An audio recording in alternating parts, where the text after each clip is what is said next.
Before their deaths, the members of the Uchiha clan pleaded with Kushina to erase all evidence of their existence, believing that only by disappearing could the safety of their family be ensured. He also promised Tsunade that this was not a final farewell and that they would meet again one day. In the end, he chose to become nourishment for the god tree, sacrificing himself for Kaguya. This Uchiha, who traveled to the world of Naruto, originally only wanted to survive the night of the massacre using a life simulator, but unexpectedly, old acquaintances came. Looking for him, a woman cried out, "You said you would be back soon, but I've been looking for you for over 20 years. The truth behind it all is both heartbreaking and hopeful. Chapter 1. The Eve of the Massacre, Starting Life Simulation. What the hell is this? In a room in the Uchiha clan, a young man who looked to be in his 20s sat on the edge of his bed, feeling utterly disillusioned. The young man's name was Uchiha Shinya, a time traveler. After waking up, he found himself in the Naruto world. After merging with the original's memories, Uchiha Shinya's mindset completely broke. The good news was that he now worked in the police department of his clan. Although his position was not high, it provided some security. The bad news was that he had traveled to a very delicate time, just 30 days before the night of the massacre. In 30 days, that filial son would take on 7 people and, with his lofty will of fire, kill all the Uchiha clan members, including him. This is a catastrophic start. Uchiha Shinya stared blankly at his strikingly handsome face in the mirror, murmuring to himself, "Tea present." The relationship between the clan and the village had become severely strained. After the Nine Tails incident, they had become very wary of the Uchiha, and the Umbu had been monitoring them, which was common knowledge. Any slight disturbance within the clan would be reported to the higher-ups in Konoha. It was impossible to escape. As for staying, wasn't that just waiting to be heartlessly attacked by Itachi? As a mere Uchiha, with only one Tomo, how could he possibly contend with the Manjiki Sharingan of Itachi Uchiha? Not to mention that lurking in the shadows were the black-haired Obito and the scheming Danzo, always ready to strike. He felt utterly trapped with nowhere to hide. Shinya sighed deeply, rubbed his head, and forced himself to calm down, trying to find a glimmer of hope. No, I absolutely cannot give up too early. As long as I can unlock the Manjiki, maybe I can. As he spoke, Shinya himself began to lose confidence. Damn, 30 days. Where the hell am I going to unlock the Manjiki in 30 days? I'm tired. Just destroy it. There's no point anymore. Ding, your wonderful life simulator is loading. Loading progress 77. Loading progress 86. Just as Shinya felt despair, a mechanical voice suddenly echoed in his mind. A system? Oh crap, it's here. Shinya immediately sprang up from his bed, his eyes lighting up. As a seasoned web novel reader, he had 1,000% trust in systems. As long as he had it, he was saved. Itachi, Obito, Danzo, all of them can die. Shinya's eyes burned with excitement as he stared at the illusory progress bar in front of him. Once it reached 100%, a new prompt popped up. Ding! Congratulations! Host has successfully bound the wonderful life simulator. This system will fully assist the host in experiencing an exciting life. After the simulation starts, the host will experience a brand new life in other timelines. Rewards will be determined based on the difficulty of tasks chosen by the host and the progress made. Current simulation attempts available. 1. Other timelines? Shinya was slightly taken aback. Does this mean other timelines in Naruto? The simulator did not respond, clearly implying that he should guess for himself. However, Shinya did not mind. It was just a simulation anyway, and couldn't harm him. As for what tasks to complete, it didn't matter, as long as the rewards allowed him to survive. Wonderful Life Simulator is starting. Please select the final task goal for this life simulation. 1. Create a world with Rin. Difficulty: A 2. Destroy the ninja world. Difficulty: B. 3. Help Kushina avoid a death ending. Difficulty: S. After seeing the 3 options presented on the panel, Shinya was stunned. Wait, why do I feel like each task is incredibly difficult? Creating a world with Rin. Does Edo Tensei count? As for destroying the ninja world, that was even more absurd. Wasn't that against everyone? The difficulty of these 2 tasks should clearly be higher than the 3rd one. But why did the system say the 3rd one was the hardest? Could it be because of the timeline issue? If he were placed at the time when Kaguya was about to awaken, and he just had to assist the naive Kaguya, maybe he could indeed destroy the ninja world. Thinking about it this way, it didn't seem so difficult. After some contemplation, Shinya ultimately decided to choose the third task. After all, it was marked as the hardest, which meant the rewards would also be the most generous. And to be honest, he felt it was actually the easiest. The system must have been confused. You have chosen the final task goal for this simulation. Help Kushina avoid a death ending. World line deduction in progress. Deduction successful. Talent entries generation in progress. Generation complete. The host can choose 3 of the following talent entries as initial talents. Note, the entry levels are in order: white, green, blue, purple, gold. Red, the talent entries represent potential, not strength. Ninja aptitude, white chakra, control green. Jnin aptitude, green, Jnin aptitude, blue, super Kaguya. Aptitude gold. Yang release, power, blue, medical, genius, purple, Jinchuriki aptitude blue. This seems pretty powerful. Looking at the talent entry of Super Kaguya aptitude that refreshed, Shinya's eyes widened. Although this did not represent strength, but potential. As long as Shinya did not die prematurely in the simulation, he might one day become someone comparable to Hashirama Senju and Madara Uchiha. Without hesitating, Shinya directly picked this only gold entry. After all, Obito's strength was quite formidable. If he wasn't strong enough, he might not be able to save Kushina. For the second choice, Shinya selected medical genius. This was to be on the safe side, that in case Shinya did not arrive on time or failed to prevent a disaster, he could still use his exceptional medical skills to pull Kushina back from the brink of death. For the last one, he chose Yang release power. This was to complement the previous choice of medical genius. He was afraid that he might have the theory maxed out with medical genius, but lacked the Yang release power to perform medical ninjutsu, which would lead to disaster. What would he be doing at the disaster site? Just standing there? So Yang release power was very necessary. Initial talent entry selected. Super Kaguya aptitude gold. Medical genius blue. Yang release power blue. Detected that the host is ready for life. The gears of fate begin to turn. Simulation starts. Wait, what have I prepared? He only had time to leave this sentence, and in the next moment, Shinya's entire figure disappeared from the room. Chapter 2. Uchiha Fugaku's brother in the 27th year of Konoha. You were born into the Uchiha clan, with your father as the clan leader and a brother, Uchiha Fugaku, who is 9 years older than you.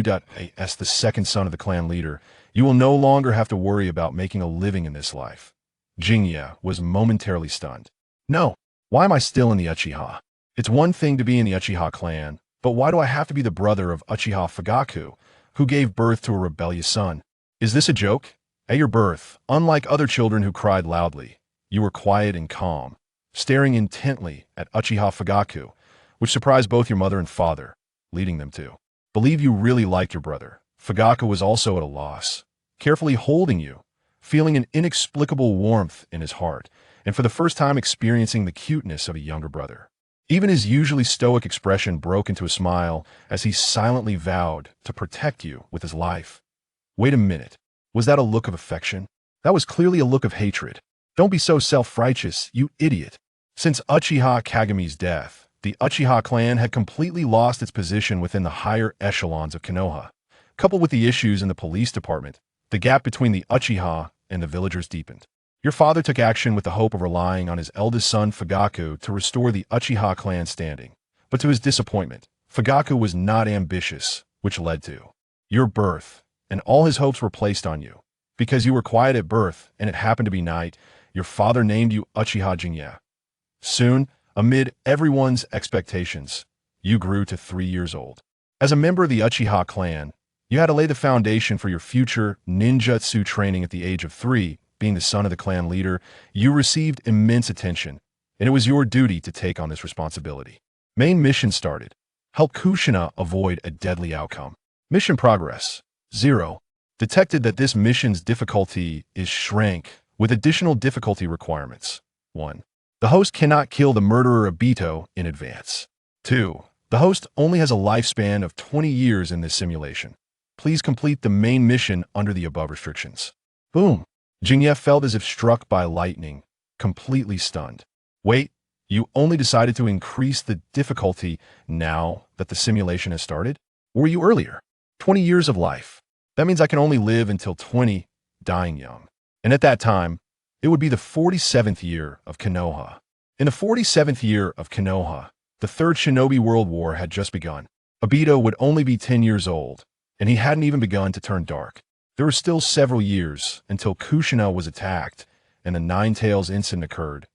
If I can't kill Obito, does that mean I'm supposed to go after the true culprit Madara? Jinya. Suddenly, a sharp voice snapped Jinya back to reality. Feeling the body of a 3-year-old child, he began to take in his surroundings. Standing before him was a middle-aged man in a dark blue long robe with short black hair. Jinya recognized him as his father in this simulation, Uchiha Genna. Uchiha Genna wore a serious expression, his eagle-like gaze sweeping over Jinya, emanating a strong sense of pressure.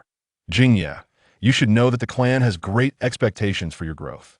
I have spent a lot of effort on you, so I hope you can at least maintain a serious and humble attitude while I teach you. Understanding the implied meaning in his father's words, Jinya quickly nodded obediently. Yes, father.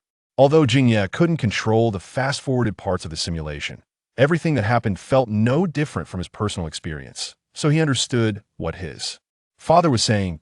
In recent years, due to the increased enforcement of the Uchiha Police Department, the ordinary villagers of Konoha had grown increasingly dissatisfied with the Uchiha, leading to deepening conflicts and constant complaints. The Uchiha faced numerous accusations, and although they had explained themselves to the third Hokage, the third's response was merely to smooth things over, leaving the issues unresolved, resulting in a vicious cycle. This finally made the Uchiha realize that they needed their own people in the higher levels of Konoha. For some unknown reason, this heavy burden inexplicably fell on Jinya. All the clan members held high hopes for Jinya, and his father placed great expectations on him. For the past 3 years, he had been by Jinya's side at all times. Even during clan meetings, he would have Jinya observe and occasionally ask for his opinions. This suddenly placed immense pressure on a 3-year-old child. Jinya felt helpless, sighing internally. I just came to complete a mission. I really don't want to become the hope for revitalizing the Uchiha clan. Seeing Jinya nod, Uchiha Genna began to demonstrate the Uchiha clan's unique shuriken technique.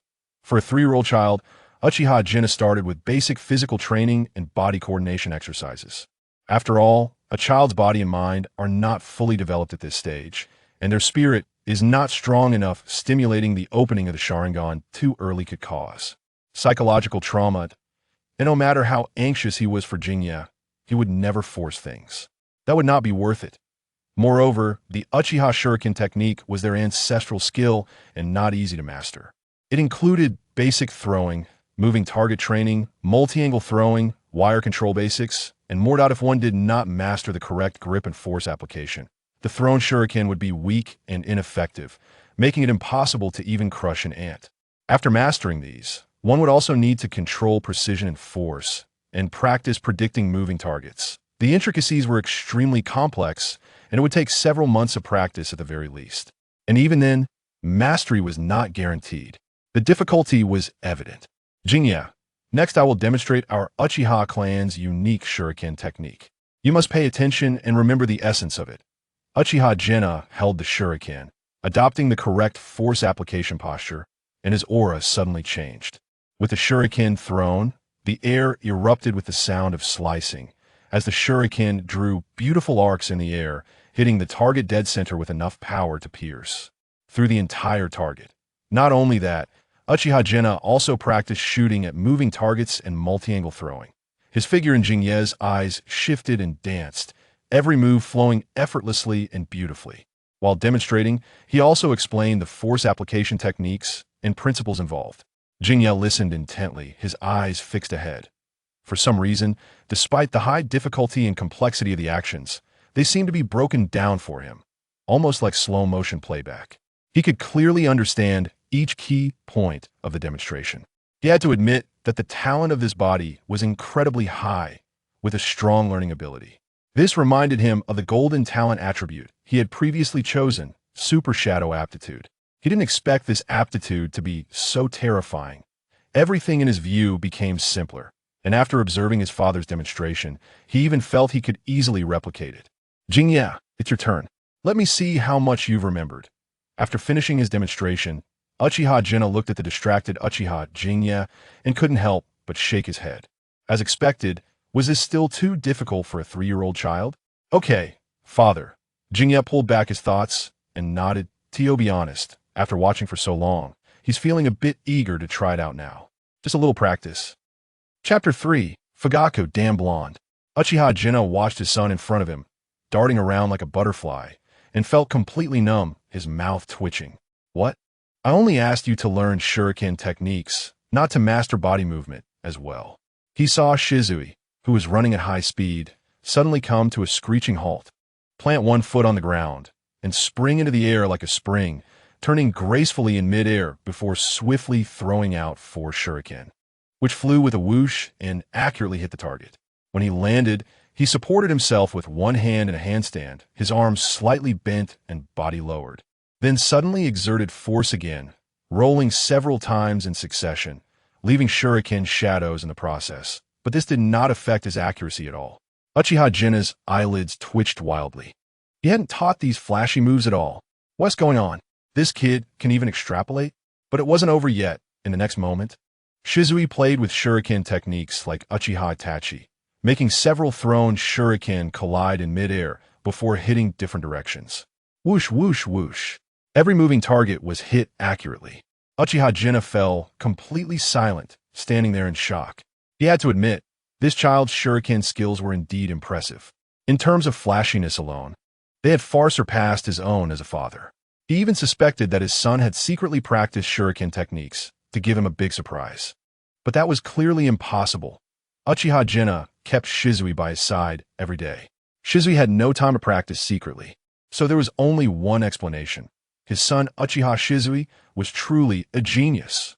Your father, Uchiha Jinna, felt a crisis of faith after watching your shuriken demonstration, believing he had not paid enough attention to you, having previously overlooked your talent.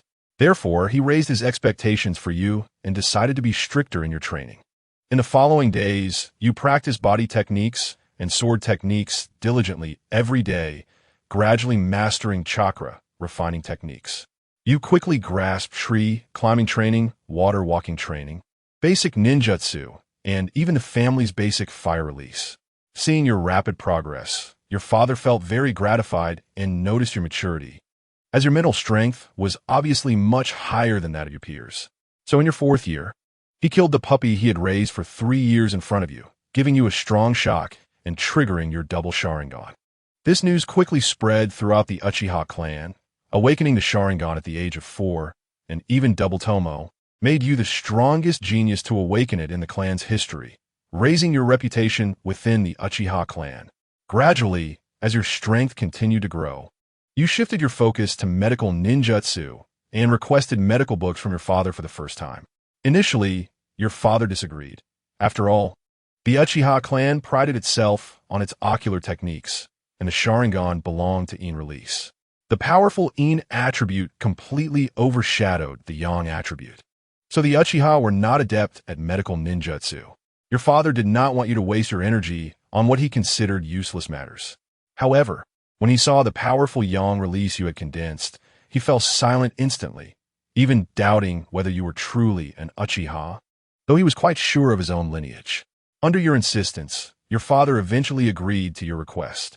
So in your 4th year, while maintaining your training in basic ninjutsu, you also took on the task of studying medical books.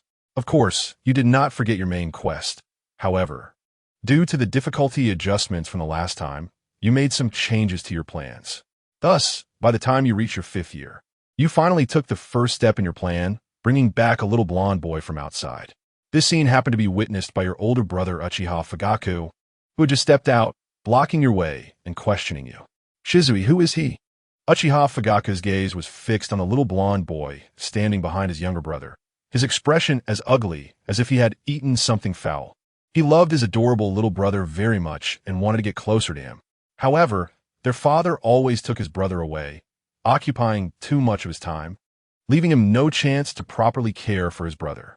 He thought that as his brother grew older, there might be time to bond, but unexpectedly, his brother suddenly brought back a blonde boy from outside. Seeing this, Fugaku's face darkened. It was one thing for their father to steal his brother away, but now this outsider dared to compete with him for his brother? How outrageous! Shizui was taken aback, looking at his big brother, not understanding why he was reacting so strongly. It's just a matter of bringing a child back to the clan, right? As members of the Uchiha clan, supporting a civilian child is quite normal. Isn't it? Thinking of this, Shizui couldn't help but smile, saying loudly, "Onaizen, I want to raise him in our Uchiha clan." Crack! Hearing this, Uchiha Fugaku felt as if struck by lightning, instantly freezing in place, his expression dazed and seemingly unable to accept it. His neck twisted and turned, the Sharingan spinning wildly in his eye sockets, flashing a crimson light, barely stopping himself from activating the Mangeki, staring incredulously at the blonde boy. Raise him? Yes.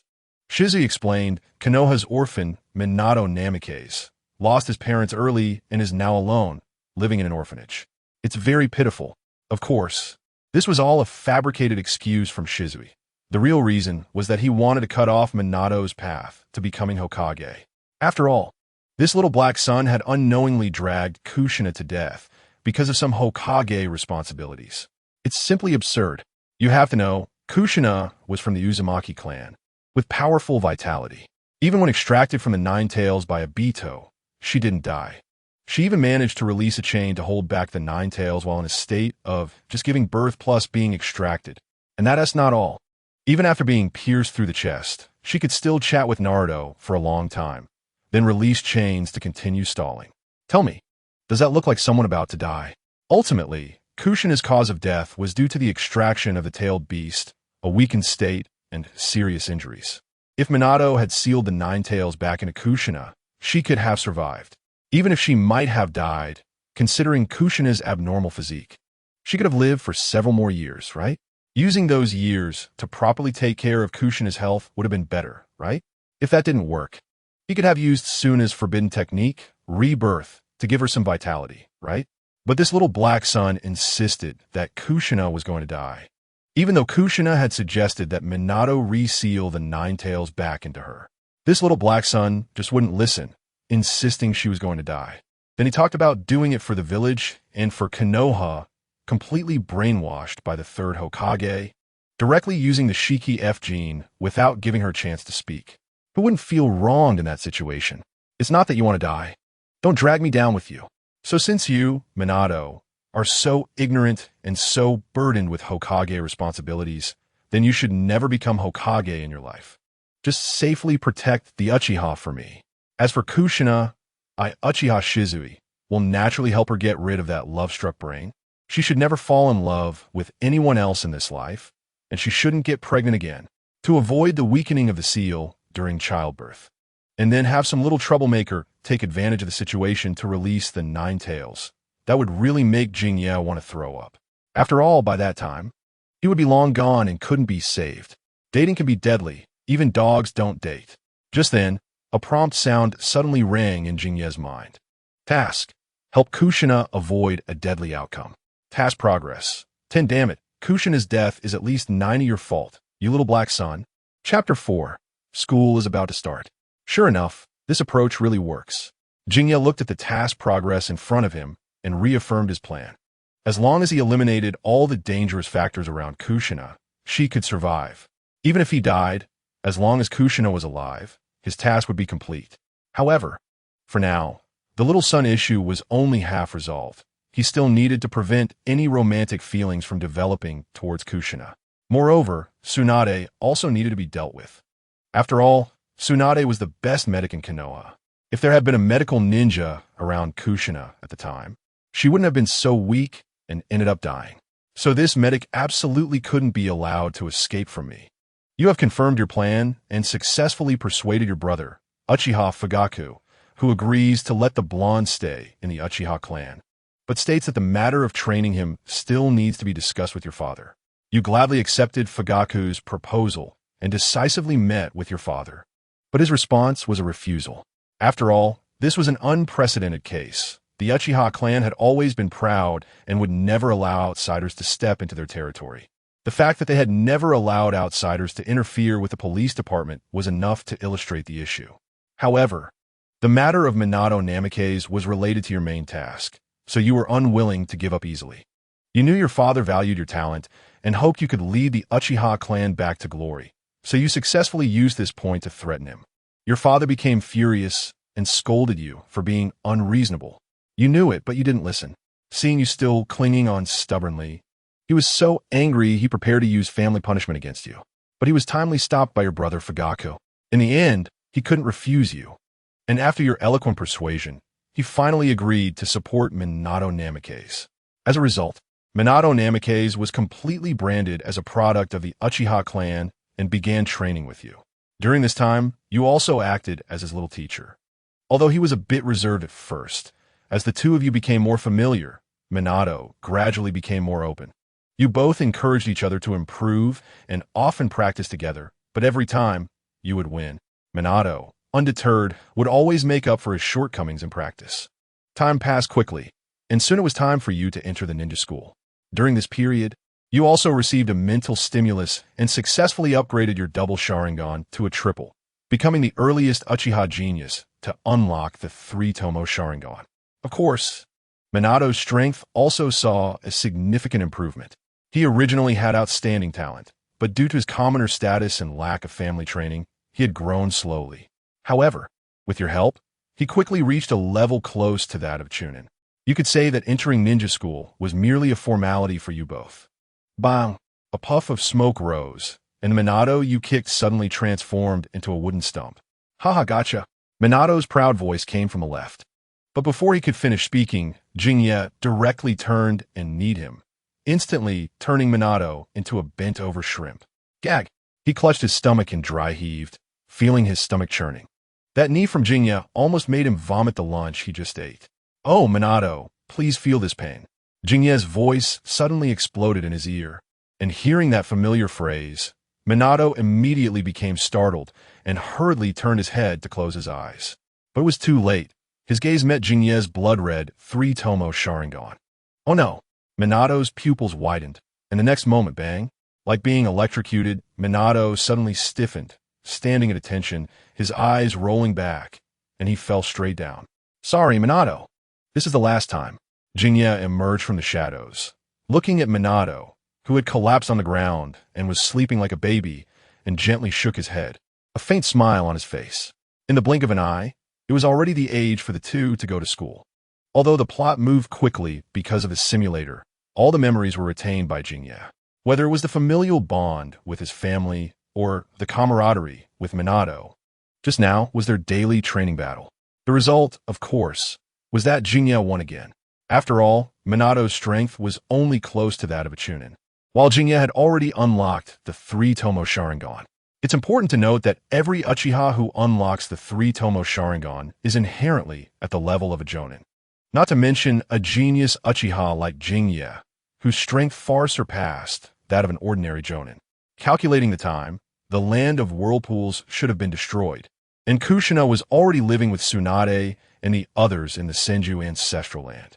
Next, her life in Konoha would be constantly monitored by the Umbu until she became the new Jinchuriki of the Nine Tails, taking over from Mito Uzumaki. However, before that, if nothing unexpected happened, she should first come to the ninja school to study. It would be believed that they would meet soon. Minato broke free from the illusion and woke up. He held his painfully throbbing head, staggered to his feet, and looked at his little friend with a resentful expression.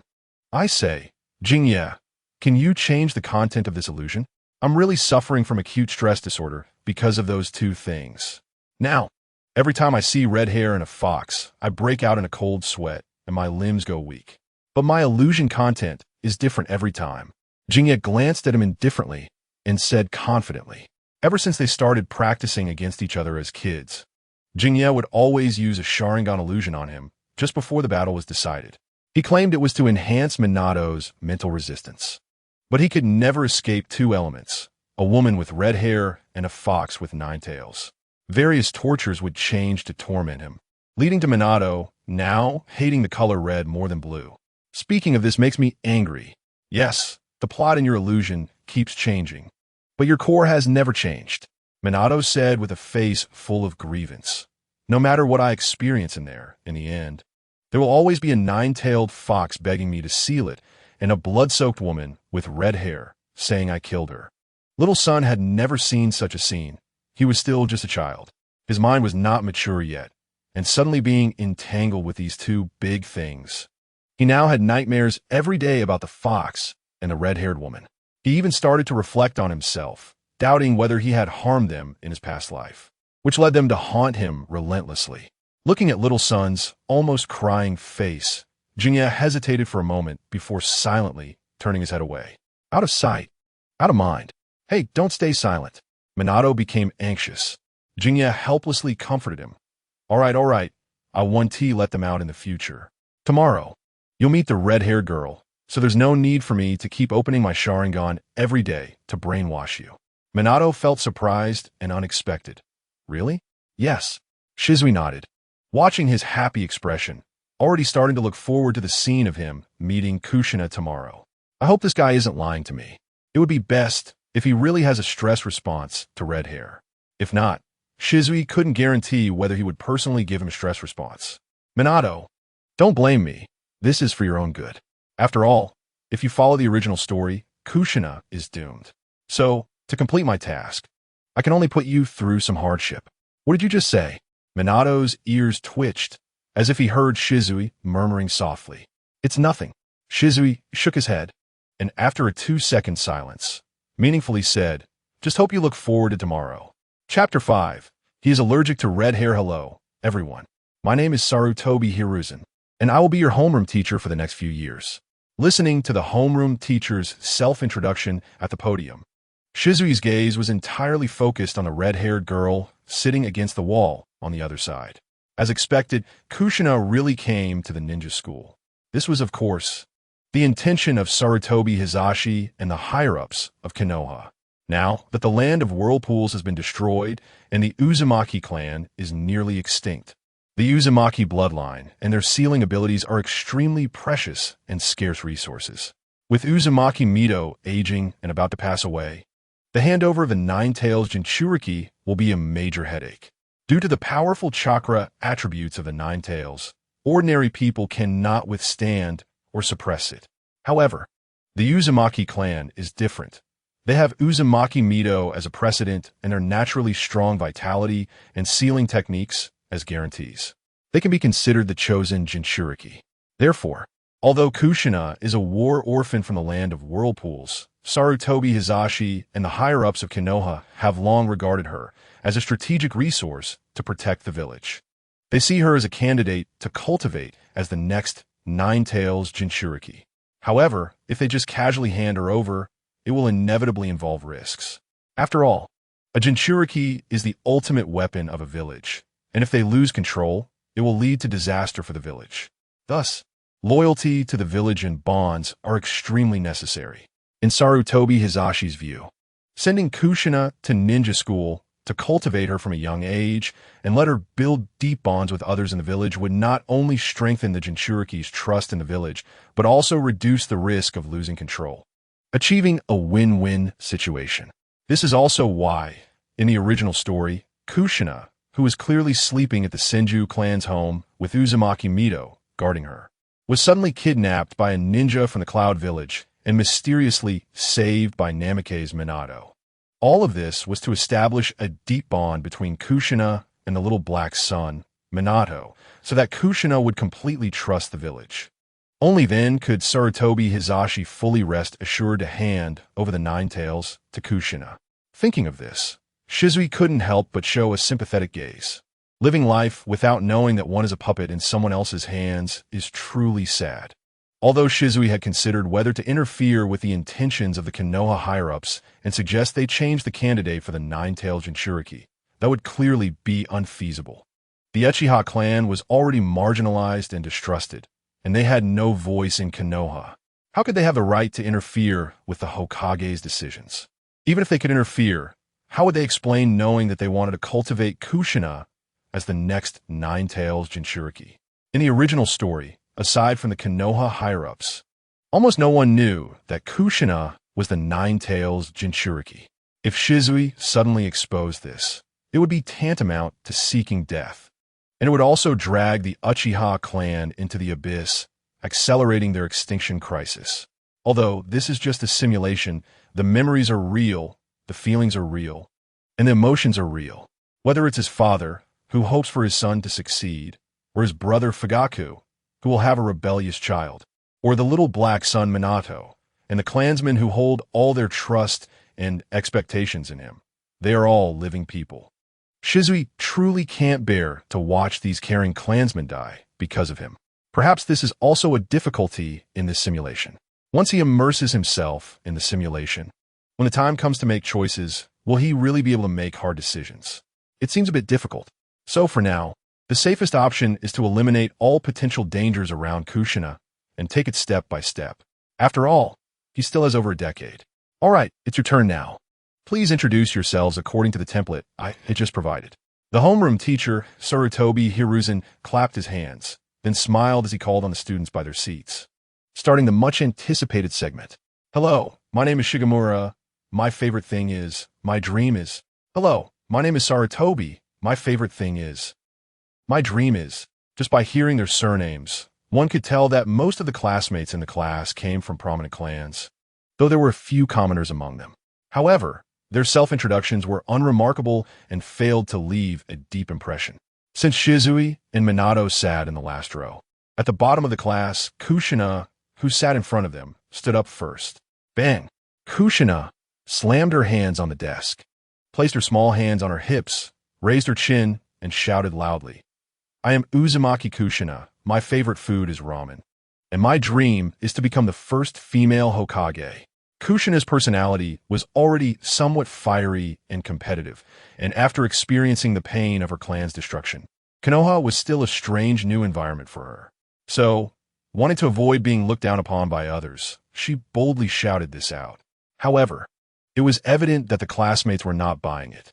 With her loud shout, the class first fell silent, and then erupted into a chorus of laughter. Ha, what? The first female Hokage? That's hilarious. Yeah.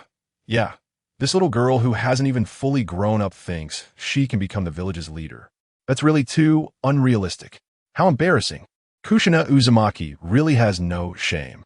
The classmates' comments were like sharp swords, stabbing repeatedly into Kushina's young heart, causing her to turn red in an instant after mustering the courage to speak. Her already noticeable long red hair, combined with her round face and flushed cheeks, made her even more eye-catching. Wow, look, Kushina's face is turning so red. Really, and that red hair looks so strange. It looks just like a tomato. What? It should be blood red chili pepper. Just as a boy who was excitedly giving Kushina a nickname suddenly screamed in pain. He was knocked to the ground by a punch from Kushina. At this moment, Kushina clenched her fists, her eyes burning with fierce flames, her whole body radiating terrifying chakra. Her red hair flying, resembling a blood-red little chili pepper. Damn it, you bunch of damn bastards. Go to hell. Bang, bang, bang. Watching the increasingly chaotic classroom before him, Shizui couldn't help but twitch the corners of his mouth and shook his head. Although he was mentally prepared for the scene that might happen based on his understanding of Kushina, witnessing this classic moment still made him feel a sense of nostalgia. Indeed, there are only wrong names, not wrong nicknames. However, speaking of which, didn't he remember that Minato had an anxiety disorder triggered by red hair? Why has there been no reaction since just now? Could it be that he was lying to me? Thinking of this, Jinya couldn't help but frown slightly and turned to look at Minato beside him, only to be taken aback. At that moment, Minato looked as if he had epilepsy, with beads of sweat rolling down his forehead, eyes rolling back, convulsing all over and mumbling nonstop. Red hair, red hair, red hair, red hair, red hair. As if he had seen something terrifying, Minato suddenly let out a sharp scream. His body stiffened, and he fell straight down, foaming at the mouth.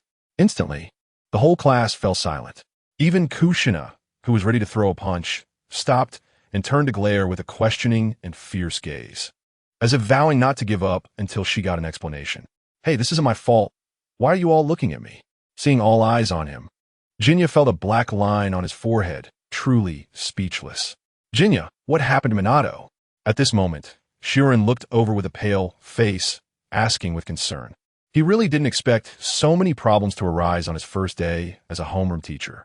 He had initially wanted to stop Kushina from fighting, but before he could intervene, Minato suddenly had an episode. What kind of situation is this? He didn't want to start his new job with a disaster. Faced with the homeroom teacher's question, Jinya felt quite helpless. To be honest, while he hoped Minato's anxiety disorder was real, he didn't expect it to be this severe. Now, he had become the focus of everyone's attention.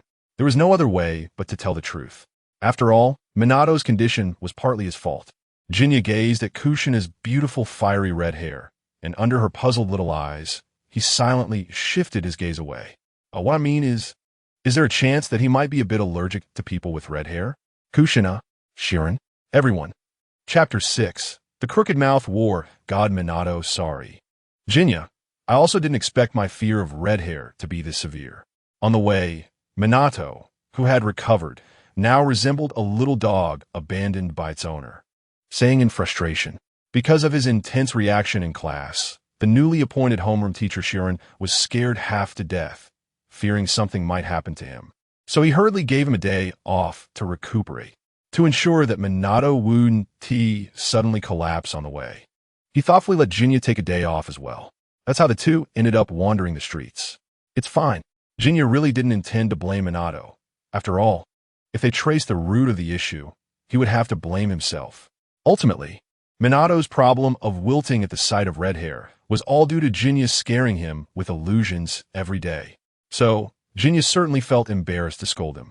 Moreover, considering their current strength, they wouldn't learn anything useful at school, so a day off was quite good. After all, he had already seen Kushina and didn't plan to do anything to her for now. The urgent matter was to resolve Minato's red hair anxiety disorder. He was far too sensitive. Seeing red made him freeze. This weakness would not only affect his daily life, but could also be easily exploited by enemies. If they went to battle in the future and all the opponents had red hair, wouldn't Minato be doomed? Jinya just didn't want Minato and Kushina to end up together. He never intended for him to get himself killed. Fortunately, Jinya quickly thought of a solution. The first thing that came to his mind was the Yamanaka clan from Konoha village, because everyone in that clan basically wore sunglasses. The purpose was not just to look cool. As is well known, their clan uses their bodies to nurture parasitic insects, which are often light-sensitive. The insects might enter and exit through the eyes, and wearing a good pair of sunglasses that reduces the light entering the eyes can greatly compensate for this flaw. So Jinya thought, since sunglasses can compensate for the Yamanaka clan's light sensitivity, why not use them to help Minato with his fear of red hair? Good sunglasses only reduce the light entering the eyes. Like putting on a filter, the essence of what is seen doesn't change. This wouldn't work and isn't suitable for Minato. Jinya planned to buy him a pair of sunglasses that, when worn, would seem like a gray or even black curtain was draped in front of his eyes. Only such sunglasses, which would drastically change the colors in front of him, would be suitable for him. Boss, bring out the cheapest sunglasses in your store. The worse the quality, the better. Jinya led Minato to a glasses shop and shouted at the boss in front of him. The boss was dumbfounded. It was the first time he had heard such a fresh and unconventional request. Moreover, looking at the attire, the speaker seemed to be from the Uchiha clan. Has the Uchiha clan fallen to the point where they can't afford a normal pair of sunglasses? Although the boss felt puzzled, he didn't ask further and silently followed the customer's instructions, bringing out several pairs of sunglasses. He was an experienced businessman and knew that some people from big clans in the village had a few quirks that were not meant to be seen in public. Compared to the explosive rumors about the first Hokage and Uchiha Madara, this Uchiha merely liked to wear somewhat shabby sunglasses, which was already quite normal. Jinya picked out the pair that looked the worst and blackest from the options and handed it to Minato without hesitation. Here, give it a try. Is this really useful? Minato hesitated as he took it, looking at the sunglasses that seemed to be covered in black grease, his mouth twitching slightly. Please trust me. Jinya's voice rang out again. Although the frame legs were uneven, the nose pads were designed to be counter-gravity, and they easily slipped down, the effect would definitely be outstanding. As long as you wear it, your red hair anxiety will be cured. That sounds like it wouldn't actually work, Minato thought to himself, feeling that if he wore it, he might develop even more problems. But in the end, he couldn't resist his best friend's concern and put on his face. Wow, it's dark. How does it look? Minato looked at himself in the mirror, organizing his words. Well, how should I put it? It looks a bit cool.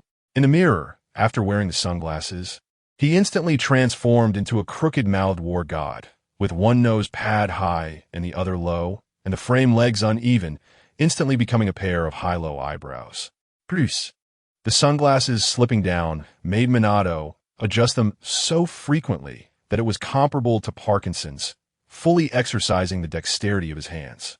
See? Trust me, you won't be wrong. Jinya took out the red wig he had just bought and draped it over his head like a veil. Now let's test its effectiveness.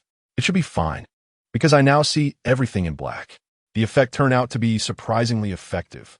me.You felt an overwhelming sense of security now, no longer being overwhelmed by red hair. He turned to look at his best friend Jinya. Due to the sunglasses slipping down easily, he slightly tilted his head back, realizing that this way seemed to prevent the sunglasses from falling off. I'm really smart. Thinking of this, he couldn't help but raise a proud smile at the corners of his mouth. Hey, can you stop looking at me through your nostrils? Jinya felt that this kid had grown wings after getting the sunglasses, even starting to look down on others, truly thinking of himself as the crooked-mouthed war god. I just don't want the sunglasses to slip into my mouth. The Watergate tilted his head back and recovered. That shaky frequency akin to Parkinson's returned again. It seemed even more abstract now. Why not? You watched Watergate, who was frantically speeding up his hands, and her eyelids twitched slightly as she hesitantly spoke. I think I should get you a new pair of sunglasses. Yours seem a bit difficult to handle. I feel like you can't quite grasp it. No, I think they're great. Upon hearing Jing-Yi say he wasn't capable, Watergate's inexplicable competitive spirit suddenly surged. Where am I not capable? I feel like I can totally handle it. Watergate tilted his head back slightly again, noticing that the nose pads were uneven, causing the sunglasses to be a bit crooked.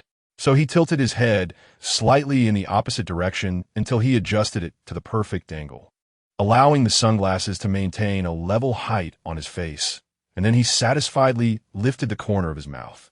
Great! This really makes me look like a crooked-mouthed war god. Jing-Yi covered her face, feeling that Watergate would definitely get beaten up later. His appearance was just overflowing with a mocking attribute. Chapter 7. Jing-Yi, what do you think? All right, everyone is here, so let us start today as clan meeting. Uchiha Jenna, sitting in the first position, scanned the meeting room of the shrine, and after ensuring that his sons and other elders were present, he immediately announced, Clan leader. As soon as the words fell, the third elder stepped forward to complain. Our police department received another warning from Lord Hokage this month, saying that we are enforcing the law violently and have been reported and complained about by many villagers. But those claims are completely unfounded. If it weren't for our police department diligently maintaining the village's public order, the village would have been in chaos long ago. I think Tsurutobi Hiruzen, that old thief, is deliberately bullying and suppressing us because he sees that the Uchiha have no one in charge. Every clan meeting starts around the policing and security of the Uchiha, and this time was no exception. Yes, another elder chimed in. When the second Hokage was in power, we enforced the law like this, and there were never any issues. Why is it that under the third Hokage, there are so many problems? Isn't it because back then, our Uchiha mirror was a disciple of the second Hokage? We had someone at the center of power in Konoha, and now we don't, so they can bully us at will. Clan leader, I believe that given our current situation, our Uchiha must urgently plan to return to the upper echelons of Konoha. At this time, the Uchiha, still holding the power of public security and having witnessed the glory of the Uchiha clan during the second Hokage's reign, had not yet experienced the Nine-Tails incident. Therefore, they hoped more for the village to recognize them and regain the rights that should belong to them, without considering a coup. In their eyes, the village was founded by the Uchiha and Senju clans, so why shouldn't the Uchiha have a place in the upper echelons? If you want to give us a position, then we will fight for it ourselves. Listening to the complaints of the others, Jenna's eternally stern face showed a hint of emotion. As a clan leader, how could he not know the Uchiha's current situation? On the surface, they had the power of public security in the village, but in reality, they were isolated by others. The administrative department of the police was located on the outskirts of Konoha, making it difficult for the Uchiha to interact with other clans. He was not unaware of this at the time, but as a member of the Uchiha clan, their pride did not allow them to bow their heads. As long as they became strong and held power in their hands, what did other clans matter? In fact, it was indeed the case. At that time, The Uchiha not only held the power of public security, but also had Uchiha Mirror as a disciple of the Hokage. They had significant influence both internally and externally, truly enjoying a prosperous time. Who would dare say otherwise? But unexpectedly, that kid Mirror died so early. After he stepped down, the Uchiha clan completely lost their position in the upper echelons of Konoha, which also led to the Uchiha having no voice. Whatever was said from above, the Uchiha could only endure being passive everywhere. It was utterly humiliating. Just as the elders said, given the Uchiha's current situation, they indeed urgently needed another genius like Uchiha Mirror to establish a bridge between them and the Hokage. However, it was not that simple. Unlike the situation during the second Hokage, the third Hokage had already had his own disciples and no longer recruited from outside. It would be very difficult to use the same method to bring the Uchiha back to their peak. They could only seek other means and see if they could find other pathways. With this in mind, he couldn't help but turn his gaze to his younger son, Uchiha Jingyi, sitting beside him. Jingyi had been raised by him since childhood and was someone he held high hopes for. At not even 6 years old, he had awakened the three-tomo Sharingan. In terms of talent, his younger son could definitely be considered the strongest in the history of the Uchiha clan. If anyone could restore the Uchiha's former glory, he couldn't think of anyone other than Jingyi. Jingyi, what do you think about this matter? In this way, Jenna, the old father, kicked the ball over to Jingyi. With this question, the clan members suddenly remembered that Jingyi was a genius who could match Uchiha Mirror. If it were him, perhaps he could really accomplish it. So the others also turned their gaze to Jingyi. Faced with the expectant gazes of everyone, Jingyi's mouth twitched slightly. Wait, why is it suddenly my turn? I'm just a child under 7 years old. What can I say? A black line appeared on Jingyi's forehead, and he felt speechless. His brother Fugaku noticed Jingyi's difficulty and tried to help steer the conversation elsewhere. Father, my brother is still young. Fugaku, shut up. You have no say here. However, before he could finish, Jenna directly interrupted him, giving no face whatsoever. Fugaku was momentarily at a loss, looking somewhat helpless. At this moment, he felt someone tugging at him from the side and looked down to see it was Jingyi. Jingyi shook his head, indicating it was okay. He hadn't expected that his older brother Fugaku would go against their father for him. Although it didn't succeed, Jingyi still felt a bit touched by it. He even thought that after his older brother dealt with Fugaku, he would actively give him a proper burial. Of course, this was premised on him still being alive. Father, I want to enter Konoha Hospital.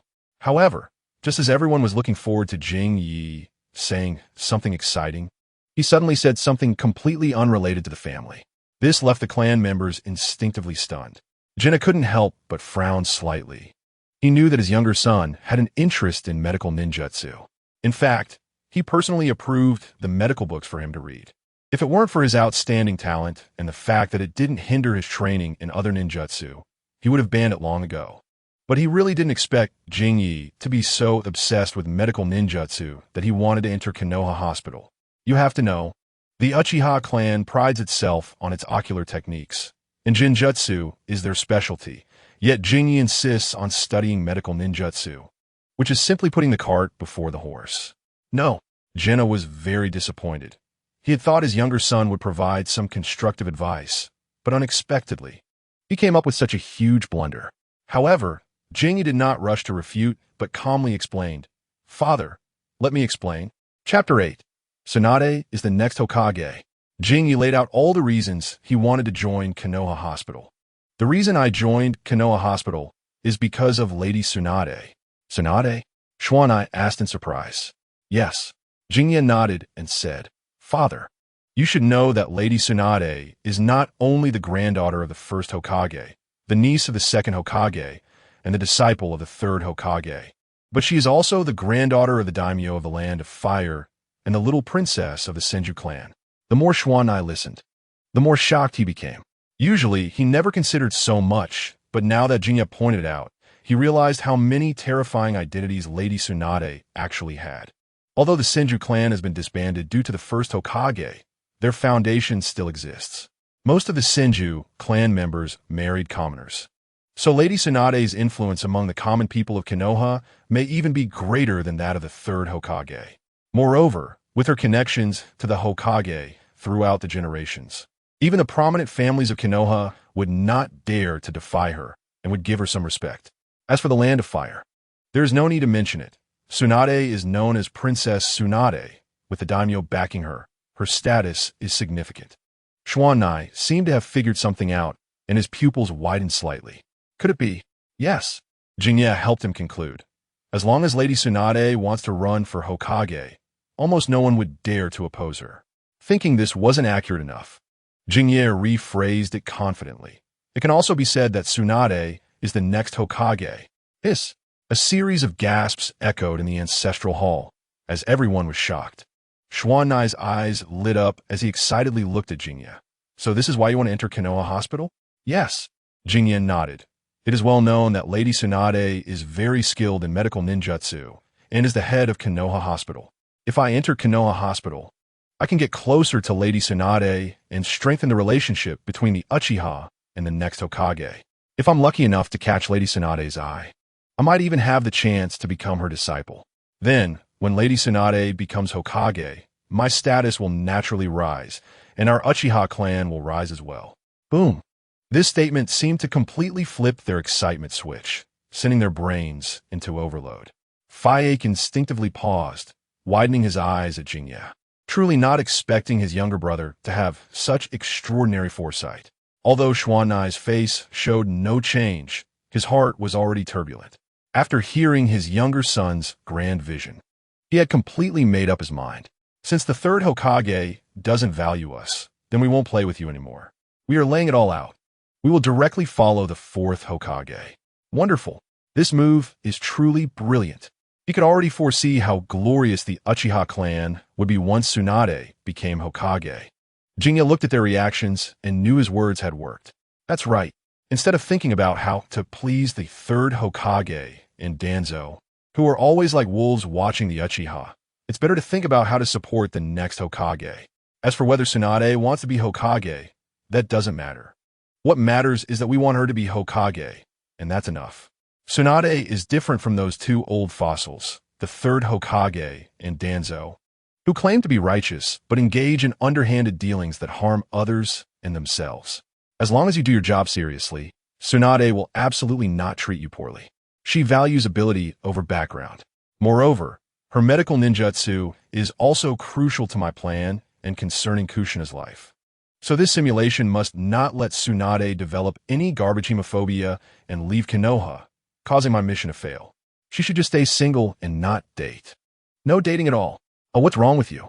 As soon as he stepped out, Jinye saw Minato standing not far away, still wearing sunglasses, still with that annoying smirk of a battle god. His head tilted back, looking at people through his nostrils. The difference was that he now looked like he had been beaten up with a bruised face. So he really did get beaten up. Sai, don't mention it. It's not your fault. He was halfway through his sentence when he suddenly stopped, his neck twisting to the other side, as if he had seen something terrifying. Freezing in place, Jinye followed his gaze and found that he was looking at his brother Fayek. Fayek saw that blonde hair and that damn pair of sunglasses again. This made his good mood, which was already lifted by his younger brother's situation, plummet instantly. I see you're getting restless again? Can't go without training for a while, huh? How dare you look at me with your nostrils? You're even prouder than the Uchiha. Today, I'm going to beat that pride out of you. Fayek grabbed Minato by the back of his neck, dragging him toward the training ground like a dead dog. No, brother Fayek, I really don't want to train anymore. Minato's legs were planted firmly on the ground, but he could not withstand Fayek's strength, dragging him along and leaving 2 long grooves in the dirt. No, think about it. As Jinye's bodyguard, if I can't even beat my master, how can I protect him properly? Brother Fayek, are you serious? That pervert Jinye, no matter how hard I try, I definitely can't beat him. You little brat, you dare to insult my brother. That's an even greater crime. I'll beat you up, I know. I'll make you train for an extra 3 hours. No. Watching the 2 clowns in front of him, the muscles at the corners of Jinye's eyes twitched slightly. Now, he understood who had given Minato the bruises on his face. It had been several weeks since the two had enrolled in the ninja school. He didn't know why, but the simulator hadn't been running for a long time. However, it was fine. Experiencing life personally wasn't bad. During this period, Jinye hadn't actively sought out Kushina and didn't plan to interfere with her life. After all, he was an Uchiha, and she was a candidate for the Jinchuriki of the Nine Tails. There were definitely many Umbu watching her, and if he approached her, the third Hokage would definitely become suspicious. And that idiot Danzo would use it as an excuse to make trouble. Jinye didn't want to stir up unnecessary trouble, so it was better to observe from a distance. After all, his goal was simply to ensure Kushina could live. To achieve that goal, he only needed to eliminate all the dangerous factors around her. Now, the little son, Minato Namikaze, had already been dealt with by Jinye. He was now being trained daily by his older brother Faike, leaving him with no extra energy for romance. Moreover, he also suffered from red-haired stress disorder. Without sunglasses, he couldn't look directly at Kushina. If he wore sunglasses, he would just look like a thug. He exuded an aura of arrogance and was no longer the little son Namikaze Minato from the original story. Not to mention being liked. It was already good if he wasn't beaten up. So he felt very reassured about Minato. As for Tsunade, he was about to go to Konoha Hospital, and he thought it wouldn't be long before he could pass through. If there was anything he was currently dissatisfied with, it was perhaps the misunderstanding Kushina had about him. Maybe it was because he mentioned at the beginning of the school year that Minato was allergic to red hair, and since then Minato hadn't fainted after putting on sunglasses. The girl mistakenly thought he was teasing her, intentionally targeting her red hair. Moreover, since he and Minato went to and from school together almost every day and spent all day together, the little girl took Jinye as the mastermind, with Minato as his little follower. Every time Kushina passes by him now, she hums loudly like a sulking child. It's quite cute, really, but it's not a big deal. He's an adult, so he wouldn't quibble with a child. Chapter 9. The Medical Student Uchiha. What is the Uchiha clan up to now? In the Hokage office, Sarutobi Hiruzen stared at the Umbu report in his hand, completely stunned. An Uchiha studying medical ninjutsu? I remember that the Uchiha are not particularly good at yang-release ninjutsu, right? Although the Uchiha have both Yin and Yang chakra. Due to the Sharingan, Yin release dominates their bloodline, thus they cannot awaken Yang release ninjutsu on their own. And medical ninjutsu, which is all about imparting vitality, is often the hardest for the Uchiha to learn. Since they can't learn it, why would they even enter the Konoha hospital? Surely, they wouldn't be going in for hospitalization? That seems very unlikely. So if they're not going in for hospitalization or to learn medical ninjutsu, could it be that their target is Tsunade? Sarutobi Hiruzen narrowed his eyes slightly, took a deep drag from his pipe, and slowly exhaled a cloud of white smoke. Uchiha Shizui, huh? He remembered this kid. He seems to be the child of that guy, Uchiha Fugaku, the son of the clan leader and a genius who has awakened the three-tomo Sharingan. Plus, he's in the same class as Kushina. This is really dangerous. Although it seems he hasn't actively approached Kushina yet, according to previous reports. Kushina's attitude towards this Uchiha Shizui is obviously different from that of others. You have to know, Kushina is a crucial strategic resource for Konoha. With Lord Mito about to pass away, she is currently the best and safest vessel for the Nine Tails. There must not be any mistakes. The Uchiha getting too close to the Nine Tails host must be avoided at all costs. It seems necessary to send someone to keep an eye on this Uchiha Shizui. Sarutobi Hiruzen looked at the report in his hand, narrowing his eyes slightly. Just after class, Kushina deliberately walked past Shizui and, as usual, greeted him with her daily hum. Watching the little girl sulking back, Shizui stared with dead fish eyes, feeling quite helpless. This girl really holds a grudge. Shizui, do you think she has become attached to you? At that moment, Minato suddenly spoke up. Shizui twitched the corner of his mouth. Rather than being attached to me. It's more like she hates me. But what if she hates you and then falls in love with you? Impossible. Shizui understood Kushina very well. That girl isn't so easily swayed. This isn't some Mary Sue romance drama. How could such an outrageous thing happen? But in the novels I read, that's how it goes. Two bickering lovers suddenly kiss. What if you two just happen to hit it off? Even if we hit it off, there's absolutely no way I would have anything with Kushina. My eyes are only on the mission. As for dating, that would be disastrous. Not even a dog would date. But speaking of which, are you just too idle to have time to read novels and gossip about me? Shizui's face darkened as he patted Minato's shoulder and said seriously, Minato, I feel like your training has been a bit lax lately. It seems necessary to inform your brother and have him give you some extra practice. No, I really will die if I have to train more, Minato exclaimed with a pained expression. God knows how hard he's been having it lately. It feels like Fugaku has a grudge against him, punching him right in the face. Then just watch your mouth, Shizui warned. Oh, Minato looked aggrieved, and after a moment of silence, he couldn't hold back any longer. But I really feel like you too. Extra training. No, I was wrong. The two chatted as they walked out of school and split ways at a fork in the road. Minato still had training to finish for the day, while Shizui was preparing to report to Konoha Hospital. Once it involved the revitalization of the Uchiha clan. The family's efficiency in handling matters was surprisingly high. It was only the second day, and his admission procedures were already completed. You mean you're here to study medical ninjutsu? Inside Konoha Hospital, Tsunade sat in her office chair with her legs crossed, her expression incredibly complex, staring incredulously at the young Uchiha in front of her. This is quite strange. The sun isn't even setting in the west today.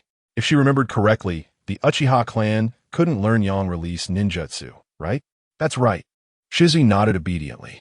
Seeing the other party's reaction, he understood that Tsunade was doubting his motives. After all, the Uchiha clan was famously dominated by in-release and was also notorious for being unable to use yang-release ninjutsu. So to gain the trust of this big fat sheep, Shizui planned to show a little skill. Palm healing. Tsunade's eyes nearly popped out when she saw the light blue chakra emanating from Shizui's palm. What is going on? Aren't the Uchiha known for their combat ninjutsu? When did they even learn palm healing? You have to know, palm healing is a high-level medical ninjutsu that requires extremely precise chakra control and also necessitates the ninja to master yang-release power. But this kid in front of her is clearly an Uchiha. Tsunade looked at Shizui's signature black hair, and a thought crossed her mind. Could he be a half-blood? Or was his father cheated on? Tsunade-sama, now you can surely believe me, right? I'm truly here to learn. Shizui was unaware that the other party was thinking in such a strange direction just because he could use palm healing. The reason he could use palm healing was entirely due to the attribute of yang release. Initially, it was just a precautionary measure, but he didn't expect it to unexpectedly become a personal achievement. When the Uchiha Sharingan evolves to the me.You, although it gains immense power, it also comes with significant drawbacks. Not only does it require a large amount of chakra to activate, but using the me.You too many times can severely impair vision, ultimately leading to complete blindness. To remedy this flaw, one must evolve to the eternal me.You Sharingan, which requires transplanting the me.You of a close relative.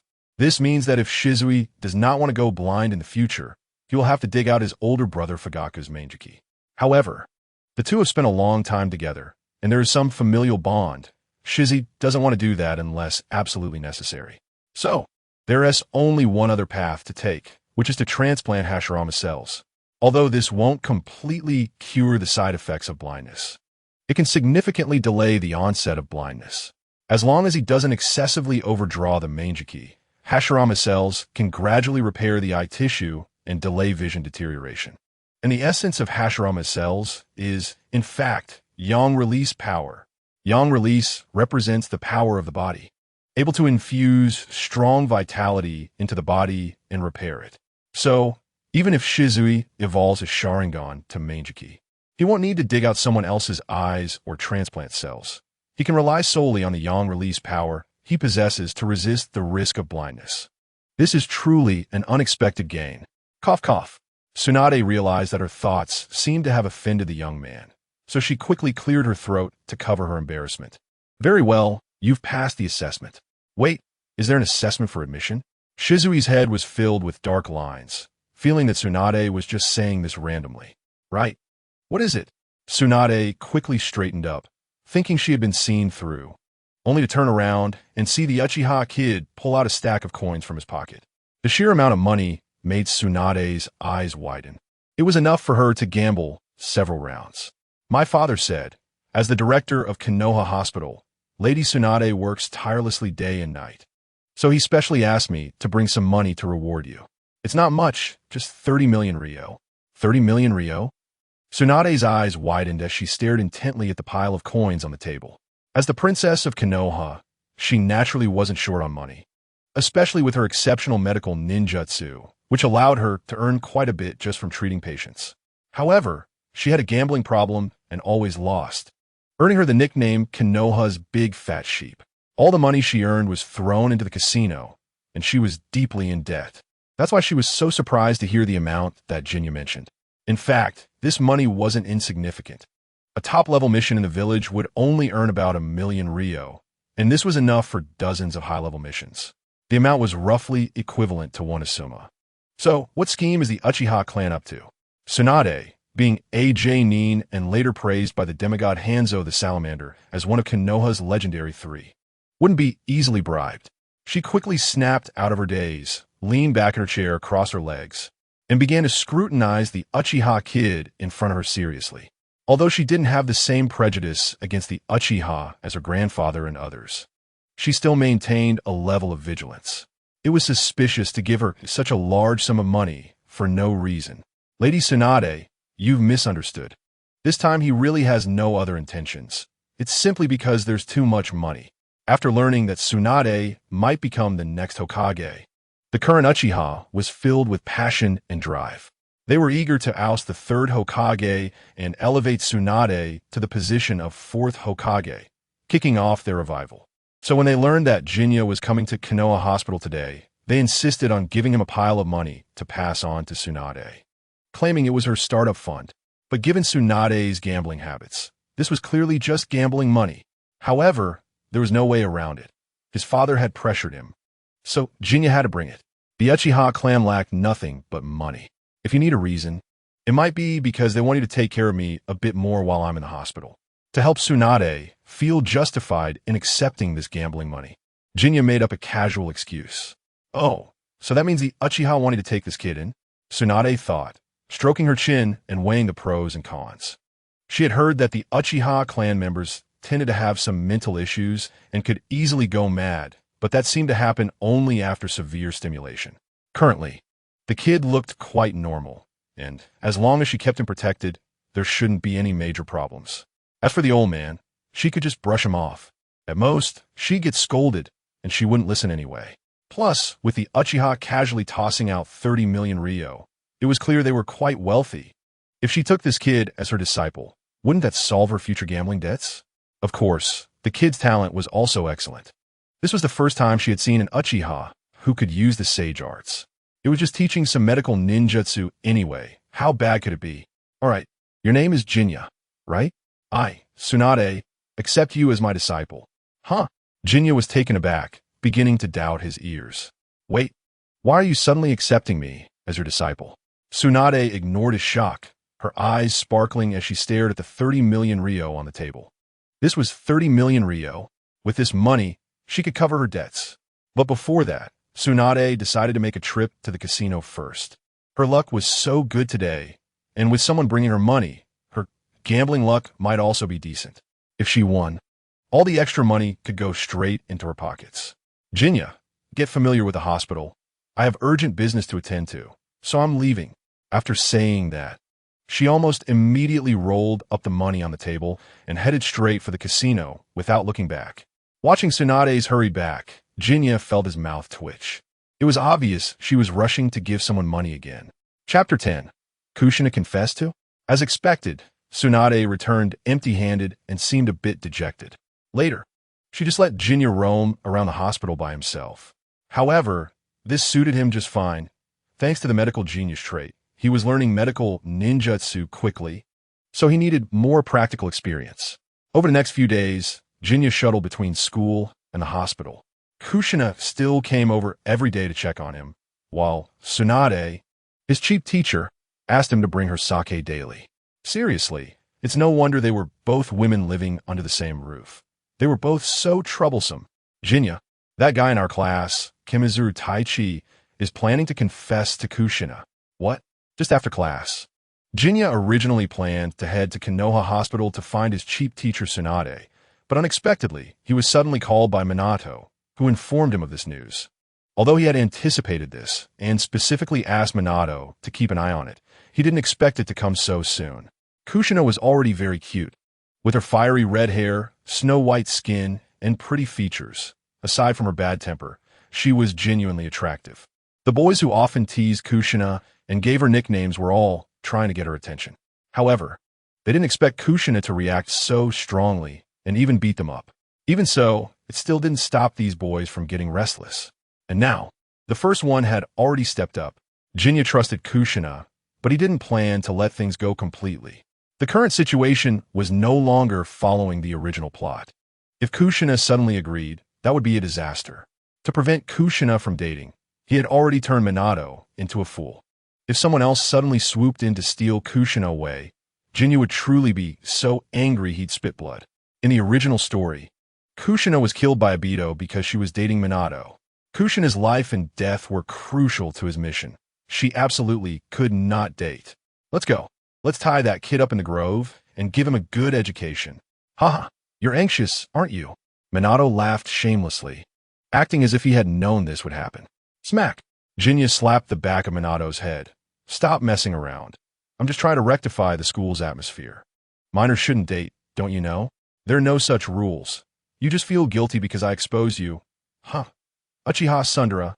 Minato covered the back of his head and mumbled unhappily. Jinya's mouth twitched. He knew that in the world of Naruto, there were no such rules. But if he didn't say that, would he directly say he didn't want Kushina to date? Wouldn't that make him look even more suspicious? Stop worrying about that. Just help me catch that kid. Since Jinya usually focused only on Kushina, he didn't know what Kamizuru Taichi looked like. So Minato stepped in to help identify him. Look, that guy following Kushina is Kamiyamada-ichi. Jinya looked in that direction and found that he was jogging towards Kushina, seemingly intending to say something to her. The content of what he was going to say was, of course, nothing more than something about liking or not liking her. Just as the kid was about to reach out and touch Kushina, Jinya no longer hesitated and directly used a body flicker technique to appear beside him in an instant. Kamiyamada-ichi seemed startled by Jinya's sudden appearance, his pupils immediately widening. Just as he was about to speak, he was punched in the stomach by Jinya, causing him to double over like a shrimp. Oof. Annoying brat. However, this commotion ultimately caught Kushina's attention. When she turned around and saw that the person was actually the one she hated the most, she let out a huff, as usual. Then her cute face scrunched up in anger as she said, "You damn bastard. What do you want to do to me this time? Isn't your way of speaking a bit easy to misunderstand?" Jinya's mouth twitched as he pretended to care and helped the already dazed Kamiyamada-ichi. I'm not here to find you. I just noticed that this classmate seems to be ill, so I plan to take him to the infirmary. Goodbye. He left without hesitation, really not wanting to stay even a second longer. The gazes from the shadows were truly prickly, making him feel uncomfortable all over. Today was already a major breach of conduct. Although he only spoke to Kushina for a moment, the Umbu would definitely report to the third Hokage, just because he was Uchiha. Fortunately, he had a lenient teacher. As Tsunade was a disciple of the third Hokage, he could be considered her grand disciple, so she shouldn't make things too difficult for him. Looking at the empty space where the figures had long disappeared, Kushina was left in a daze. After about 2 seconds of being lost in thought, she finally reacted. You bastard, you damn bastard, I will definitely kill you. The more she thought about it, the angrier she got. Since school started, it felt like every time she encountered this guy, she always ended up getting the short end of the stick. Recalling the first day of school, that guy had even made his blonde lackey pretend to faint to mock her red hair. It was truly infuriating. This time, too, it was clearly him making a fuss. Yet when she turned around, he just said it had nothing to do with him.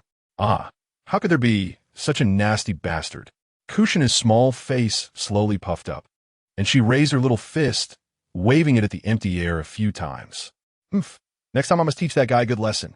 Back at the Senju ancestral home, Kushina started to complain to Uzumaki Mito about Jinya. Mito grandma, you don't know how annoying that guy is. Last time he sent someone to mock my red hair, and this time he even dared to ignore me. It's just too much. Kushina really hadn't fully integrated into Konoha yet. After all, this place was completely unfamiliar to her. There were no familiar faces, nor any friends she could confide in.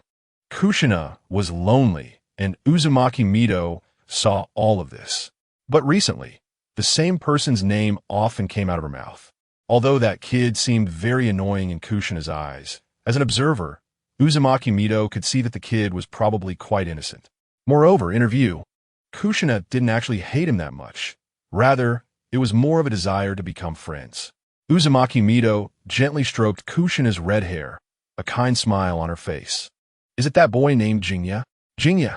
Tsunade's reaction was even bigger than Kushina's. What's wrong? Do you know him? Ju asked curiously. Not just know him. He is my new disciple. Tsunade was practically at a loss for words. This rebellious disciple actually dared to bully Kushina. It seemed he needed a good lesson. Kushina, the classmate you mentioned, is his full name Uchiha Jinya? Kushina was slightly taken aback, then nodded vigorously. Yes, that bastard. Tsunade, do you know him too? She was really curious. Was that bastard so famous that even Tsunade knew him? Tsunade, question like this, stiffened for a moment, suddenly recalling the 30 million ryo that had gone down the drain, and said somewhat gloomily, He is my new disciple. New disciple? Kushina's eyes widened. She really didn't expect that bastard could also be accepted as Tsunade's disciple. Kushina fell silent all at once, and after about 5 or 6 seconds, she raised her head again and firmly said to Tsunade, Tsunade, can you teach me powerful ninjutsu? Tsunade's hand froze mid-bite, and she looked up in confusion, with rice still on the corner of her mouth. What did you say? Kushina explained, I want to become stronger and then defeat that annoying bastard. Tsunade instantly regretted it, because before she could finish her meal, Kushina had already pulled her up, urging her to teach ninjutsu. But the one feeling even more uncomfortable was Ju, as no one had paid attention to him since earlier, as if he were heir. Am I not worthy of speaking? Looking at her grandchildren playing around, Uzumaki me.You smiled.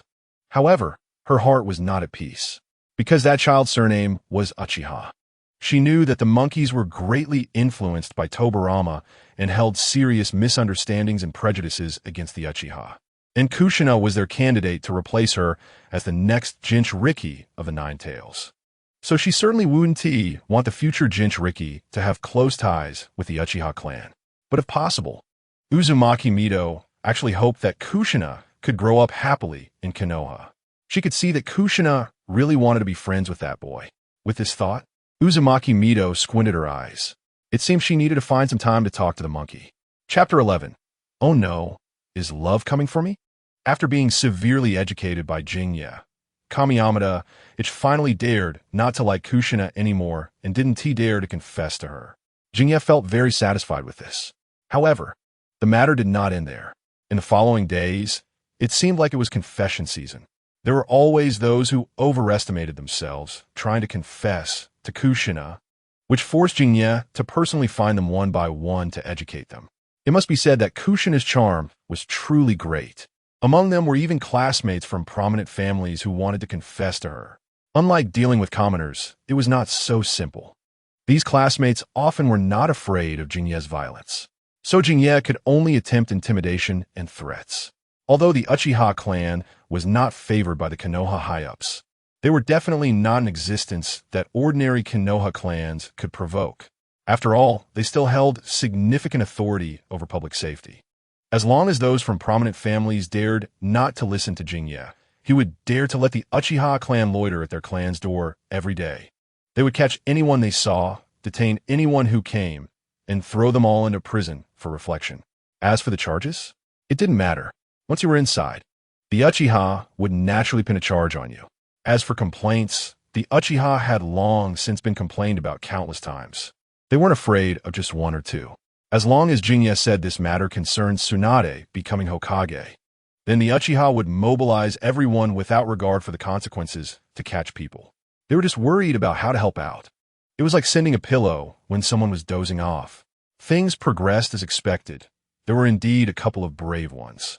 But once the Uchiha locked their clan members in prison, they all shut up. These people are really something else. Jinya has already warned them. Yet they still want to challenge him. They won't shed tears until they see the coffin. However, during this time, there have been some strange occurrences. Tsunade seems to have become a bit stricter with him. I don't know what kind of madness she's been on, but she's been nitpicking at him for no reason, as if she is deliberately looking for a reason to teach him a lesson. Fortunately, Jinya understands Tsunade well enough, and after he provided some new bedding steaks and good wine, she finally calmed down.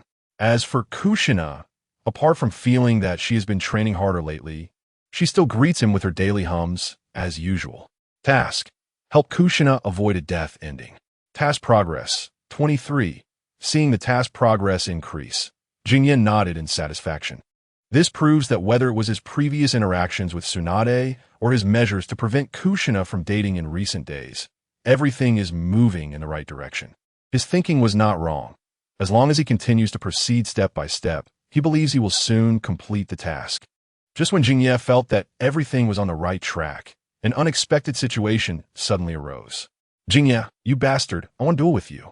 Looking at Kushina, whose face was flushed with embarrassment or anger, Jingye was completely bewildered. Wait, what did I do? Why are you suddenly coming at me like this?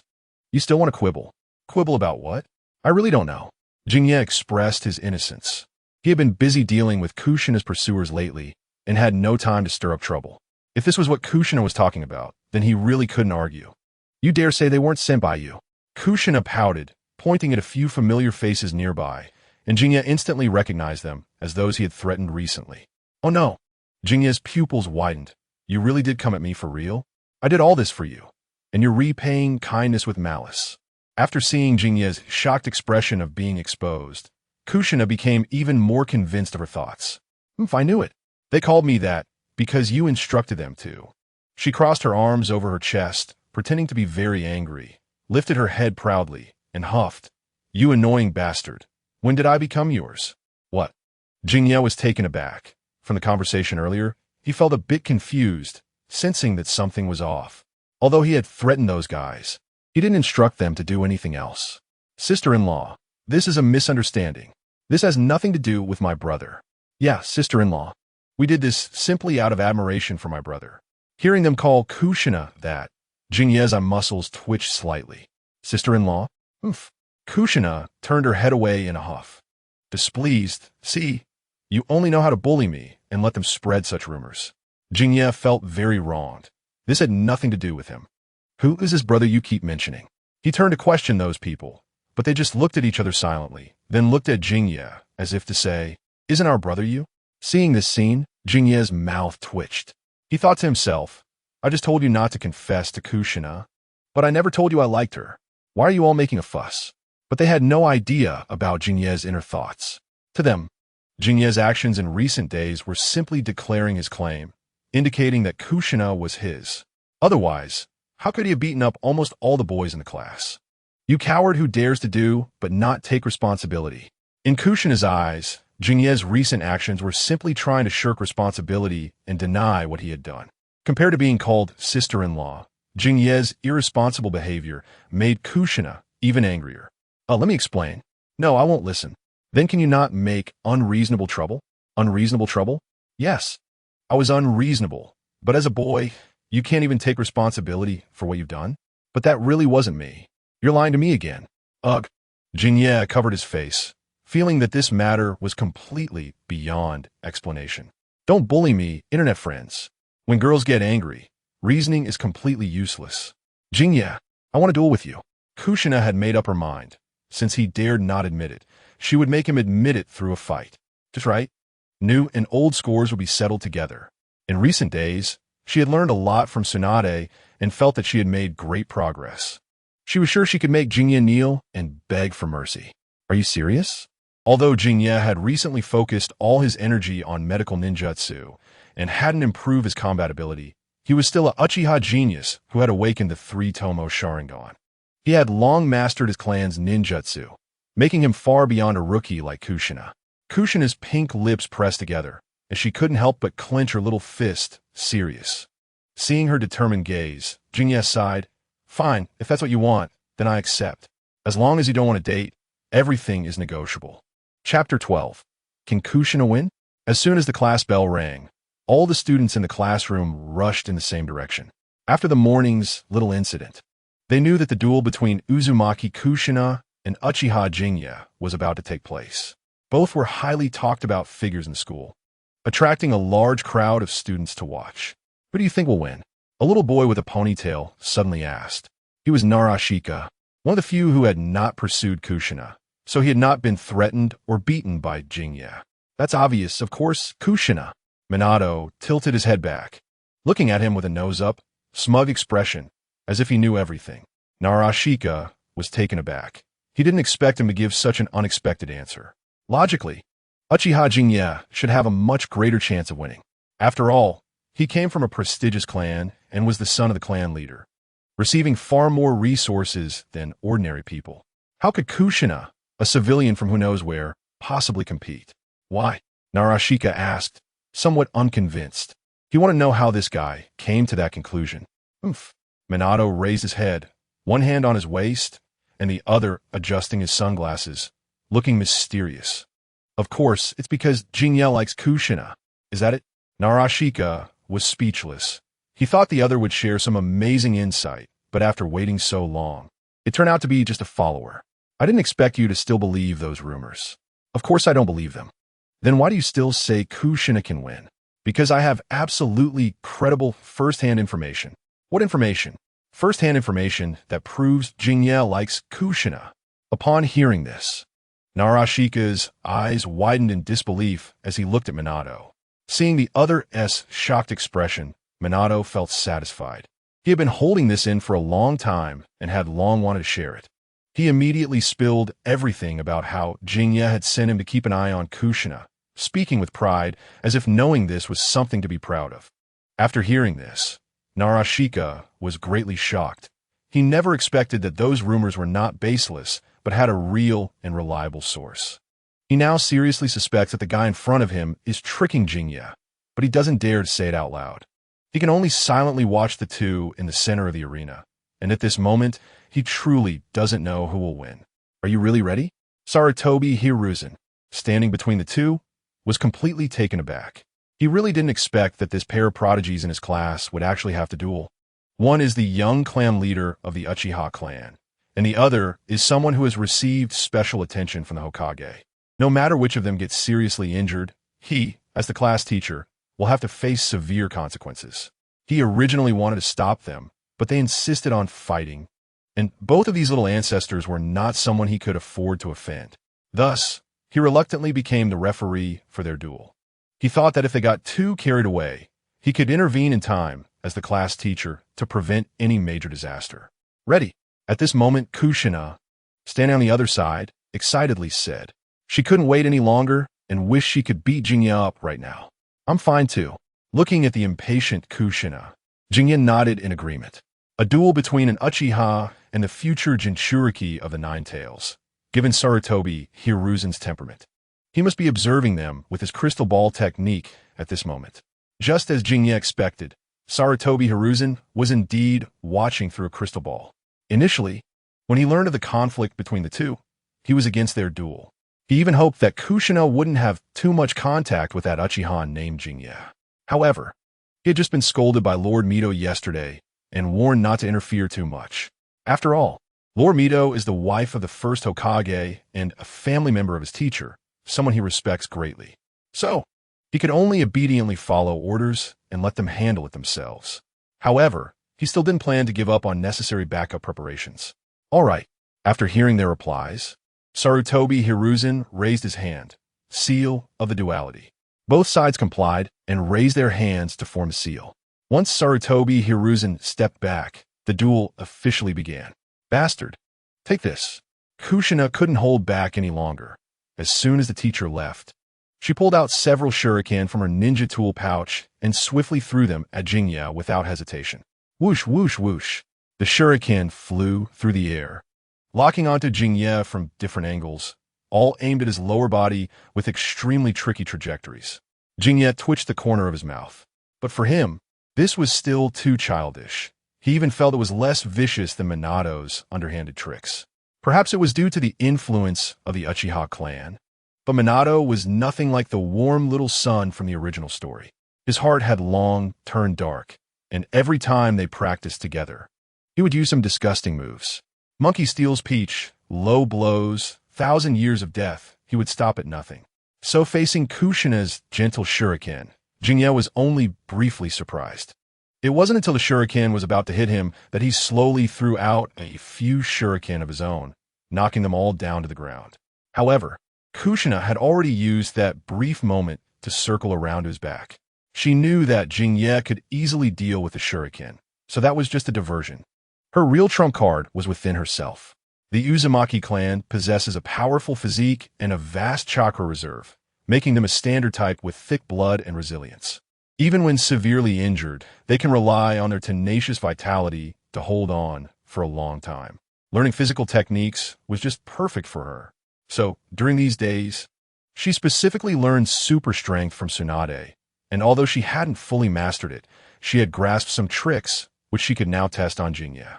Hee, how does it feel to be hit? Kushina aimed a powerful punch at Jinya's lower back, thinking she would succeed, only to be stopped by a suddenly appearing hand. Jinya caught her punch with just one hand, not even taking a step back. Although she hadn't fully mastered super strength due to her chakra control, that punch could easily crush a 5-meter-high stone. But Jinya seemed completely unfazed. How could this be? The force is not bad. After feeling the impact of her punch, Jinya couldn't help but squeeze Kushina's delicate little fist and sincerely commented. In his view, he possessed this level of strength due to his innate talent.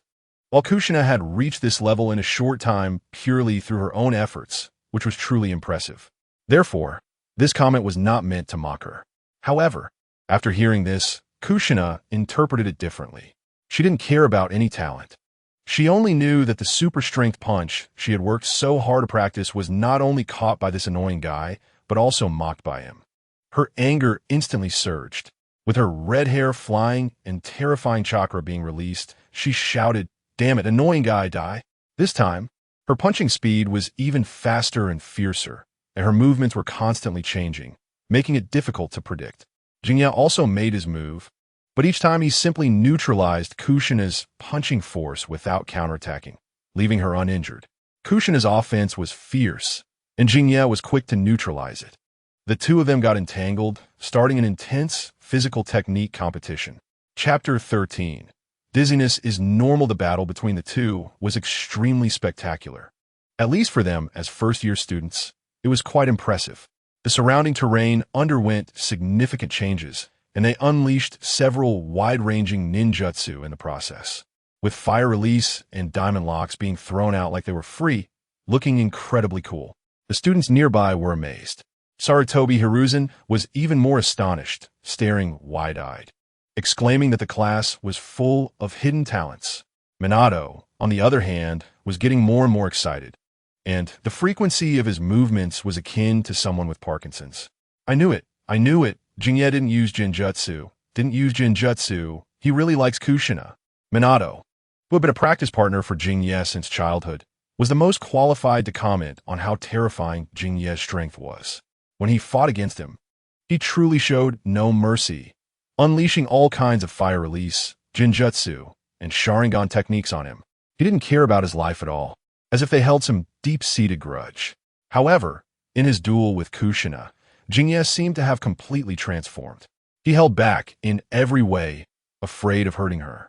Even the ninjutsu he unleashed was all for show, lacking any real damage, clearly afraid of injuring Kushina. If this isn't love, then what is love? There isn't a single Uchiha who isn't Sundara. Sure enough, the gap is still too big. Sarutobi Hiruzen looked at the battle footage coming from the crystal ball and couldn't help but sigh.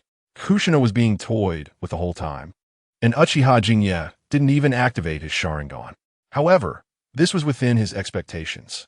After all, an Uchiha who had activated the 3-Tomo Sharingan could already match a Jonin. A 7-year-old Jonin, this little guy, if he were to become the next Madara, the consequences would be unimaginable. He took a deep puff from his pipe and then exhaled a wisp of white smoke, falling into deep thought. Currently, this little guy had already been taken as a disciple by Tsunade, and he had also been warned by Lord me.You, so he couldn't act against him for now. However, he could at least provide some proper guidance, imparting the will of fire to make him understand the importance of protecting the village. This would at least reduce his danger. If it ultimately still failed, then he could only call Danzo to handle it. With this in mind, Sarutobi Hiruzen once again focused his gaze on the battle footage from the crystal ball. He discovered that the battle seemed to be nearing its end. Damn it! Kushina gritted her teeth, almost driven mad with frustration. From the start of the battle until now, she felt completely exhausted and hadn't even managed to injure her opponent in the slightest. That annoying guy was always in control, and he would occasionally throw out some pointers that felt like the greatest insult to her. What did he mean? Did he think she was that bad? Kushina felt wronged. She had been trying her best to seek guidance from Tsunade, so why couldn't she defeat this damn bastard? And he dared to zone out? Jingye's eyelids twitched. He really hadn't expected that this girl could zone out even while fighting him. This was a battle, not studying. Was it really that boring? Was he too unthreatening? Or did she think she was doing well? Jingye suddenly felt insulted and decided to stop holding back, quickly ending the fight. He launched a powerful punch. Just as Kushina snapped back from her daze, she saw Jingye's figure rapidly enlarging in her vision. He was rushing towards her at an unimaginable speed. As the fist was about to hit her face, Kushina panicked and froze in place. Her response to the crisis was simply inadequate, but it wasn't entirely her fault. After all, she was only 7 years old, and at that age in modern times, she should still be in her mother's arms acting cute.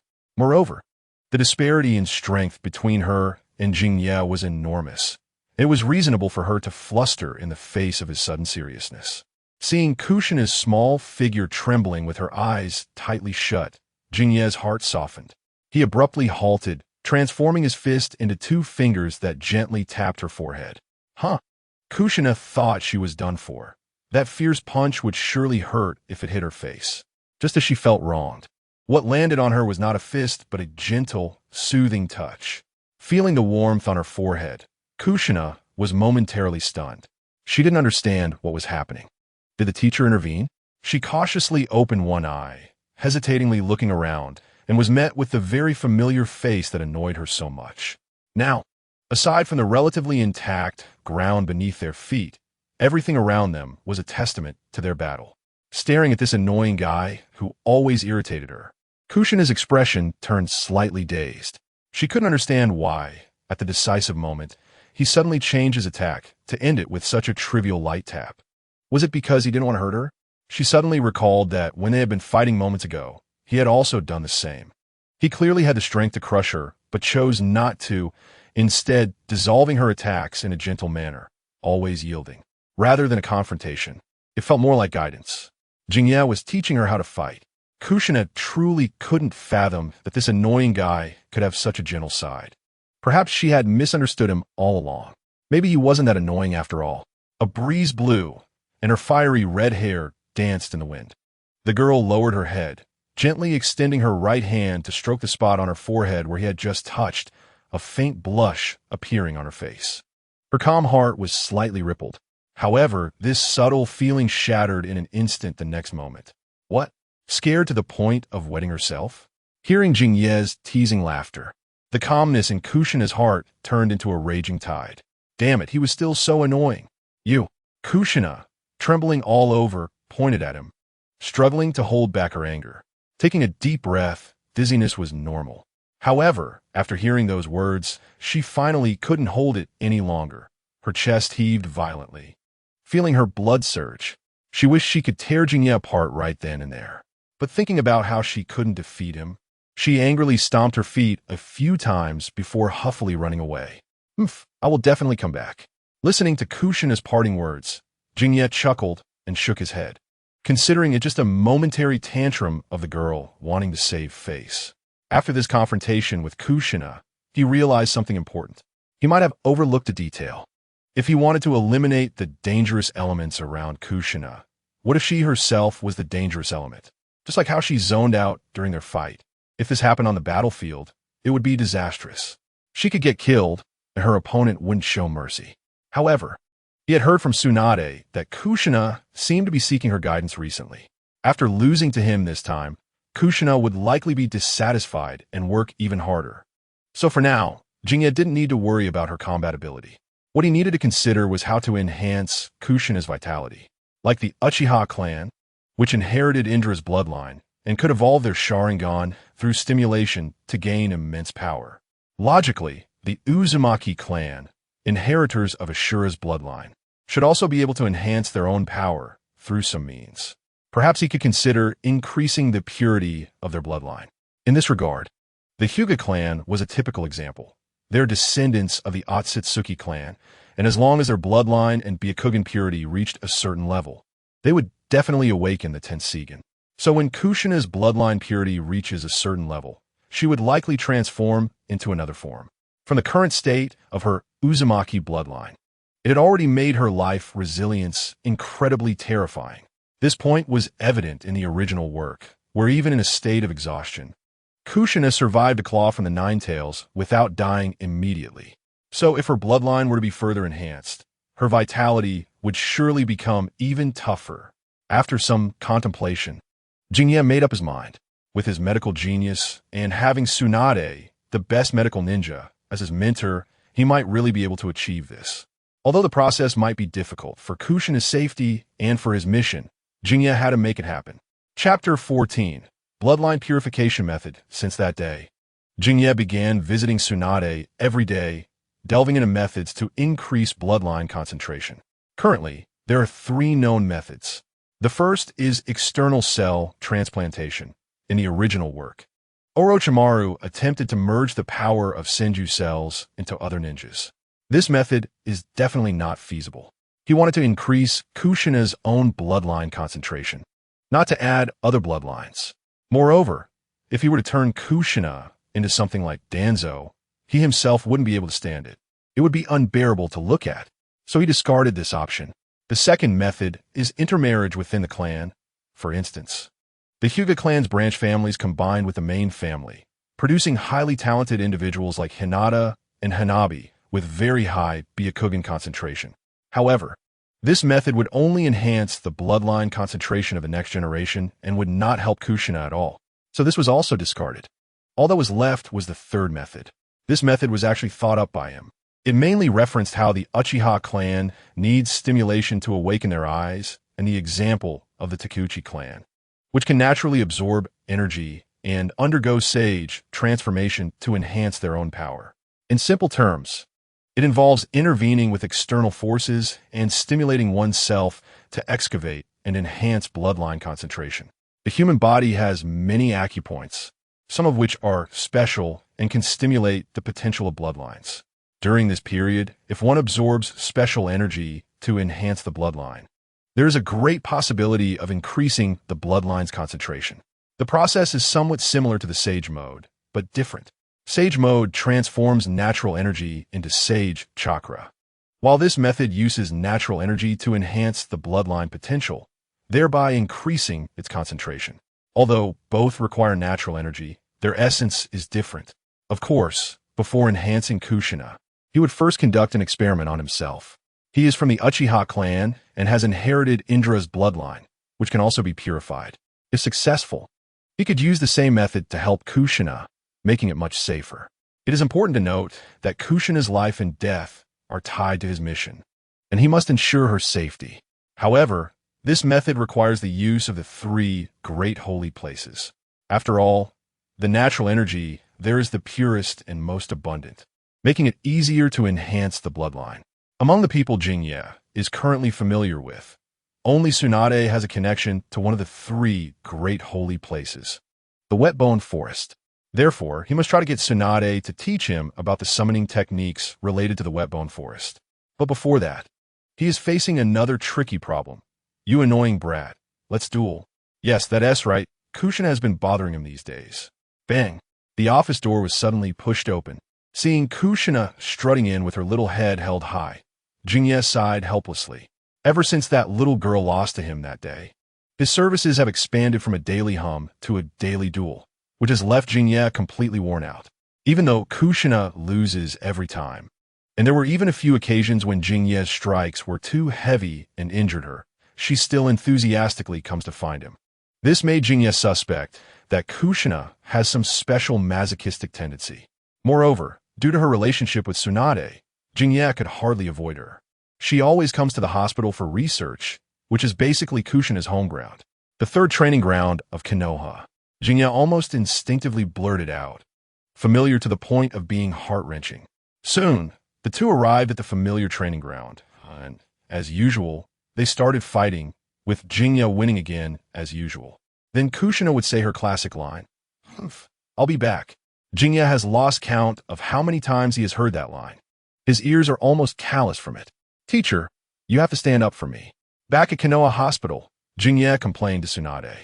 It's really frustrating to be interrupted every time he gets to a critical moment in his research.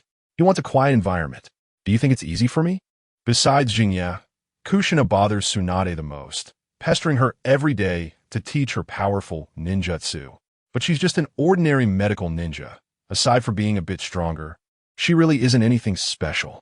Tsunade sulked on the sofa, holding a bottle of alcohol and occasionally taking swigs. Want some? Suddenly remembering there's a living person in the room, she lifted the bottle to indicate. No, shouldn't you be offering me peanuts? Looking at the flushed Tsunade, Jingye's forehead was covered in black lines. Did she lose money again somewhere and is now drunk? He felt he might not get any useful answers. I think that girl probably sees you as her friend. Just when he was losing hope, Tsunade suddenly said this. Friend? Yeah. Tsunade pulled Jingye close and ruffled his hair furiously, taking the chance to get a bit of revenge. It's because of you I'm this tired. With his head on the flat airport, Jingye really didn't expect such a sudden turn of events and was left speechless. Hey, that's not how you treat a martial artist. Seeing that Tsunade had no intention of stopping or answering his question, he could only helplessly interrupt. Teacher? Hearing this reminder, Tsunade finally withdrew her hand in annoyance. You really can. What? What did I do? Jingye looked confused. Tsunade wanted to take another sip of alcohol, but noticed Jingye next to her and stopped, seriously saying, Haven't you noticed that Kushina has always been alone? Jingye was taken aback. Aren't you a person? Tsunade's forehead twitched, and she directly hit his head. Smooth talker. I meant people her age. The serious atmosphere was instantly broken. Jingye rubbed his aching head, thinking that she hadn't been clear earlier. However, when Kushina came to find him, she indeed always came alone. He struggled to recall their school days together and realized that Kushina seemed to have never interacted much with others. Although those classmates often teased Kushina, she would only retaliate with her fists and then ignore them. She mostly kept to herself, occasionally coming to check in with him. The more Jingye thought about it, the more uneasy he felt, frowning tighter. Just a bunch of troublesome little brats. Tsunade glanced at him, noticing he was lost in thought, then took another swig of alcohol. But because she drank too quickly, she choked. Cough, cough, cough, damn it. Chapter 15. Finding a friend for Kushina. Could it be that Kushina turned out this way all because of me? Jingye finally realized the seriousness of the situation.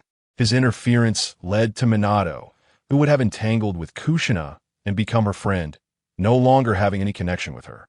And those classmates who pursued Kushina also no longer dared to approach her due to Jingye's threats. And if he continued to ignore her, it would essentially mean isolating her.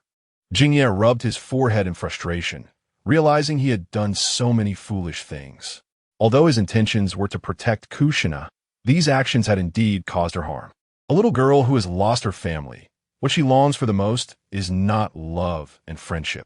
Damn it, I'm really damned. After realizing the cause and effect, Jingye headed back to the Uchiha clan that day, but walked in the opposite direction of home. His goal was clear, to find Uchiha Mikoto. Jingye had thought it through. Since he caused the trouble, he had the obligation to take responsibility. If Kushina is alone, then he could find her friend. After all, in the original timeline, Uchiha Mikoto and Kushina would have eventually become good friends. So, intervening early to let them meet sooner is quite reasonable, right? Uchiha Mikoto is about 2 years older than him, since he is the same age as Kushina. Mikoto is also 2 years older than Kushina and is currently in the 3rd grade of the ninja school. The age difference is not significant and should not hinder them from becoming close friends.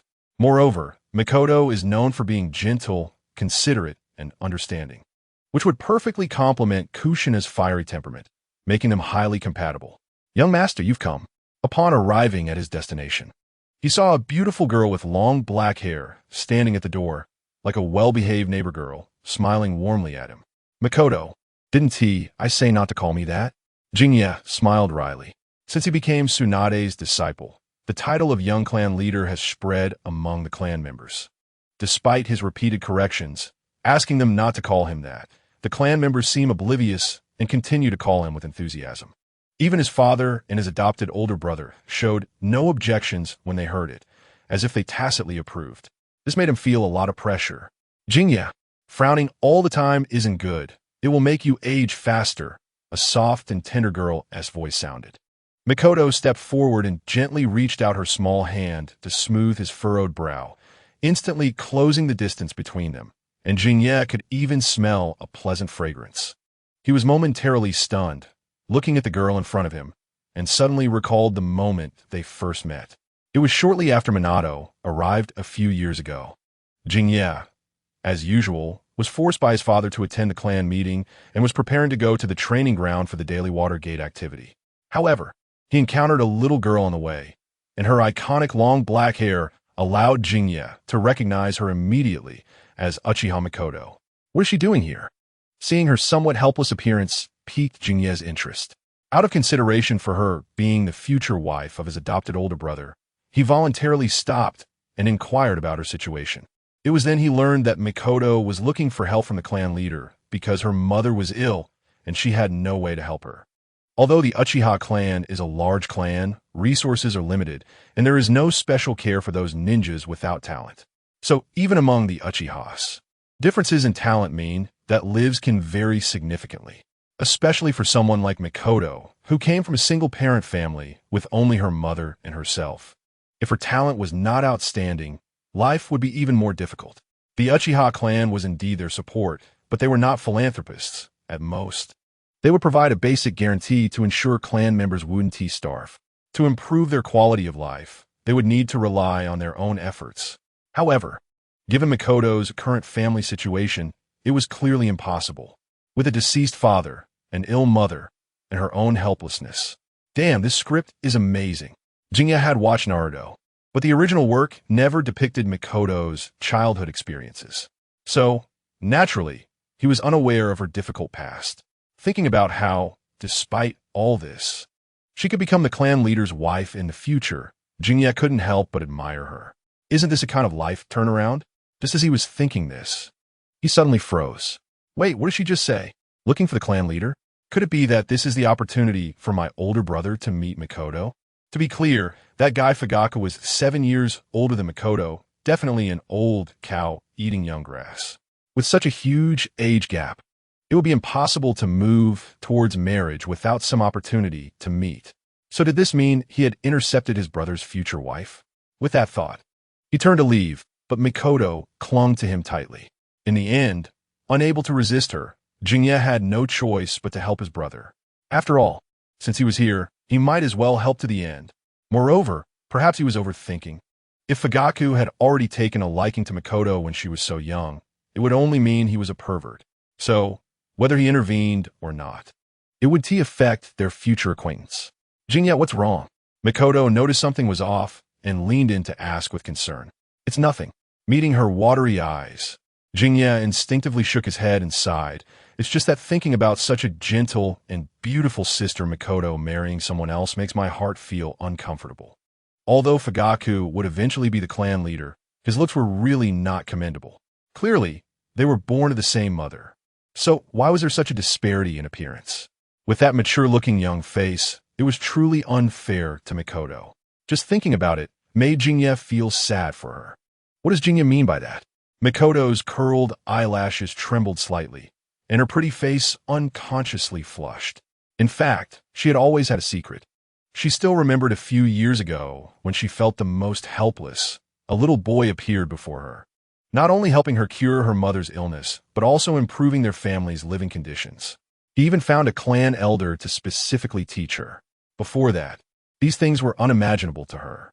After all, her father had died early due to missions, and her mother had been in poor health for years, unable to do any heavy work, leading to their family's difficult circumstances. Her own talent was also very ordinary. She hadn't awakened a Sharingan, and as long as she could earn enough money to treat her mother by entering the clan's police department in the future, she would be very grateful. However, Jinye's arrival turned everything around. He burst into her life like a dazzling ray of light, bringing unprecedented warmth. He completely changed her life. That small figure was deeply imprinted in her mind, something she could never forget. What Jinye didn't know was that the children in the Naruto world mature very quickly. Even if they seem small, they already understand what it means to like and love. So, naturally, he was unaware of Mikoto's special feelings for him. naively thinking that their relationship was just pure friendship. Under the sunset, the shadows of the two slowly elongated behind them. Makoto nervously clasped her small hands together, cautiously stealing glances at Jinya, her heart seemingly leaping to her throat. Sister Makoto, I came here today to discuss something with you. Just as Makoto was about to say something, Jinya suddenly interrupted her, causing her to be momentarily stunned. Huh? Chapter 16. Rejected? So, Jinya's meaning is that he hopes I can become friends with that red-haired girl you mentioned? Makoto's eyes dimmed slightly, and she seemed a bit lonely, like a young beast abandoned by someone. Although she had mentally prepared for this, she didn't expect it to come so soon. There was an insurmountable gap in their identities. He was the clan leader's son, while she was just an ordinary member of the family. It was already rare for them to know each other. How could she dare to ask for more? But still, she felt so unwilling. Yes. After receiving Jinya's affirmative answer, Makoto's eyes completely lost their sparkle, as she stood there like a statue, stiff and lifeless. Sister Makoto? Sister Makoto? Are you okay?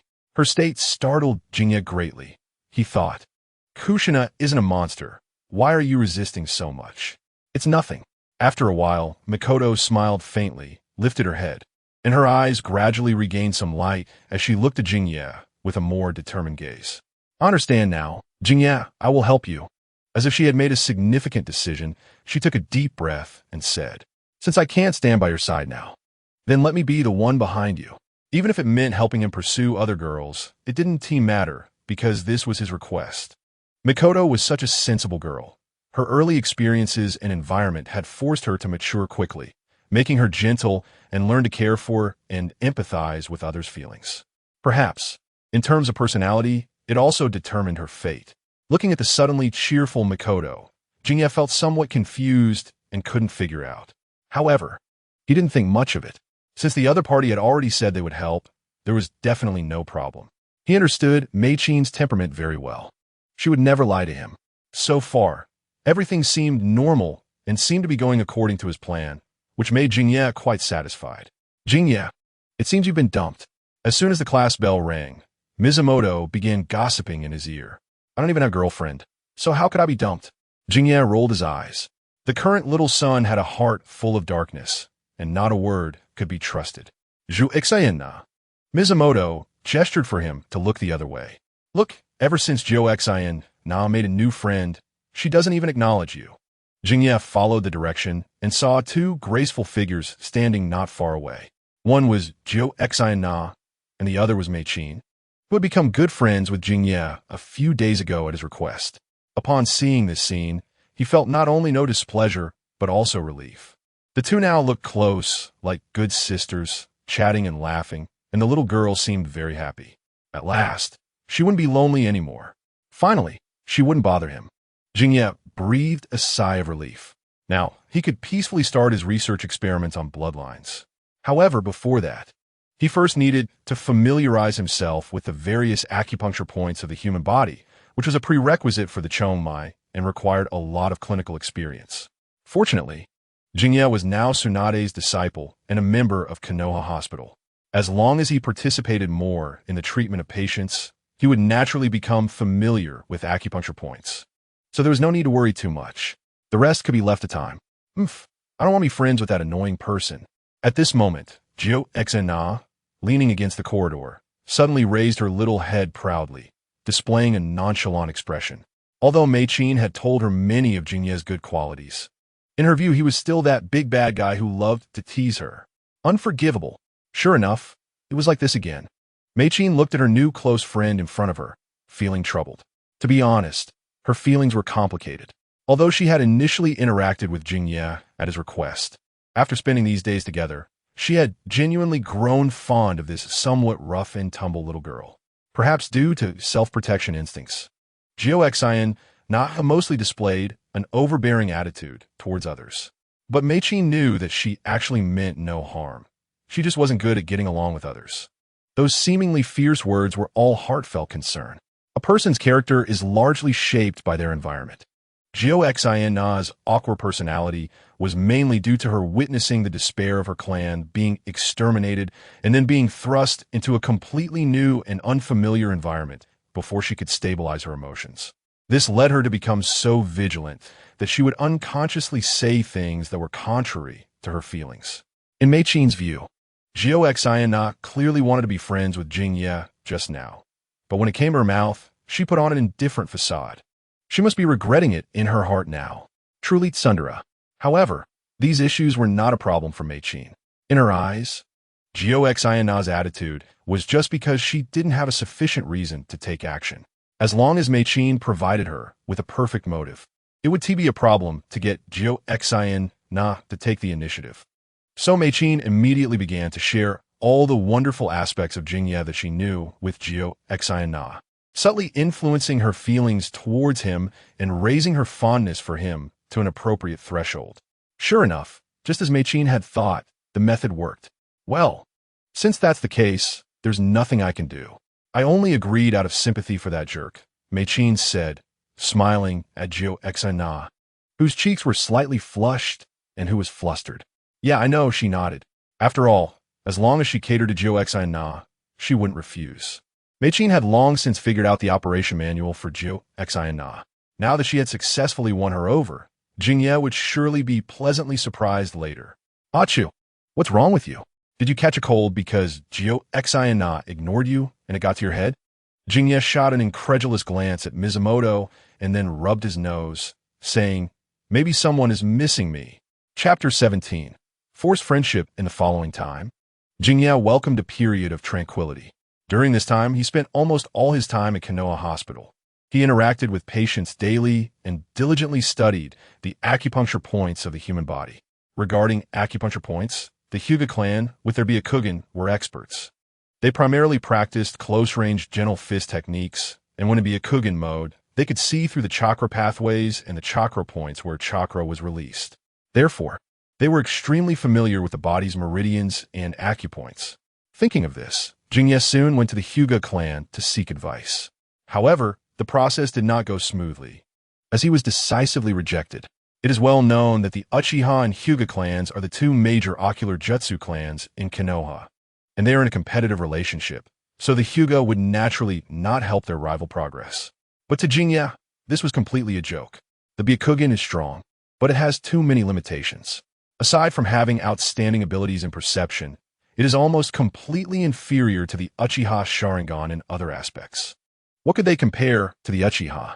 If it weren't for the higher-ups in Konoha wanting to limit the Uchiha's development, the Hyuga clan's Byakugan would hardly be anything noteworthy. Not to mention competition, they wouldn't even be able to carry the shoes of the Uchiha, unless their Byakugan evolved into the Tensigan.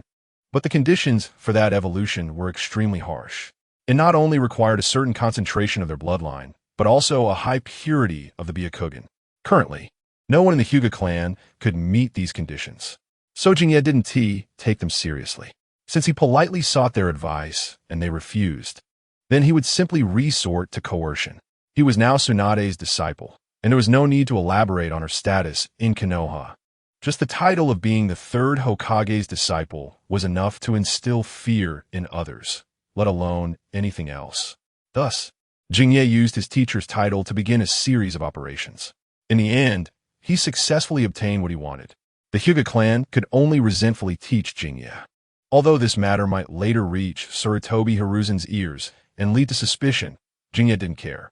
It was all just a simulation. Even if they became suspicious and wanted to kill him, it didn't matter. Once he completed Na's task, everything would be over, and he would die anyway. Being killed by someone and dying from exhaustion of lifespan was no different. Rather than that, it was better to do something meaningful. Moreover, once he completed the Chomai experiment, who knows, the Sharingan might even evolve into a Manjikyu. By then, who would kill whom would still be uncertain. Jingye wouldn't hesitate to deal with the old man, Sarutobi. Thus, Jingye began a busy life again. Then the familiar scene reappeared. So, what brings you here this time? Looking at Na, who stood before him again, Jingye felt a bit dazed. Not again. Are you lonely again? Why are you back? Let me study the experiment in peace. Is that so hard? Jingye stared blankly with a dead fish eye, glancing over at Mikoto, who was standing nearby. Noticing her waving at him and making a peace sign as if showing off her achievements, Jinye looked confused, deeply furrowing his brows. For some reason, he felt like something was off again. Jinye, hearing his name called, he shifted his gaze back to Kushina. She, who should have had a fiery personality, looked extremely shy at that moment, her small head lowered, and her fingers nervously poking at each other. This was the first time Jinye had seen such an adorable side of Kushina. What's wrong? Jinye asked, snapping back to reality. Oh well. Kushina's shoulders trembled slightly, clearly flustered, and her speech became incoherent. Which one? Jinye pressed. At that moment, Mikoto whispered something in her ear, helping Kushina regain her composure. She stood still, closed her eyes, took a deep breath, then opened her eyes with a serious expression. Under Jinye's puzzled gaze, she earnestly said, Jinye, I want to be friends with you. I hope you won't turn me down. Jinye was taken aback, completely baffled by this unexpected turn of events. But then, seeing Mikoto give him a peace sign again, he temporarily understood who had orchestrated this scene. Jinye's mind was a muddle. He looked at the smug Mikoto and then at the composed Kushina, and suddenly slapped his forehead, realizing he had made a mistake. Everything was wrong. Mikoto, you misunderstood my intentions. But the situation was clearly not something he could easily dismiss. Actually, we were already friends. He had intended to refuse. Wanted to focus on his research to improve bloodline concentration. But for some reason, the words took a turn as they left his mouth. Upon hearing this, Kushina relaxed her tightly clenched teeth and fists, her eyes visibly brightening. Oof. She crossed her arms, turned her head, and pretended to be indifferent with a hum. But the corners of her mouth couldn't help but curl upwards. Since we're friends now, I guess I'll reluctantly take you out to play. Chapter 18. Kushina is easy to persuade. Did Kushina really invite you for a picnic? Jinye paused his actions, recalling the scene from yesterday when he had impulsively agreed without considering the consequences. 3 Uchiha members and 1 undecided Jinchuriki. This combination was clearly off. Surely, Sarutobi Hiruzen was already in a frenzy of suspicion by now. However, there was no turning back, since he had already promised he would not go back on his word. So he was committed to the picnic. As for Sarutobi Hiruzen, who cares? As long as he didn't send too many Umbu to interfere with their outing, it would be fine. Well, as you can see, I'm currently preparing for the picnic, Jinye said, casually grabbing a few bags of snacks. Wow, I knew you guys could make it, Minato exclaimed excitedly behind him. Make what? Jinye suddenly stopped, turned around, and slapped Minato on the back of the head. Don't overthink it, we're just pure friends. Minato winced in pain, rolling his eyes. Haha, ordinary friends? Who would believe that? Not just me, but also Mikoto-ne. And I brought you along too. Jinye approached a dessert shop and packed all the sweets inside. While that was true, didn't you say last time that you would never have too much contact with Kushina? How did it escalate to going on a picnic together? Jinye fell silent. He truly had no rebuttal for that. He had thought that his relationship with Kushina would be limited to that of ordinary classmates, so he had boasted. But who would have thought that Kushina would be so proactive? And before he knew it, they had become good friends. So among good friends, going out to play and organizing a picnic wasn't too much to ask, right? Therefore, Jinye chose to ignore Minato, who usually liked to gossip about his relationship with Kushina, and suddenly found him quite annoying. Hey boss, give me 20 bowls of ramen to go, Jinye shouted as he arrived at Ichiraka Ramen. Oh right, make them salty. He remembered that Kushina's favorite food was salty ramen. Minato looked at Jinye with disdain, thinking, you know her favorite flavor so well, and yet you still say it doesn't matter? Sure enough, the Uchiha are a bunch of proud tsundere. Damn it, why hasn't Jinye come yet? Kushina, who had already arrived at the designated location, complained irritably. Maybe he's lost? Mikoto offered as a defense for Jinye. How could that be? This is obviously the route we take every day on our way to school. Hearing this, Mikoto fell silent. She had no argument left, as what Kushina said was indeed true. Under normal circumstances, he should have arrived by now, but now there wasn't even a shadow in sight. Mikoto was also feeling anxious, wondering what could have happened to Jinye. Did he forget, or did he oversleep? Another 10 minutes passed, and still no sign of him. Kushina could no longer hold back. her fiery red hair flowing as she radiated a terrifying low pressure. Ah, damn it. This is my first time asking a friend out to play, and he actually dares to stand me up. He might as well just drop dead. Kushina's anger had reached its peak, and she planned to head to the Uchiha clan to drag Jinnya out and give him a beating. However, just as she was about to set off, Mikoto suddenly tugged at her sleeve. Kushina stumbled, and Mikoto gestured for her to look in another direction. Following her gaze, Kushina saw two figures appearing not far away. One was a blonde guy wearing black sunglasses, who could be ignored. But when she spotted the other figure, Kushina's eyes widened, her watery gaze fixated on him. "You brat, why did you take so long to come?" Hearing someone call him, Jinnya instinctively looked up, only to meet Kushina's furious gaze. The scorching summer made her slightly sweaty, with some strands of hair sticking to her cheeks, her face flushed from the heat. Additionally, whether it was from anger or the heat, her breathing was slightly rapid, causing her youthful chest to rise and fall continuously. She was wearing a beige short kimono with black patterns, her slender white legs wrapped in black stockings, and a hairpin adorning the left side of her red hair, giving her an indescribable sense of vitality and youthfulness in this summer. Of course, if it weren't for that fierce glare directed at him, it would have been even more perfect. Seeing this scene, Jinnya was instantly stunned. He was both amazed by Kushina's outfit and felt guilty about being late. He had been so focused on buying things that he completely lost track of time. He felt quite apologetic about it. Facing the irritable Kushina, who was puffing up her cheeks and glaring at him, Jinnya silently turned his head away. "Of course, we're going to buy you some delicious food." But fortunately, Minato suddenly chimed in at that moment. He was in a mood to boast, especially when it came to matters related to Jinnya, which made him even more excited. So when Kushina questioned them, Minato stepped forward and directly revealed everything they had just bought to eat, why they bought it, and for whom, his words full of pride, as if it were something to be proud of. In fact, it really was, because the amount that Shizen bought was not just a little bit. It was almost as if she went from store to store, buying everything in sight. Such financial power is not something an ordinary commoner could manage. It was only because Shizen was from the Uchiha clan and also the son of the clan leader. Otherwise, such extravagant spending would have cost him dearly. Kushina had no friends before, so she hardly ever ate out. She always ate at home. Usually, it was Tsunade and SH Ju who cooked at home. Although SH Ju's cooking wasn't particularly good, it was still edible. But Tsunade's cooking could only be described as terrible. The things she made could almost be considered poison. Even a dog would die from it. So when Kushina heard Minato vividly describing the food, she couldn't help but drool. She no longer thought about whether Shizen was late or not. Now her mind was filled with thoughts of delicious food. Even Shizen's image in her heart became more majestic. Having food is like having a mother. Seeing Kushina looking at him like a cute little cat, Shizen was taken aback. He thought, is this all it takes to win her over? He never expected that just food would easily win Kushina's heart. He thought she would scold him. For the first time, he felt that bringing Minato along was a great idea. Chapter 19. You Can't Date Him. Delicious. The group made their way toward the picnic forest. Along the way, Kushina held a 3-color dango in her hand, her face radiating happiness.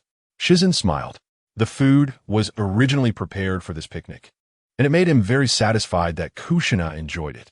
Soon, they arrived at the maple forest for their outing. However, the scene before them shocked Shizen. Naruto is a passionate manga focused on the growth of young people. It hardly ever describes love. So Shizen didn't know that the couples in Naruto actually loved each other very intensely. How'd he know? Of course, he saw it with his own eyes. In this maple forest, there were couples everywhere, hugging, cuddling, or even sitting together in an overly affectionate manner, with some even kissing. The scene was explosive, filled with pink bubbles. This sight completely startled Shizen. He had put in a lot of effort to prevent Kushina from dating using various methods, but this scene directly hit him hard. He instinctively turned to look at Kushina, only to see the little girl freeze in her actions. The 3-color dango suddenly losing its appeal, her big eyes wide open, her little mouth agape, completely dumbfounded. This scene was too shocking for her. For a moment, it seemed to cause her brain to crash. After a long while, Her little face turned red as she turned her head and asked, Shizun, what are they doing? I know. Minato excitedly bounced out. They are dating. Dating? Kushina widened her eyes. Can friends do that? Of course.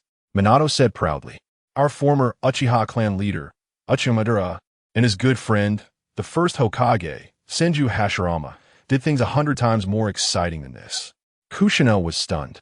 She remembered that Tsunade's grandfather was named Senju Hashirama. So the rumors in the village about the Senju and Uchiha clans were true? She felt her brain was overloaded, as if she had opened the door to a new world. Slap! Shizun couldn't take it anymore and directly slapped Minato. Where did you get this wild history? Uchiha Madara himself isn't dead yet. If he hears you say this, he'll definitely beat you to death. Don't listen to his nonsense. This guy never tells the truth. So friends can't kiss? Shizun turned back and happened to meet Kushina's sparkling eyes, which looked like a curious cat. Of course not. But those people can kiss while dating. Goodness, Minato really led you astray. Shizun suddenly regretted bringing Minato along. What's the difference? What's the difference? Shizun grabbed Kushina's little hand and led her away from this troublesome place toward the riverbank. What they are doing isn't dating. It's called being in a relationship. Being in a relationship? Kushina was momentarily stunned as she obediently followed Shizun. Yes, Shizun nodded, noticing some residue of the three-color dango on her rosy lips. He reached out and gently wiped it off her lips, casually saying, being in a relationship is a process where both parties get to know each other and develop feelings with the intention of marriage. While being friends can be seen as having common topics and ideals, enjoying a pleasant relationship, feeling the sensation on her lips. Kushina's little face turned slightly red as she nodded, somewhat understanding. However, there are no benefits to being in a relationship. Thinking about real life, those extreme cases of husbands being reported after marriage, and then thinking about the characters in Naruto who became blood-phobic after falling in love, or those who threatened to destroy the ninja world if they couldn't get love like Madara. Didn't they all end up in trouble because of the issue of love? So, thinking of this, Shizun suddenly stopped walking. Kushina, you can't date. Kushina almost bumped into Shizun, and upon hearing him say something that seemed to target her, she instantly felt very wronged, her little mouth pouting. Why? Why can't I? Shizun turned around, placing his hand on Kushina's shoulder, forcing her to look into his eyes. Because of me. He originally wanted to say that dating would be dangerous for her, but the words turned into a roundabout answer. Kushina's brain went blank for a moment, feeling as if she had been petrified, with only her heart pounding. She placed her hand on her chest, wondering what this inexplicable feeling was. However, the atmosphere was quickly broken by Shizun. I'm the annoying guy you talk about. How could I let you live better than me? Shizun said with a silly smile, pulling out a bag of snacks from the ceiling scroll and handing it to her. Kushina was stunned for a moment. When she came back to her senses, she suddenly raised her little head, glaring at him with fierce little eyes, angrily grabbing the snacks. She violently tore them open and stuffed them into her mouth without caring what they were. Geez, Shizun is still that big jerk. After this little incident, the group quickly arrived at the riverbank. Unlike the maple forest, there were no couples here. It was very quiet and perfect for a picnic. Although they already had the food and snacks prepared by Shizun, they felt that since they were here, it would be lacking in atmosphere if they didn't roast something. So they divided their tasks. Some caught fish, others hunted, and some gathered firewood. Before long, they started barbecuing, and with the food that Shizun had prepared in advance. The picnic turned out to be quite perfect. However, Kushina was in a daze the whole time. For some reason, ever since Shizun said that ambiguous statement, she felt as if she were under a spell, her expression lost in thought. By the time she came back to reality, the picnic had already ended. Looking at the gate of the Senju clan in front of her, Kushina felt a wave of regret. Really, it's all because of Jinya, who suddenly said those inexplicable words. Kushina shook her head, deciding not to think too much about it. I'm back. She pushed open the door and returned home, only to find a familiar figure waiting. Third Hokage. A look of surprise appeared on Kushina's face. Chapter 20. Sarutobi Hiruzen's probe Kushina. Sarutobi Hiruzen asked kindly, today was your first outing with friends, right? How was it? Very good. Kushina proudly displayed a sealing scroll she had pulled from her pocket. Did you buy snacks? No. Kushina shook her head, puffing out her chest. It was Jinya who bought them for me. At the end of their picnic in the afternoon, Jinya had sealed all the snacks and barbecue he had bought earlier into this scroll and then gave it to Kushina. She couldn't wait to open it and immediately gasped in amazement. Even though they had eaten quite a bit in the afternoon, the variety and quantity of food inside still exceeded her expectations. Lollipops, chocolates, bread, cookies, miso chashu ramen, grilled pork belly, red bean yokan, three-color dango, red bean dango. She couldn't help but wonder if Jinya had moved a shop in there. Sarutobi Hiruzen instinctively glanced over, equally shocked. This Uchiha kid is too attentive, isn't he? Is he really pursuing Kushina? The reason he was here today was actually to wait for Kushina to return and gather some information. He couldn't help but feel uneasy about the future Jinchuriki of the Nine Tails being so close to the Uchiha clan. Here, Grandpa Third. Kushina offered him a skewer of red bean dango. Sarutobi Hiruzen smiled and waved his hand. You eat it. Grandpa has already had his meal. Oh. Without hesitation, Kushina took the dango back. Sarutobi Hiruzen's eyelids twitched as he thought, this little girl never intended to give it to me. Did she? Kushina, is there anyone at school bullying you? Tell Grandpa, and I'll help you teach them a lesson. Sarutobi Hiruzen began to probe. Upon hearing this, the first person Kushina thought of was Jinya. That bad guy not only mocked her red hair, but also spread rumors about her among their classmates. She looked down at the food in her hands. However, as she spent more time with him, she realized she might have misunderstood him. Although Jinya sometimes had a sharp tongue and made her very angry, he was actually a good person. He would let her win during their duels and bought her delicious food, taking good care of her. So no, Grandpa Third, I'm having a great time at school. Sarutobi Hiruzen stroked his beard, narrowing his eyes. Something felt off, very off. As far as he knew, Kushina should have hated Jinya and not gotten along with him at school. However, not only had she gone out to play with Jinya this time, but she also didn't say anything bad about him. She was clearly enchanted by that kid. So what do you think of Jinya? He probed again. Kushina paused her movements and asked in confusion, Grandpa Third, why are you asking about him? Sarutobi Hiruzen smiled and said, I heard this little guy is quite outstanding. Oomph. Kushina crossed her arms, contradicting herself. Not at all. Once the topic of Jinya came up, Kushina's words started flowing.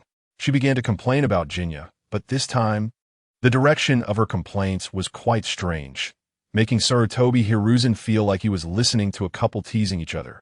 And he was getting a face full of dog food. Sarutobi Hiruzen's face grew darker. He didn't need to listen any longer. This little girl was clearly already taken in by that kid. He prepared to get up and leave, just in time to run into Tsunade, who was returning. Teacher, what are you doing here? I came to see Kushina and am just about to leave. Sarutobi Hiruzen didn't chat much and directly left the Senju clan's residence. After walking a distance away, he signaled to a member of the Umbu nearby. Go help me bring Uchiha Jinya to the Hokage building. This time, even if it meant going against Mito's orders, he had to figure out what Uchiha Jinya was up to. Jinya, you two have even held hands this time, right? You won't try to argue your way out of this, will you? On the way back to the clan, Minato teased with a gossiping expression. I only did that out of concern for a friend. Jinya replied calmly, Kushina is still young, and that kind of scene is not friendly for her. Minato rolled his eyes, keep pretending. Just then, a figure suddenly appeared in front of them. Minato instinctively stepped in front of Jinya. Who are you? The ninja wearing a cat-faced mask merely glanced at him before looking at Jinya. The Hokage requests your presence. Third Hokage? Minato frowned slightly. He had lived in the Uchiha clan since childhood and naturally knew about the poor relationship between the Konoha higher-ups and the Uchiha. So even after learning it was an order from the third Hokage, he still stood in front of Jinya. There's no need. Jinya patted Minato's shoulder, signaling him not to be so tense. He truly didn't expect that Minato, who usually seemed unreliable, would be so reassuring at a critical moment. It seemed he hadn't raised him for nothing. Minato turned his head to look, and Jinya just shook his head. He naturally knew Sarutobi Hiruzen's purpose for calling him. It must be about Kushina. It seemed this picnic had really scared him. Hokage-sama. Upon arriving at the Hokage's office, Jinya knocked on the door and pushed it open directly. You've come? Yes, I have. Jinya thought to himself, should I say I shouldn't have come? But Sarutobi Hiruzen didn't follow Jinya's script. He first revealed a kind smile, and then began chatting to build rapport. Then came the familiar formula and flavor, as he spoke of his lofty will of fire, making Jinya nearly doze off. He thought, "You call me here just to brainwash me, right?" Sure enough, after some small talk, Sarutobi Hiruzen quickly steered the conversation to the main topic. "I heard you and that little girl Kushina get along quite well." "Yes, we are good friends." "Just good friends?" Jinya was taken aback, hearing the implication in the other's words, and asked, "What do you mean, Hokage-sama?" Sarutobi Hiruzen cleared his throat lightly. "Have you never thought about taking it a step further?"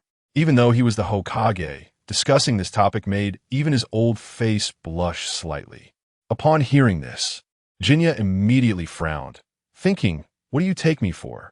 Can't you see the effort I've been putting in these days to stop Kushina from dating? How could I possibly take it further with her?" Jinya slammed his hand on the table and declared sternly, "Hokage-sama, please do not slander my innocence. My relationship with Kushina is purely platonic. We could never date." Jinya raised his hand to show his determination. "I only care about reviving my clan. As for dating, that's something even a dog wouldn't pursue." Sarutobi Hiruzen's mouth twitched. He didn't expect Jinya to have such a strong reaction, and he spoke so passionately, showing a determination that didn't resemble someone wanting to date at all. Could it be that I'm overly suspicious? He even began to doubt himself. But he didn't easily believe Jinya, so he continued to probe him back and forth. After confirming that he truly had no thoughts about Kushina, he finally let him go. Sarutobi Hiruzen walked to the window, looking at the peaceful scenery outside, and took a deep breath. "Sure enough, I was overthinking it. Jiraiya, he is a good kid. Jiraiya." Upon hearing that familiar opening, Sarutobi Hiruzen knew that his old partner had arrived. Bang! The door was suddenly pushed open forcefully. Danzo stormed into the Hokage's office. "I have said it before, we cannot allow the future Jinchuriki of the Nine Tails to roam freely. Now she is mixed up with the evil Uchiha and has been completely tainted." "Danzo!" The third Hokage raised his head to look at him.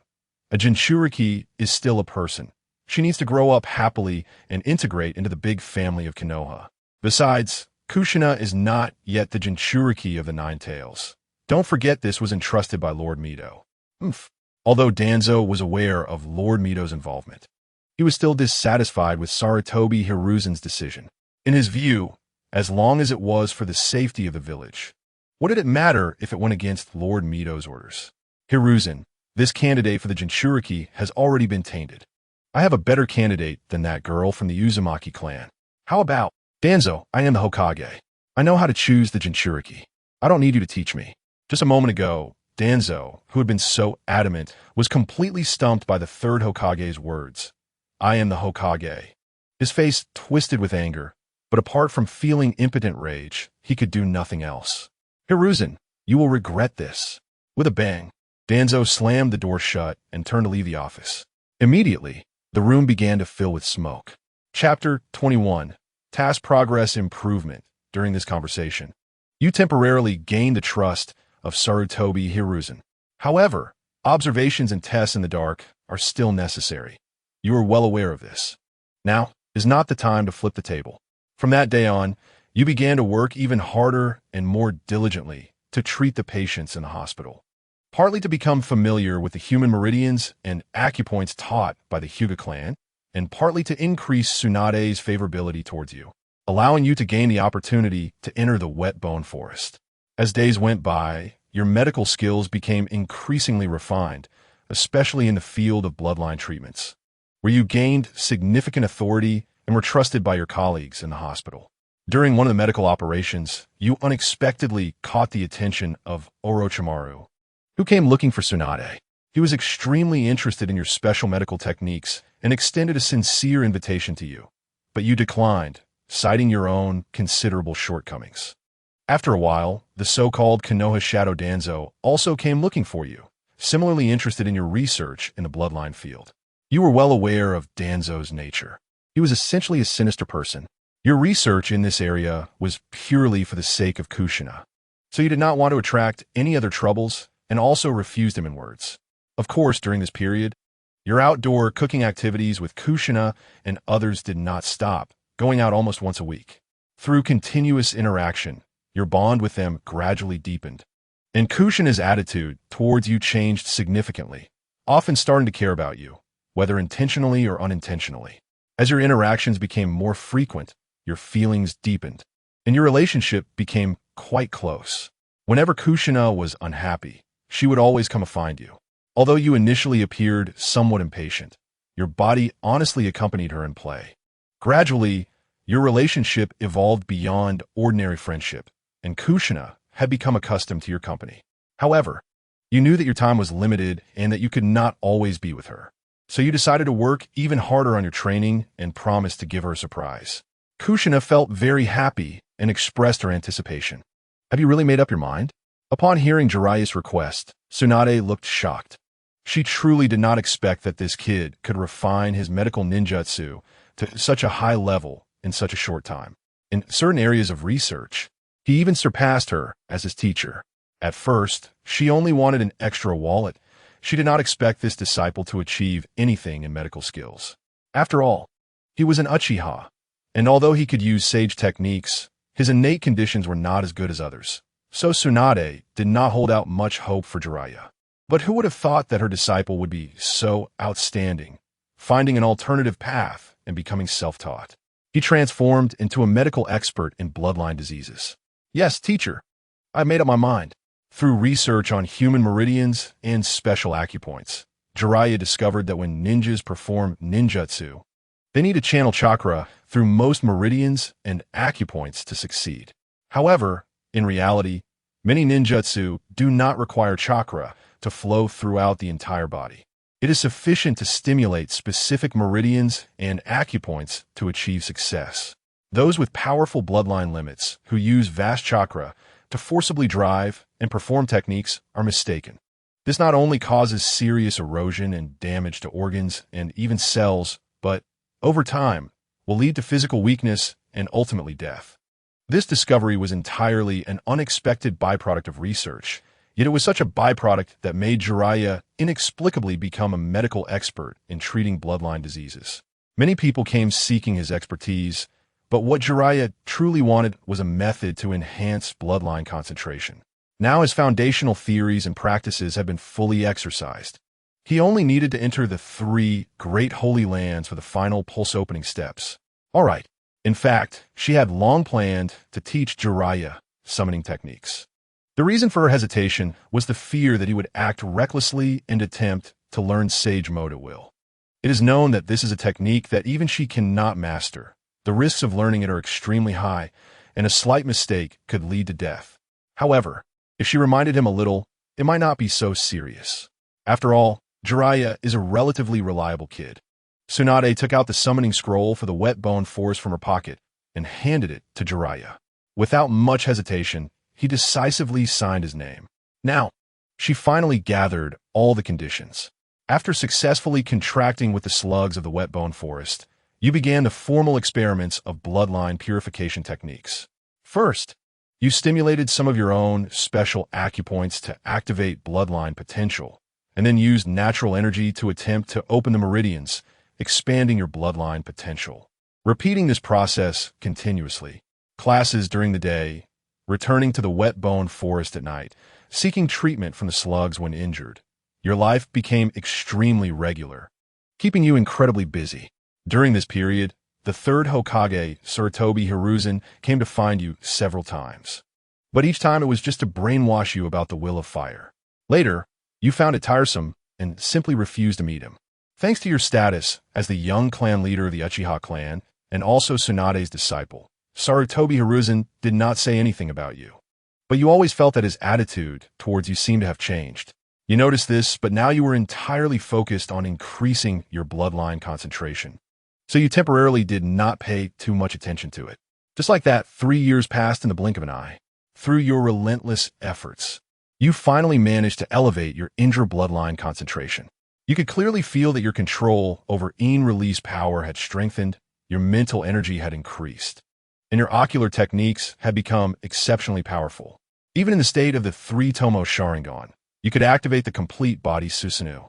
This change made you feel extremely excited, But instead of becoming complacent, you continued to supplement and refine the bloodline purification technique in your subsequent self-experiments. Only after it was completely stable and safe did you begin to apply it to Kushina. Yuin village is located at the junction of several great nations, and its territory is not large. Coupled with the harsh weather it has endured for many years, it is actually not suitable for habitation. As their military strength gradually grew and Hanzo's own combat power expanded, Yuin village could no longer tolerate provocations from other countries and thus opened up a war. Konoha was also one of the participating countries. Tsunade's title of Sannin originated from this. The tragedy of Rope Tree that occurred during this time was the key reason why Tsunade proposed a medical ninja initiative at the conference.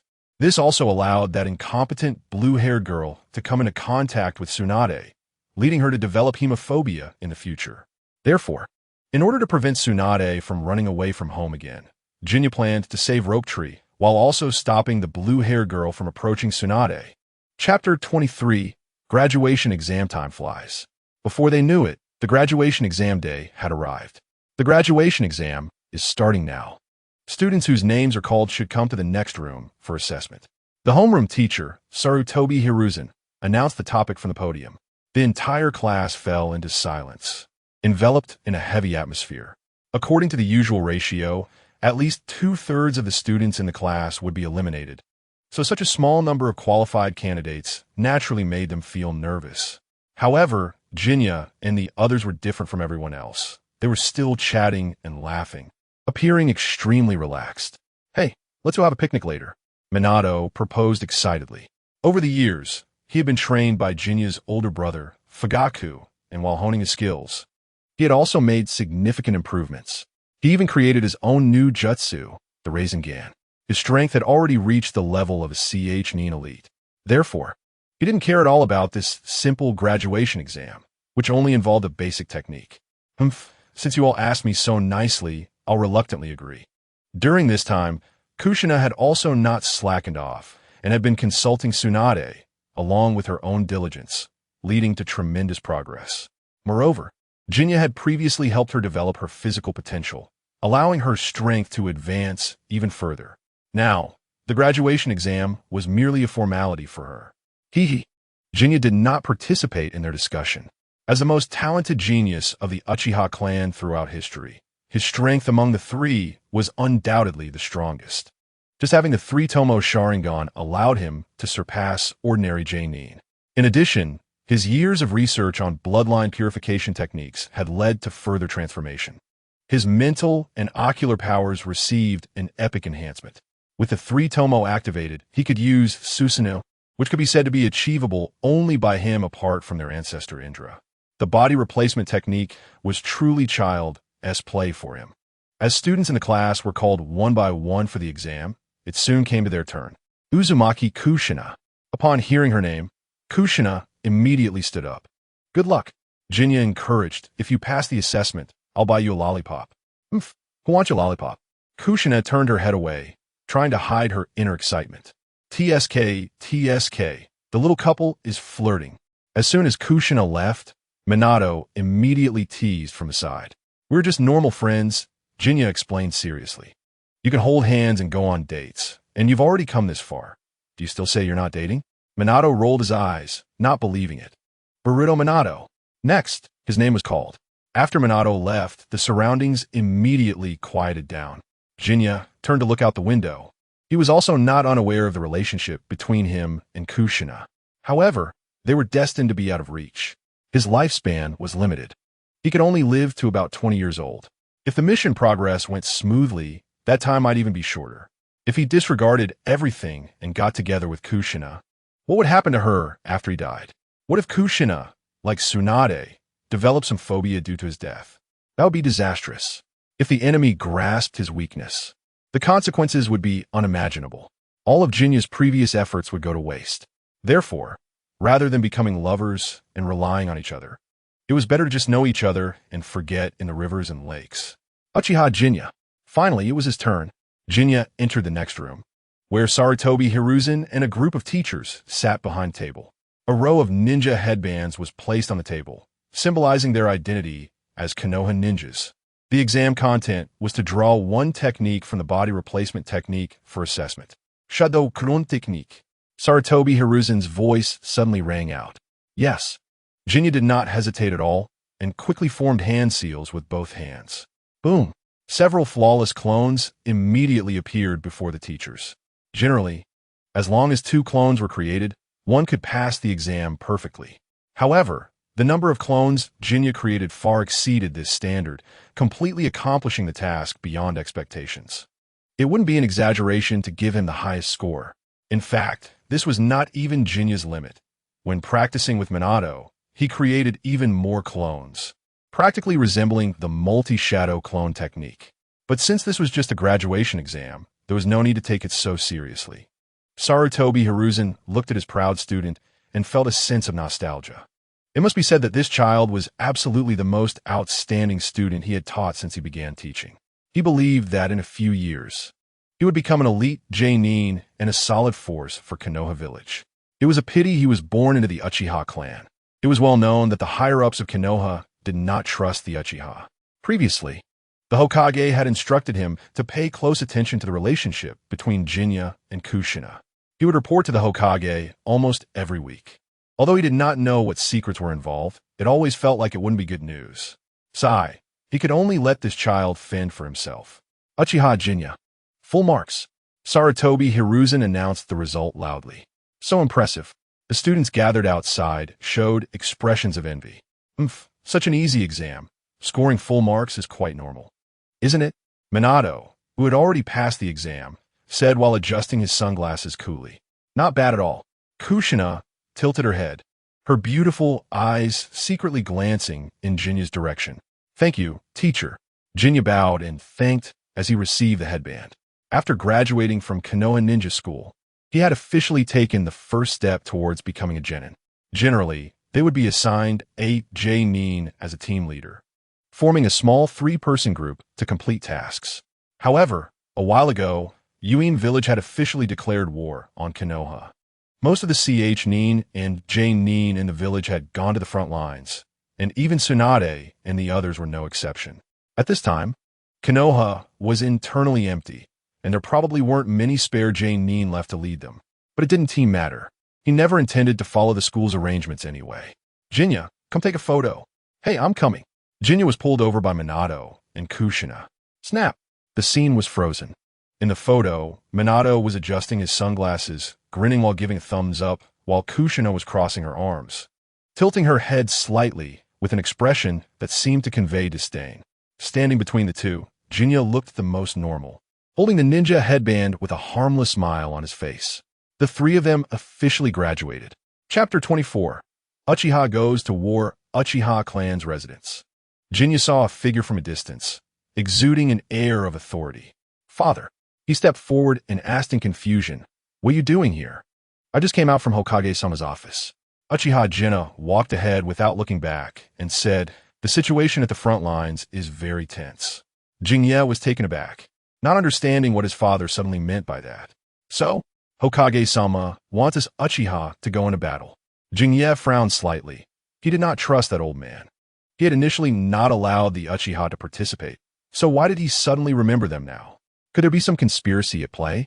He recalled that Sarutobi Hiruzen had 2 advisors named me.You Gate Flame and Uchiha Koharu by his side. They were known as the think tank of Konoha, but in reality, they were just parasites focusing on their own interests, making a mess of Konoha and helping Danzo develop the root's power, undermining the authority of the Hokage. They even played a significant role in the massacre of the Uchiha clan. In the original story, they even opposed Tsunade's decision to bring Naruto back to the battlefield and demanded the imprisonment of the Nine-Tails Jinchuriki.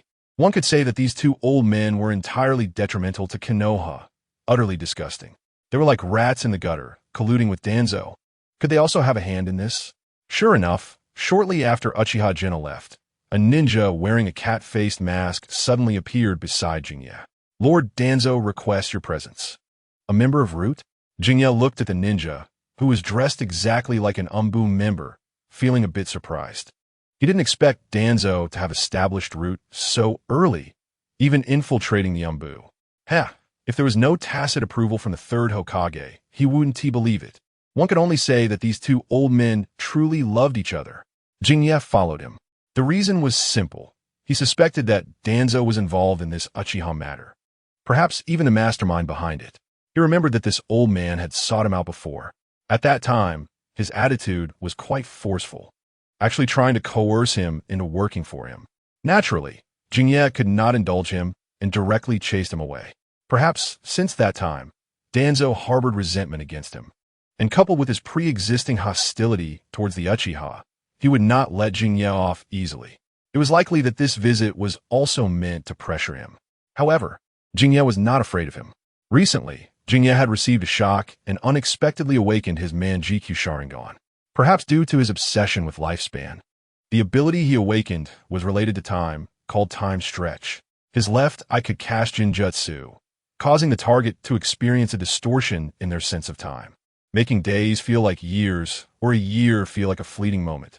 The principle was essentially folding and stretching time. The right eye operated similarly, but it intervened in objective events and targets. For example, it could locally delay the occurrence of an event, such as the unsealing of a tailed beast, thus allowing for a window of time to intervene. Or if he activated his ability on himself, shortening the time needed to reach a target to seconds or even milliseconds. That would be akin to the Flying Thunder God technique, even more powerful than the Flying Thunder God technique. It could be called the instantaneous word spirit. One could imagine that with just the Flying Thunder God technique, Minato Namikaze could already wreak havoc on the battlefield, achieving the position of Hokage. Jinye's ability was a twisted, enhanced version of the Flying Thunder God technique, capable of accelerating time, shortening time, and causing a disorienting sense of time distortion. Just think about it. Would you be afraid? Would you die? This ability was simply monstrous. Furthermore, Jinye could summon a complete Susanoo, which, once activated, would be a force to be reckoned with. Almost invincible. His strength was definitely at the level of Kaguya. And Danzo? A complete waste of space. What did he have that was his own? Would release? Violent gun tree? That was a ninjutsu he obtained after transplanting Hashirama's cells. However, currently, the rope tree was not dead, and Orochimaru had not been provoked. He was still diligently aspiring to become Hokage. There was no way he would assist you with any human experimentation, let alone transplant Hashirama's cells. Izanagi? The prerequisite for using this was that the Uchiha clan had been exterminated, with enough eyes to dig out and use. But with Jinye around, he could forget about it. As for Kotoame Tsukumi, Uchiha Shursui had not even been born yet. Where would the eyes come from? With these few monstrous ninjutsu removed, Danzo's strength was almost reduced by 70%. The remaining 30% was his own, at most reaching the level of a J-Nin. And this J-Nin level was something Jinye had already achieved at the age of 6, when he awakened his 3-Tomo Sharingan. Now, after receiving epic enhancements, crushing J-Nin was simply childish play, even if Danzo had already inscribed the 4-symbol seal on himself. Intending to self-destruct to take Jinye with him when he got close, Jinye had a way to counter it. Don't forget that his me.You Sharingan could stretch time. As long as he used his right eye's time extension ability on Danzo, delaying the seal by a year or two, then this sealing technique would be rendered useless. Jinye could take advantage of the opportunity to eliminate him, resolving the issue without any trouble. So, at this moment, Danzo was truly not worth watching in front of him. You all stay at the door. No one is allowed to enter without my permission. Not long after, a brown-haired man with cunning and deep eyes walked in. He had a noticeable cross-shaped scar on his chin. At this time, Shimura Danzo had not yet implanted all sorts of random things into his body, so he appeared relatively normal. Of course, he was also very weak. Do you know why I called you here? Danzo sat across from Jinye, the wrinkles on his face slightly moving, giving off an impression of being scheming. Oh, why?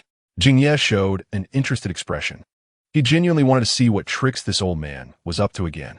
In the original story, Shimura Danzo was a scheming little man who would go to any lengths to achieve his goals. He always claimed to protect Konoha while engaging in acts that harmed it.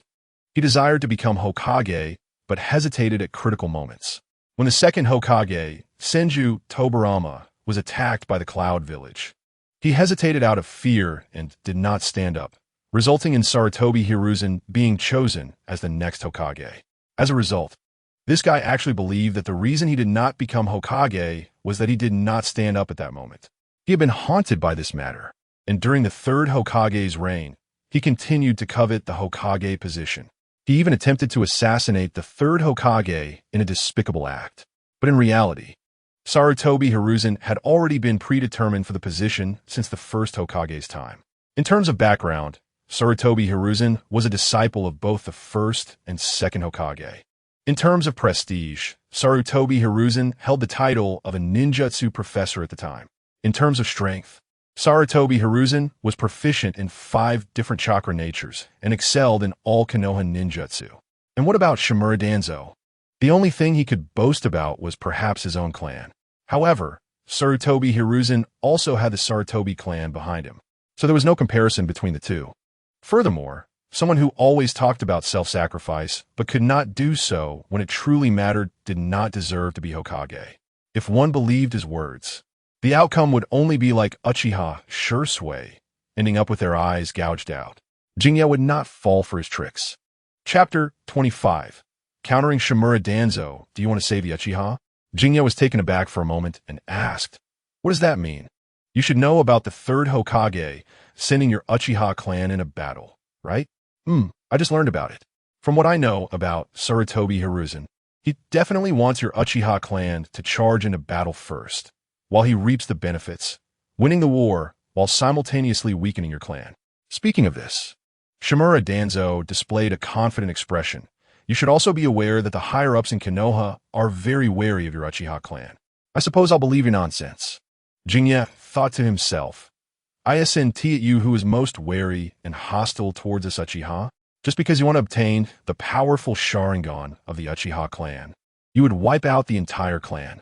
Only someone as morally bankrupt as you, Danzo, could do such a thing. But don't worry. As long as you are willing to submit to me, I can guarantee that I will protect the Uchiha clan for you. No need for that. All right, then wait. What did you say? Danzo realized what he just said halfway through and was instantly dumbfounded, looking at Jinnya in disbelief. I don't trust you, so no need for that. Are you joking? If you trust someone who prioritizes his own interests, then you might as well wait to die. For example, during the 5 Kage Summit, when the decision to recommend the leader of the ninja coalition was made, the Land of Iron's me.You already intended to recommend him. Yet, Danzo was still thinking about controlling him with the Kodoama Tsukumi. The reason was simply because Danzo feared that the plan would be leaked. So he imposed curse seals on all his subordinates. It's common for suspicious and treacherous people like him to stab you in the back if you let your guard down. Jinnya could guess without thinking that the reason this old coin Danzo was so fixated on him might be due to his medical research on bloodline diseases and limits. Danzo wants to implant the Uchiha Sharingan without side effects. Currently, he hasn't considered using Hashirama's cells to neutralize the Sharingan, so naturally, the first person he thought of was Jinnya, an expert in treating bloodline diseases. After all, the Uchiha Sharingan is also a type of bloodline limit. I am from the Uchiha clan and also a bloodline medical expert, so it's only natural for him to want my help. For me, an Uchiha, to implant the Uchiha Sharingan for him. This old guy really dares to think. Danzo's face turned pale with anger. He didn't expect Jinnya to be so ungrateful. Do you know who I am? Hokage. Oh, sorry, I misspoke. What I mean is, who you are is not impressive at all. After all, your strength is simply not enough for me to take seriously. Jinnya laid his cards on the table, not intending to continue the topic. The situation was already very clear. Even if the Uchiha clan going into battle wasn't Danzo's idea, he was at least pushing it from the shadows. The purpose was to obtain him and to get the Uchiha Sharingan. Jinnya naturally couldn't fulfill this guy's wishes. What did you say? Danzo's voice was filled with anger. Although he tried to suppress it, he was clearly no longer as calm and composed as before. This is the first time someone has said I am weak. Do you know that my strength is even stronger than Sarutobi Hiruzen's? He gritted his teeth and said, then that can only mean Sarutobi Hiruzen's strength is not that impressive either. Danzo didn't expect Jinnya to be so arrogant and instinctively clench his fists, just about to give him a warning. But the next second, he was taken aback. Manjiki? Oh. Jinnya was surprised. I didn't expect Lord Danzo to know so much about our Uchiha Sharingan. Many people within our Uchiha clan are still unaware of this kind of eye. The time wheel pattern of the me.You slowly rotated in Jinye's eyes, exuding a powerful sense of oppression that made Danzo break out in a cold sweat. Let me guess how you found out. Was it because of Itachi? Danzo instinctively widened his eyes. It seems you must have already experienced the terror of his eyes. Jinye's fingers tapped rhythmically on the table, making a sound. As far as I know, Uchiha Itachi suddenly disappeared at a certain point in time, and even his body was never found. You should know that with Uchiha Itachi's strength, it's hard for him to be killed silently. But if you say he is still alive, why hasn't there been any news until now? Then there is only one possibility left.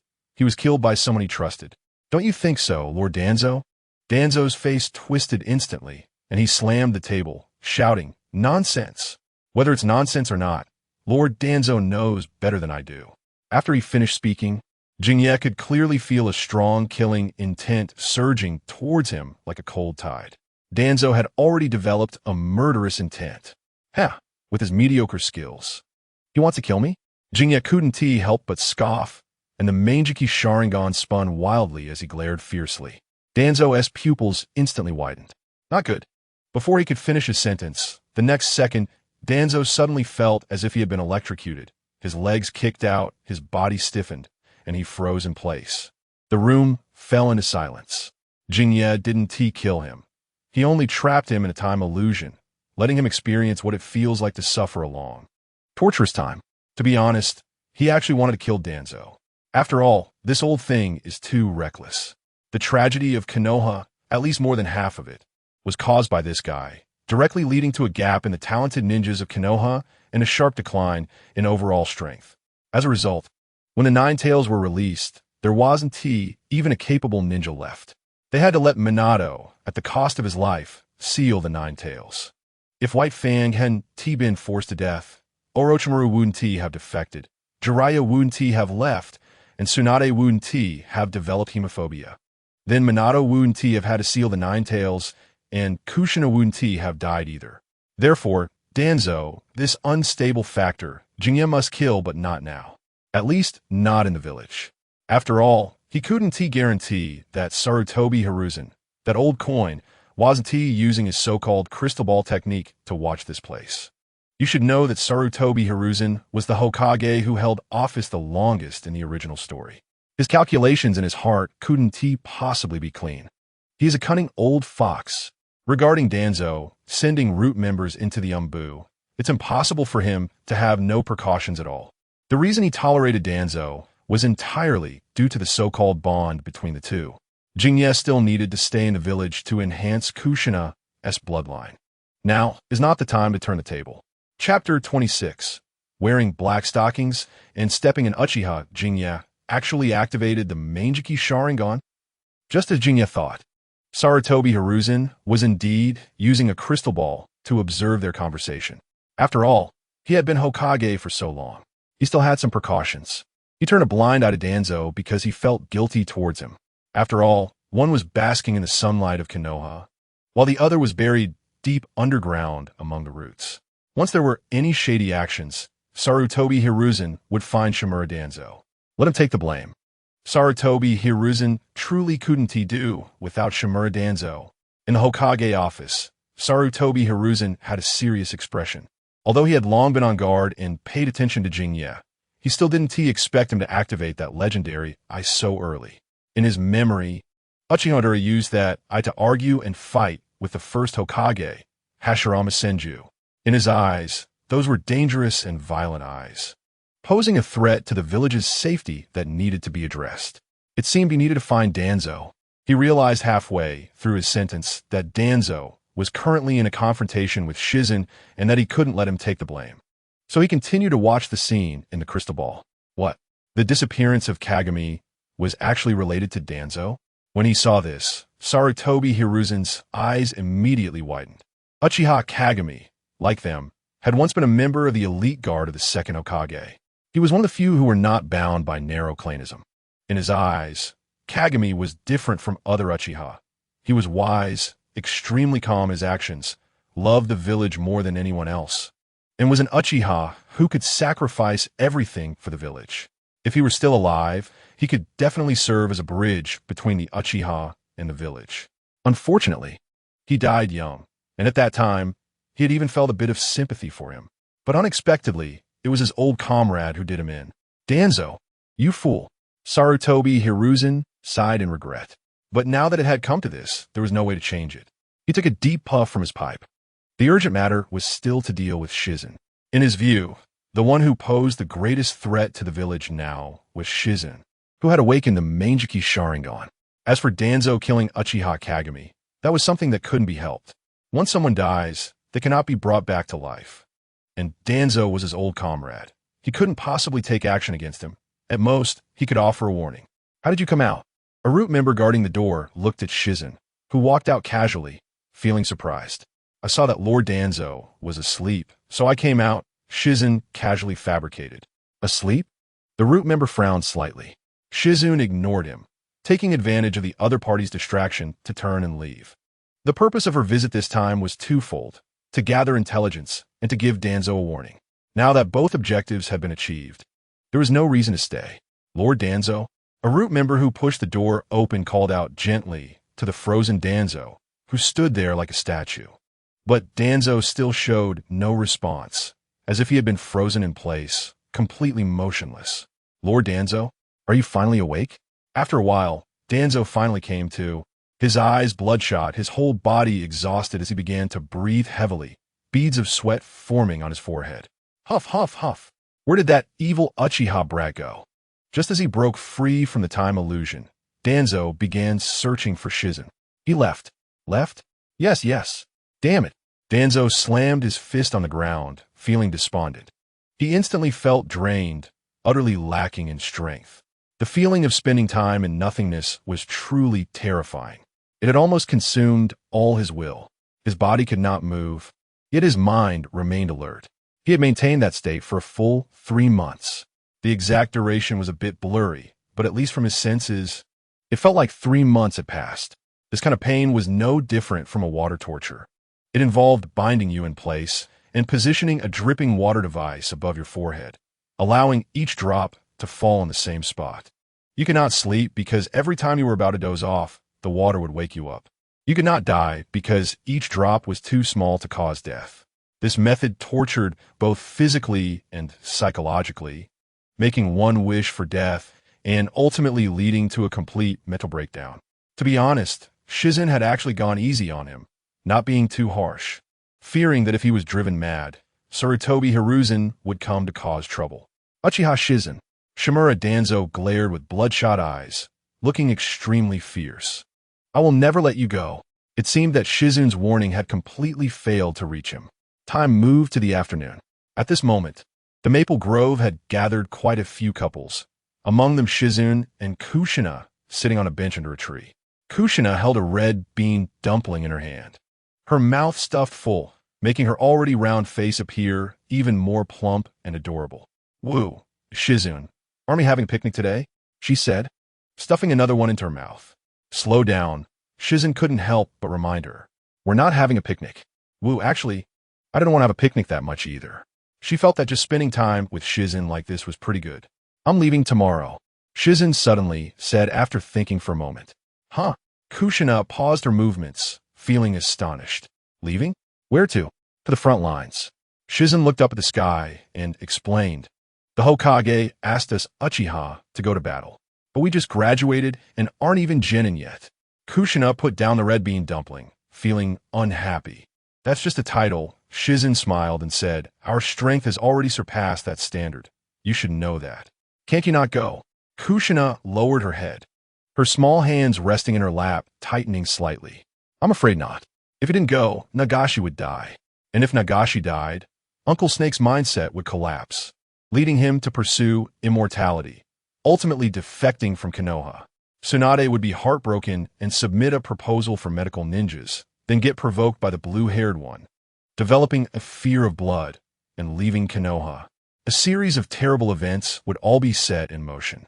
It must be said that Danzo's scheming had indeed helped him out.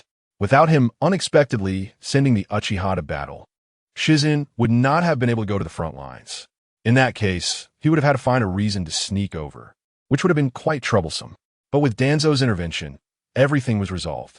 He really had to thank that old silver coin. But if I leave, no one will come to bother you, right? Isn't that good? Shizun turned to Kushina and teased with a smile. You idiot. Kushina, angry, stood up and stomped on him several times. Ouch, hey, what did I do to provoke you? Looking at Kushina's retreating figure, Shizun was speechless. He glanced down at his stepped-on foot, and with a sudden thought, he said instinctively, too bad it's not in black stockings. Chapter 27. The sneaking away of Kushina, idiot. Idiot, Shizun is such a big idiot. Back at the Senju clan's residence, Kushina lay angrily on the big bed, burying her little face under the pillow, her snowy white feet kicking up and down in the air. Who asked you to leave? Her jade fingers tightly gripped the pillow corner as Kushina pulled her angered, rosy face out from under the pillow, biting her soft lip. She rolled over, her white arms resting on her forehead, gazing at the ceiling.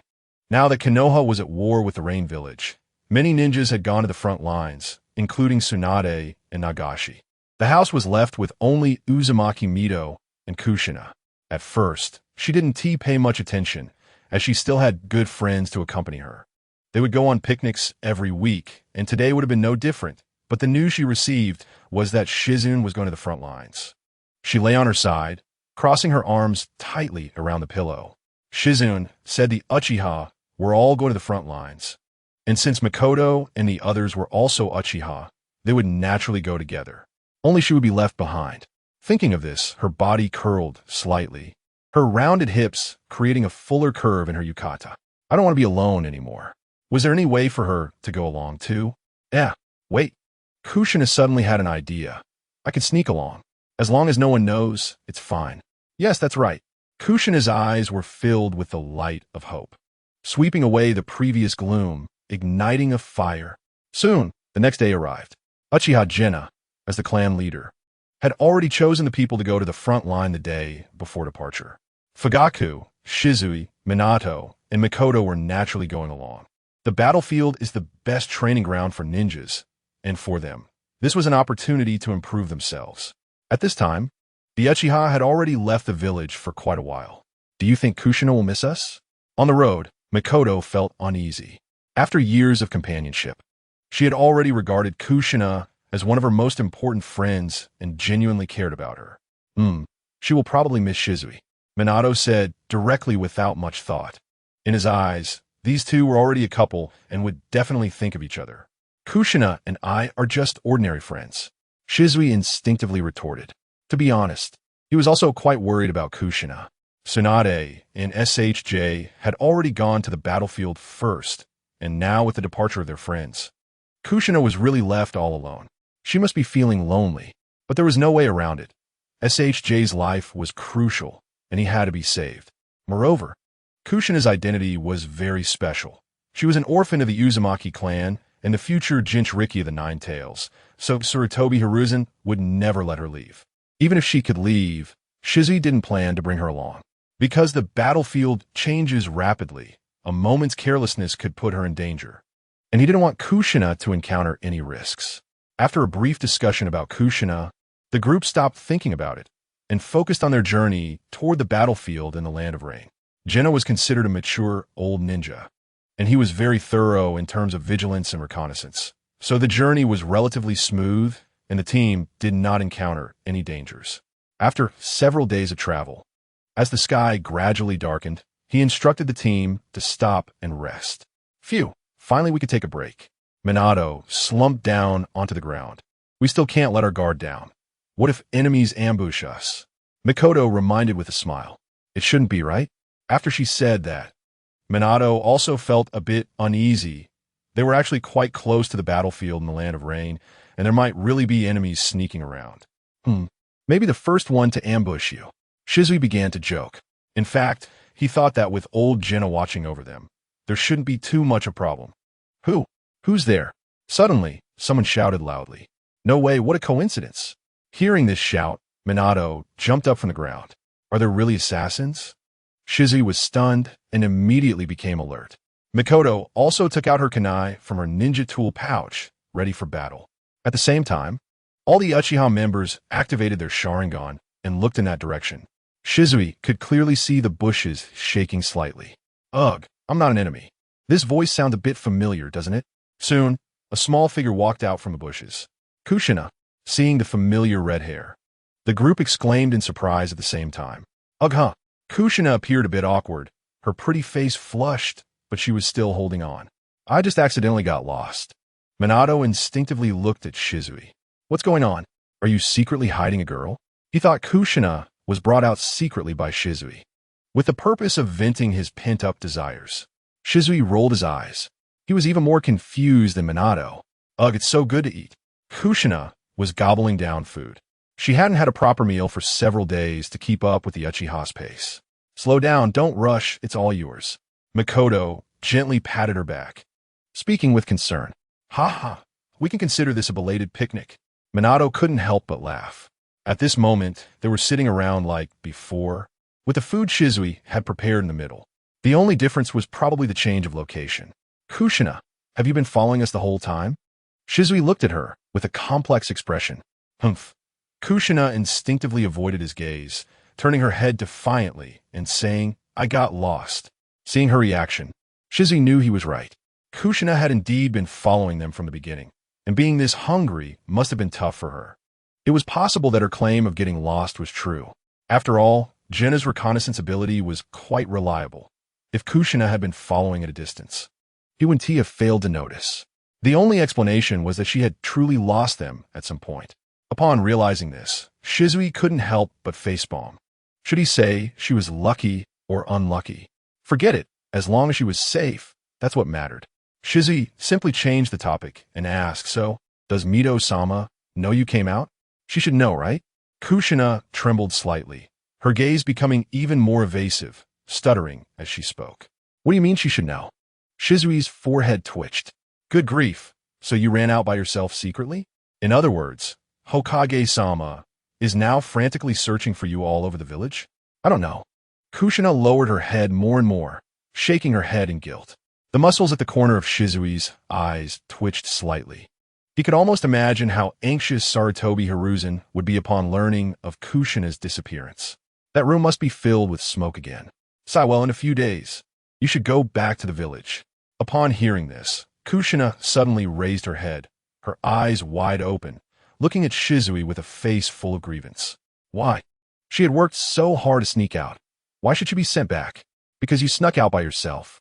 Sarutobi Hiruzen will definitely send people to look for you, and you'll have to go back sooner or later. Bastard. Shizui, you bastard. Kushina angrily stood up, walked up to him, stomped on his foot hard, and then ran away. Wait, you stepped on me again. Shizui grimaced in pain. This time, the stomp was harder than ever. Shizui, can't Kushina come with us to the front line? Makoto hesitated to speak. She's quite special. Shizui did not answer her directly. The fact that Kushina was chosen as the future Jinchuriki of the Nine Tails was known to very few people beyond the upper echelons of Konoha. But that was only one reason. The reason Shizui didn't want Kushina to come along was also due to her identity as a member of the Uzumaki clan. Since the Uzumaki clan was wiped out, their bloodline had become highly sought after. Many ninja villages were eager to recruit them, not only because they had powerful vitality, making them suitable as Jinchuriki for the Nine Tails, but also because they possessed a special healing ability. They could quickly restore their own or others' chakra and injuries by tearing their skin and flesh. They were very suitable for being medicine people. Like early on with Karui and her mother, they had served as medicine people for the grass village, subjected to their whims of tearing and humiliation. And like in the original story, the Cloud Village ninja who came to Konoha to kidnap Kushina to gain her. All of this proved that the uniqueness of the Uzumaki bloodline was immensely tempting to them, and that red hair of Kushina's would be too conspicuous once she stepped onto the battlefield. Although other ninja villages have not yet joined the battle, there's no telling that they might want to take advantage of the situation once they see Kushina. Therefore, for Kushina's safety, it is best for her to stay in the village. Chapter 28. Surprise Attack on Tsunade Jinya. Have you seen Kushina? The next morning, after realizing that Kushina was not by her side, Makoto came to Jinya. She is not here? Jinya replied in surprise. No, I haven't seen her since this morning. Makoto shook her head, feeling a bit worried. Do you think she might be deliberately avoiding us because she doesn't want to go back? Jinnya paused, recalling how Kushina had vented her frustrations on her yesterday, feeling a bit uncertain. She's shooting tea, right?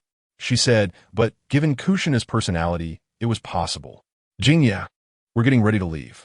At that moment, the team was preparing to set off again towards the land of rain. Makoto's sister, can you tell my father that I have a stomach ache and need to take care of something? Jinnya was still worried about Kushina and planned to look for her. The battlefield was not far from the land of rain, and if she encountered ninjas coming to attack Konoha, it would be disastrous. He felt uneasy in his heart. Huh? Me? Looking at Jinnya's hurried departure, Makoto was stunned. Lord Kazekage, there seems to be a group of Konoha ninjas stationed ahead. On the border of the Land of Fire, several ninjas wearing Tsunade headbands were moving through the woods. What? Have our movements been exposed? The third Kazekage's face darkened. They were taking a small path that shouldn't have been discovered. It doesn't seem like it. Those people are wearing Uchiha clan insignia. They should be heading to support the battlefield in the Land of Rain. Konoha's Uchiha ninjas? The third Kazekage was startled. He had heard of these red-eyed maniacs, whose strength was outrageous. If they bumped into them, they would definitely not come out unscathed. Since they haven't spotted us, let us bypass them and take the route along the river. Currently, Konoha had invested a lot of troops in the battlefield in the Land of Rain. Their internal strength was bound to be weak, making this the best time to attack Konoha. If they suddenly clashed with the Uchiha, it would not only expose their actions, but might also drag them into the quagmire of both sides' battles. They needed to know that Tsunade was no longer receiving much funding from the daimyo, and given the harsh environment of the village, with few commissions and income, it was completely insufficient to cover the village's expenses. There wasn't enough money to waste on Konoha and the Rain Village. Moreover, the purpose of their surprise attack on Konoha was to seize resources while both sides were engaged in a fierce battle, making it unnecessary to have a direct confrontation with them. Understood. The other Tsunade ninjas responded in unison. Damn, Uchiha brat. Kushina kicked a stone by her feet, cursing as she walked to the riverbank. She had come here excited, thinking Jinnya might be surprised by her. Just the thought of the surprised expression on the other's face made Kushina, despite suffering a lot on the way, grit her teeth and endure. But instead of receiving a warm welcome, she was met with serious reprimands and harsh words urging her to go back. Ah, that annoying Jinnya. I just want to be with everyone. The more she thought about it, the angrier she got, and she picked up a stone and threw it towards a riverbank. A cry of pain rang out. Who is there? Kushina was startled and immediately became alert. She hadn't expected her casual throw to hit someone. This was near the battlefield in the Land of Rain, and anyone appearing here was likely an enemy. So Kushina didn't dare to underestimate the situation. Rustle, rustle. Sounds of movement came from the bushes, and then several Tsunade ninjas emerged. One of them, who walked with a limp, was holding the stone that Kushina had just thrown. Tsunade ninjas? Kushina recognized the symbol on their headbands and immediately assumed a fighting stance. What are you doing in our Land of Fire? The limping ninja did not answer her question. Instead, he gripped the stone tightly, glaring at Kushina with rage, gritting his teeth and saying, "You little brat. You'll pay for hurting me." Chapter 29. They can't take you away.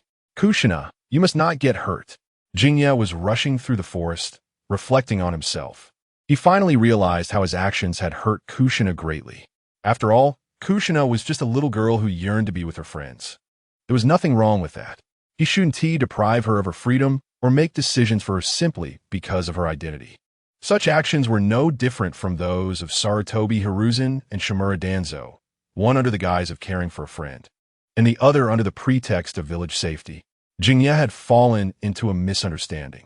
He was too concerned about Kushina's safety, which led him to subconsciously think of the safest options for her. But this wasn't a game, it was a real world, at least for Jinnya's current perception. And for the people in this simulated world, it was a real world. Jinnya didn't plan to think about restricting Kushina anymore. He would respect her choices and decisions. He would give her the right to make her own life decisions. Bang, bang, bang. At that moment, he suddenly noticed fighting sounds not far away. Jinnya's eyes narrowed. Damn it. Had Kushina encountered danger? Rustle, rustle. A large amount of sand surged from the ground, wrapping around her legs. Seeing this, Kushina suddenly accelerated, using body flicker technique to escape the sand's grasp while narrowly dodging an incoming wind release ninjutsu. Boom! A deep dent was carved into the tree behind her. Sweat dripped from Kushina's forehead. Facing the attacks of multiple opponents, she felt overwhelmed. In that moment of distraction, another Tsunade ninja appeared behind her. Kunai stabbed out instantly. Kushina quickly turned and raised her hand to block. Clang! The sound of weapons clashing rang out, and the immense force caused Kushina to stumble. The opponent took the opportunity to strike again, injuring her left arm. Substitution technique. Kushina let out a muffled groan of pain, but she immediately steadied herself and formed hand seals. In the next second, her body vanished and appeared on a branch of another tree. Huh!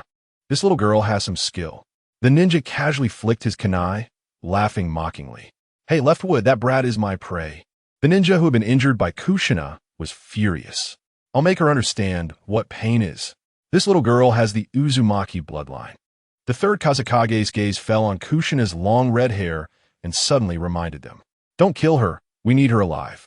Yes, Lord Kazakage. The Uzumaki bloodline was highly sought after. Just the thought of obtaining her bounty was already making waves in the black market. Even if they couldn't use her in Tsunade, they could sell her for a high price. They needed to know that Tsunade was in dire need of money. And Kushina, with her Uzumaki bloodline, was one of the most coveted resources they wanted to seize. Damn it! Kushina covered her injured left arm, panting heavily. She had been entangled with this group for a long time, expending a lot of chakra, yet still hadn't caused them much harm. In fact, the sand-hidden ninjas participating in the Konoha surprise attack are all at least Chunin level. With so many Chunin and Jonin ninjas cooperating, Kushina, a newly graduated genin, naturally finds it hard to cope. Unless she possesses a large summoning beast or wide-range attack ninjutsu, it would be very difficult for her to break through. But given Kushina's current state, it's simply impossible. If this continues, she will eventually be caught. Perhaps I really should have listened to Shizui and not come to the front lines. She suddenly felt regret. If it weren't for her stubbornness in following along and running away out of spite, she might not have encountered this situation. Rustle, rustle. The sand-hidden ninjas moved again. And upon seeing this, Kushina's expression changed drastically as she immediately began to defend herself. The Uzumaki bloodline is truly abnormal. The sand-hidden ninjas couldn't help but exclaim. It was the first time they had seen someone recklessly pouring out chakra, as if it were free. Not only were dense chakra chains pouring out, but Kushina was also surprisingly resilient, like an unkillable cockroach. This made the sand-hidden ninjas question their lives. However, fortunately, through continuous consumption, Kushina's chakra was finally exhausted. Her petite body was bound by sand, her limbs tied in the gaps between the large trees. Ha ha ha! Finally, I can have some fun with you. The sand-hidden ninja who had previously been hit by a rock thrown by Kushina took out a kunai and approached step by step. At this point, in addition to his earlier leg injury, he had sustained many other injuries from fighting Kushina, which made him even angrier. As a Chunin, being beaten so badly by a little girl was truly a disgrace. Is this how it ends? Kushina felt exhausted, her head drooping, and her eyelids felt incredibly heavy. With her limbs already locked, she couldn't turn the situation around. Being captured was inevitable. For some reason, in this final moment, the figure that flashed through her mind was that guy who made her angry. Shizui. She closed her eyes and softly murmured, "Ah." The next moment, a scream rang out. Kushina felt her body being liberated, and then she felt as if she were floating, as if someone was holding her up. She slowly opened her eyes and saw a face that made her feel incredibly safe and familiar. "Sorry, I'm late." Shizui held her tightly in a princess carry. Seeing the shocking wounds on her body made his heart ache. "I'm sorry." However, Kushina seemed not to hear and only affectionately buried her head in his chest, clutching Shizui's collar tightly, as if afraid he would disappear. "I should have listened to you and left here to go back to the village early." Shizui was taken aback. He didn't expect that the once proud girl would say such disheartening words. "No." Shizui gently stroked the girl's fiery red hair and said softly, "You did nothing wrong. I'm the one at fault for taking away your choices. But I really can't fight them." Kushina's body trembled slightly, her head still resting on his chest. "I almost got caught by them. No, they can't take you away." Shizui patted her head and said gently, "As long as I'm here, I will protect you well." "Really? Really?" Kushina lifted her head. Her eyes filled with tears as she stared at Shizui. "Then will you always protect me?" Shizui's heart trembled, and after a pause, he said, "As long as I'm here, no one can harm you." The moment their eyes met, Kushina's cheeks flushed red, and only then did she realize she was still in his arms. "Who needs you to protect me?" She hurriedly twisted her body to break free, feeling hot all over, unable to stand still. Her small hands tightly clutching the hem of her clothes. I am Uzumaki Kushina, the ninja who will become the first female Hokage." She regained her previous vibrant and sunny demeanor. "All right, my Hokage-sama." Shizui smiled and said. In fact, he knew he couldn't always protect Kushina. After all, he could only live to 20. Once the mission progress was full, he would have to leave. However, as long as he was alive, he wouldn't let Kushina suffer any more harm. Shizui used summoning jutsu to summon Lord Snail to help Kushina heal her injuries. As for him, he was ready to unleash a massacre on the ninjas who had harmed Kushina. Chapter 30. One person surrounding the sand-hidden ninjas. "Who are you?" The nearby sand-hidden ninjas took out their weapons and surrounded Shizui. "A Uchiha from Konoha." The middle-aged man at the forefront noticed the clan emblem on Shizui's clothes, and his expression changed drastically. Everyone knows the terror of the red-eyed madman from Konoha. If there were a ranking of ninjas that they least wanted to face, the Uchiha would definitely be among the top 3, especially after Uchiha Madara raised the title of the red-eyed madman to its peak. Everyone became fearful of the Uchiha. If the Uchiha is not using their eyes, it's fine, but once they do, it's like they're using cheats, making them incredibly difficult to deal with. Moreover, they had intended to avoid the Uchiha in this operation, but unexpectedly encountered one here. "Congratulations, you guessed correctly. Your reward is death." Shizui smiled and calmly said the most chilling words. The middle-aged man felt a tightness in his chest and immediately formed hand seals. But before he could finish, a huge fireball appeared in front of him. "It's a fire release ninjutsu." The middle-aged man recognized this as one of the Uchiha signature jutsu and instinctively dodged to the side. But as soon as he turned, he was stunned. Blood began to flow from his abdomen. How could this be?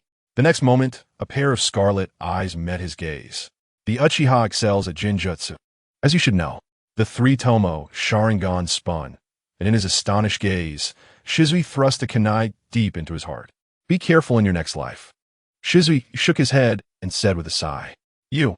The middle-aged man opened his mouth, wanting to say something, but his body fell uncontrollably.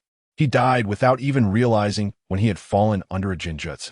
"Captain," the other sand-hidden ninjas exclaimed in shock. "Don't worry, it's your turn now." Shizui quickly formed hand seals. Fire release, great dragon fire technique. A high temperature and massive flame transformed into a fire dragon, attacking in different directions. The sand-hidden ninja's eyes widened because the fire dragon was simply enormous. The air warped and heated up, and they could even feel the heat on their feet. Quickly try to retreat, but the fire dragon relentlessly pursued, leaving a sea of fire in its wake. Although the Uchiha's fire release ninjutsu is often joked about as being unable to kill, it depends on who it is used against and who is using it. Uchiha Madara's fire release could create fireballs dozens of meters high, which would certainly wipe out a large area. Genin and Chunin simply couldn't withstand it. Although Shizui wasn't as monstrous as Uchiha Madara, he was more than capable of killing these sand-hidden ninjas. Sure enough, screams soon followed. Enough! The third Kazekage quickly summoned Sand Iron to block the massive fire dragon. Now that such a huge commotion had been made, the other Uchiha stationed nearby would definitely notice. And if it dragged on, they would all die. The exposure of this surprise attack had become inevitable, and the third Kazekage was already thinking of how to retreat quickly. Looking at the perverse Uchiha in front of him, he cursed countless times in his heart. "Oh, did I tell you to stop?" Shizui had no intention of letting these guys off easily. Invading Konoha is one thing, but injuring Kushina is unacceptable. You won't get away so easily. The three-tomo Sharingan in his eyes spun wildly, gradually outlining the pattern of a time gear. Time dilation. In the next moment, the sand shinobi stood frozen as if under a paralysis jutsu, all of them stiff in place. At the same time, Jinye's figure moved like a ghost, swiftly taking out all the sand shinobi. The third Kazekage widened his eyes in disbelief at the scene before him. In the blink of an eye, all his subordinates had been killed. He didn't even see how the opponent made their move before it was all over. What kind of ability is this? The third Kazekage's heart trembled, feeling as if his heartbeat skipped a beat. What's the matter, Lord Third Kazekage? Do you want to dance as well? Jinye looked at him with his crimson eyes. Now that he had activated the kaleidoscope, he was capable of indiscriminate slaughter. The shadow of a village posed no fear to him. Keep in mind, he hadn't even summoned Susanoo yet. If he activated the giant mech, the horror would escalate even further. No. Cold sweat broke out on the third Kazekage's forehead as he shook his head, saying, "We in the sand will withdraw from the land of fire. Aren't all your forces already here?" Jinye raised an eyebrow, pointing at the group of sand shinobi lying on the ground. This guy thinks I'm easy to fool? The third Kazekage's heart sank. He had intended to use this as an excuse to escape, but he hadn't expected to be seen through. Although he came into this surprise attack with a gambling mindset, he didn't anticipate encountering such a freakish Uchiha, whose eyes seemed to possess special abilities. You should stay here. Just then, Jinye suddenly made his move, deciding to test his own strength against the various village leaders. Jinye used his time dilation ability again, disrupting the third Kazekage's perception of time, trapping him in a time illusion, leaving him frozen in place. At the same time, Jinye used body flicker technique, instantly crossing several meters to appear before him. Got it. Kunai thrust out, directly piercing the third Kazekage's heart. In the next moment, the third Kazekage's body slowly turned into a stream of iron sand. It's actually a sand clone? Jinye looked at the pile of sand on the ground, momentarily stunned. Although he possessed immense power, his combat experience was still not as seasoned as that of a village leader. This was clearly a preemptively cast shadow clone technique. Their earlier conversation was just a distraction for escape. Forget it. Let this guy live a little longer. After all, he would eventually be killed by Sasori and turned into a puppet. The reason being that White Fang had killed Sasori's parents, but by the time Sasori grew strong enough, White Fang was already dead. So the blame shifted to the third Kazekage, who started the war. However, he had a nagging feeling that among the people he had just killed, there was a pair that looked very much like Sasori from the original story. It couldn't be that the surprise attack team that White Fang killed was the same group he just wiped out, could it? Phew. The third Kazekage, who had retreated to a distance, let out a long breath. That was close. He almost stayed there. Although his own methods weren't bad, if the fight continued, the group of Uchiha madmen stationed nearby would definitely come. At that point, it would be difficult for him to escape, no matter how strong he was. He couldn't take on an entire army alone.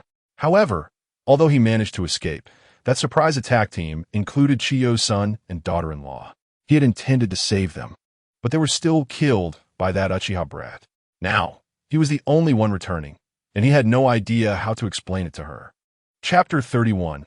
Arriving at the battlefield in the land of rain after dealing with the sand shinobi, Jinye wrote another scroll, detailing the third Kazekage's infiltration into the land of fire. Although he had already driven the opponent back, there was no guarantee that this guy wouldn't come back again. To be safe, it was more prudent to report it to the higher-ups. Plus, he could earn merit, so why not? As for why he didn't report to Sarutobi Hiruzen, one reason was that it was troublesome. He and Tsunade were both contractors of the Wetbone Forest, so using summoning jutsu to relay messages would be much quicker and more convenient. The other reason was that he felt that the old man had been looking at him with disdain lately. Since the man didn't want to see him, Jinye felt there was no need to put on a friendly face. After summoning the slug from the Wetbone Forest to deliver the message, Jinye went to Kushina's side. Thanks to her Uzumaki bloodline and the physical enhancements he had previously given her, her injuries healed quickly, and she returned to her vibrant state, ready to confront him like before. This proved that Jinye's bloodline purity method was indeed effective, and he would need to work harder in the future.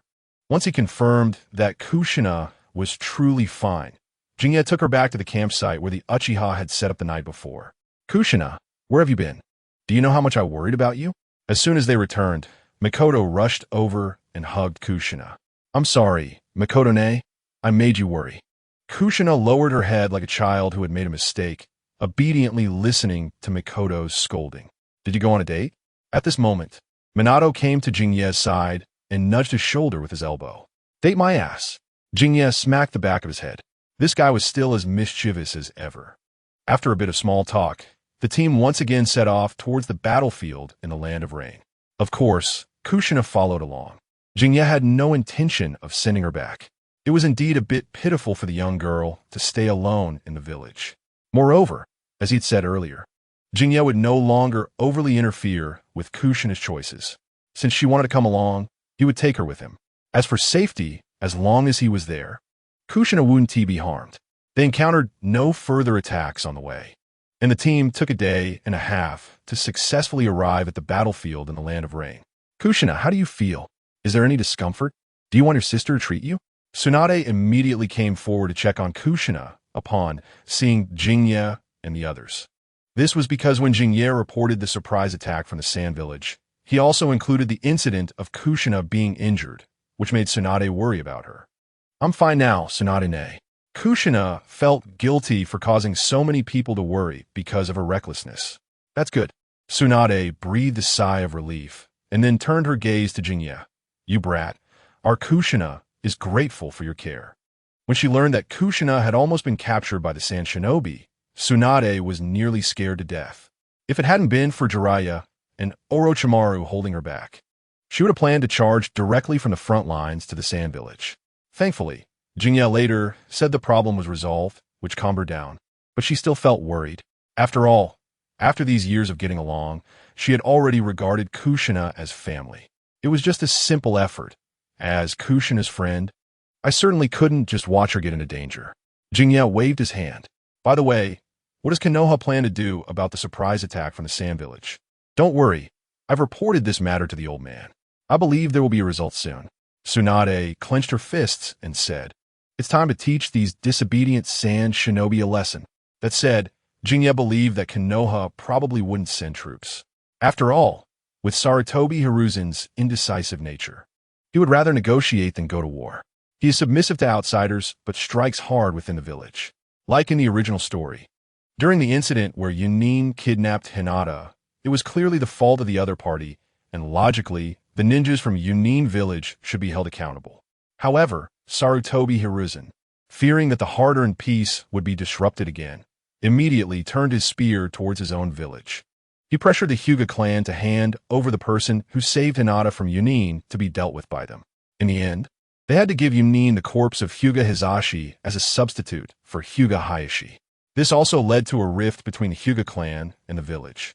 And Niji, having lost his father, developed animosity towards the main house and Hinata. One can only say that Sarutobi Hiruzen is indeed a professional at stirring up internal conflicts. Therefore, Shizune did not hold out much hope. Next, Tsunade took Shizune and the others to the back of the Konoha camp. As for the Uchiha reinforcements, they temporarily took over Tsunade's duties. Currently, the situation in the Land of Rain is tense. Hans is quite ruthless, often sending people to ambush Konoha's logistics transport teams. Additionally, Hans's summoning beast, the salamander, can release a wide range of poisonous mist, which has caused Konoha's ninjas to be embroiled in tough battles, with many suffering from severe poisoning. As a result, Tsunade, being a medical ninja, has been busy preparing antidotes, running around nonstop. You all can move around freely, just don't leave this camp. I need a rest for a bit. As soon as she arrived at the camp, Tsunade collapsed onto the big bed. Tsunade has transformed from her previous flat figure into a curvy one. The moment she lay down, her white peaks trembled, creating a significant visual impact. What are you looking at? Kushina walked over, hands on her hips, blocking Shizune's view. Let's go find Ju. Shizune cleared her throat and changed the topic. Although Tsunade said they could move around freely, the camp is quite small, and there isn't much to explore. This isn't an amusement park. Leaving the camp carelessly could lead to encounters with enemies. If they were surrounded, they would be in serious trouble. Fortunately, Kushina was easily persuaded. and with a few words from Shizun, she agreed. Ju is one of the main reasons Shizun came here. It's necessary to understand his current situation in advance. Kushina. Shizun? Ju was surprised to see them. What are you doing here? In fact, the two were somewhat familiar with him. Shizun often interacted with Kushina and Tsunade, so it was inevitable that she would run into Ju and get to know him naturally. Humph. Kushina crossed her arms and said unhappily, now that you're here, can we not come? No, that's not what I meant. Ju scratched his head awkwardly, smiling foolishly as he said, my resting place is a bit messy, so I hope you won't have too high expectations. How messy can it be? Minato asked, puzzled. Ju's expression became unnatural as he gestured in the air. It's very special. After his vague hint, everyone became even more curious. So is this a garbage dump? When they arrived at his tent, everyone froze in place. Can people really live here? They all silently questioned this in their hearts. Although over the years Shizun had somewhat understood this guy's nature, she didn't expect it to be so shabby. Tsunade was already quite outrageous, but Ju surpassed her. Is the genetic legacy of Senju Hashirama this powerful? Chapter 32. Konoha's visitors, the group, helped Ju clean up his place, which took quite a bit of time because it was really dirty and chaotic. Meanwhile, Shizun also learned that Orochimaru had been fighting on the front lines with Jiraiya and Tsunade for most of the time. Therefore, Ju had basically been staying here in logistics and had no chance to go to the battlefield. Fortunately, it was like this, otherwise, he might not have made it until Shizun arrived. After that, they had an impromptu outdoor meal, which brought tears to Ju's eyes. He hadn't had a proper meal for several days. It was quite pitiful. However, in the following days, they received the same treatment as Ju, having no chance to go to the battlefield and staying in the camp. In contrast, Tsunade was hardly seen returning to the camp to rest. She was basically at the front lines. One must say, she is really tired, but there is no other way, as Hansa's specialty is using the poison of the salamander. In this battlefield filled with poisonous mist, medical ninjas are the main force. As the head of the medical department, Tsunade must bear the burden. Meanwhile, they could only help carry heavy items and do some non-dangerous physical labor. Shizun, however, was somewhat different. As Tsunade's disciple, and having worked in the Konoha hospital with great success, many of the medical ninjas here recognized him and knew he had superb medical ninjutsu. Thus, he was pulled over to help treat the injured, and he too was extremely busy. Phew, finally, I can rest for a bit. Shizun returned to the tent and sat tiredly on a chair. You kid, this is nothing. I am 100 times more tired than you. Tsunade, who had rarely returned to the camp to rest, had completely collapsed on the bed, her heavy burden spreading out. You really have it tough. After being nudged, Shizun instinctively glanced at her snow-white feet, both painted with red nail polish. Now you know how hard it is for your teacher. Tsunade rolled over, and the weight shifted on the soft bed. Rice balls, Shizun, I have rice balls for you. Kushina bounced in, and although the conditions here weren't great, she was very happy today because everyone here were her acquaintances. Oh, Kushina, have you forgotten your Tsunade-sensei now that you have a man? Tsunade sat up from the bed and patted her thigh, causing her white thigh flesh to jiggle. Kushina instinctively averted her gaze, feeling guilty as she shoved the rice ball into Shizun's arms. I just didn't know that Tsunade-sensei was back. All right, you are an adult, so don't argue with Kushina. Shizun broke the rice ball in half and shared it with Tsunade, saying, here, you have a share too. That's more like it. Tsunade took it without any care and began to eat. In fact, she was just teasing Kushina because she noticed that the little girl was almost being swayed by Shizun, and she didn't really want a rice ball. But since Shizun had shared it with her, she might as well eat it since she was really hungry. Damn Shizun. Kushina looked at the rice ball she made herself, being used to please another woman, and muttered unhappily. What's wrong? Shizun turned her head in confusion. It's nothing. Kushina crossed her arms, turning her head away in a Tsundere manner. Tsunade watched the interaction between the two little ones, finding it quite amusing, and couldn't help but laugh. Just as the tent was filled with a harmonious atmosphere, an unexpected visitor arrived. Lady Tsunade, we are under the orders of Lord Hokage to bring Kushina back to the village. Several ninjas dressed as Konoha Shinobi walked in. No, I don't want to go back. Kushina was frightened and immediately hid behind Shizune, resisting. This old man really came to find her after all. Shizune had long anticipated that Sarutobi Hiruzen would send someone to fetch Kushina.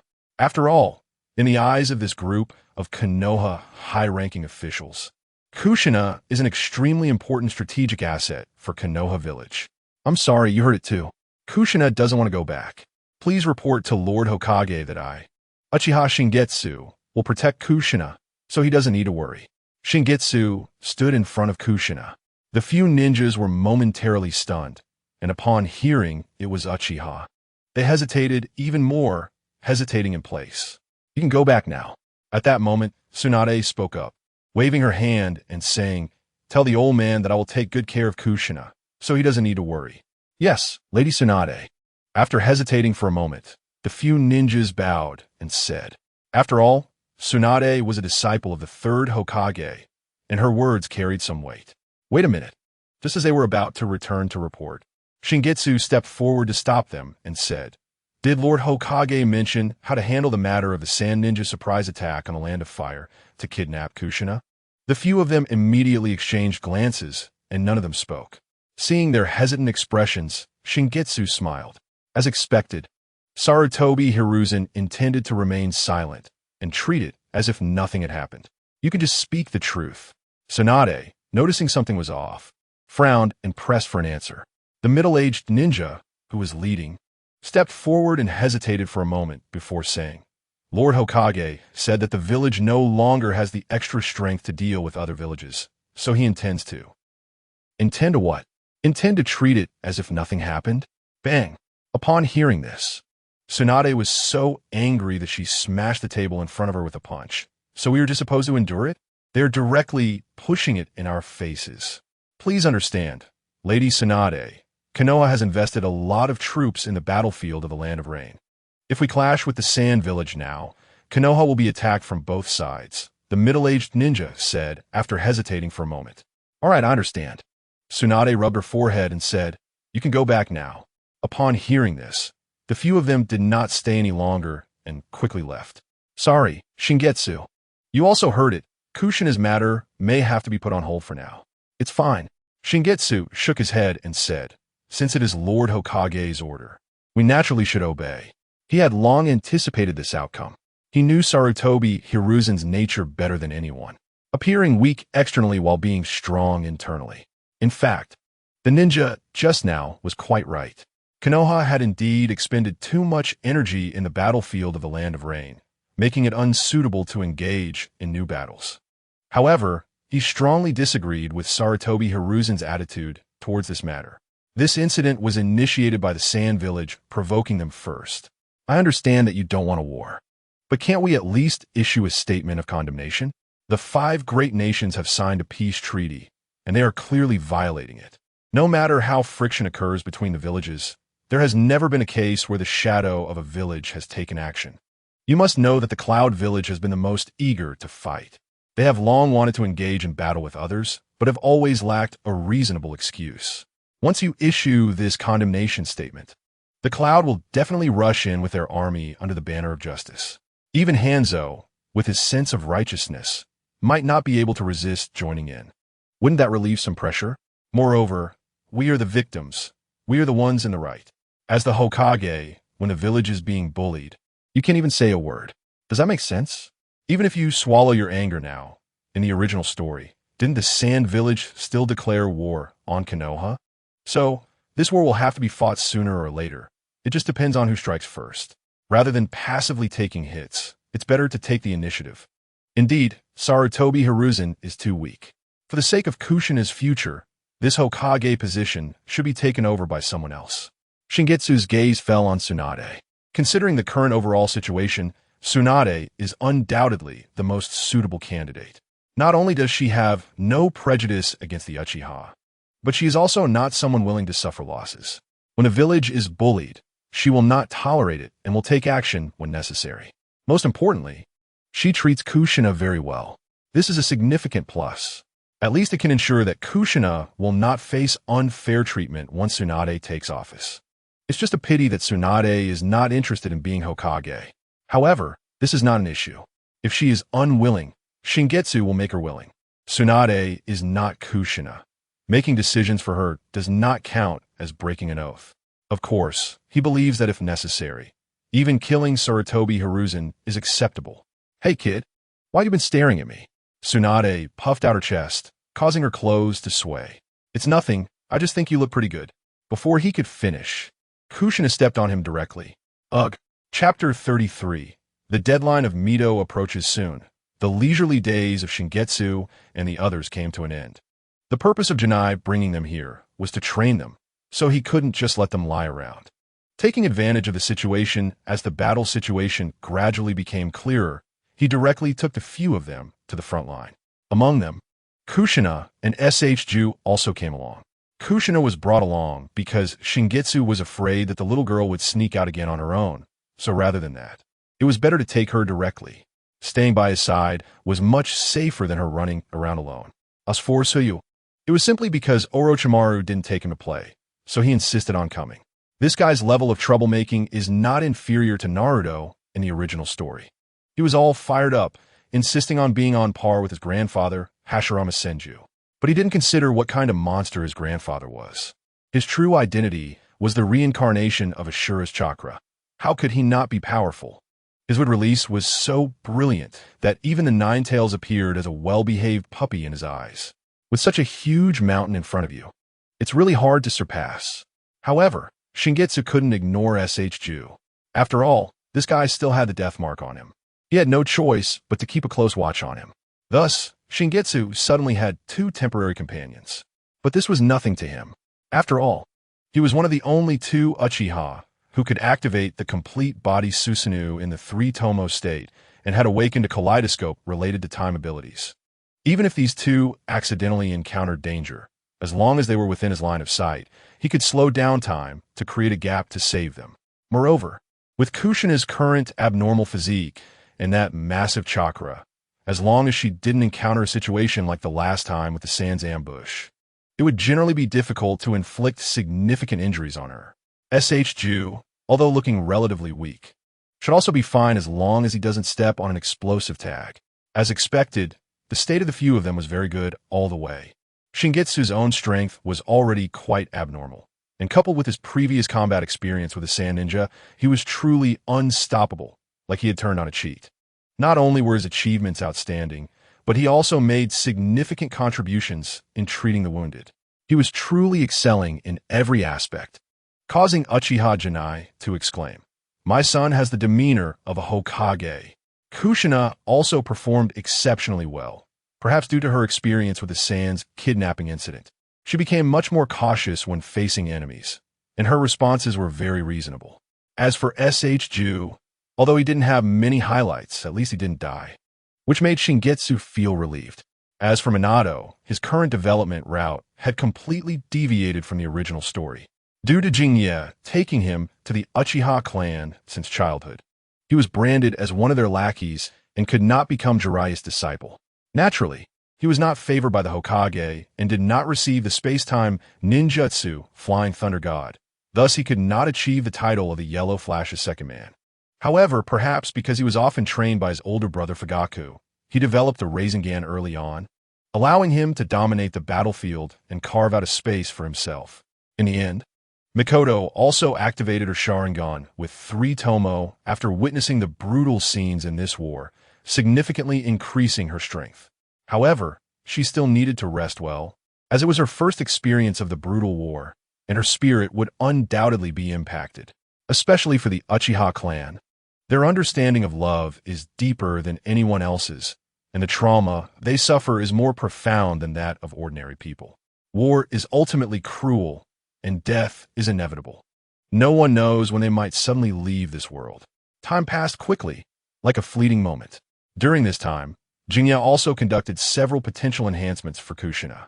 With each enhancement, her strength continued to grow. Jinye estimated that at the current pace, after the next enhancement, she would be able to enter the wet bone forest to begin the final step of the chakra channeling process. Half a year passed like this. To Jinye's surprise, Sarutobi Hiruzen sent someone again this time, just like last time, to bring Kushina back. At first, Tsunade disagreed, but upon hearing it was related to her grandmother, Uzumaki me.You, she fell silent. It was the first time she heard that Kushina was being considered as the next Jinchuriki for the Nine Tails, and this was something that Konoha had kept very confidential, known only to the higher-ups. Therefore, Tsunade felt at a loss when she heard this. To her, it was like losing one family member while helplessly watching another family member's later life be constrained by the village. This was too cruel. Jinnya also did not expect me.Yu's end to come so quickly. According to the original timeline, it should still be several years before Kushina would become the Nine Tails Jinchuriki. But now it had come so much earlier. Could it be that Sarutobi Hiruzen was scheming something? Could me.You agree to this? However, it could also be that me.Yu's lifespan was genuinely nearing its end, given that the current developments had deviated significantly from the original story, and anything could happen. Do you want to go back? That's not for me to decide.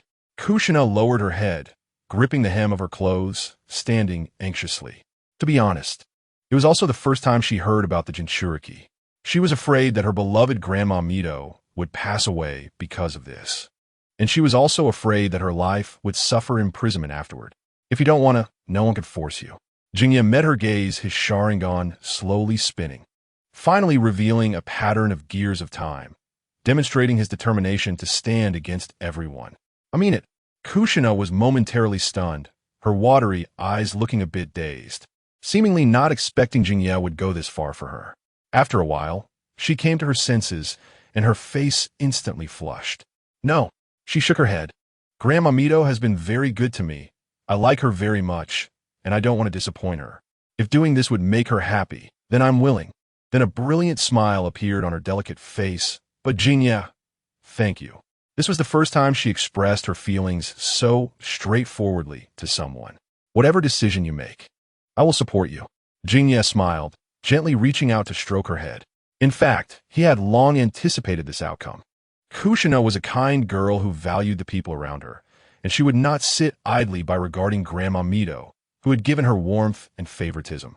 Although he did not wish for Kushina to become the Nine Tails Jinchuriki, since this was her decision, Jinnya would unconditionally support her.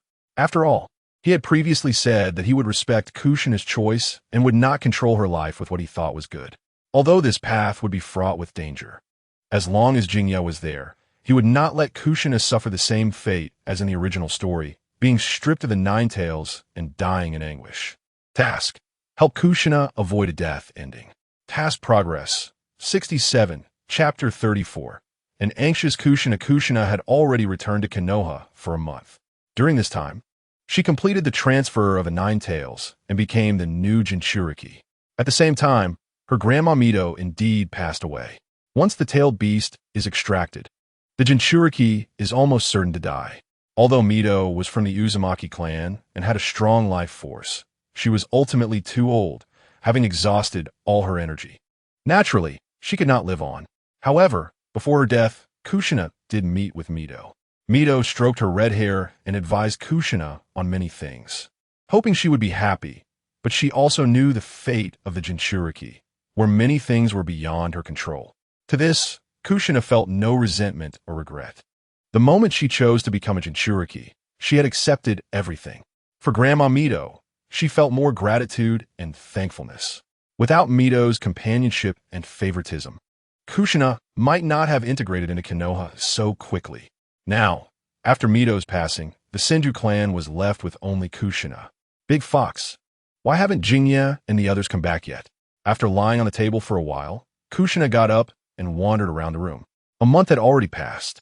She murmured softly and sat back down in the chair, stretching, revealing her delicate figure's curves. Unfortunately, this beauty was unappreciated. At this moment, the Nine Tails sealed in the space was completely dazed. It thought it could escape from that old hag me.You, but unexpectedly, it ended up sealed in another little brat. Moreover, this little brat not only was not afraid of it, but also kept bothering it. It would whisper in its ear whether there was something or not. Making a chatterbox. Being a chatterbox was one thing, but every time the content was almost the same, it always had to mention someone named Jinnya.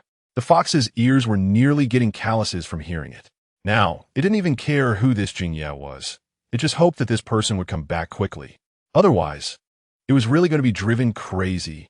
Kushina opened the drawer, and a variety of colorful lollipops, carefully arranged, came into view. These were given to her by Jinya.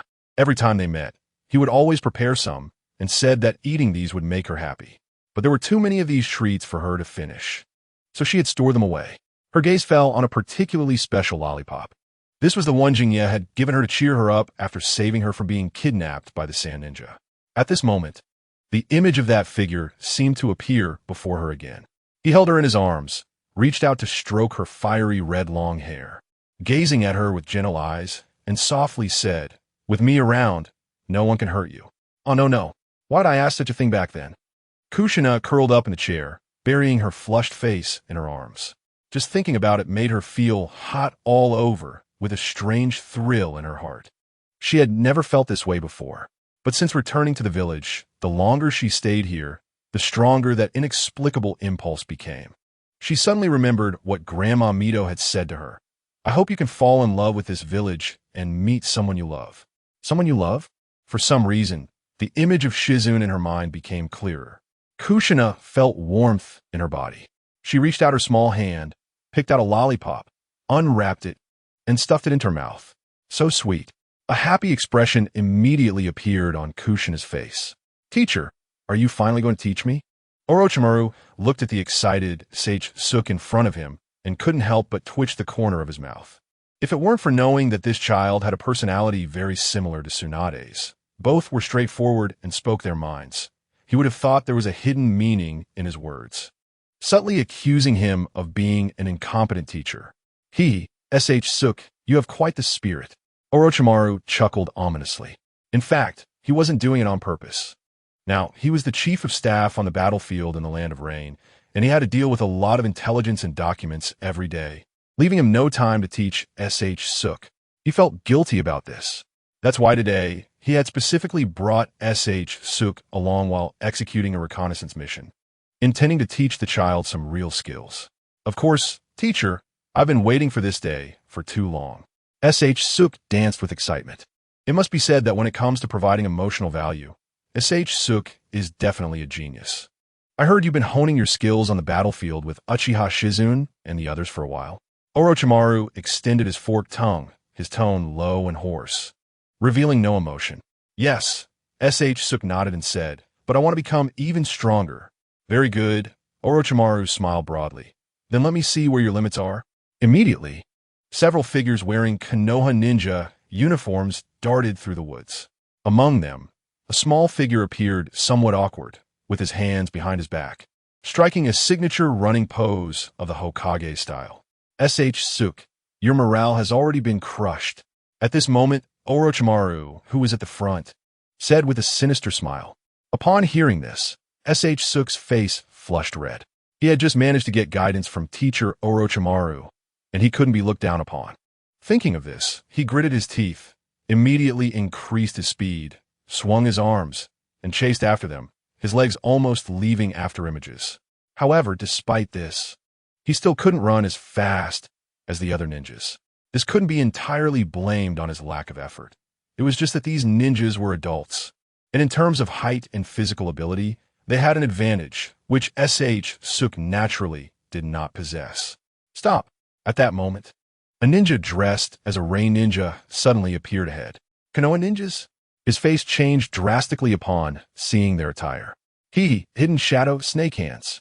Just as this rain ninja was about to draw a kunai to fight, Orochimaru directly extended his hand and summoned multiple snakes. Then, in the ninja's horrified gaze, several snakes instantly attacked his vital points. A scream immediately rang out. Whoosh, whoosh, whoosh. At the same time, several figures streaked past Orochimaru. They were the Konoha team, ninjas he led. Seeing Orochimaru stop, Sh Suk's eyes brightened. Seizing the opportunity, his legs swinging out after images, he pedaled furiously, finally surpassing Orochimaru. Then, in order to showcase his strength even better in front of his teacher, he didn't slow down as he passed a slope.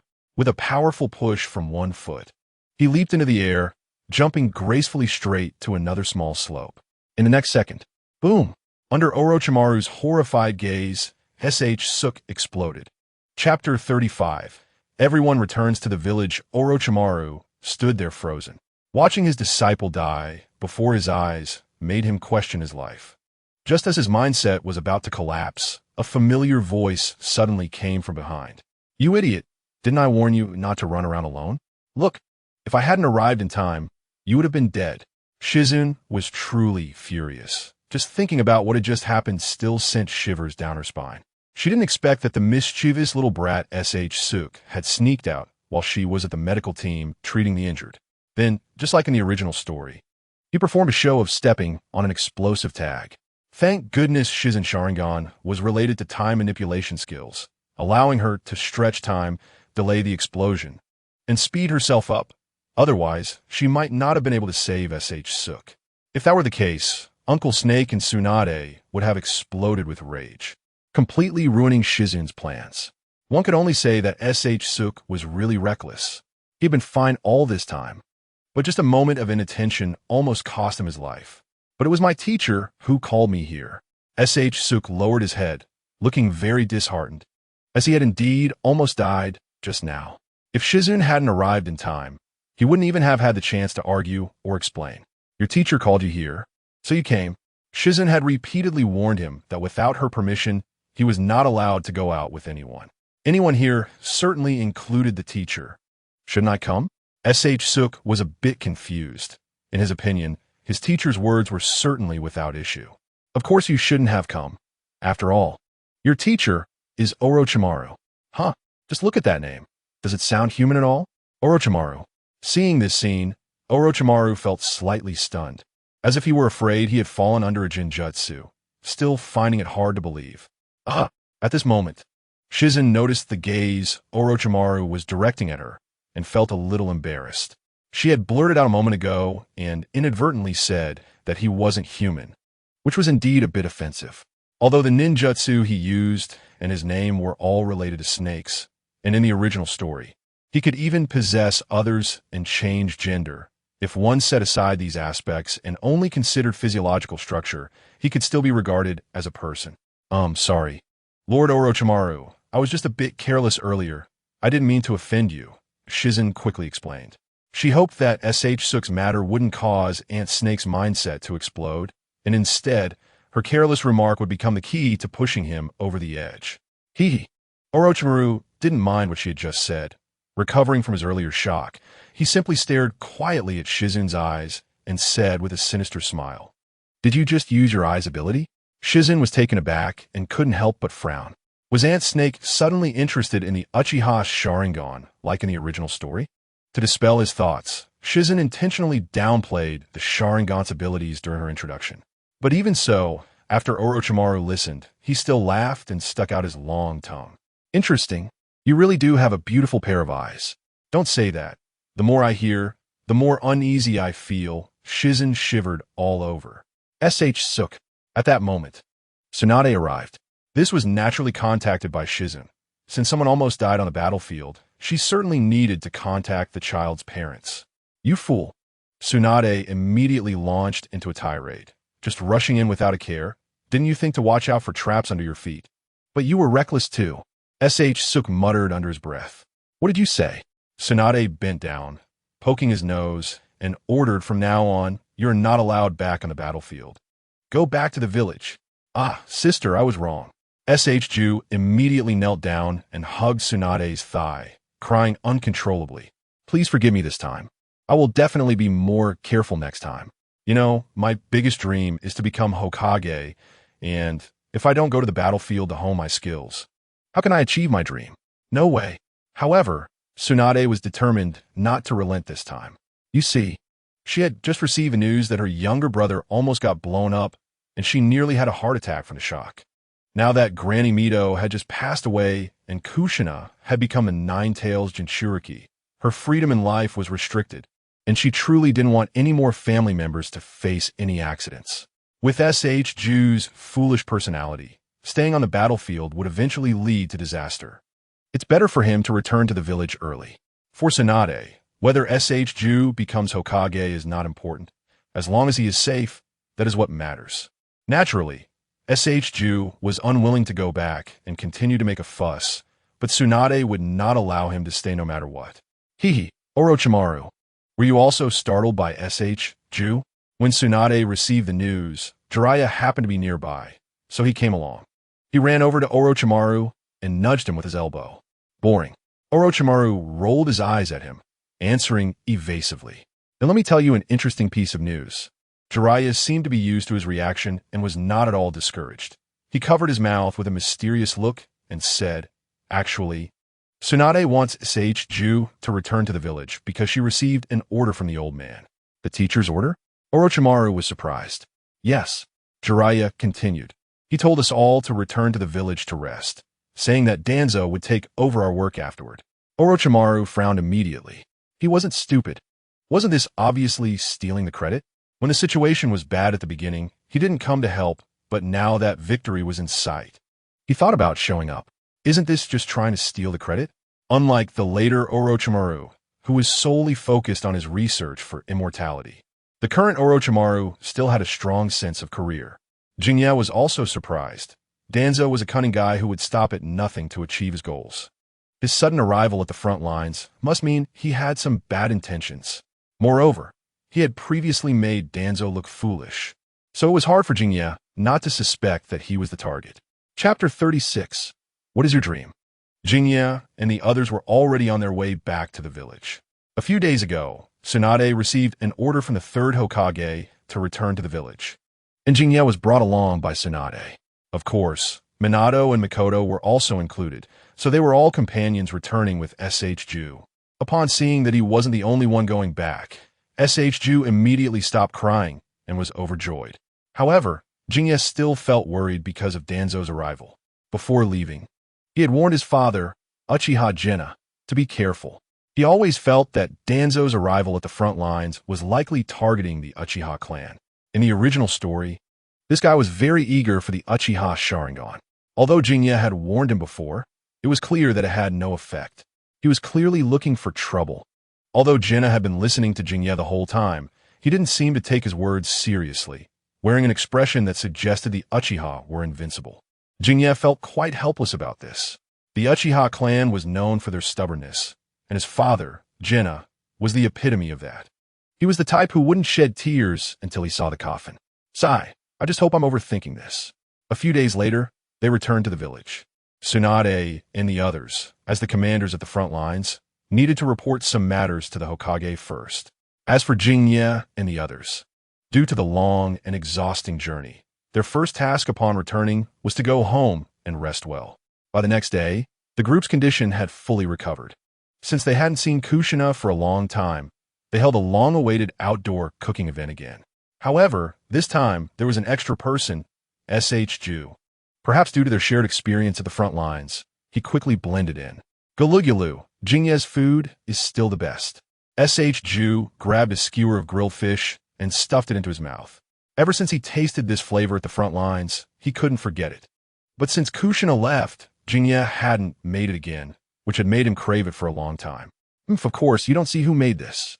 Kushina proudly lifted her head, feeling a sense of pride. You didn't make it, so why are you so proud? I was responsible for catching the fish, so how could I not get credit? Kushina instinctively panicked for a moment, then quickly added, don't think I don't know you like Jinye. Ju thought to himself. Kushina was always talking about Jinye and the Senju clan, to the point where it was driving him crazy. So how could he not understand her feelings? In his view, the two of them liked each other. The only reason they hadn't publicly gotten together was that they couldn't bring themselves to say it. He understood Kushina's thunder personality all too well. And the Uchiha were also famously proud. Getting Jinye to speak up would probably be a difficult task. These two were indeed a match. However, it was only a matter of time. Once that layer of paper was torn, they would naturally be together. Ju's eyes darted between Jinye and Kushina. Jinye noticed this and couldn't help but shake his head.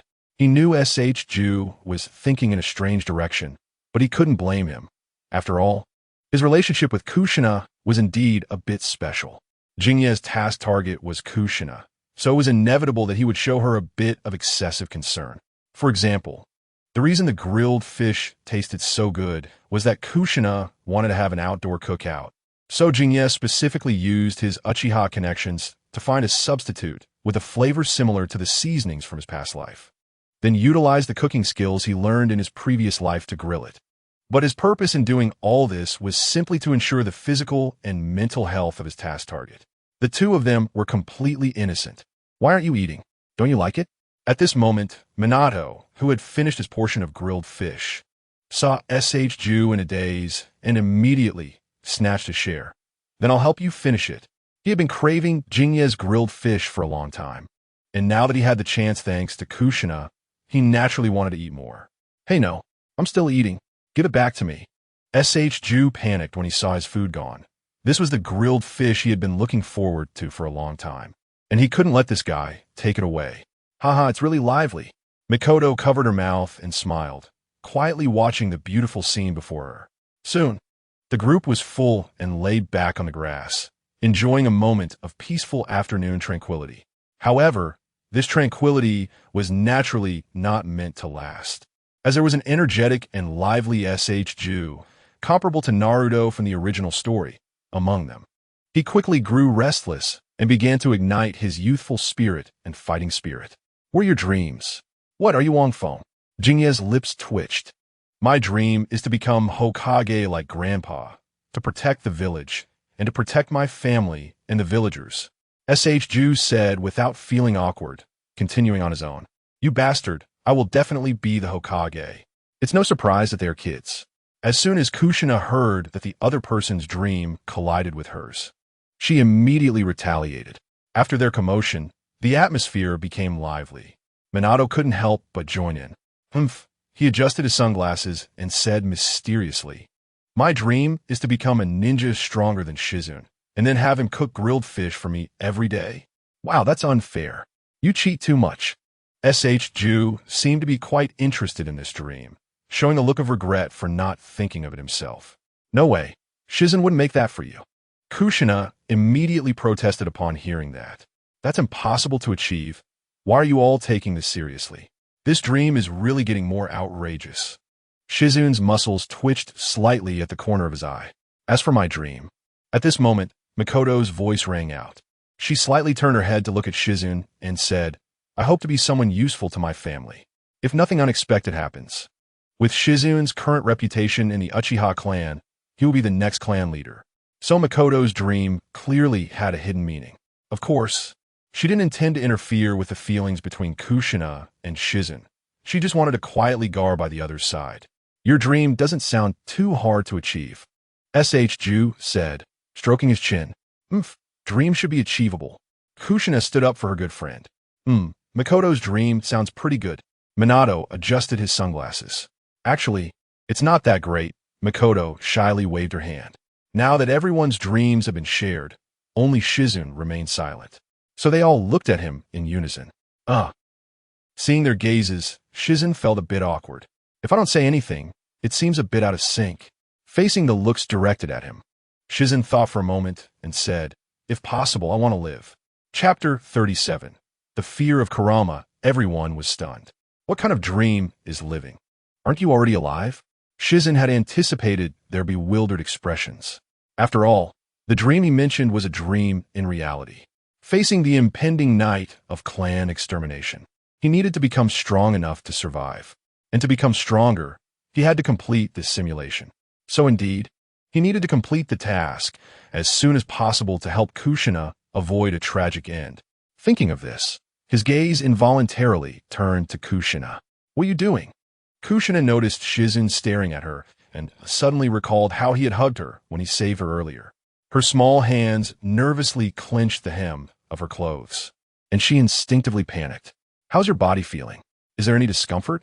Although the higher-ups in Konoha hadn't publicly announced the reason for Kushina returning to the village early. As someone who had read the original story, Shizune knew the truth. Kushina had become the next Jinchuriki of the Nine Tails. She must have successfully transferred the seal by now. Unlike Naruto in the original story, Kushina was a perfect Jinchuriki. Therefore, she could absolutely suppress the power of the Nine Tails without losing control. But just in case, Shizune still asked out of concern. After all, Kushina was his mission target. I am fine. There's no discomfort. Facing Shizune's sudden concern, Kushina immediately lowered her head, her face flushing. Well, wait a moment. I need to check your body. Shizune thought for a moment and decided to check Kushina's condition. He also wanted to give her one last enhancement. Calculating the time, it was about time. Kushina was taken aback, looking at Shizune's sincere expression. A strange feeling flashed through her heart. Then let's stay for a while. She turned her head, pouting. Kushina, why is your face so red? Minato and Ju immediately teased when they saw this scene. To them, it was obviously an invitation for a date. Makoto nearby also cast a glance. She thought so too. And no, it's not. Kushina seemed to trigger a reflex and immediately clenched her small fists, saying shyly. Clearly, she seemed to have some small expectations, her mind involuntarily imagining some strange scenarios. Shizune looked at the ruckus around him and shook his head. Kushina and I are just friends. Don't think too much about it. His words were directly ignored by everyone. Can pure friendship hold hands, eat together, and go on dates? No one would believe that. Soon, the picnic ended. Perhaps it was because everyone intentionally created space for the two, so they quickly dispersed. In the end, only Kushina and Shizune were left. What are we doing next, you annoying brat? Kushina crossed her arms, pretending to be calm. This place isn't very convenient. Let's go to my place, Shizune thought for a moment and said. And not convenient? Kushina's body trembled, as if she heard the frantic heartbeat in her chest. What's inconvenient? I think this place is pretty good. No, it's easy to be seen. Shizune said something shocking, scaring Kushina so much that her entire body stiffened. So, what you mean by inconvenient is that you want to enhance my physical potential. When Kushina arrived at that familiar room, her eyes instantly brightened. Yes. Shizune looked at her with confusion and asked, what else did you think it would be? And nothing. Kushina's small face flushed, quickly calming the strange feelings surging in her heart. She walked to that familiar spot, crossed her arms, and said, come on, I'm ready, looking at her determined stance, as if she were heading to execution. Shizune couldn't help but shake his head with a smile. And I'll come now? Come on. A few hours later, in the bathroom, the air was filled with steam. A slender girl could be vaguely seen soaking in the bathtub. The steam from the hot water reddened her delicate face, and her watery eyes looked a bit dazed. Her figure was curvaceous, with beautiful lines that were quite aesthetically pleasing. With fair skin, nearly perfect features, and long red hair. It would not be an exaggeration to call her a goddess, especially the transcendent aura emanating from her. Anyone who caught a glimpse would feel an impulse to worship her. It must be said that Shizune's enhancement had brought about a complete transformation in Kushina's body. But this transformation wasn't limited to her appearance. The energy within her was even more astonishing. The continuous surge of power made her feel as if she could crush mountains with a single punch. A hint of confusion appeared in Kushina's eyes. She never expected her changes to be so significant. How did Shizune achieve this? At first, she had accepted the proposal out of trust in Shizune, but she never imagined that with each enhancement, her body would undergo such a great transformation. At this moment, Shizune's image in her heart grew taller once again. If the previous Shizune seemed omnipotent to Kushina, then now he was the ultimate invincible being. In short, Shizune would always be the best in her eyes. This had already become a fact the moment he saved her. Kushina curled up like a gentle kitten, wrapping her snowy white arms around her knees, sitting obediently in the bathtub. Remembering the strange sensation of being touched by him earlier still made her heart flutter uncontrollably. If there's one thing she's dissatisfied with, it's that Jinye is just too honest. Even when he was enhancing her body by opening her chakra points, he didn't cross any lines at all. His eyes were even covered with black cloth, lacking any sense of playfulness. Seriously, my charm is clearly super strong right now. Unlike Kushina's ease, Kurama in the ceiling space looked as if he was questioning life. Kushina's seal is perfect, so he naturally couldn't perceive or spy on the outside world. But just now, a person suddenly appeared in front of him. The familiar clothing emblem and hairstyle immediately made him recognize the identity of the visitor, a member of the Uchiha clan. Recalling the frustration of being dominated by Uchiha Madara in the past, he instantly became furious. If it weren't for that sudden appearance of a person, he wouldn't have ended up sealed like this. His current miserable state is entirely Madara's fault. Kurama almost immediately launched an attack. But in the next second, a pair of Sharingan with scarlet patterns was projected at him, and Kurama's eyes instantly became clear, his body stiffening in place. In that moment, he once again experienced the fear of being dominated by Uchiha Madara. Chapter 38. The Jonin meeting. Jinye removed the black cloth covering his eyes, stepped outside, and gazed at the azure sky, feeling a bit restless inside. Come on, Jinye, you have to restrain yourself. None of this is real. To be honest, he didn't expect the bloodline enhancement technique he researched to be so effective. Just completing the opening of the chakra points made the little girl's body so impactful. After all, he's still a man. Having such a beauty in front of him would stir his emotions. That's why he had to use the cloth to suppress his restless heart. However, the little girl really didn't guard against him at all.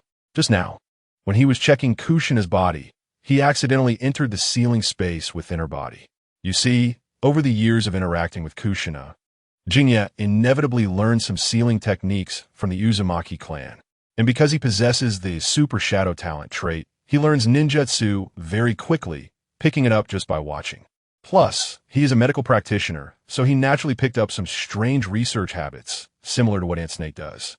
After years of studying bloodline enhancement techniques, he gradually mastered some special little tricks. So for him, entering Kushina's sealing space wasn't very difficult. However, even so, it shouldn't have been so easy to enter. Ultimately, it was because Kushina had no defenses against him at all. It was as if she had directly opened this sealing space to invite him in. Jinye was speechless. How could he hold back? Thinking of adding an extra layer of security to the seal, he decisively entered. But who would have thought that as soon as he came in, that nine-tailed big fox would directly attack him, causing Jinye to instinctively cast a time illusion on it. Although only a second passed, in reality, in the illusion world perhaps decades or even hundreds of years passed. Hope it hasn't vanished. Jinye looked at the task panel in front of him. Task: help Kushina avoid a death ending. Task progress, 74. However, this time, the rewards after opening the chakra points were also substantial, immediately raising the progress to 74%. With only 26% left, he could complete the task and return to reality. Now, Kushina only had the final step of channeling her chakra to complete her bloodline enhancement. But clearly, relying solely on channeling wouldn't be enough to raise the task progress by 26 percentage points all at once. This means that for the next part of the task, he needed to gain progress from others. The previous incident of saving Rope Tree ensured that Uncle Snake's mindset didn't break. Next, he needed to follow up with his teacher, Tsunade. As everyone knows, Tsunade is Konoha's #1 medic, and keeping her by Kushina's side would better ensure her life and health safety. According to the timeline, in a few days, Sarutobi Hiruzen would convene a Jonin meeting regarding this battle. In the original work, Tsunade was in mourning for the loss of her loved ones at this time, and she would soon be rebutted by Sarutobi Hiruzen during the meeting, delivering her another heavy blow, causing her spirit to become fragile. At that moment, Dan Kato would take advantage of this opportunity to get close to Tsunade, latching onto her as a big fat sheep.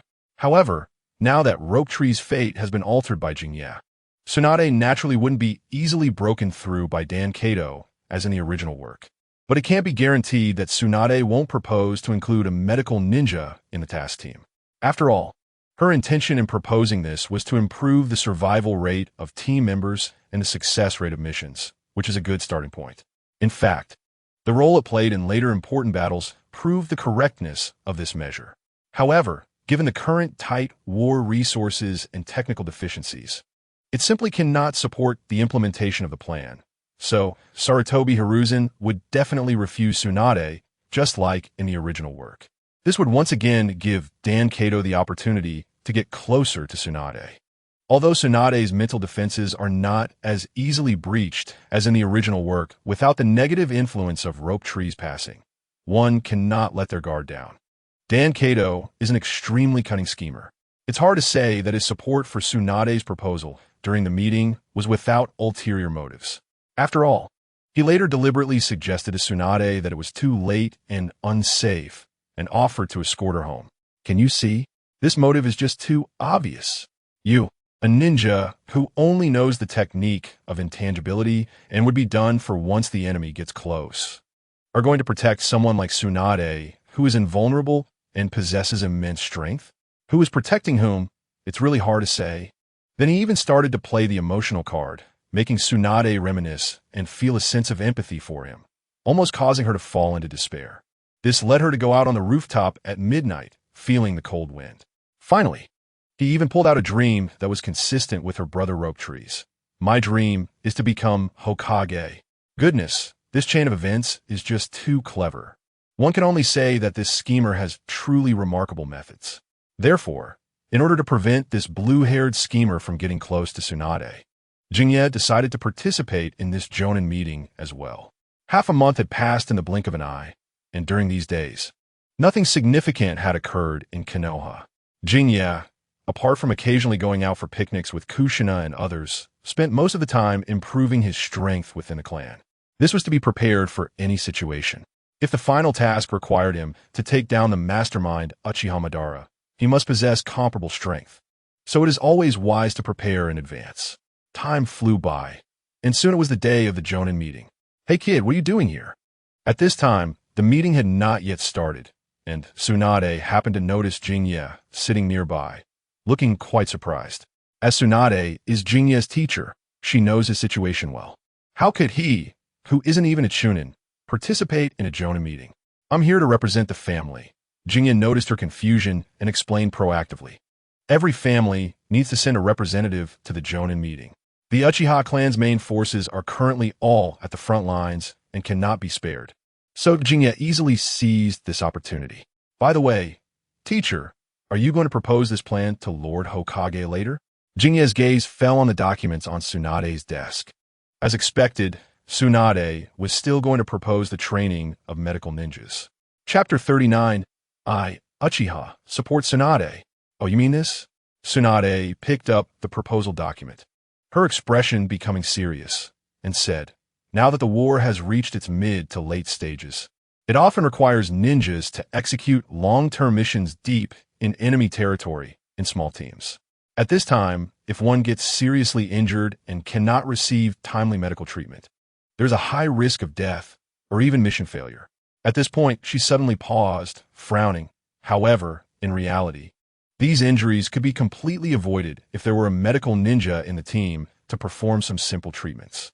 Therefore, I believe that the most urgent task now is to train medical ninjas and develop medical facilities to provide effective logistical support for these mission-executing teams.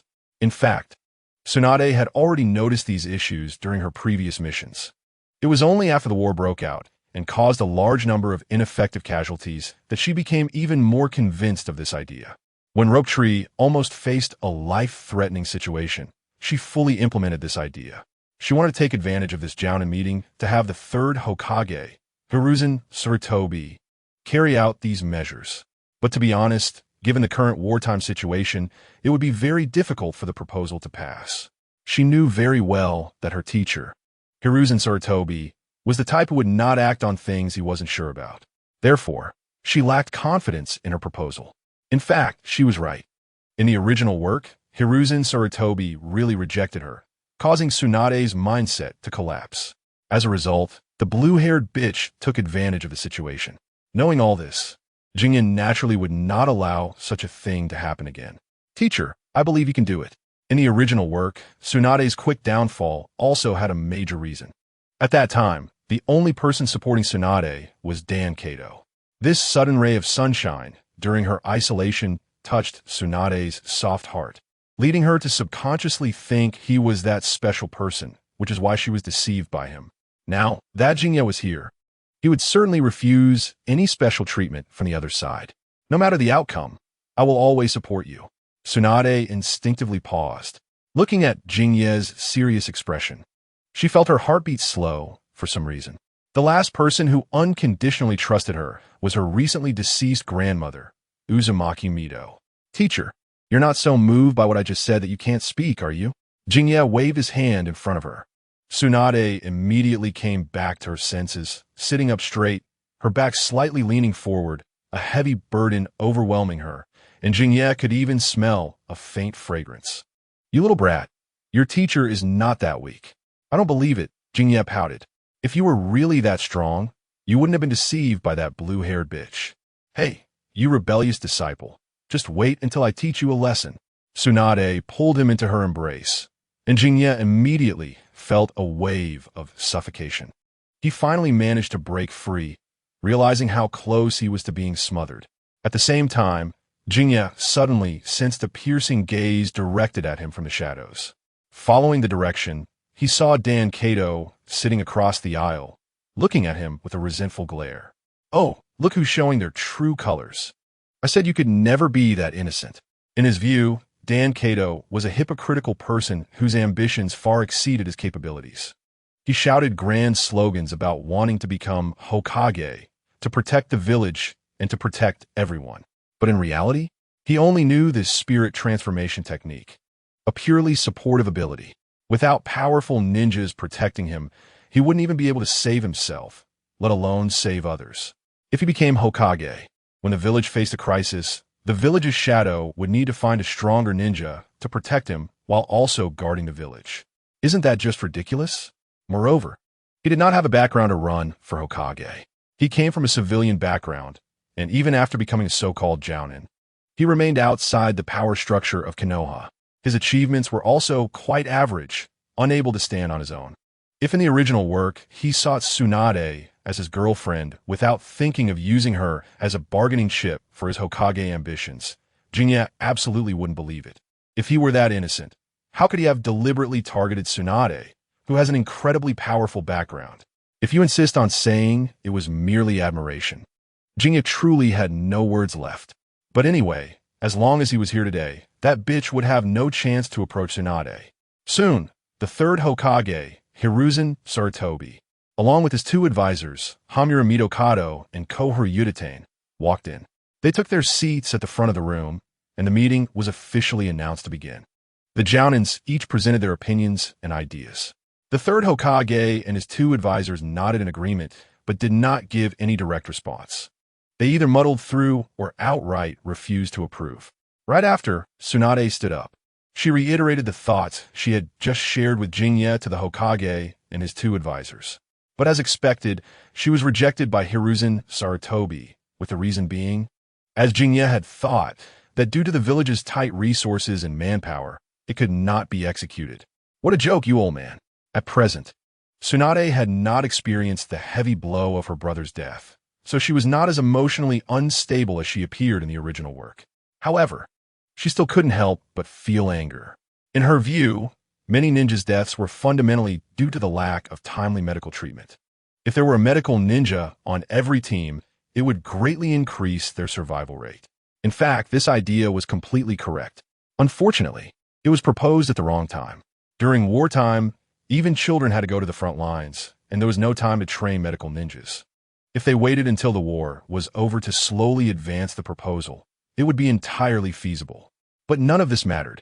Jingye's goal was only to prevent the blue-haired fool from getting close to Tsunade. So regardless of whether Tsunade's suggestion was mature or not, he would become the only person supporting her proposal today. As Tsunade's emotions gradually became more agitated, Jingye noticed Dan Kato beside the aisle also starting to stir. It was obvious he wanted to take this opportunity to get closer to Tsunade, but Jingye would not give him the chance to show off. He decisively stood up and said in an incredibly firm tone, "I represent the Uchiha clan and support Lady Tsunade's opinion." As soon as these words came out, the entire venue was stunned, all eyes turning to Jingye. The Uchiha clan was a major clan in Konoha. This support carried immense weight, far beyond what a waste like Dan Kato could compare to. Chapter 40. The Evil Uchiha. Jingye, thank you just now. As the meeting ended, Tsunade walked up to Jingye, her gaze drifting, feeling a bit shy as she rubbed her golden hair. Thinking about it, this was the first time she formally addressed her disciple's name. The sudden change made her feel uncomfortable. But as soon as she thought of that scene just now, the hesitation in her heart dissipated. To be honest, she was shocked the moment she saw Jingye stand up, although she had already heard the voices of support from her disciples in private. Bringing it to the table was a completely different concept. Moreover, Jingye was directly representing the whole clan in strong support, which was immensely valuable. Unfortunately, the proposal still did not pass in the end. I'm sorry, I have let you down. A hint of disappointment flashed in her eyes, and her tightly pressed lips trembled slightly. Teacher, can you be a bit more normal? What did you say? Tsunade was taken aback for a moment, her face showing a confused expression, seemingly surprised by Jinya's response. Kid, don't go too far. After a moment, her expression darkened, and she clenched her fists, directly slapping Jinya on the forehead. That's more like it. Jinya didn't care about the faint pain on his forehead and smiled as he spoke. Seriously, teacher, I was trying to talk to you nicely, but you didn't appreciate it, and now I have to resort to this? Since interacting with this peculiar Uchiha Jinya, Tsunade had learned quite a few interesting phrases. I don't have that kind of special preference. Jinya shook his head and said, the reason I support you is simply that I want to do so. That's all, so you don't need to apologize to me. This is the truth. Knowing the original work, he had long anticipated this outcome and was not disappointed at all. The main reason he did this was merely to intercept Kato Dan's speech and prevent Tsunade from being deceived by that blue-haired bitch's facade. Now that the goal was achieved, Tsunade had no special feelings for Kato Dan, which was quite reassuring for Jinya. So, in fact, you haven't let me down. Tsunade's heart trembled at these words. She had originally planned to continue accepting Jinya's teasing, but she didn't expect him to suddenly say something like this. She was touched in an instant, and a wave of softness rose in her heart. For Jinya, she had always had a complex and special emotion. Logically, he should be her disciple, but sometimes he would suddenly say things like today to enlighten her. Over the years of being with Jinya, she often found it hard to distinguish who was the teacher of whom, because the other party often displayed an unusual maturity for his age, making Tsunade unconsciously treat him as an equal. One could only say that Jinya was indeed quite peculiar. Sigh, you little brat. No wonder you have Kushina wrapped around your finger. It's nothing. Tsunade huffed lightly, tossed her hair, and said, let us go.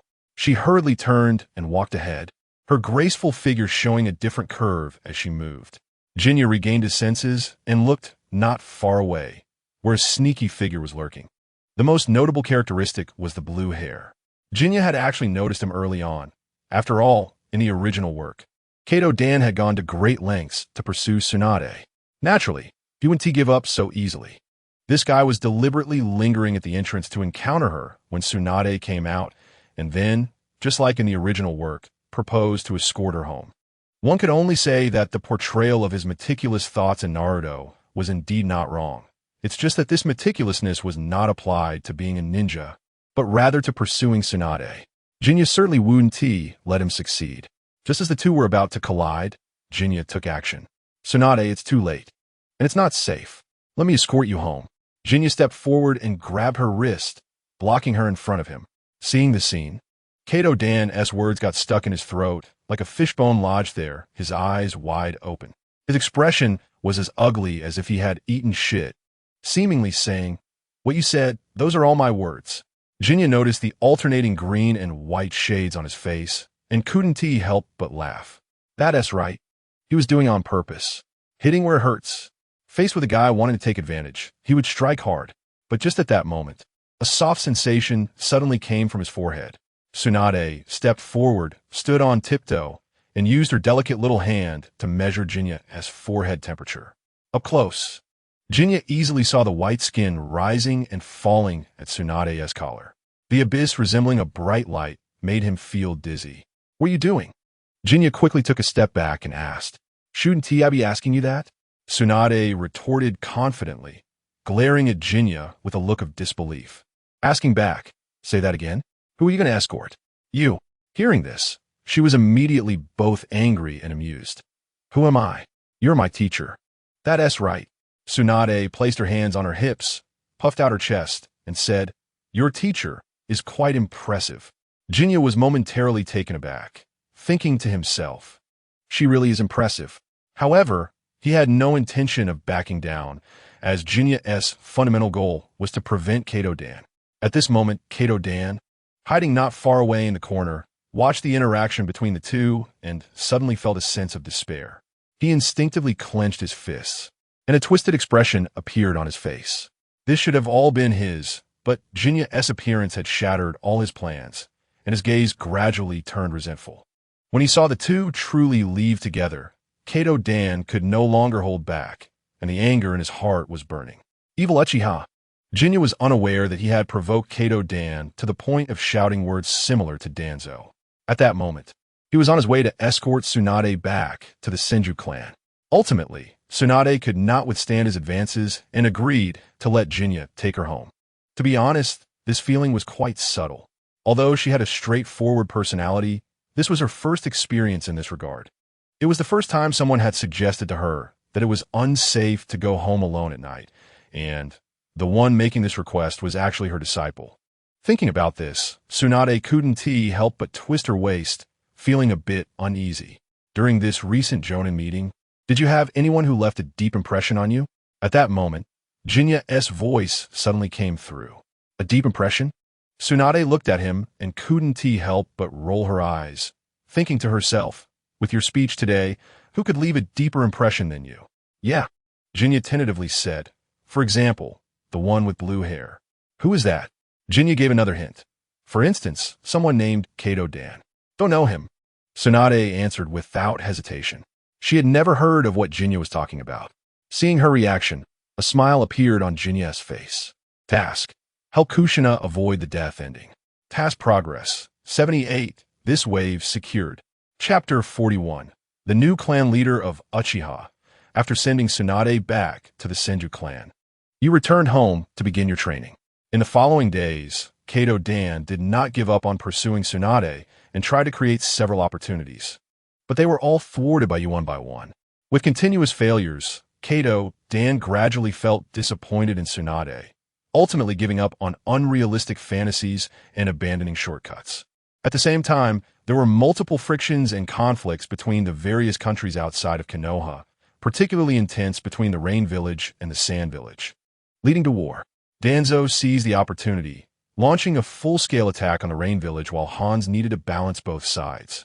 Achieving victories in multiple battles against the Rain Village, frequently bringing back good news, and Konoha welcomed a period of peace. However, just when everything seemed to be developing in a positive direction, the Uchiha clan suffered heavy casualties, including your father, Uchiha Jenna, who was severely injured and forced to withdraw from the front lines.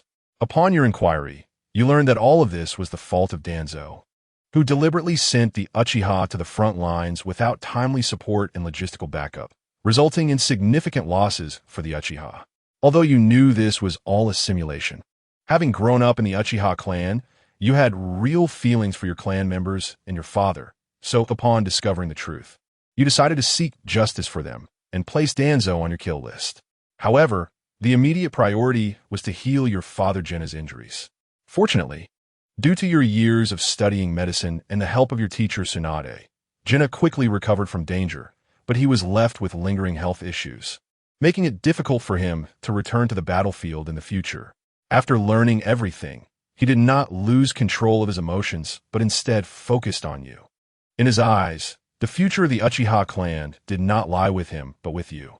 Therefore, he planned to take this opportunity to step down completely and recommended you as the new clan leader of the Uchiha. You were surprised by this. You had never considered becoming the clan leader of the Uchiha, only wanting to complete your task and return to reality as soon as possible. Thus, you intended to decline and pass the opportunity to Uchiha Fugaku, who was destined to be the clan leader in the future.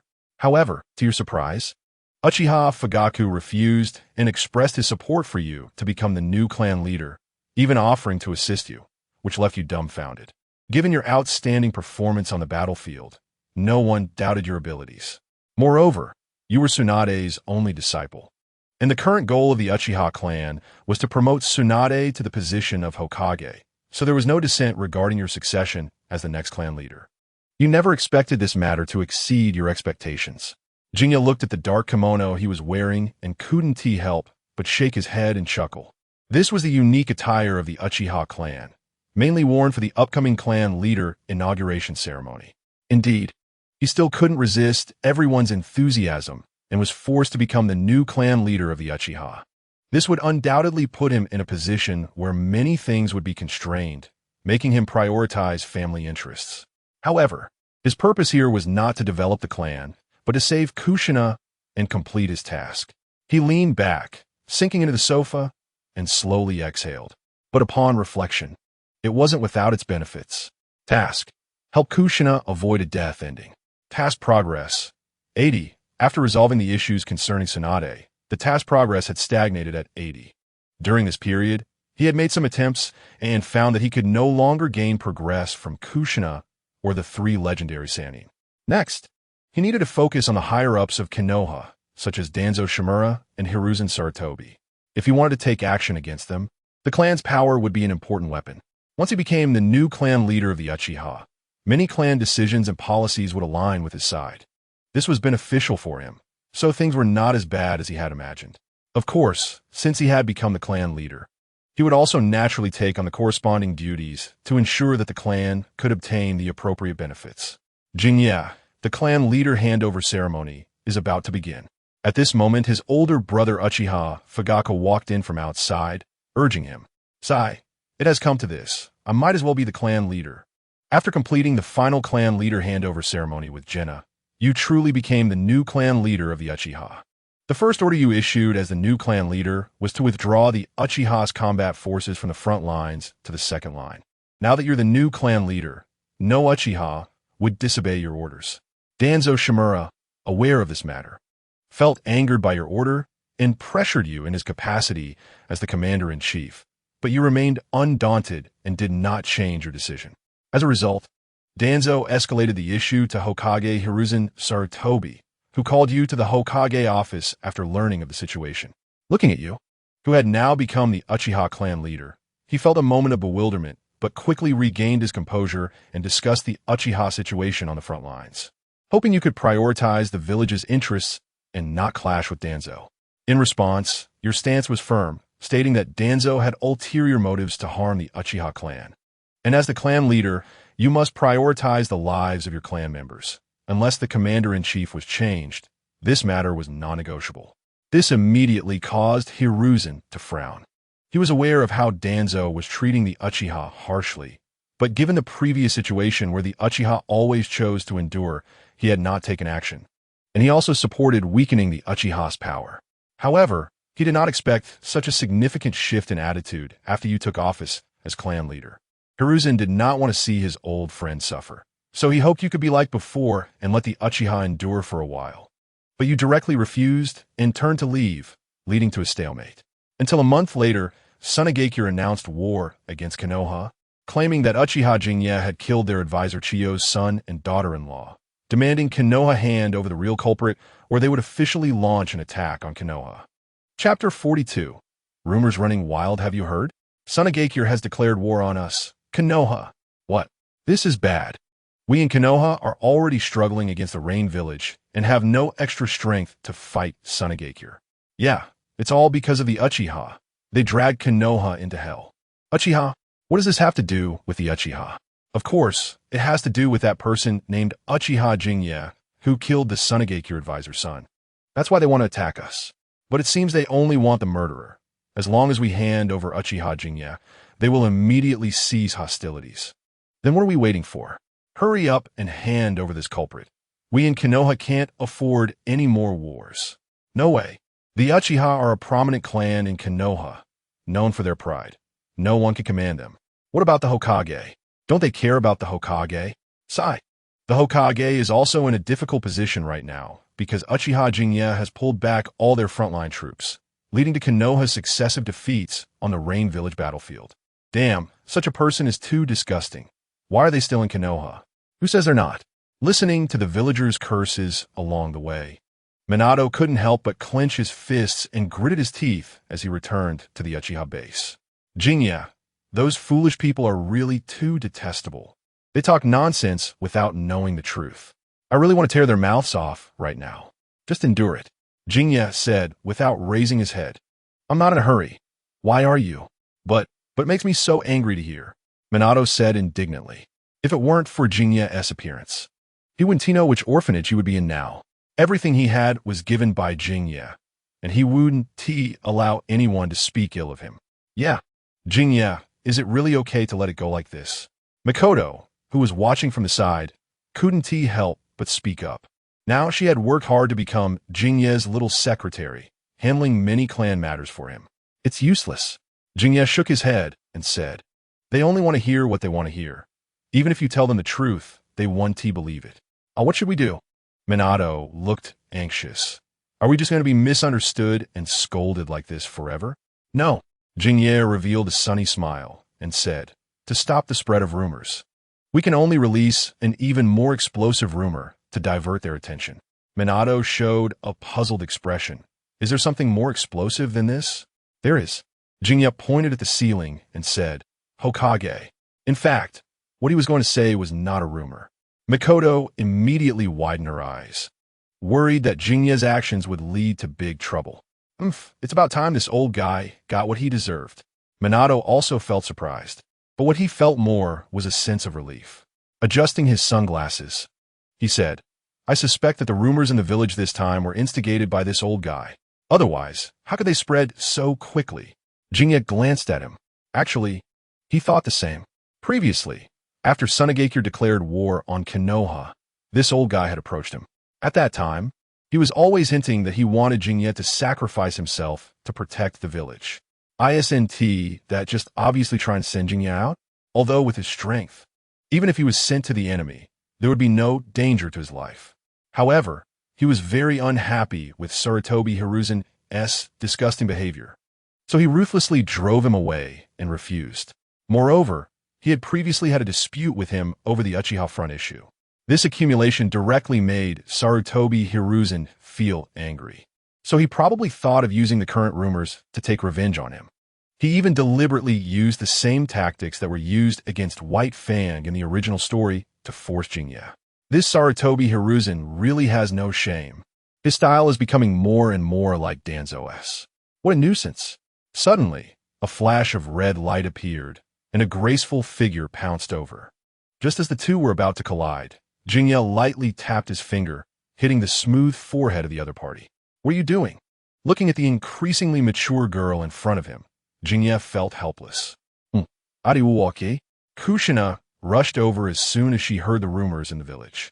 In her view, the reason Jingye was suffering this undeserved disaster was all her fault. At that time, Jingye killed those Tsunade ninjas to save her. She never expected it would cause such a big consequence. Kushina felt worried and guilty. What could happen to me? Jingye chuckled and shook his head. In the original story, Tsunade would declare war on Konoha anyway, so there's nothing to be surprised about.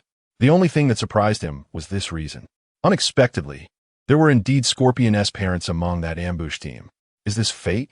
But it's not a big deal anyway by the time Scorpion grows up. Jingye would have already kicked the bucket. The matter of revenge will ultimately fall on the third Kazekage. And also, don't overthink it. This is purely a bad person wanting to harm me, and has nothing to do with saving you earlier. Feeling exposed, Kushina instinctively panicked, pretending to play with her hair to force herself to calm down. She crossed her arms and turned her head away haughtily, her pretty face blushing like peach blossoms. Who is worried about you? Don't overthink it. I just came to see if you were dead. Jingye was already used to Kushina's demeanor.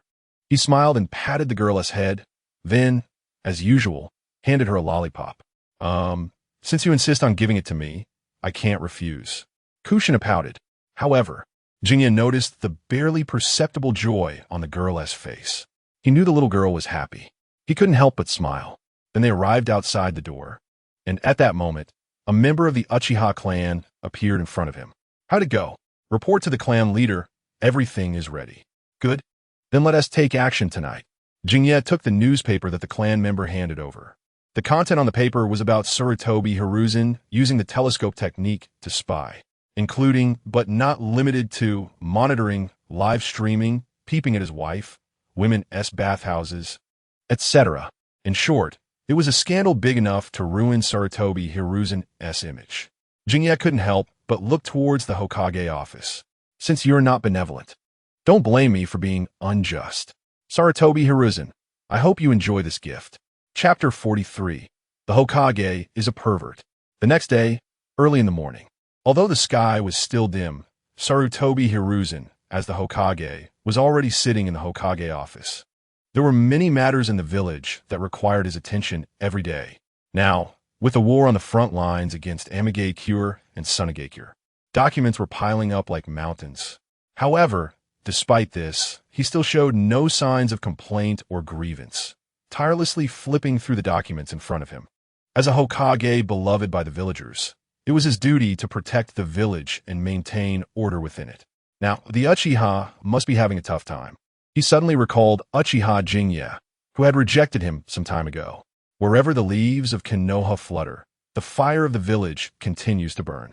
The flames will continue to illuminate the village and allow new leaves to sprout. Sarutobi Hiruzen's expression gradually became serious as he squinted his eyes. A person who is unwilling to sacrifice for the village does not deserve to be a ninja. Through his conversations with Jūninai, he had completely confirmed that Jūninai did not inherit the will of fire. He valued the interests of his clan more than the village, and at critical moments, he was unwilling to contribute to the village for the greater good. It should be known that the original intention of the first Hokage in establishing the village was to hope that clans could work together without barriers for the sake of the village. The emergence of Uchiha Jūninai would break this balance.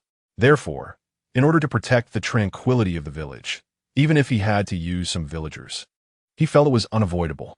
He took out a crystal ball, intending to see how the rumors he had spread in recent days were fermenting. Sarutobi Hiruzen reached out his hand, but as if suddenly remembering something, he retracted his hand. Wait, I remember that at this time, the Fujimoku Onsen should have opened. The Fujimoku Onsen is the busiest hot spring shop in Konoha. It often has many visitors early in the morning, including some pretty girls. Thinking of this, he couldn't help but clear his throat. As Hokage, it is reasonable to occasionally take care of the village's businesses. So he reached out again, but this time he locked onto the Fujimoku Onsen. The image slowly emerged, mist rising, but he did not see any figures. Sarutobi Hiruzen felt puzzled and brought the crystal ball closer. Hokage-sama. The door was suddenly pushed open, and an Umbu ninja rushed in quickly. Sarutobi Hiruzen's hand shook, and the crystal ball fell to the ground, shattering into pieces. Looking at the shards on the floor, he frowned and said, "What is it? Why are you in such a hurry? Don't you know to knock?" "Ah." The Umbu ninja noticed the glass shards on the floor and instantly connected the dots, his eyelid twitching. "I'm sorry, Hokage-sama. I will be more careful next time." Sarutobi Hiruzen regained his composure, took out his pipe, and put it in his mouth, with wisps of smoke rising. "Speak, what's the matter?" The Umbu ninja stammered, pulling out a roll of newspaper from behind and handing it to Sarutobi Hiruzen. "You better take a look for yourself. Could it be that new intelligence has come from the front lines? Due to the withdrawal of the Uchiha army, problems have frequently arisen on the battlefield in the Land of Rain, and coupled with the declaration of war from Tsunade, Konoha is caught in a difficult position. Although he had sent Tsunade and the others for support some time ago, the problem was clearly not going to be resolved anytime soon. With this in mind, Sarutobi Hiruzen's initially calm expression gradually became serious. Ahem. Upon seeing the content above, the smoke Sarutobi Hiruzen had just inhaled came rushing out of his nostrils. He almost choked to death. What was written there was not a frontline battle report, but clearly his privacy. Disappearance technique. It should be known that this was a unique ninjutsu he created. No one should know about it, except for those close to him. How could it have leaked out? Looking again at the content above, it mentioned surveillance, live streaming, and peeking at women bathing. Why didn't he do that? I believe in the Hokage. The gaze of the Umbu ninja involuntarily shifted to the broken glass on the ground. Sarutobi Hiruzen also noticed his action, and his old face turned red. Although he did indeed do all the things written above, as Hokage, how could he have a stain on his reputation? I did it to maintain order in the village. Understood. The Umbu ninja nodded slightly, his gaze drifting. Seeing his reaction, Sarutobi Hiruzen realized that the other party didn't believe him at all. It's over.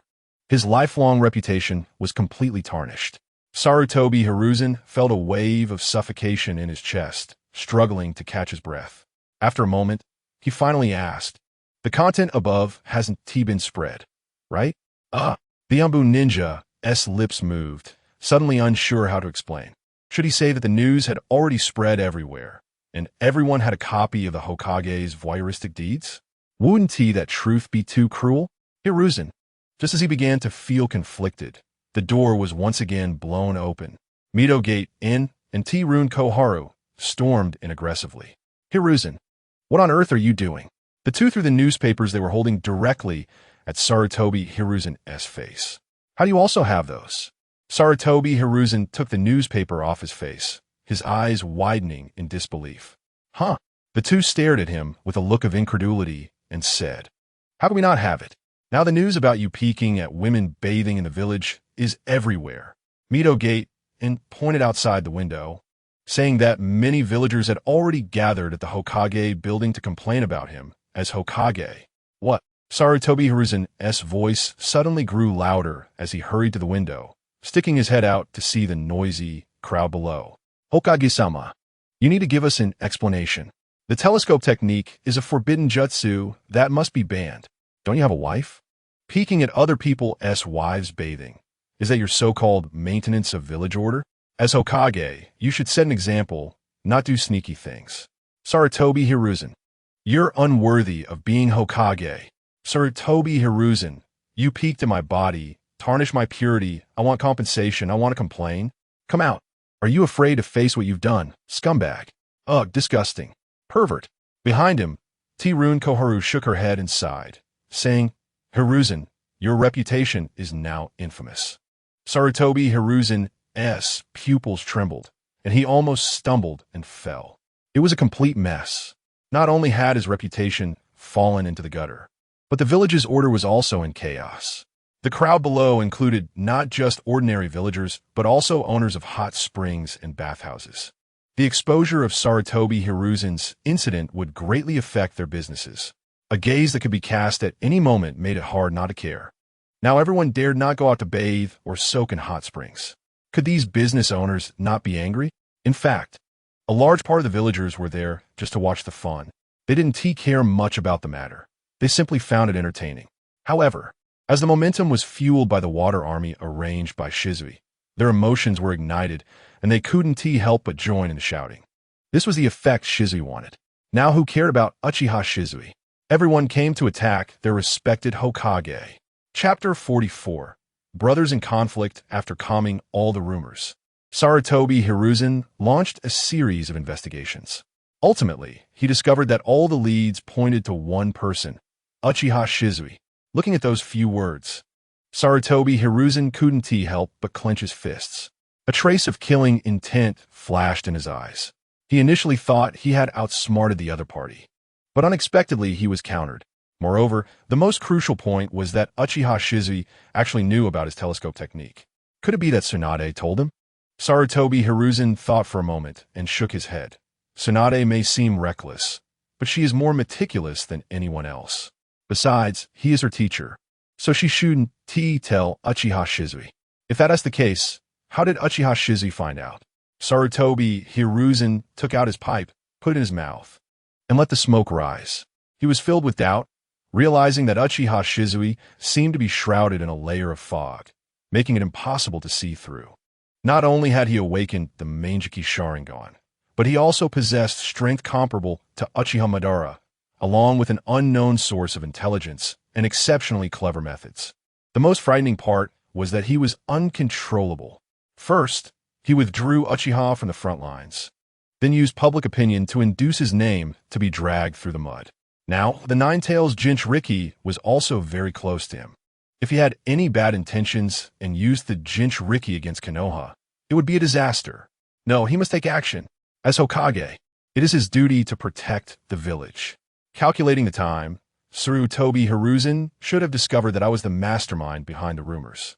Shizui put down the pen in his hand and couldn't help but look towards the Hokage office building. After all, this operation covered the entire village, and it would leave some traces. With Sarutobi Hiruzen's Umbu members, it was only a matter of time before they found out. It was time for me to step down from this position as clan leader. During his time as clan leader, he deeply felt the burden of being the head of a clan. For every big and small matter, people would come to the clan leader, and there were endless things to handle every day.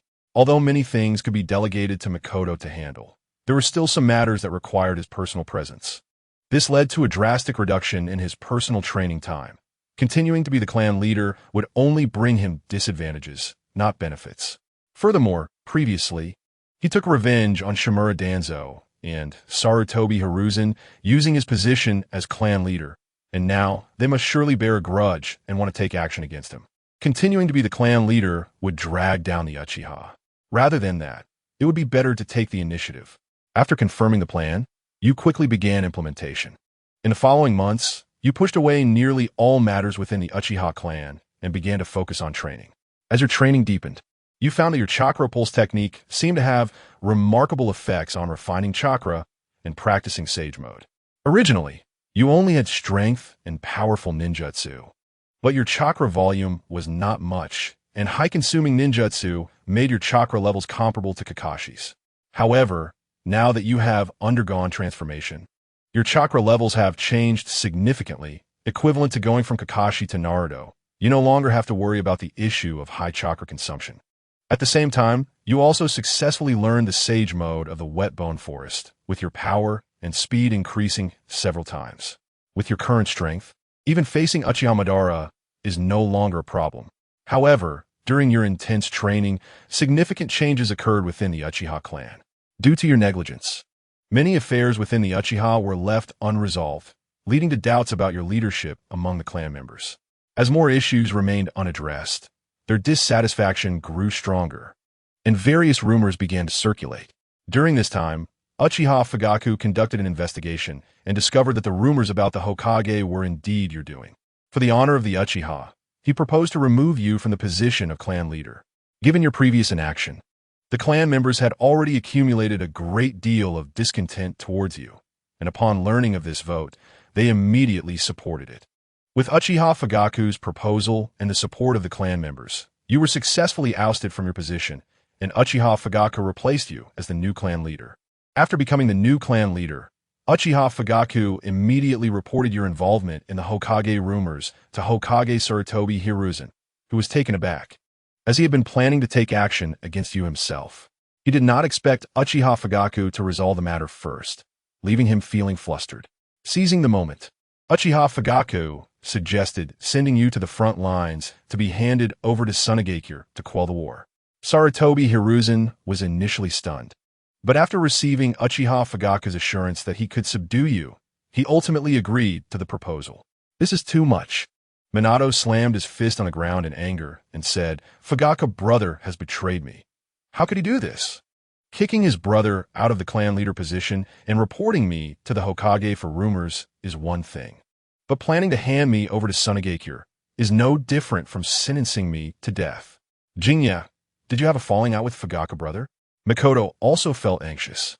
You guys are brothers after all. Let go apologize. He will definitely forgive you. The suddenness of this situation left her feeling somewhat at a loss, especially since it involved Jinya, which made her even more flustered. How could Grandpa Hokage agree to hand Jinya over? In Kushina's impression, Sarutobi Hiruzen had always been kind, so she was shocked by his actions. I need to find Tsunade. She will definitely be able to convince Grandpa Hokage to revoke the order. Seeing their reactions, Jinya couldn't help but laugh. What are you laughing about? You don't realize you're about to be finished. Don't worry, Tsunade will definitely save you. If it comes to it, I'll let the great fox.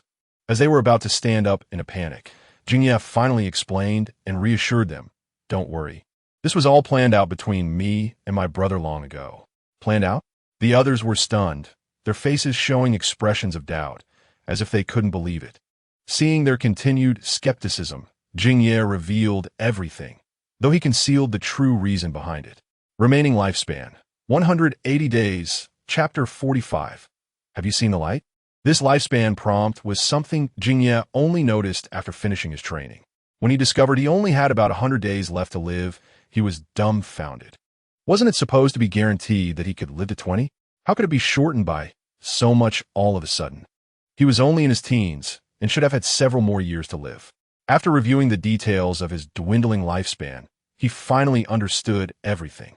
It turned out that during his previous research on bloodline techniques, he had recklessly conducted many experiments on himself as a novice, which had excessively overdrawn his physical condition, resulting in his reduced lifespan. It was similar to the irreversible damage to the soul caused by the technique of the reanimation that Snake Uncle studied. The bloodline technique Jingye researched also had irreversible side effects of prematurely exhausting his vitality. However, he later managed to eliminate this side effect through continuous improvement. But by that time, the results of his vitality depletion were already irreversible. The only consolation was that when he used the technique on Kushina, it was the complete version, so it did not prematurely deplete her vitality. This was crucial, as his mission was to ensure Kushina could live healthily. For Jingye, this was merely a simulation. As long as he could complete the mission, the length of his life was not important. However, it wasn't without consequences. Originally, he had planned to take things slowly, but upon realizing he had little time left, he immediately changed his strategy, intending to resolve this war swiftly and then eliminate the dangerous figures like Danzo. If he still couldn't make progress on the mission, he would directly confront the root cause, Madara. Currently, Madara was akin to an elderly version of himself, his strength having diminished significantly. Now that Jingye had mastered Sage Mode, he was confident he could defeat him. However, he had not mentioned these details when discussing plans with his brother Fugaku. Fugaku was extremely protective of him, fearing he might encounter danger.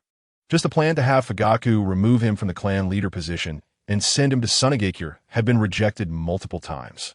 If he were to mention the details and tell Fugaku that his brother was to be eliminated, it would undoubtedly trigger a panic. So for Fugaku's sake, it was better not to say anything.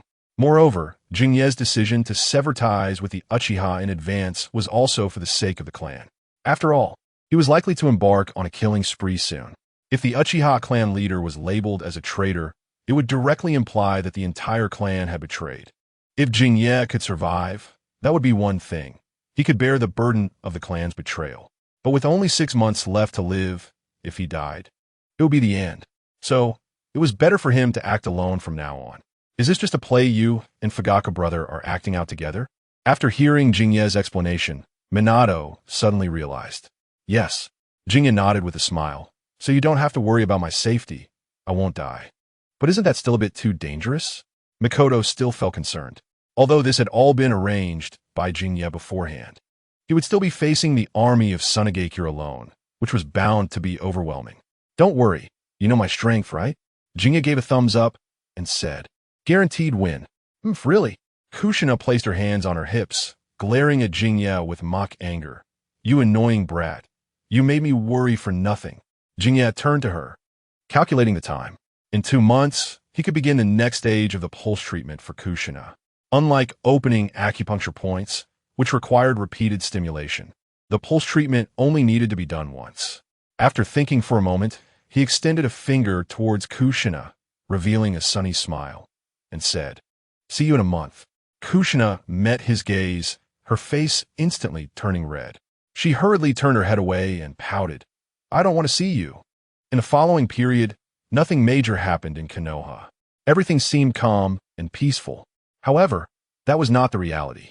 Many high-ranking officials in Konoha felt the undercurrents beneath the tranquil surface. The last time Konoha experienced a similar situation was when the second Hokage was attacked and killed. Suddenly, it felt as though everyone was weighed down by a great mountain. And indeed, that sense of unease was confirmed. 5 days later, the Hokage advisor me.You and TGK Haru were reported to have passed away due to their old age. The significance of these two was extraordinary. They were among the earliest disciples and bodyguards of the second Hokage. In an instant, Konoha village was in an uproar. It's been a long time since I've seen you. Lord Danzo, thought Shizui with a smile as he looked at Shimura Danzo. He was worried about how to find this old man upon arriving at the front lines. But unexpectedly, Danzo came to him instead. Kid, I'll give you one last chance. Danzo said with a grim expression, cutting straight to the point. You are at death's door now. Only I can save you. Submit to me, and all your past offenses will be forgiven. Do you think everyone else is a fool? Shizui retorted. What? You've killed so many Uchiha. Do you think there's still room for negotiation between us?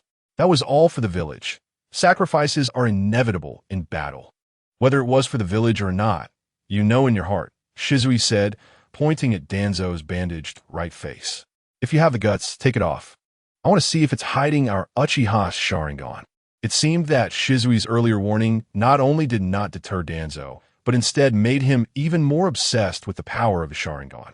As Danzo was exposed, his face began to twist in anger, his grip on the staff tightening, the knuckles turning slightly white.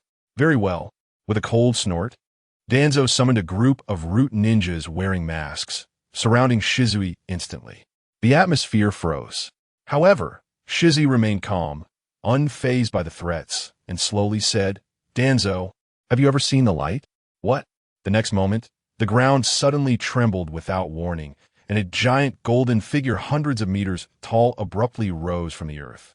Countless golden lights surged in the air, and the towering giant, covered in golden armor, radiated layers of intense golden light patterns.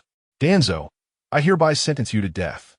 The golden-armored Susanoo raised a massive golden sword, the surging golden flames transforming into a golden pillar of light, unleashing unparalleled energy that instantly illuminated half the sky. Boom! On that day, a dazzling golden light erupted at the border of the Land of Sand. Chapter 46.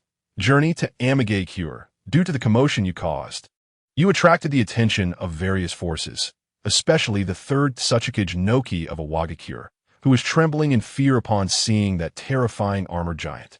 You, however, did not care. After killing Danzo, you simply proceeded to the station battlefield in Tsunade as originally planned. According to the agreement, you were to be handed over to Tsunade, but when they saw you walking in without a care, they were utterly shocked. Because you had no restraints on you and no escort, you walked into their camp confidently. Chiyo, upon learning of your arrival, rushed at you like a mad dog, but you did not surrender. Instead, you activated your Manjiki Sharingan and fought back. You came to the battlefield in Tsunade to end this meaningless conquest. Your time was limited, and you had no intention of wasting it on the old lady in front of you. So within 5 exchanges, you successfully killed Chiyo. The Tsunade ninjas who were ready to join the fight panicked and fled upon seeing their advisor killed. You did not let them escape, ruthlessly ending their lives. With your current strength, as long as the full-power Madara did not show up, you could slaughter at will in the ninja world. Over the next 3 days, you continuously broke through Tsunade's enemy camps, causing them to collapse completely, and you thus gained fame on the battlefield. Finally, on the 4th day, Tsunade, unable to withstand the pressure, decisively surrendered to you. When a recently arrived white fan saw this scene, he was left dumbfounded. You had no interest in post-surrender negotiations, so you left that to White Fang and turned to the battlefield in the Land of Rain. When Tsunade saw your arrival, she was very surprised and asked you the reason. You did not elaborate, simply stating that you were there to end the war. She thought you were boasting and did not think much of it. However, with your arrival, the situation on the battlefield in the Land of Rain completely reversed. Konoha sounded the horn for a counterattack against Amagakure, and when you rode atop the massive Susanoo, Tsunade was left in shock, questioning her life choices. For several consecutive days, Konoha achieved unprecedented victories, and your name, Uchiha Shizui, became synonymous with power, striking fear into all. Although Hanzo of the Salamander was known as a demigod in the ninja world, most of that reputation was due to the terrifying toxicity of his summoning beast, the Salamander. However, because of your superior medical skills, the poison had no effect on you. Moreover, your own strength was already at an extraordinary level. So defeating him was like child's play, and he soon admitted deep admiration for you, calling you the new god of the ninja world. You were not interested in being the new god of the ninja world. The reason you did not kill Hanzo was that Amagakure served as a buffer zone between the major nations, effectively reducing direct conflicts and friction. A sufficiently strong leader was needed to maintain order. However, an overly powerful Hanzo posed a threat to Konoha, so you severed his connection with the summoning beast, the Salamander. Without the Salamander, Hanzo's strength would be greatly diminished, and he would no longer pose a threat to Konoha. In the simulated state, time passed quickly, and everything progressed as he had anticipated, with no unexpected events occurring. With Shizui's assistance, Konoha achieved victories on both battlefields, and the subsequent negotiations would be left to the professionals, likely resulting in substantial reparations for Konoha. Task: help Kushina avoid a fatal outcome. Task progress. 85, as expected. The progress had reached 85. If Shizui completed the chakra circulation for Kushina, it could increase by 5, leaving only 10 remaining. Clearly, what Shizui had done was still insufficient. It was well known that Kushina died after the tailed beast was extracted from her, and the future Akatsuki organization was dedicated to collecting tailed beasts, with Uchiha Madara being the true mastermind behind it all. Therefore, if Shizui intervened with Akatsuki beforehand, he could also collect some task progress. The negotiation task could be left to Tsunade and the others. Shizui's task here was already complete. Now, the only thing left was to find Nagato in Amage Cure. Shizui's gaze turned towards the direction of Amage Cure. Nagato was the future leader of Akatsuki and the new leader of the Land of Rain following Hanzo. His power came from the Rinnegan given to him by Uchiha Madara. Considering the timeline, that Rinnegan should have already been implanted by Madara by now. So, what if Shizui destroyed the eyes now? Nagato would lose his power, Jiraiya would not recognize him as the child of prophecy, and the leader of Akatsuki would disappear. Madara's power would also be weakened, making it insufficient to contend with the current Shizui. Thinking carefully, this really was a multifaceted strategy. After weighing the options, Shizui made up his mind and set off for the Land of Rain. Lord Hokage, here are the negotiation results sent back from the front lines by Lady Tsunade. Very good. Sarutobi Hiruzen looked at the report in his hand and nodded in satisfaction. To be honest, he never expected the war to end so early and return to peace.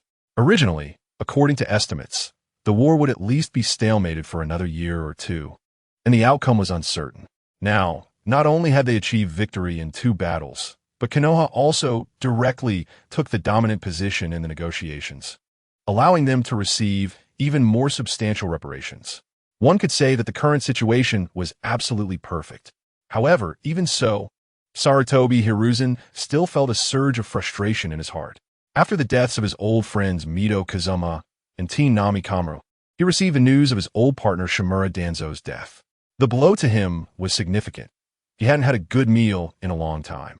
Had the cause of Shimura Danzo's death been discovered? When he asked this, Sarutobi Hiruzen's gaze unconsciously fell on a few words in the report. Golden Armored Giant. This was information related to Uchiha Shizui, particularly the ability of that armored giant, which was especially striking. This ability was no less than that of Uchiha Madara. For some reason, he had a feeling deep down that the death of his old partner was connected to Uchiha Shizui. An Umbu member hesitated and said, "Report, Hokage-sama. It seems that Danzo-sama's death is related to Uchiha Shizui." What? Sarutobi Hiruzen's pupils shrank suddenly. Not only that, but it seemed that the 2 former Hokage advisors, Mito Kazama and Teen Nami Kamuro, had also encountered Uchiha Shizui before their deaths. Boom! Sarutobi Hiruzen's mind went blank in an instant, and he stood there frozen. After a moment, he gritted his teeth, clenched his fists, and angrily spat out those words. Uchiha Shizui. Chapter 47. The 1-month deadline has arrived. He never expected Uchiha Madara to have a backup plan. Shizui was on his way back to Konoha, but he was returning empty-handed. His recent trip to the Rain Village did not end well. Although he did find Nagato, he did not expect that someone had been guarding him all along. Upon seeing Shizui's arrival and intentions, they directly took Nagato away. Shizui knew without thinking who that person was. Kaguya's true puppet master, Black Zetsu. On the surface, Black Zetsu appeared to be a creation of Uchiha Madara, infused with his will. But in reality, it was the will of Kaguya Tsutsuki, the rabbit goddess. The goal was to resurrect his mother, Kaguya. For this purpose, he had been lurking beside Uchiha Madara, who was merely a pawn in his resurrection plan. Now that Nagato had been taken away, it meant that the enemy had already noticed him, which meant Uchiha Madara also knew about him and would be on guard. Originally, the plan was to take this opportunity to destroy Uchiha Madara's Rinnegan. As long as the Rinnegan was destroyed, their anticipated infinite Tsukuyami plan would become difficult to implement. Black Zetsu's plan to resurrect his mother would also have to be temporarily shelved or delayed. Given Madara's current age, it would be impossible for him to cultivate another pair of Rinnegan. Thus, Black Zetsu would need to seek out a new qualified Uchiha candidate. However, finding someone like Uchiha Madara, a reincarnator of Indra's chakra who could learn both yin and yang release simultaneously, would not be easy. They would have to wait for Sasuke's generation. Then a long-term cultivation plan would need to be implemented, but by that time, Kushina would have long surpassed her lifespan. Shizui's mission could thus be completed. However, with Nagato taken away, all those beautiful dreams were shattered. It seemed that to complete his mission, he would have to face the legendary ninja Uchiha Madara. Shizui couldn't help but shake his head in emotion, having already prepared for the final dance. He looked towards Konoha, where the golden morning light bathed the village in a sacred glow, making it appear warm and beautiful. The time had come for Shizui to fulfill the final pulse for Kushina, as a month had passed since their agreement. Shizui quietly returned to the village, first stopping by the Uchiha compound. With his current strength, this was not difficult to achieve. Pushing open the door and entering the room, he found a graceful young girl lying on his bed. The sunlight streamed through the window, casting a slanted light on the girl's body, clearly highlighting her smooth skin and subtle curves. How did Kushina end up in his room? Seeing the sleeping girl, Shizui was momentarily taken aback. Kushina furrowed her delicate brows, seemingly sensing the movement in the room, and let out a soft murmur. Startled, Shizui froze in place, afraid to move and wake the little girl. But contrary to his wishes, Kushina still woke up. She gently rubbed her sleepy eyes, drowsily sitting up in bed, the blanket covering her chest slipping down, revealing the nightgown she was wearing. It was a kimono-style yukata that clung closely to her curvy figure. You annoying brat. You're back. She turned her head, her clear eyes still showing a hint of confusion, clearly not fully awake. Yeah, I'm back. Seeing that she had woken up, Shizui's tense heartstrings relaxed, and he pretended to be calm as he glanced at her before going to the table to pour himself a cup of tea. Weren't you supposed to come back in a month? Today marks exactly 1 month.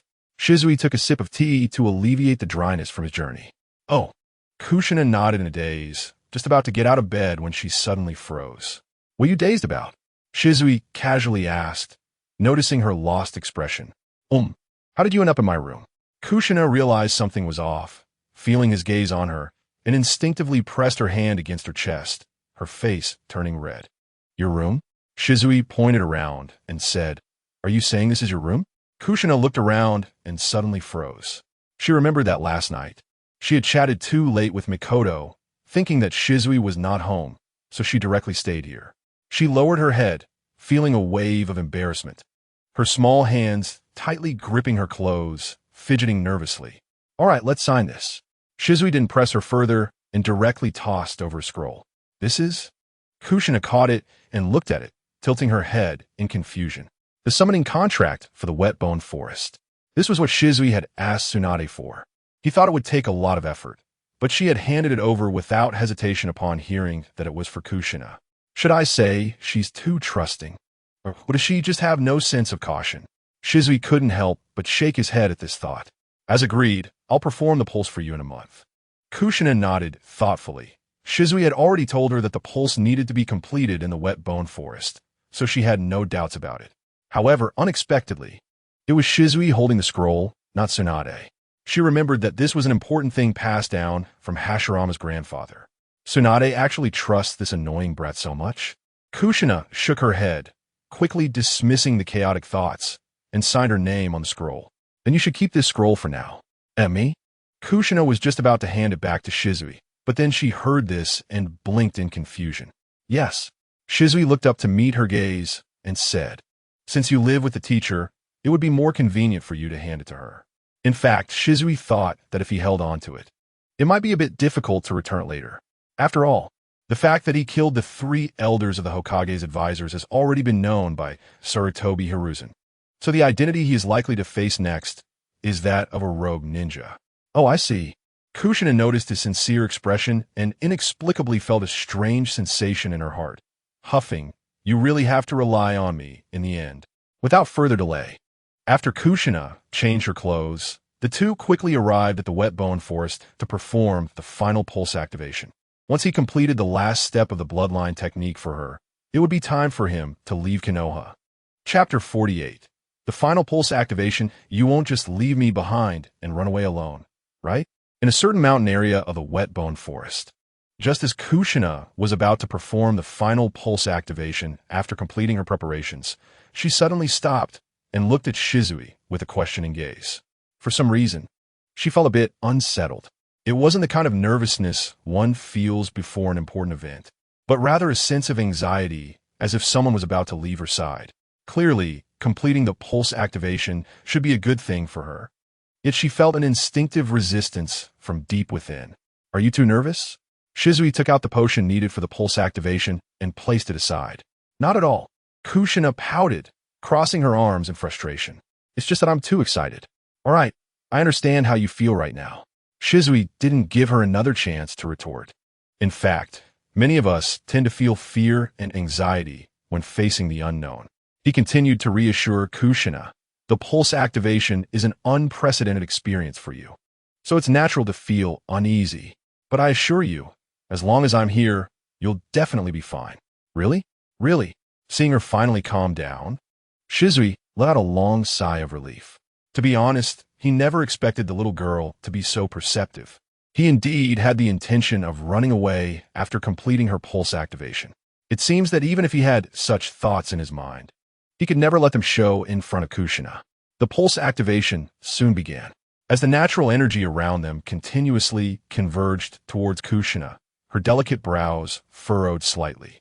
At this moment, Kushina was already sweating profusely, her face flushed, with strands of red hair sticking to her fair and beautiful face, yet she seemed oblivious, continuously absorbing the immense natural energy.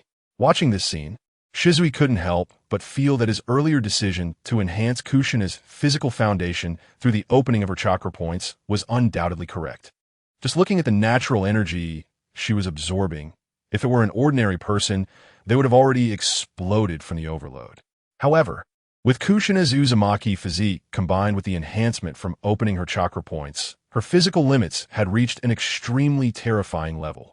Even if more natural energy were to converge, it would only be a drop in the bucket for her. Shizui estimated that after completing this wave of pulse activation, it was very likely that Kushina would awaken the wood release of Senju Hashirama. Imagining a scene where the Nine-Tails uses wood release techniques, envisioning a figure clad in wood release armor with countless wooden hands approaching you in a Nine-Tails chakra mode, would be truly shocking. Even if Obito came with his Susanoo, he would surely be taken aback. This continued for 8 hours, and once the surrounding natural energy stopped converging, Kushina's pulse activation was completely finished. However, Kushina remained sitting cross-legged, seemingly in a state of energy circulation with each breath. Sage body? Shizui leaned in for a closer look and was immediately wide-eyed. He truly didn't expect that his bloodline technique would have such a significant effect on Kushina, not only enhancing her bloodline concentration, but also unexpectedly awakening the sage body. Now, the transformation into a sage could probably be achieved without issue. He couldn't help but swallow hard. For some reason, he felt as if he had cultivated a powerful entity. With that strength, who would dare to fight her? However, the current Kushina was still quite inexperienced. Although she possessed immense power, she couldn't successfully harness it yet and needed some time to grow. Moreover, this sage body was actually incomplete. One could say it was temporarily incomplete. It had only taken on a preliminary form and required time to be fully realized. Unfortunately, Shizui happened to be out of time to accompany Kushina. After completing the pulse activation, the next step to fully realize the sage body would require at least a year of recovery. However, Shizui only had a little over 4 months left, and he couldn't afford to wait. Fortunately, even though she couldn't use the full version of sage techniques, a half-finished version would likely be enough for Kushina to protect herself. Shizui found Lord Slug in the Wetbone Forest and asked it to help keep an eye on Kushina. Because of the unexpected awakening of her sage body, her stamina and energy would not recover in a short time, and she would need to remain there for a while longer. As for Shizui, he planned to return to Konoha. The time Kushina needed for her quiet recovery would not end anytime soon, and there was no point in him staying there. Rather than that, it would be better to return to the village first. He intended to take this opportunity to deal with Sarutobi Hiruzen. In fact, now that things had come to this point, killing Sarutobi Hiruzen would have little significance. After all, the real threats to Konoha, like Danzo Shimura, were already dead. Sarutobi Hiruzen was at most just a figurehead who tolerated them, not the direct perpetrator. But upon closer reflection, was this guy really innocent?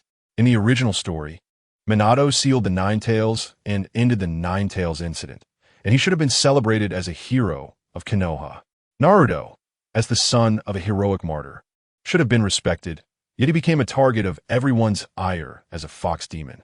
Meanwhile, Sarutobi Hiruzen continued to sit firmly in his position as Hokage, touting himself as the strongest Hokage in history, completely overshadowing Minato's achievements, as well as the greatness of Hashirama and Tobirama Senju.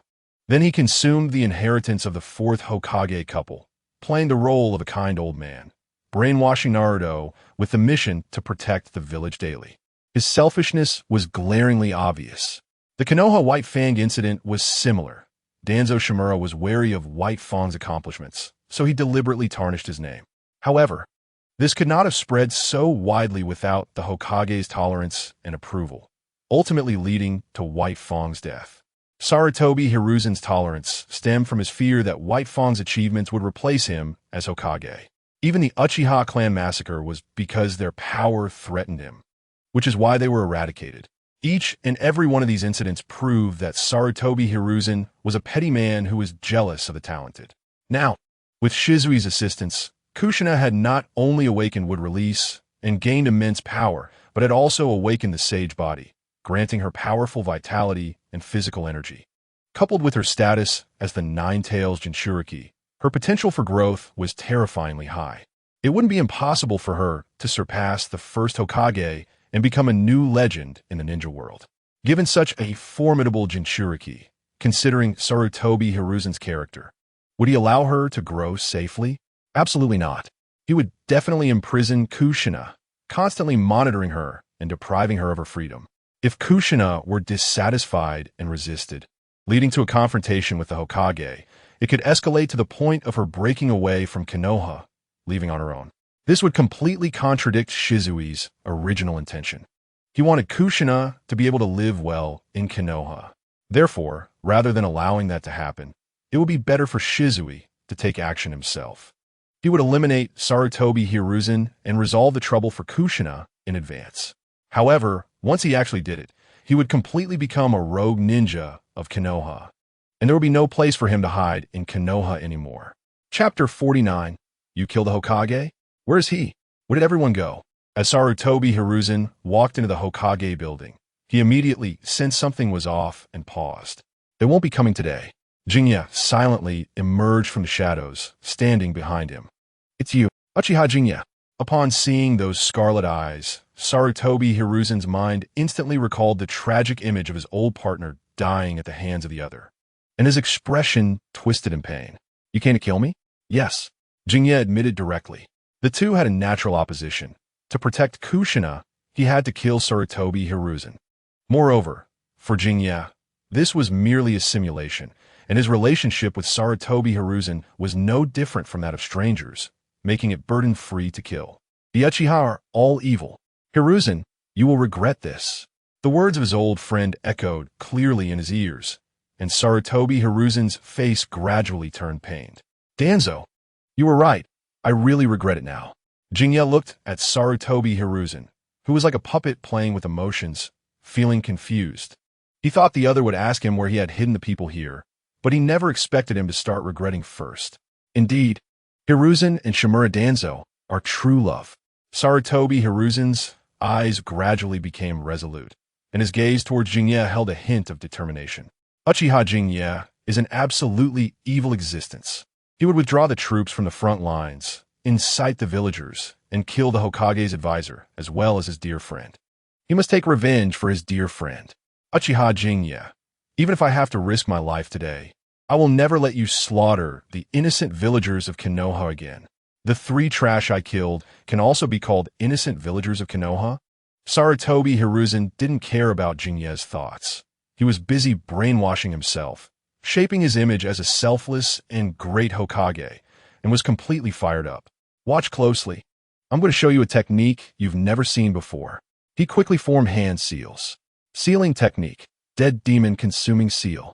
Perhaps because Sarutobi Hiruzen understood Jinye's power in advance, knowing that with his current strength, it would be difficult to win in a normal fight. He directly launched a big move.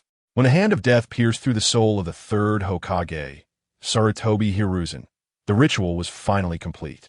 A chilling aura surged forth, and Jinye raised an eyebrow slightly. Oh, this move is familiar. Isn't it the sealing technique that sealed the hands of Orochimaru in the original work? Speaking of which, shouldn't this be the Uzumaki clan's secret technique that devours the target at the cost of one's own soul and permanently seals it? Did Sarutobi Hiruzen actually learn it so early? In his past life, he had heard speculations about the annihilation of the Uzumaki clan, saying there were shadows of Konoha involved. That they deliberately waited until the Uzumaki clan was destroyed before providing support, with the aim of acquiring the Uzumaki clan's sealing techniques and Jinchuriki. It seems that this rumor was not groundless. If Sarutobi Hiruzen were truly a selfless and great Hokage, then it wouldn't have led to the survival of those from the Uzumaki clan after their destruction, who would rather suffer persecution and abuse in foreign countries than seek refuge in Konoha. After all, even Kushina at that time did not voluntarily come to Konoha. She was discovered by Konoha ninjas and thus could not escape, being forcibly escorted back to Konoha. Considering how eager Sarutobi Hiruzen is to learn sealing techniques now, the truth becomes apparent.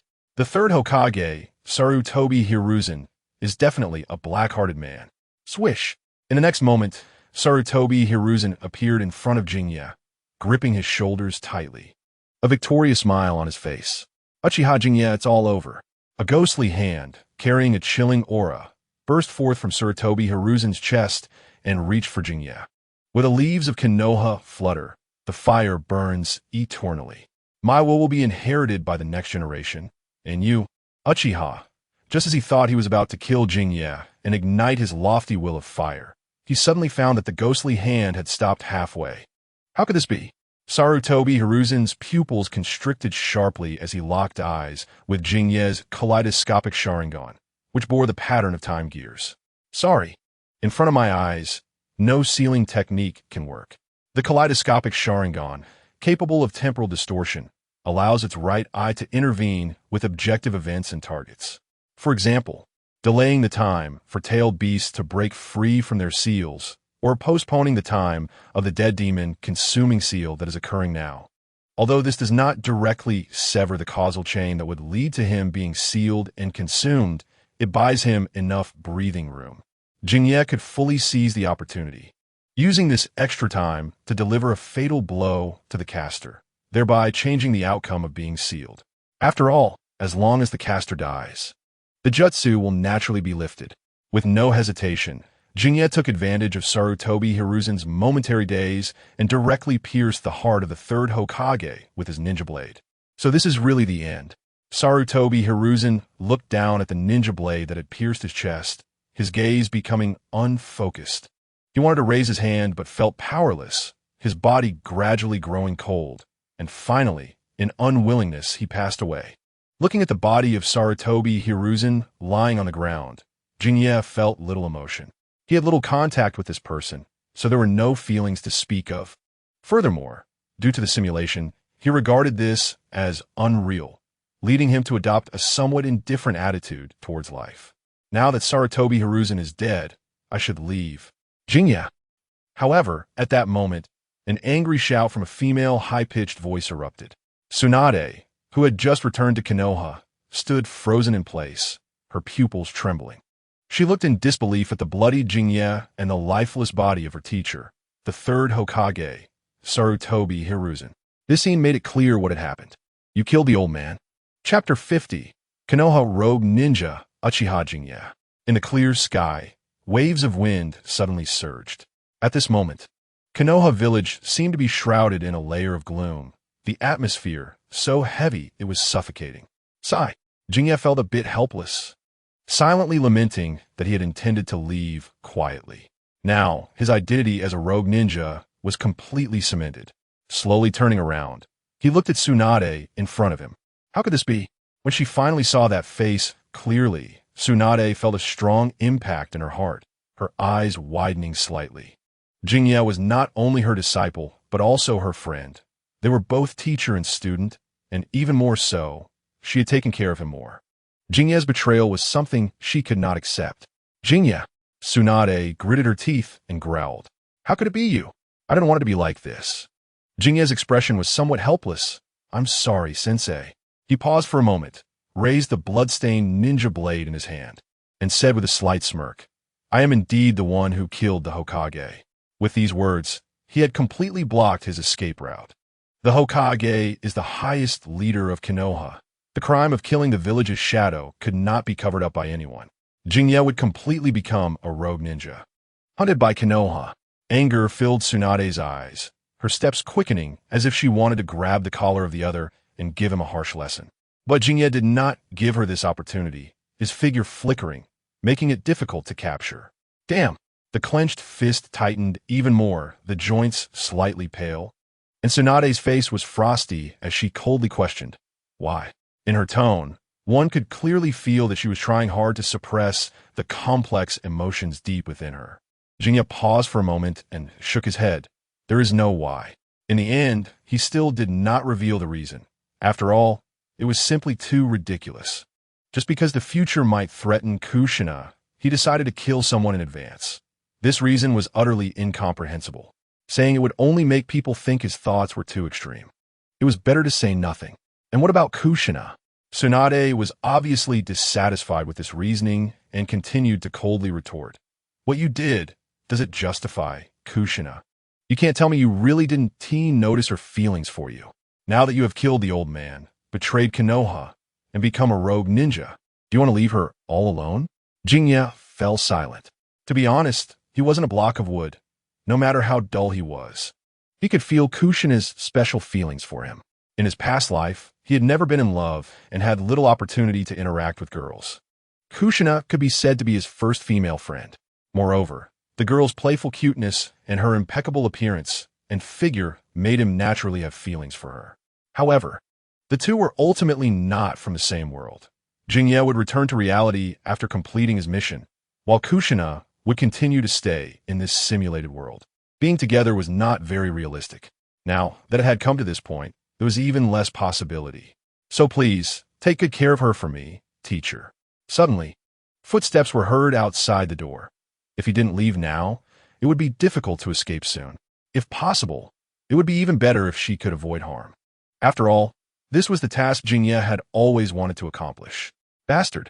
Jingye, come back! Seeing the figure disappear into the shadows, Tsunade desperately reached out to grab him, but in the end, she grasped nothing and let him escape. Tsunade! A shout suddenly came from behind. Jiraiya and Orochimaru hurried over, and upon seeing the lifeless Sarutobi Hiruzen on the ground, their pupils trembled in shock. To them, the teacher was the strongest existence in Konoha, and no one should be able to kill him. The two questioned Tsunade, but her mood was even more irritable at this moment. She punched the wall fiercely. Boom! A huge, thunderous sound suddenly erupted. Outside, the ground was muddy and damp, and heavy rain poured down. Dozens of Umbu ninjas dressed in ninja attire streamed out, forming various small teams, rushing to every corner of the village. The cold autumn rain hammered against the rusty iron windows, creating a chaotic and urgent sound. The villagers witnessing this scene all realized that something big might be happening in Konoha, and many felt a sense of oppression in their hearts.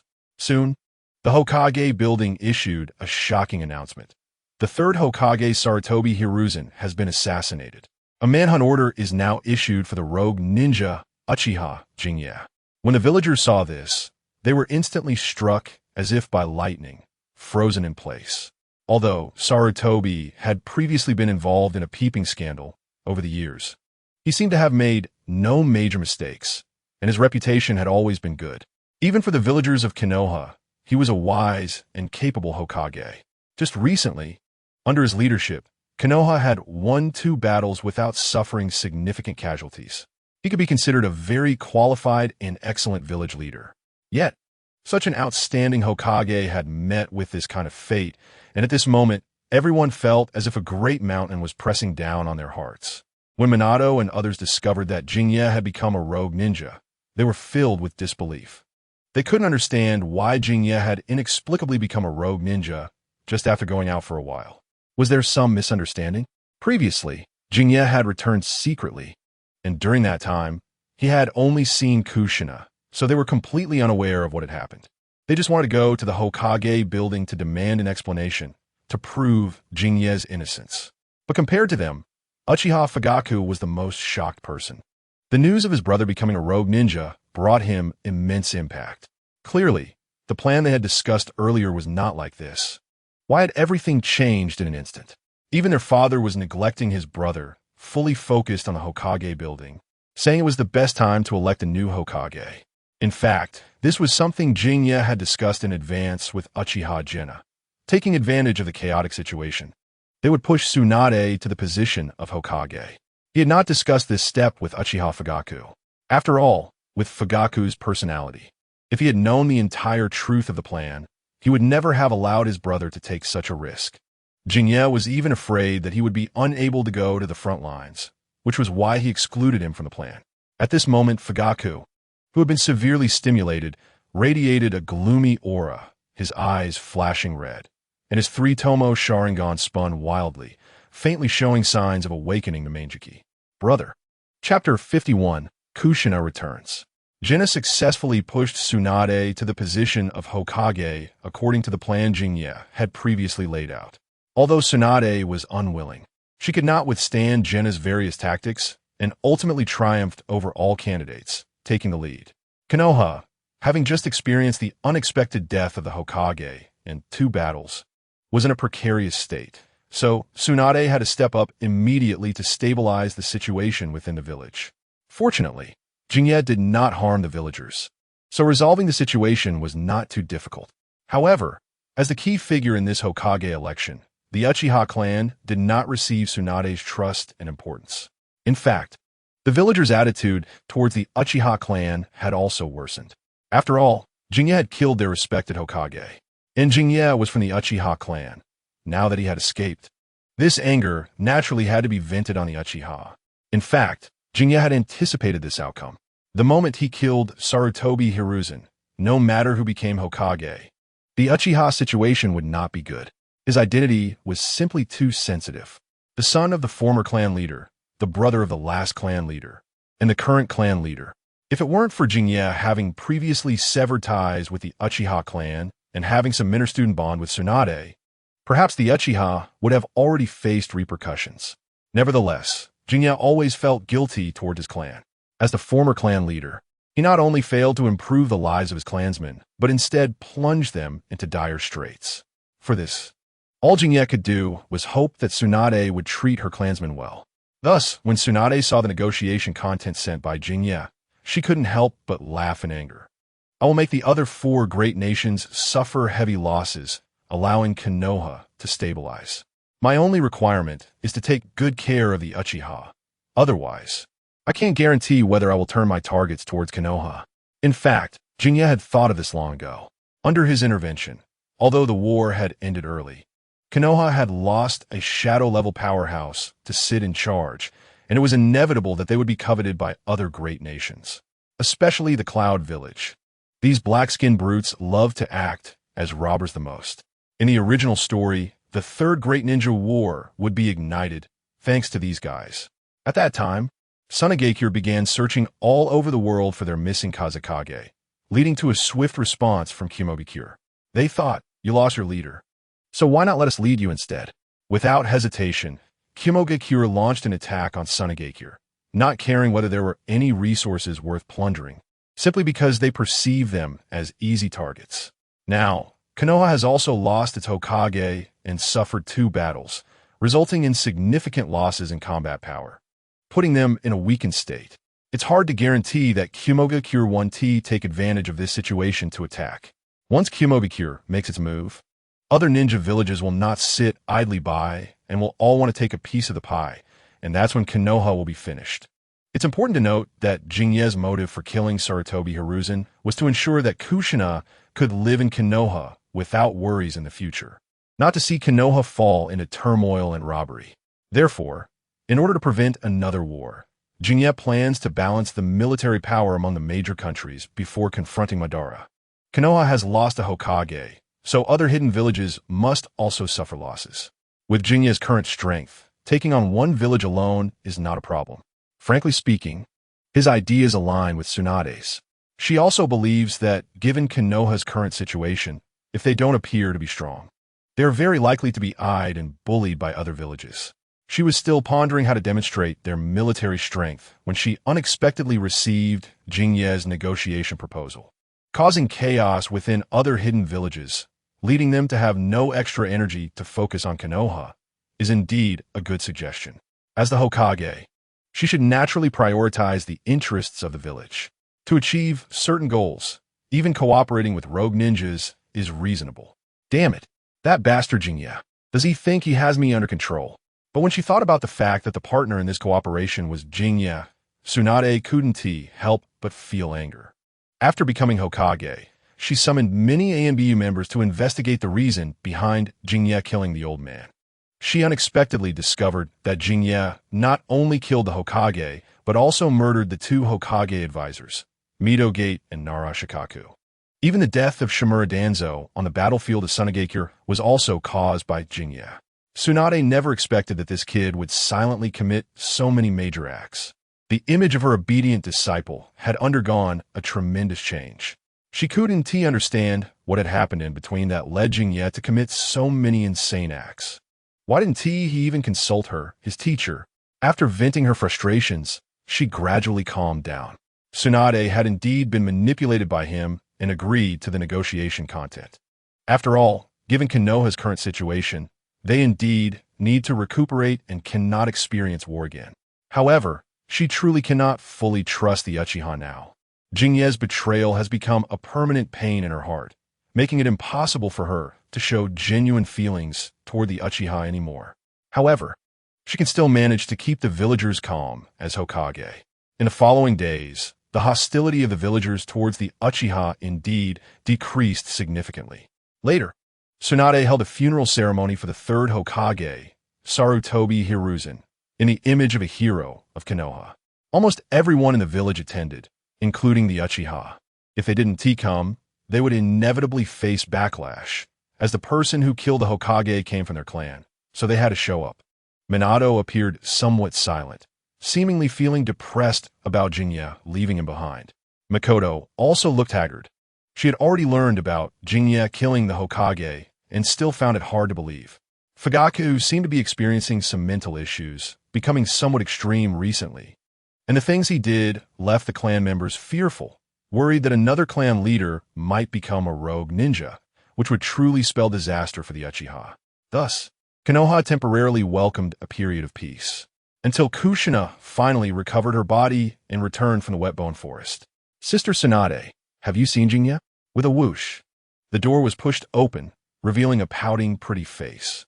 A tall girl appeared, wearing a snow-white gauze dress, the hem light and transparent, revealing her long legs gently wrapped in white stockings. After experiencing the nourishment of natural energy, Kushina, like a budding willow, radiated youthful vitality. She crossed her arms and lifted her head, huffing in dissatisfaction. Really, it was agreed that he wouldn't leave me behind. But that annoying guy still didn't wait for me. Chapter 52. The public enemy of the ninja world impossible. You're lying. Kushina's gaze became dazed, unable to accept it. How could Jingye become a rogue ninja? He had no reason to kill Grandpa Hokage. You must be lying to me, right? Kushina's eyes turned to Tsunade, her small hands nervously gripping her skirt, standing anxiously, her gaze filled with a certain hope. Sigh. Meeting that pair of hopeful eyes, Tsunade felt a pang of guilt. Slightly turning her face, biting her lip as she said, Kushina, Jingye can't come back. Liar. With that, Kushina ran out without looking back. Watching her helpless figure, Tsunade fell into a daze. She too hoped this was just a misunderstanding. After all, Jingye was her disciple, and after so many years together, there were indeed feelings involved. But unfortunately, such thoughts were just wishful thinking. The dead cannot be revived. Those who leave cannot be brought back. Back in her room, Kushina directly threw herself onto the big bed, burying her small face in the pillow, biting her soft lips. Liar, you clearly promised. Why did you lie to me? For her, everything happened too suddenly. She had just taken a nap in the wet bone forest, and when she woke up, the outside world had already undergone tremendous changes. She now regretted not stopping Jingya at that time. If she hadn't agreed to him that day, would he have not done such things and would not have left? Kushina's heart was tumultuous, countless memories rolling endlessly. After a long while, she got up from the bed, sat on the chair, and opened a drawer filled with candy. Remembering something someone had said before, Kushina picked one out and put it in her mouth. Strangely, the candy that should have been sweet tasted bland to her. It wasn't good at all. For a period afterward, Kushina did not go out again. Meanwhile, outside Konoha, the winds were rising and waves were surging. All major hidden villages were gearing up, caught in a tense and murderous atmosphere. They invested large numbers of ninjas and raised their military strength to a terrifying level, all to defend against one person. That person was the masked man with the crow beak, who had recently been active on various battlefields. Although his appearance was concealed, based on the techniques and ninjutsu he used, they still recognized him as the Uchiha from Konoha. That tall giant in golden armor left a deep impression.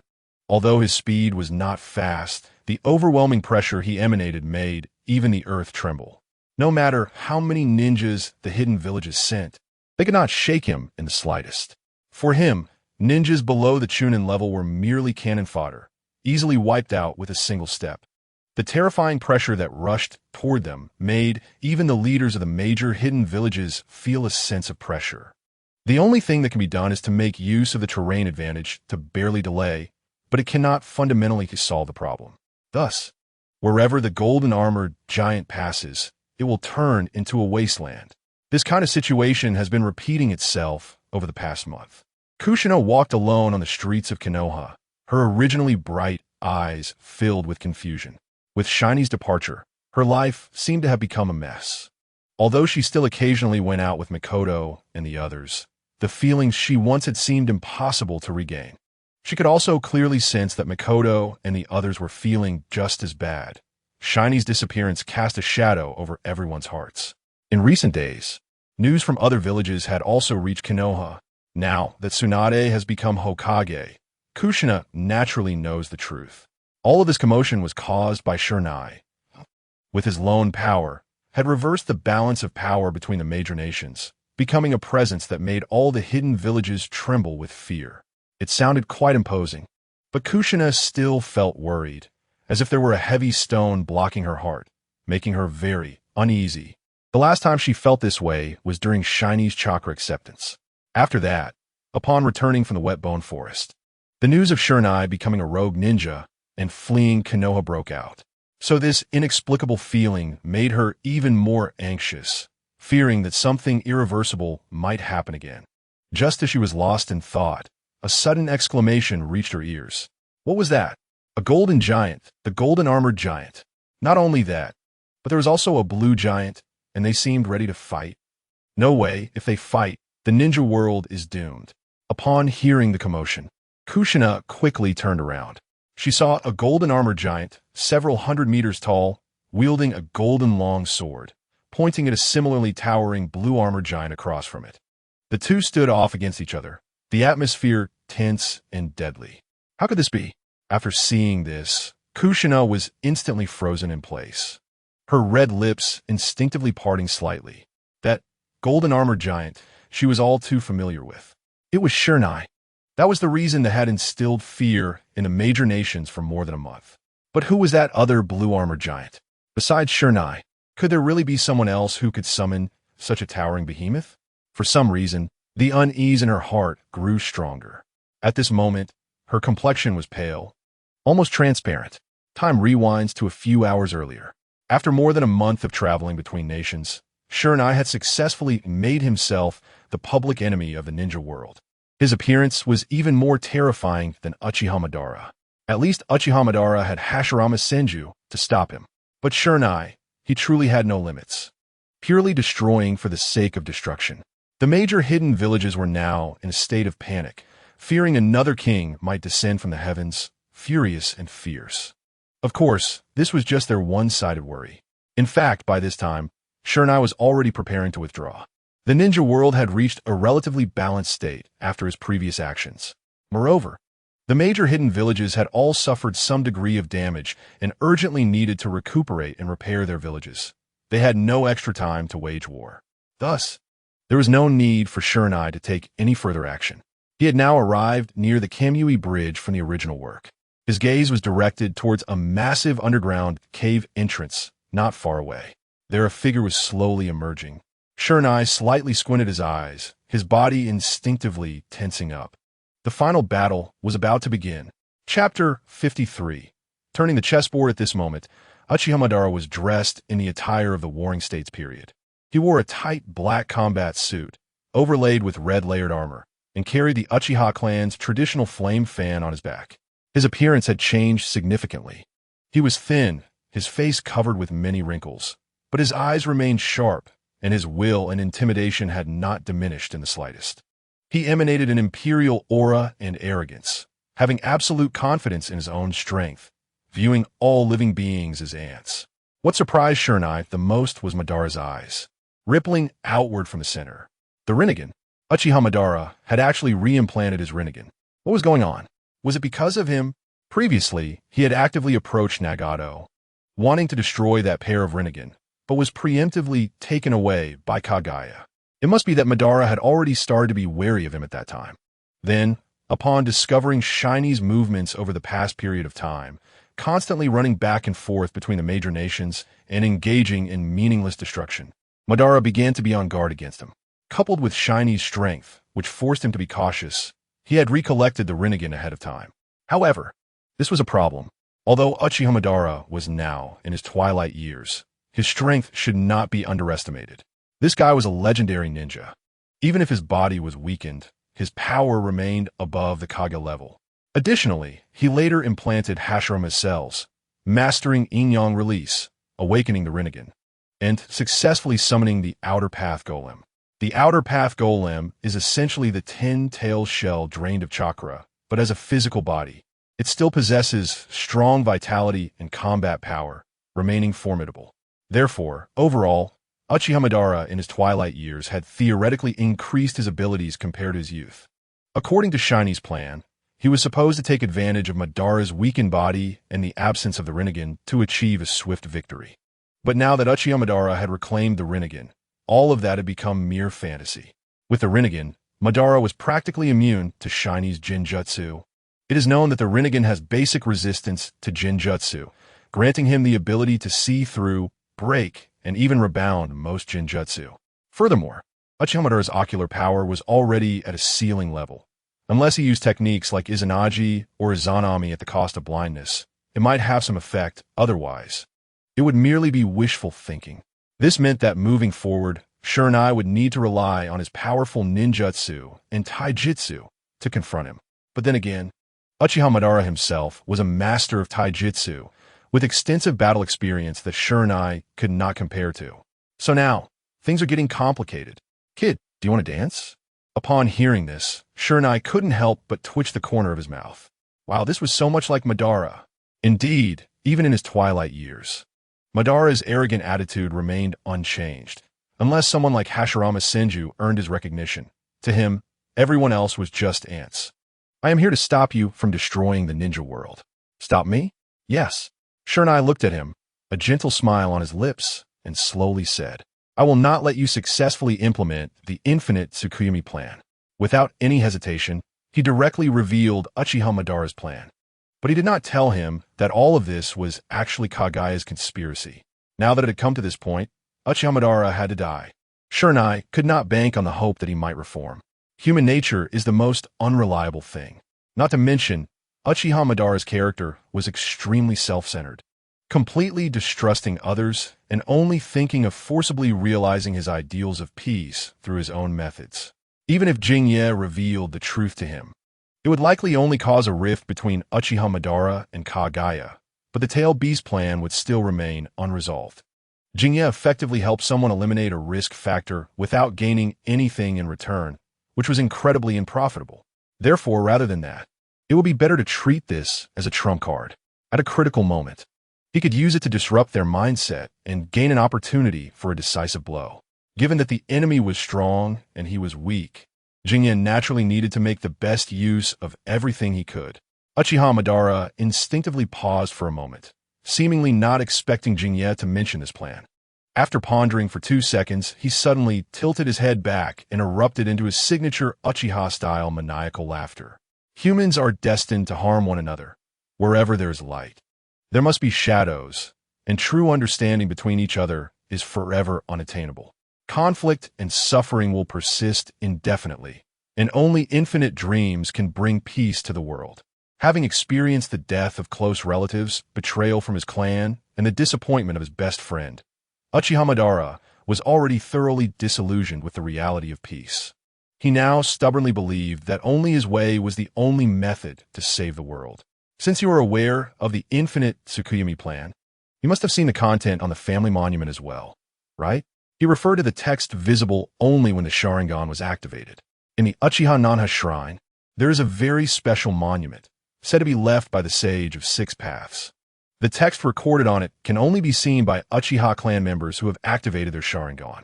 However, what each person sees is different, depending on the level of their eye activation. Uchiha Madara only learned the secrets of the monument after activating his Mangeki Sharingan, which led him to acquire the cells of his good brother Hashirama, activate the Rinnegan, and then implement the infinite Tsukuyomi plan for peace. But in reality, all of this was a fabrication by Kaguya's will to resurrect her mother.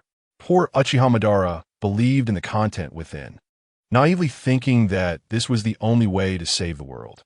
He considered himself the player, unaware that he was merely a pawn on a larger fate board. Jinye was not interested in who was a pawn and who was the player. He only knew that if he did not completely upend this chessboard today, then Kushina's life would forever be at risk, and his mission could not be accomplished. This was not what he wanted. Therefore, in response to Uchiha Madara's question, Jinye said nothing and simply opened his eyes silently. Then the tomo in his eyes began to slowly spin. 1 tomo, 2 tomo, 3 tomo, Mangeki.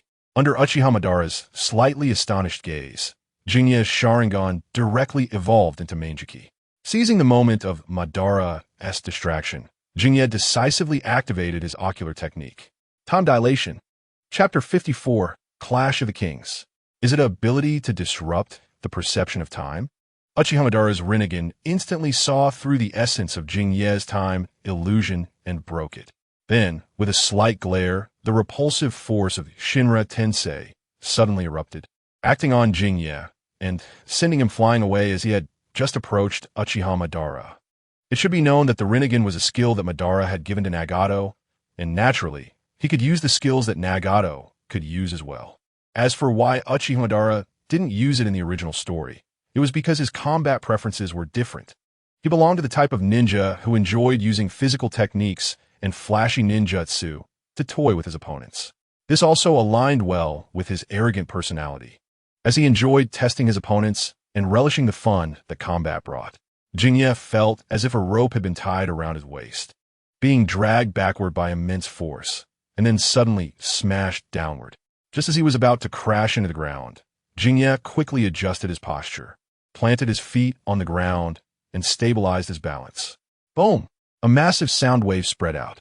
The ground caved in, and the area beneath his feet was instantly covered with countless cracks, debris flying everywhere. All this happened too quickly. Jinye had initially planned to take advantage of the moment of distraction to deliver a heavy blow. He never expected the opponent to react so quickly, not only breaking his time illusion, but also noticing his approach using accelerated time, which left Jinye in a very awkward position. It must be said that he truly was the legendary ninja, Uchiha Madara. His combat intuition and instincts were all of the highest level, even though his body had aged. His strength remained formidable. Illusions were ineffective against him, and the previous experiment proved this well. That meant Jinye truly had to rely on his own physical techniques and ninjutsu to defeat Uchiha Madara. While he was pondering this, his hands did not stop moving. Dazzlingly quick. Fire style, great fireball jutsu. Jinye expelled a massive wave of flames that resembled the sea, and the firestorm instantly swept out, nearly covering 100 meters of open space. Uchiha Madara raised an eyebrow, slightly surprised. It should be known that the Great Fireball Jutsu was just a basic level fire technique with a normal coverage range of about 20 meters. But the fire technique Jinye displayed now had a coverage range exceeding 100 meters, and the flames were more concentrated and powerful. Achieving this level required a ninja to possess a vast amount of chakra, along with superb ninjutsu mastery. Clearly, Jinye had both. This couldn't help but earn Uchiha Madara a bit of admiration for him. If possible, he genuinely wanted Jinye to become the executor of his Moon Eye plan. To be honest, Jinye's rapid approach had made him feel threatened, leading him to unconsciously use Shinra Tensei. Under normal circumstances, Uchiha Madara would never deign to use this technique because it did not match his combat style at all. But Jinye had pushed him to this point, which was enough to demonstrate Jinye's excellence. Of course, it might also be due to Uchiha Madara now being in his twilight years, with his body's functions declining and his reactions not as agile as in his youth. But cannot be denied that Jinye's strength indeed pressured Uchiha Madara. If Jinye became the executor of his plan, Uchiha Madara could undoubtedly achieve his vision of peace in the ninja world more quickly. However, things did not go as hoped. The two had obvious conflicts and incompatibilities in their ideologies, making it impossible to reconcile. Moreover, what Uchiha Madara wanted was merely a puppet who would listen to him, not a partner. As I move toward my dream, let me enjoy this brief battle with you. He had already acknowledged Jinye's strength.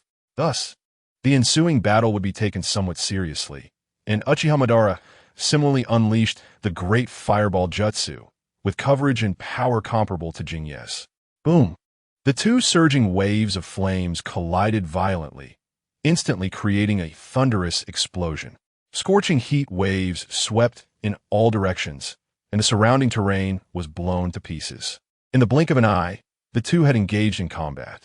After exchanging dozens of blows, their figures intertwined and darted around, each collision creating piercing sonic booms.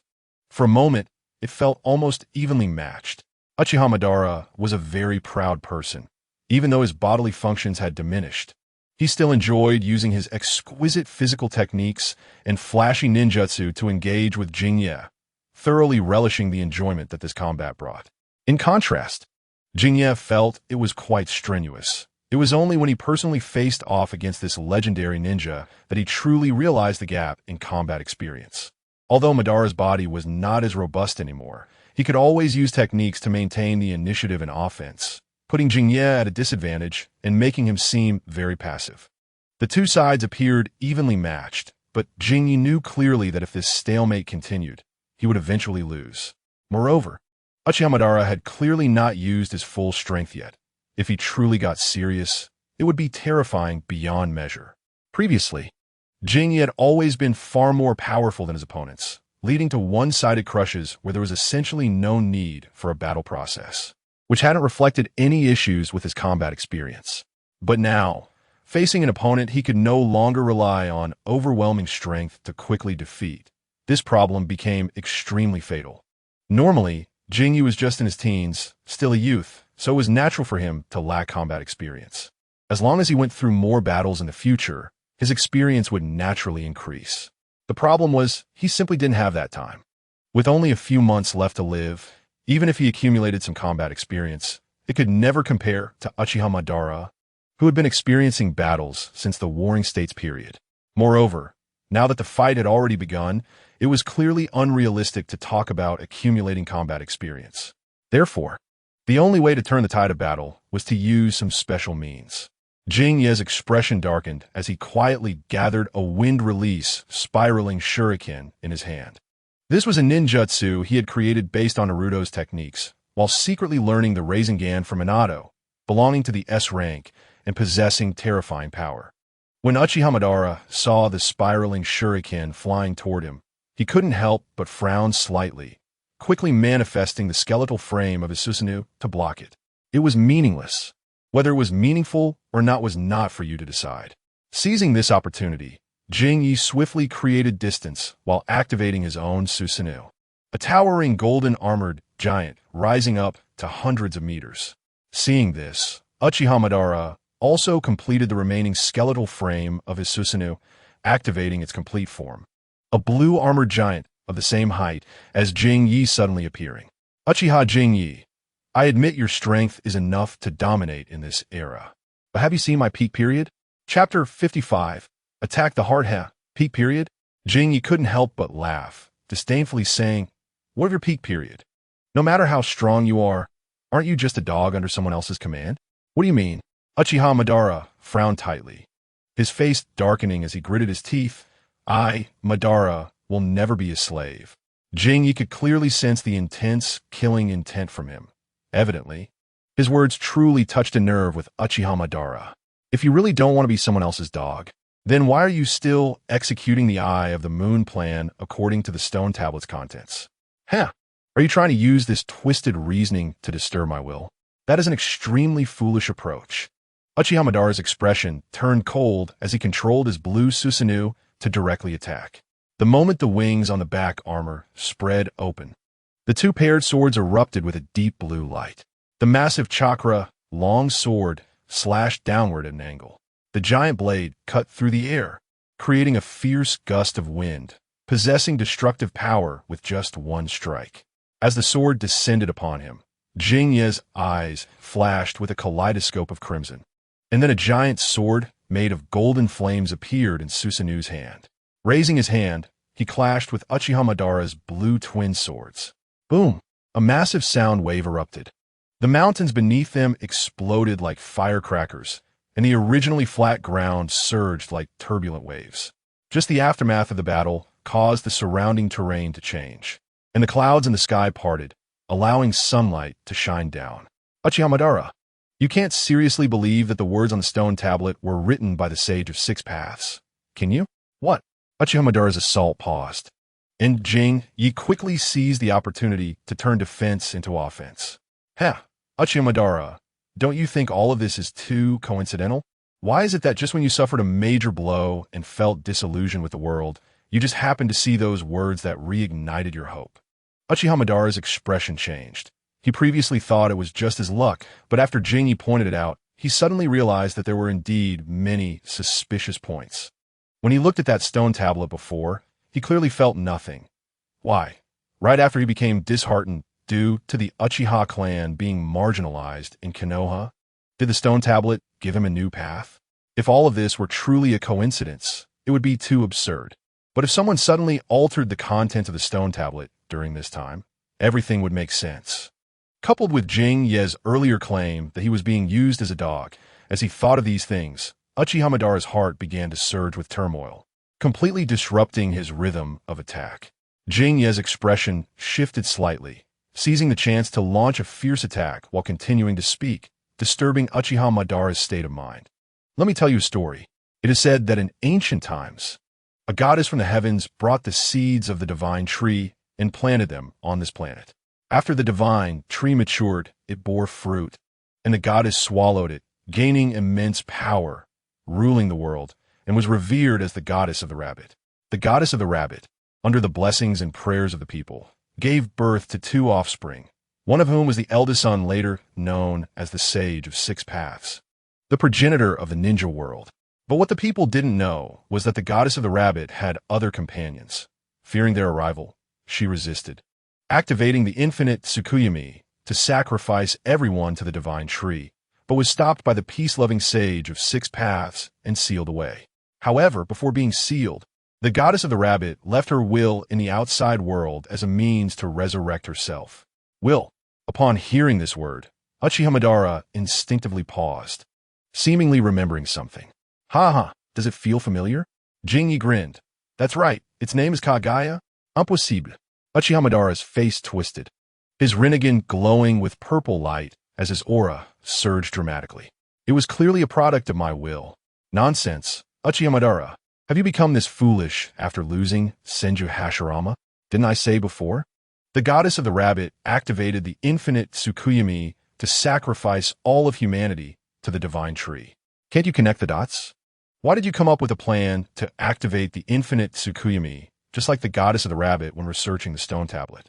Why is it that every time you make progress in your research on the stone tablet, your will just happens to be present? Uchiha Madara's heart surged with turbulence. Those doubts and coincidences he had previously been unwilling to ponder suddenly seemed to be answered in that moment. Moreover, do you really think that the Sage of Six Paths, whose goal is to maintain peace and order in the ninja world, would leave behind such guidance for future generations to seize the power of the Senju and deliberately provoke conflict? All of this is merely Kaguya's conspiracy, just to guide you toward the path of resurrecting her, Uchiha Madara. You think you're the one in control, but you don't realize you're merely a pawn on a larger chessboard of fate, fool. Jinya's unabashedly mocking words pierced deeply into Uchiha Madara's proud heart like a sharp sword. The impact on him was far heavier than any physical pain. It's quite laughable.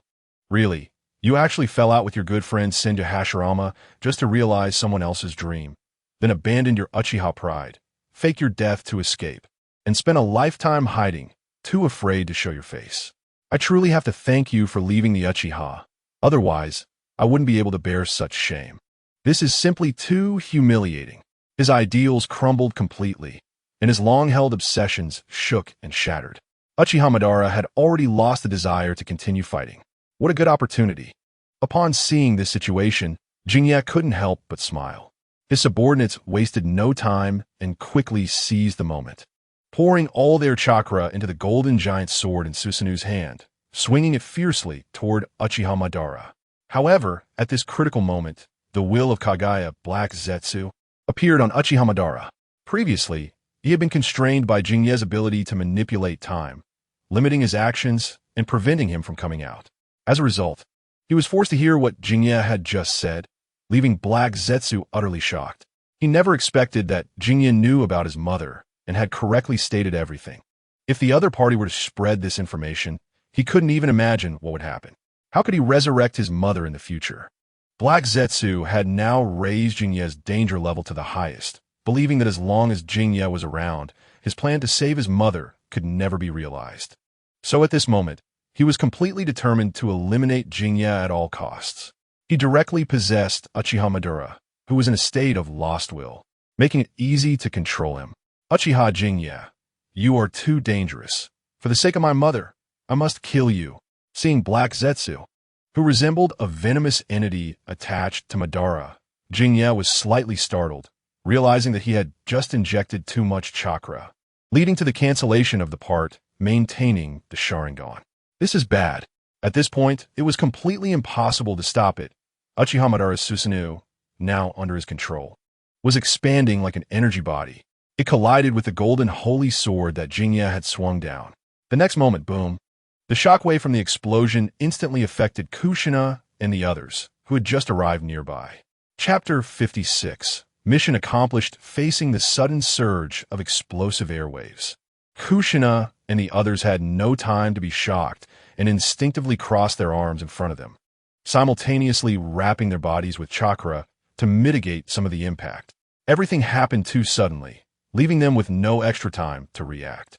They were far from the center of the battlefield. If they were experiencing such a violent shock here, they could hardly imagine how brutal the scene at the battlefield center would be. Thinking of this, their hearts tightened. Jinya, he won't be in trouble, will he? Minato said worriedly. The battle between Jinya and Uchiha Madara had caused such a commotion that a large part of the ninja world was now focused on this place. Konoha was naturally among them, sending some ninjas to observe.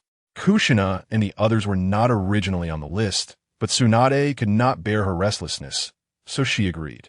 However, they were only allowed to observe from a distance and could not approach the battlefield center. In fact, even if they were allowed to get closer, they wouldn't be able to, because this level of battle was beyond their interference. Kushina and Mikoto did not speak. As friends of Jinya, they naturally hoped he would be safe. But after that explosion, even they were subjected to such a terrifying impact. How could the center of the battlefield fare? Could Jinya really be safe? They dared not think further, feeling as if a great mountain was pressing down on their hearts. What is that? Mikoto, possessing the Sharingan, quickly noticed the anomaly in the sky. Upon hearing this, Kushina and Minato also looked up. They saw a shadow flying towards them at an unimaginable speed, like a shooting star.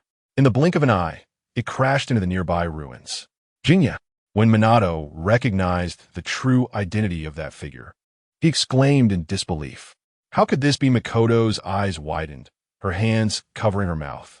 Kushina was frozen in place, her mind going blank. She stared blankly at the broken figure not far away. Jinya lay in a deep pit, which he had just created, surrounded by cracks. At this moment, he looked in a terrible state. His left arm and right leg had disappeared, and his abdomen was a bloody mess, with his organs already mangled by the earlier explosion. Clearly, he was on the brink of death. He estimated he had less than an hour left to live. Relying on his medical expertise, Jinya assessed his current condition. Reflecting on the earlier scene, he realized he had underestimated Black Zetsu. He never expected that this guy would find an opening at the last moment.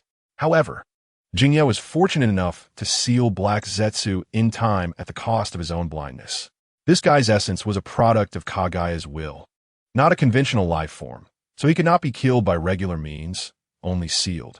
Jinya's actions would at least ensure that Black Zetsu could not function normally for the next 10 years. Now that Madara was dead, Black Zetsu had lost those 10 years, and many of his plans could not be executed, so the Moon Eye plan would naturally progress slowly. Perhaps by the time Kushina passed away, Black Zetsu would just be starting to get back on track. That was enough. Jinya's mission was to save Kushina, not to be a savior. Defeating Kaguya would be left to others. Speaking of which, it was really cold. Jinya could clearly feel the vitality within him continuously draining away, and his body temperature was dropping. Time was running out. Annoying guy. Kushina, who had approached, looked at Jinya's broken body. The gruesome wound on his abdomen was continuously oozing blood, and his internal organs were already a bloody mess. His left arm, along with the left shoulder, had disappeared, and the stump of his right leg was charred, faintly smelling of burnt flesh. Dust and blood were smeared on his face, and his dark eyes were dull and lacking luster, as if covered with an opaque film. At this moment, the young man no longer had the vigor of his former self. He looked extremely disheveled. Kushina's tears could no longer be held back, streaming down as she knelt on the ground, no longer possessing her usual proud demeanor, wanting to hold Jinya in her arms. However, Jinya's broken body seemed to warn Kushina not to touch him casually, causing her to tremble. Jinya turned his eyes, faintly seeing a blurred figure kneeling in front of him, with two other indistinct figures standing beside her, most likely Minato and Makoto. Minato stood there, his arms hanging down, tightly clenched into fists, looking very pained. Makoto seemed somewhat dazed, her red eyes slowly rotating, seemingly affected by intense mental stimulation. Annoying guy. I will definitely save you. Kushina choked, her hands slowly glowing with a faint green light. This was the healing technique she had learned from Tsunade earlier, but unfortunately, at that time, Kushina had only thought about defeating Jinya quickly, so she hadn't mastered it very well, and its effects were minimal. Why is this happening? Looking at the flickering green light in her hands, Kushina felt immense regret, desperately pouring her chakra in her hands, but still unable to heal Jinya's injuries even slightly. It's useless, Kushina, don't waste your effort. No, there must be a way. Kushina tried to force a healing, unconsciously absorbing the natural energy around her, and the healing technique she cast seemed to gradually stabilize. What to do? In the blurred vision, Jinya vaguely saw a stubborn girl in the quiet night, desperately trying to squeeze out all her strength to heal him, and he could still hear her helpless murmurs. Obviously, even though her palm technique had temporarily stabilized, it still had no effect on Jinya's injuries. The damage to this body was so severe that even Tsunade would be helpless. Jinya had long realized this in his heart. Moreover, even if he were truly saved, his limited lifespan wouldn't last even 2 months. There was no need for him to be saved at all. This was just a simulation, and now that he had come here, his mission was complete. Mission: help Kushina avoid a death ending. Mission progress: 100. Main mission completed. Connects it at any time within an hour. Chapter 57. Hate me with the rest of your life. Jinya trembled as he raised his remaining right hand and placed it on Kushina's hands, which were using the palm technique on him, stopping her from continuing to heal him. Kushina was taken aback and looked up at Jinya in a daze. I can save you, you annoying brat. I can definitely save you. Useless, I'm a medical student, I know my condition very well. Jingye could clearly feel the small hand in his trembling slightly. Looking at her helpless and pitiful appearance, he knew he occupied an important place in the little girl's heart. His death would be too cruel for her. The living are always the ones who suffer the most. But Jingye had to let her live. He had to ensure she lived healthily. This was no longer about the mission. It was a hope that came from the bottom of his heart. He didn't want to see Kushina experience the tragedies of the original story. She still had a beautiful future and a long life ahead. Forget about me, Kushina. He slightly lowered his eyelids, suppressing the urge to comfort her. How can I forget? How can I forget? Seeing her lifeless expression, Jingye decided to be ruthless and teased. Kushina, you don't like me, do you? At his words, Kushina's body trembled, and she dully looked up at him, opening her mouth to speak, but was directly interrupted by Jingye. Don't joke. I've been using you from the beginning. What? Jingye tugged at the corner of his mouth and smiled. I've lived my life for one purpose, to restore my clan. I opened your chakra points, brought you into the wet bone forest to enhance your bloodline. Oh, just for the glory of the Uchiha. How could that be? Kushina's body trembled slightly. In our Uchiha Nanha shrine, there is a very special stone tablet that records the secret techniques passed down from the sage of 6 paths. For this, I need to use your bloodline. So to me, you are just a tool. No, that is impossible. If that were true, then why did you defect from Konoha? Ha ha, because I failed. Jingye suddenly revealed a signature Uchiha-style crazy laugh. So you are of no use to me. The Hokage has always targeted us Uchiha. So I killed Sarutobi Hiruzen. But I didn't expect that this would put the Uchiha in an even more difficult position. He stared blankly at the sky. If you really like me, then please erase all traces of me from this world after I die. Konoha is now afraid of my power, so they don't dare to act against the Uchiha. But now that I am about to die, they will definitely not spare my family. For the Uchiha, for the clan, I must go missing. Sometimes the unknown is the most terrifying. Only in this way will they not dare to act against the Uchiha easily. After saying this, Jingye felt his body completely exhausted, as if there was not a shred of vitality left. He forced himself to look at Kushina and said his last words. So cough cough. Live well and hate me with the rest of your life. Jingye closed his eyes, and everything before him fell into darkness, completely silent. Suddenly, snow began to fall from the sky. It was still summer, yet heavy snowflakes fell. Kushina seemed unaware, still kneeling beside Jingye, holding him tightly in her arms, as if she wanted to warm his already cold body with her own heat. It sounds so easy to say, but how could I bring myself to do it? How could I let this world forget you? Annoying brat, don't leave me. Tears unknowingly soaked her cheeks, and Kushina opened her eyes in confusion. Standing up, she looked around and found herself still in the dormitory. It was all just a dream. Her annoying brat had long since died. Over 10 years ago, he had already left her. But even after all these years, those memories were still deeply etched in her mind. Whether it was him opening her chakra points or dying right before her eyes. You must think I'm ridiculous, right? Clearly, you were using me. Yeah, I just can't forget you. Kushina murmured to herself. Chief, the meeting is about to start. Footsteps came from the door. Pushing open the door, a beautiful girl with long black hair walked in. me.You. Seeing the person, Kushina immediately concealed the sadness in her eyes. You really don't have to call me that. No way. me.You shook her head and said seriously, it's the rule. All right. Kushina nodded helplessly, saying, me.You is really a responsible little secretary. As soon as she said this, Uchiha me.You was stunned, suddenly recalling that someone had said the same to her back when she was in the Uchiha clan. Compared to Kushina, many details in me.Yu's memory had already blurred, but some scenes were still firmly etched in her mind, impossible to forget. I'm sorry, me.You. Kushina noticed her expression and realized she had said the wrong thing. It's fine. me.You shook her head and smiled. Anyway, we'll be able to bring him back soon. After saying this, she slowly opened her eyes. The black hole of her pupils revealed a pattern of spiral lines. Clearly, this was a pair of Sharingan. After witnessing her loved one die before her eyes, she awakened this pair of Sharingan, and that scene replayed in me.Yu's mind. Vivid and clear. Yes, we will definitely succeed. Upon hearing me.Yu's words, Kushina's gaze became firm. She picked up the chrome mask on the table and put it on her face. Together with me.You, She went to the conference room, where everyone else had already arrived. Among them was a yellow-haired guy with crooked teeth wearing sunglasses, someone Kushina was very familiar with. He was an existence that could be directly ignored. Kushina went straight to the front, and me.You sat beside her. Everywhere she looked, all the members wore black cloaks embroidered with red clouds. The Akatsuki organization meeting officially began.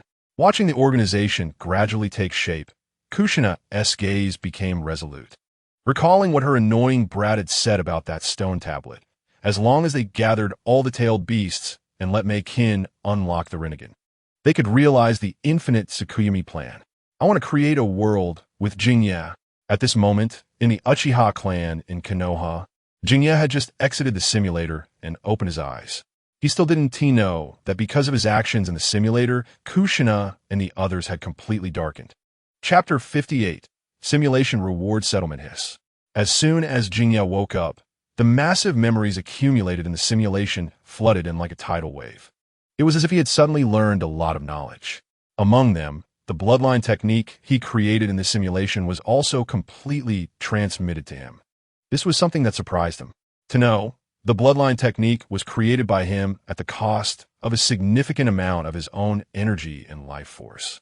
It not only enhances one's bloodline concentration, but also assists in practicing chakra and sage mode, making it one of his most valuable assets in the simulated world. With it, even if Jinye's talent is lacking, he can improve himself and enhance his potential. Although the effects won't be immediate, in the long run, it will be a considerable fortune. This was entirely an unexpected gain. However, there's a prerequisite for using this technique. Jinye must master the power of yang release. The bloodline technique has very high requirements for the user, who must not only proficiently control the life-giving yang release power, but also have extremely precise control and adjustment of chakra, while keeping the body's meridians, acupoints, and constitution firmly in mind. Regarding chakra control and adjustment, Jinye has not yet practiced due to his memory, but all the relevant steps and techniques are in his mind. What he lacks is merely experience, which he can gradually master through practice without worry. The same goes for the body's meridians and acupoints. The memories from a simulation have made him thoroughly understand the human body. However, mastering the life-giving yang release power is a significant challenge for Jinye. This is because he is an Uchiha. The Uchiha bloodline is dominated by yin release, so his talent in yang release ninjutsu can be said to be extremely poor. Even if he can learn it, the effects when used would definitely be greatly reduced, even unstable. The bloodline technique relies heavily on operation. If you operate improperly, it could really ruin a person. Just think about how Jinye lost a significant portion of his lifespan due to careless operation in the simulated world. That cost was truly terrifying. And this is not in a simulation, but in reality. If he performs such operations again, it would be akin to courting death. Just as Jinye was lamenting his abundant skills with no way to use them, a wonderful prompt suddenly rang out. Main quest reward settlement. 3 Tomo Sharingan. Yang release power. As the voice fell, a wave of warmth suddenly surged from nowhere within his body, filling his entire meridian with energy, causing slight changes in his bones, muscle fibers, and the resilience of his meridians. Jinye knew that the yang release power had taken effect, greatly enhancing his vitality and bodily energy. Whether it was strength, speed, or resilience, everything had improved significantly. It felt as if he had regained that sensation from a simulated world. This task reward was exactly what he wanted. With the yang release power, Jinye's bloodline technique would no longer be buried in the ocean of memories, and he could truly realize his potential. At the same time, the crimson tomo in his eyes slowly rotated, gradually revealing the outlines of 3 tomo. According to Uchiha tradition, to evolve the Sharingan and enhance the tomo, Jinye would have to undergo mental stimulation. Either by losing loved ones or exterminating friends, he must lose something and endure pain to gain power. But now, he had simply undergone a simulation and painlessly upgraded his Sharingan from 1 tomo to 3 tomo, which was truly a great bargain. When it was 1 tomo, it was merely the most basic insight eye, allowing him to see the chakra flow paths of ninjas. 2 tomo began to grant him the ability to copy, allowing him to replicate most taijutsu and ninjutsu. Now, Jingye had directly upgraded to 3 Tomo, enhancing his innate talent in illusion techniques beyond the original abilities of the Sharingan. He could perform high-level Jinjutsu while also increasing his immunity to illusions, preventing him from easily falling into enemy traps. It can only be said that the Uchiha Sharingan is indeed monstrous. Now that Jingye had activated 3 Tomo, his strength had already reached the level of AJ Nin. Once he integrates the training memories gained from the simulated world into himself, his strength would undergo a qualitative leap. Main quest reward settlement. 100 completion, bonus 30 Indra's bloodline. What? Just as Jingye was about to close his eyes to adjust, he was stunned to see this additional reward pop up. This extra benefit was completely beyond his expectations. Originally, he would have been satisfied with just upgrading to 3 Tomo Sharingan. He never expected this reward settlement to include not only the 3 Tomo Sharingan, but also the powerful life ability of Yang Release, memories from the simulated world, and a portion of the Uchiha ancestors' bloodline. It is important to note that the various defects and risks of blindness associated with the Uchiha Sharingan today are all due to the impure bloodline concentration. The ancestor Indra was able to evolve the me.You Sharingan into the eternal me.You without needing to transplant the eyes of siblings. He achieved it solely through his own power. Even 3 Tomo could unlock the complete Susanoo. Unlike today's Uchiha clan members, who must be extremely cautious with their use of the Sharingan for fear of blindness, even when evolving to me.You. Without siblings to transplant eyes from, and without access to Hashirama's cells, they can only wait for blindness to come. For someone like Jingye, who is alone, activating me.You would mean a countdown to blindness. However, with the acquisition of the ancestor's bloodline, the situation was completely different. With the increase in the purity of his Indra's bloodline, Jingye could clearly feel the changes within his body. Warmth was the first thing he felt.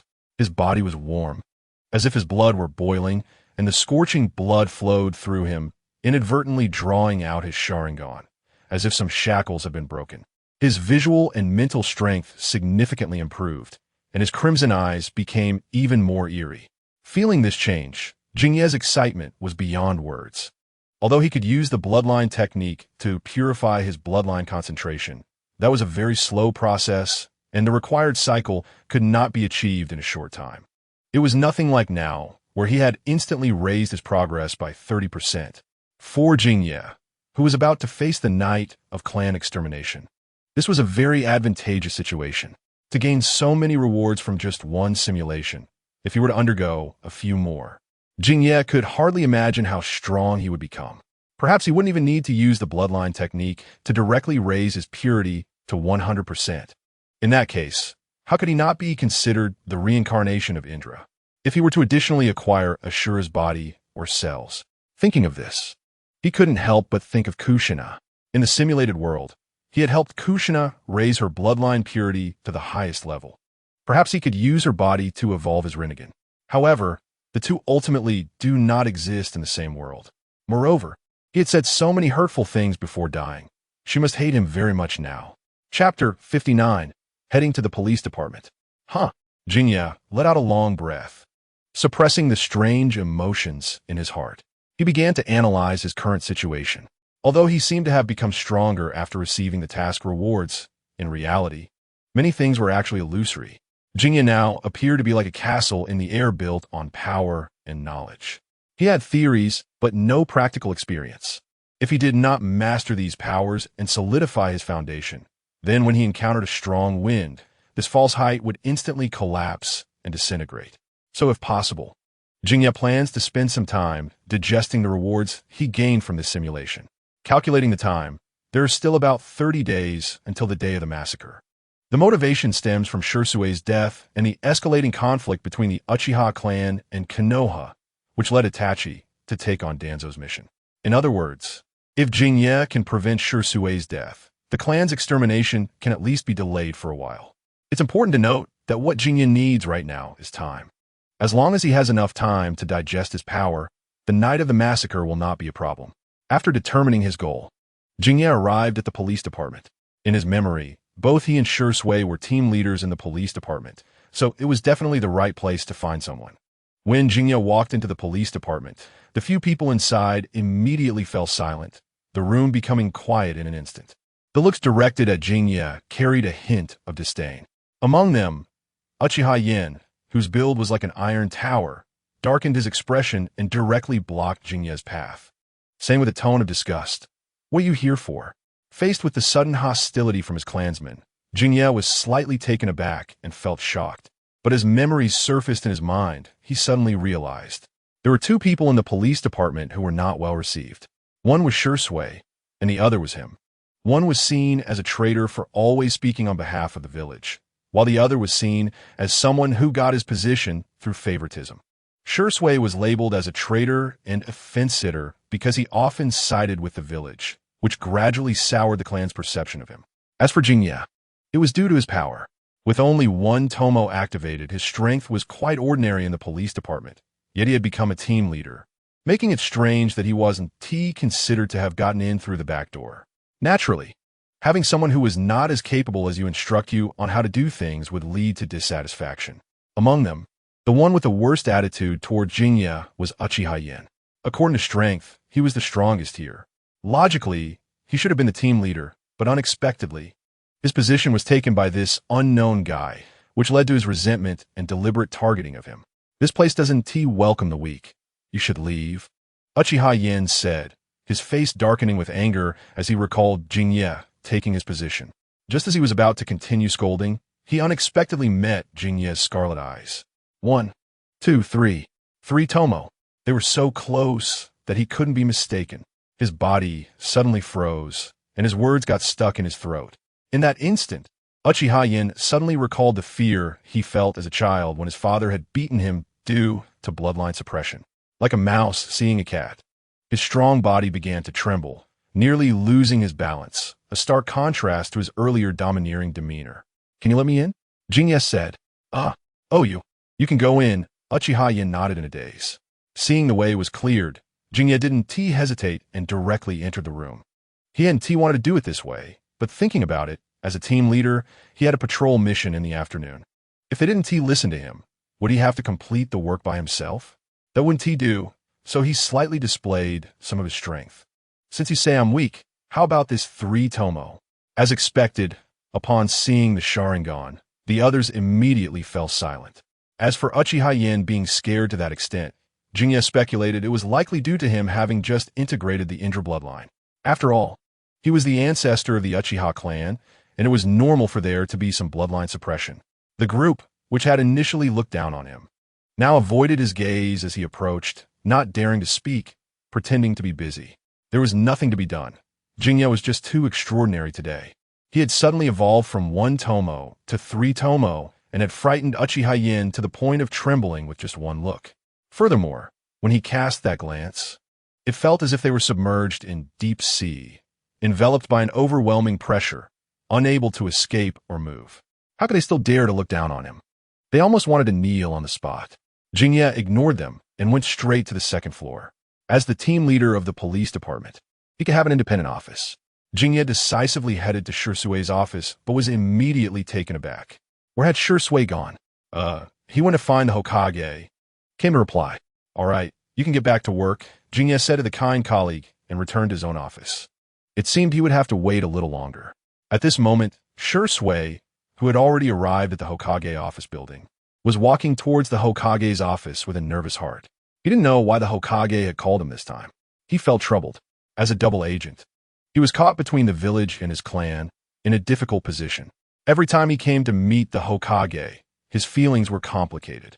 Moreover, with recent issues arising in the clan, just thinking about being questioned made Shui feel a wave of torment. Taking a deep breath, he arrived at the office door, composed himself, and knocked. "Come." Upon receiving permission, Shui directly entered the room and respectfully greeted Tsurutobi Hiruzen, who was sitting in a chair. "Hokage-sama." "Shui, I want to ask you something." This opening line made Shui's heart leap to his throat. "What is it?" Shui couldn't help but feel nervous. Every time he heard this kind of opening, it was always about family-related matters. "Do you know Uchiha Jinye?" Shui swallowed the words he was about to say, slightly stunned, not expecting that the Hokage would not inquire about family matters, but instead ask him about a person. He certainly knew Uchiha Jinye. As a fellow team leader in the police department, although his strength was a bit lacking, he was a law-abiding Uchiha. What do you think of his strength? Although Shursui didn't understand why the Hokage was asking this, he still answered truthfully, Brother Jinye. Although he only activated one Tomo, he is very capable at work. Since their relationship was relatively good, he subconsciously gave Jinye some face. Just one Tomo? Sarutobi Hiruzen repeated, showing a puzzled expression, recalling the scene from his dream. The scarlet eyes made his heart race just from looking at them. That was clearly the Manjiki Sharingan. He wouldn't mistake it. The ability to manipulate time was what Uchiha Jinye used to easily kill him even after he had cast the Reaper Death Seal. Although it was just a dream, it felt too real, as if he had experienced it firsthand. Many details were blurred, but the scene of impending death remained vivid in his memory. And just thinking about it still made his heart race. It's worth noting that he hadn't dreamt in a long time. Moreover, with the current tension between the Uchiha and the village, a coup could happen at any time. It was really hard for him not to associate this with a possible omen.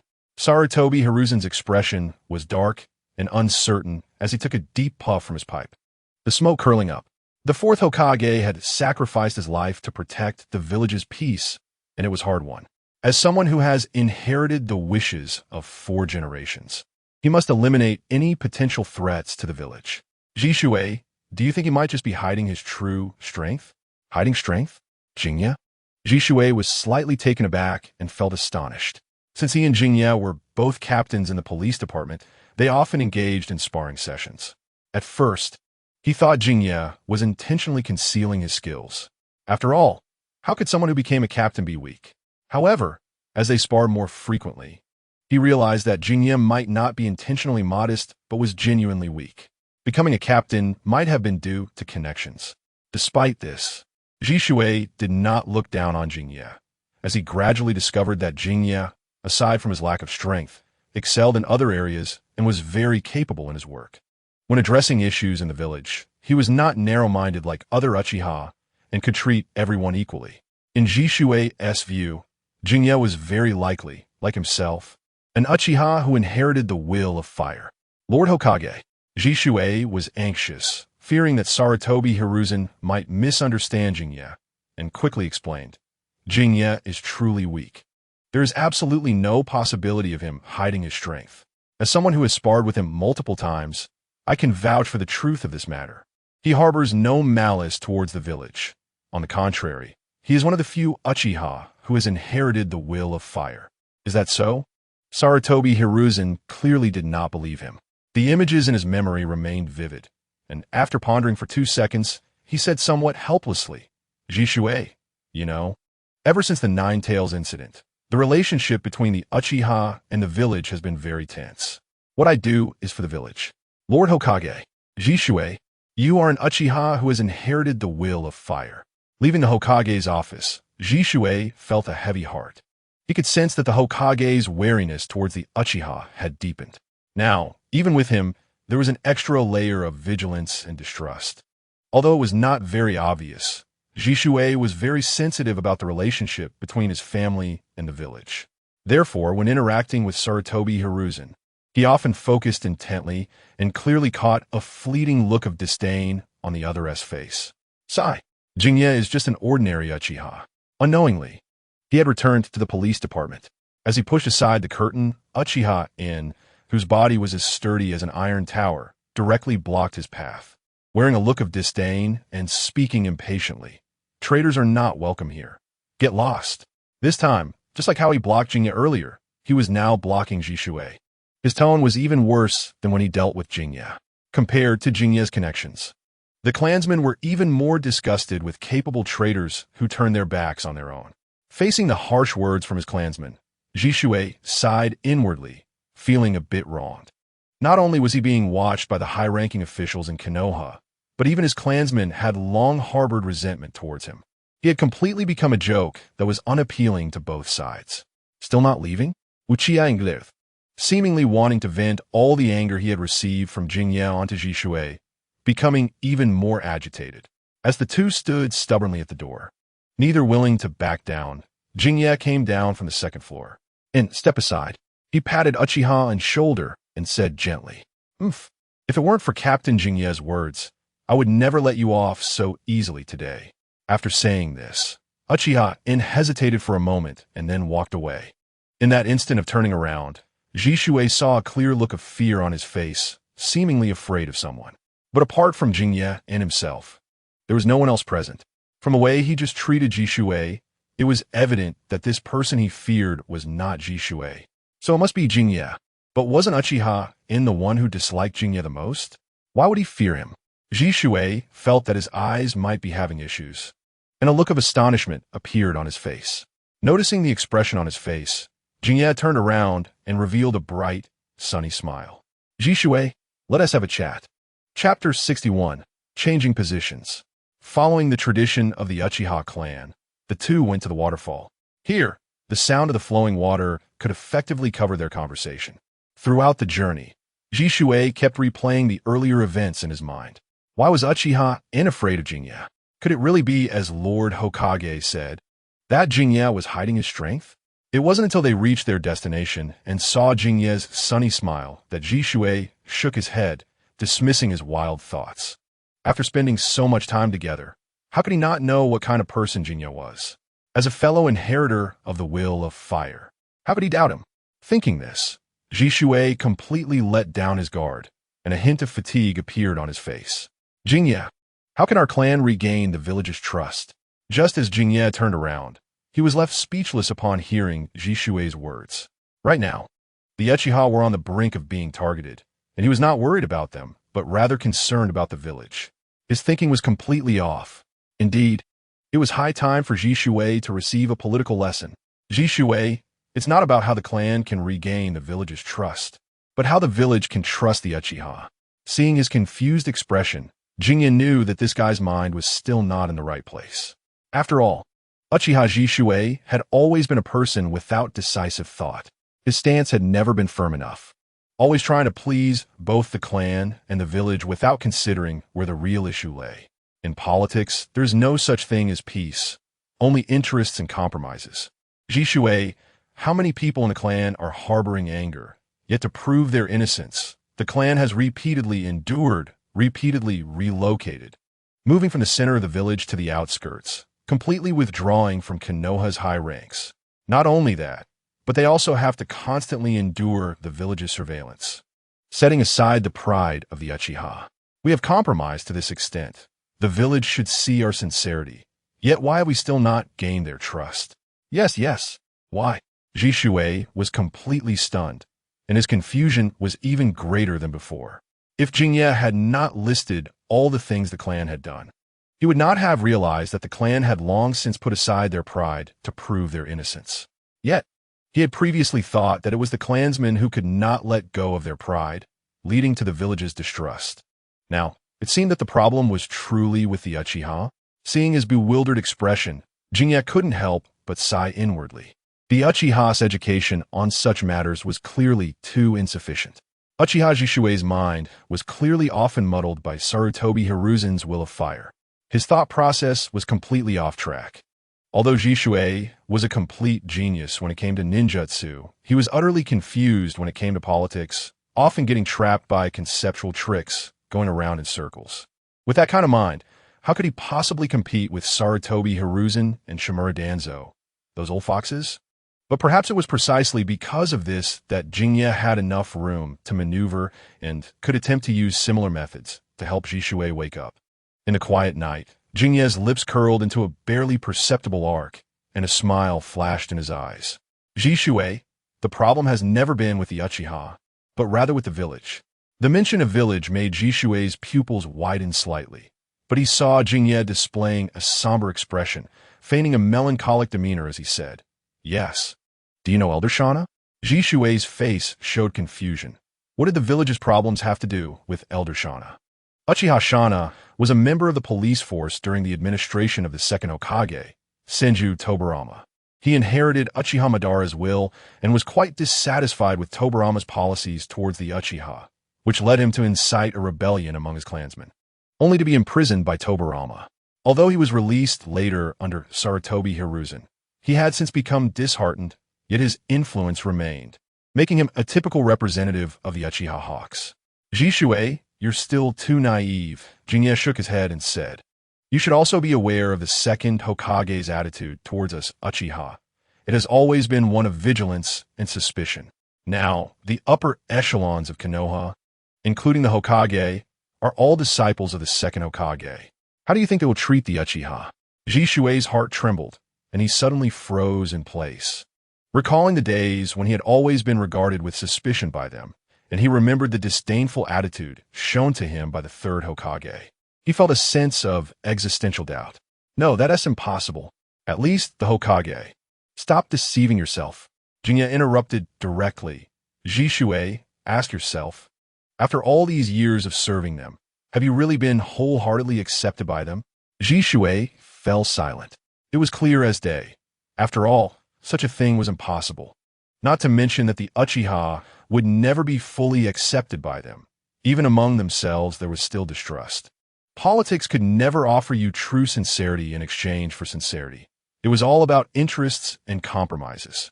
But Jinye didn't care about any of that. His goal was simply to brainwash Jisue and turn his misguided thoughts around. Otherwise, it would end up like in the original work where the Uchiha, despite having 3 pairs of Sharingan, were ultimately played to their demise by their own people, and it could only be described as infuriating.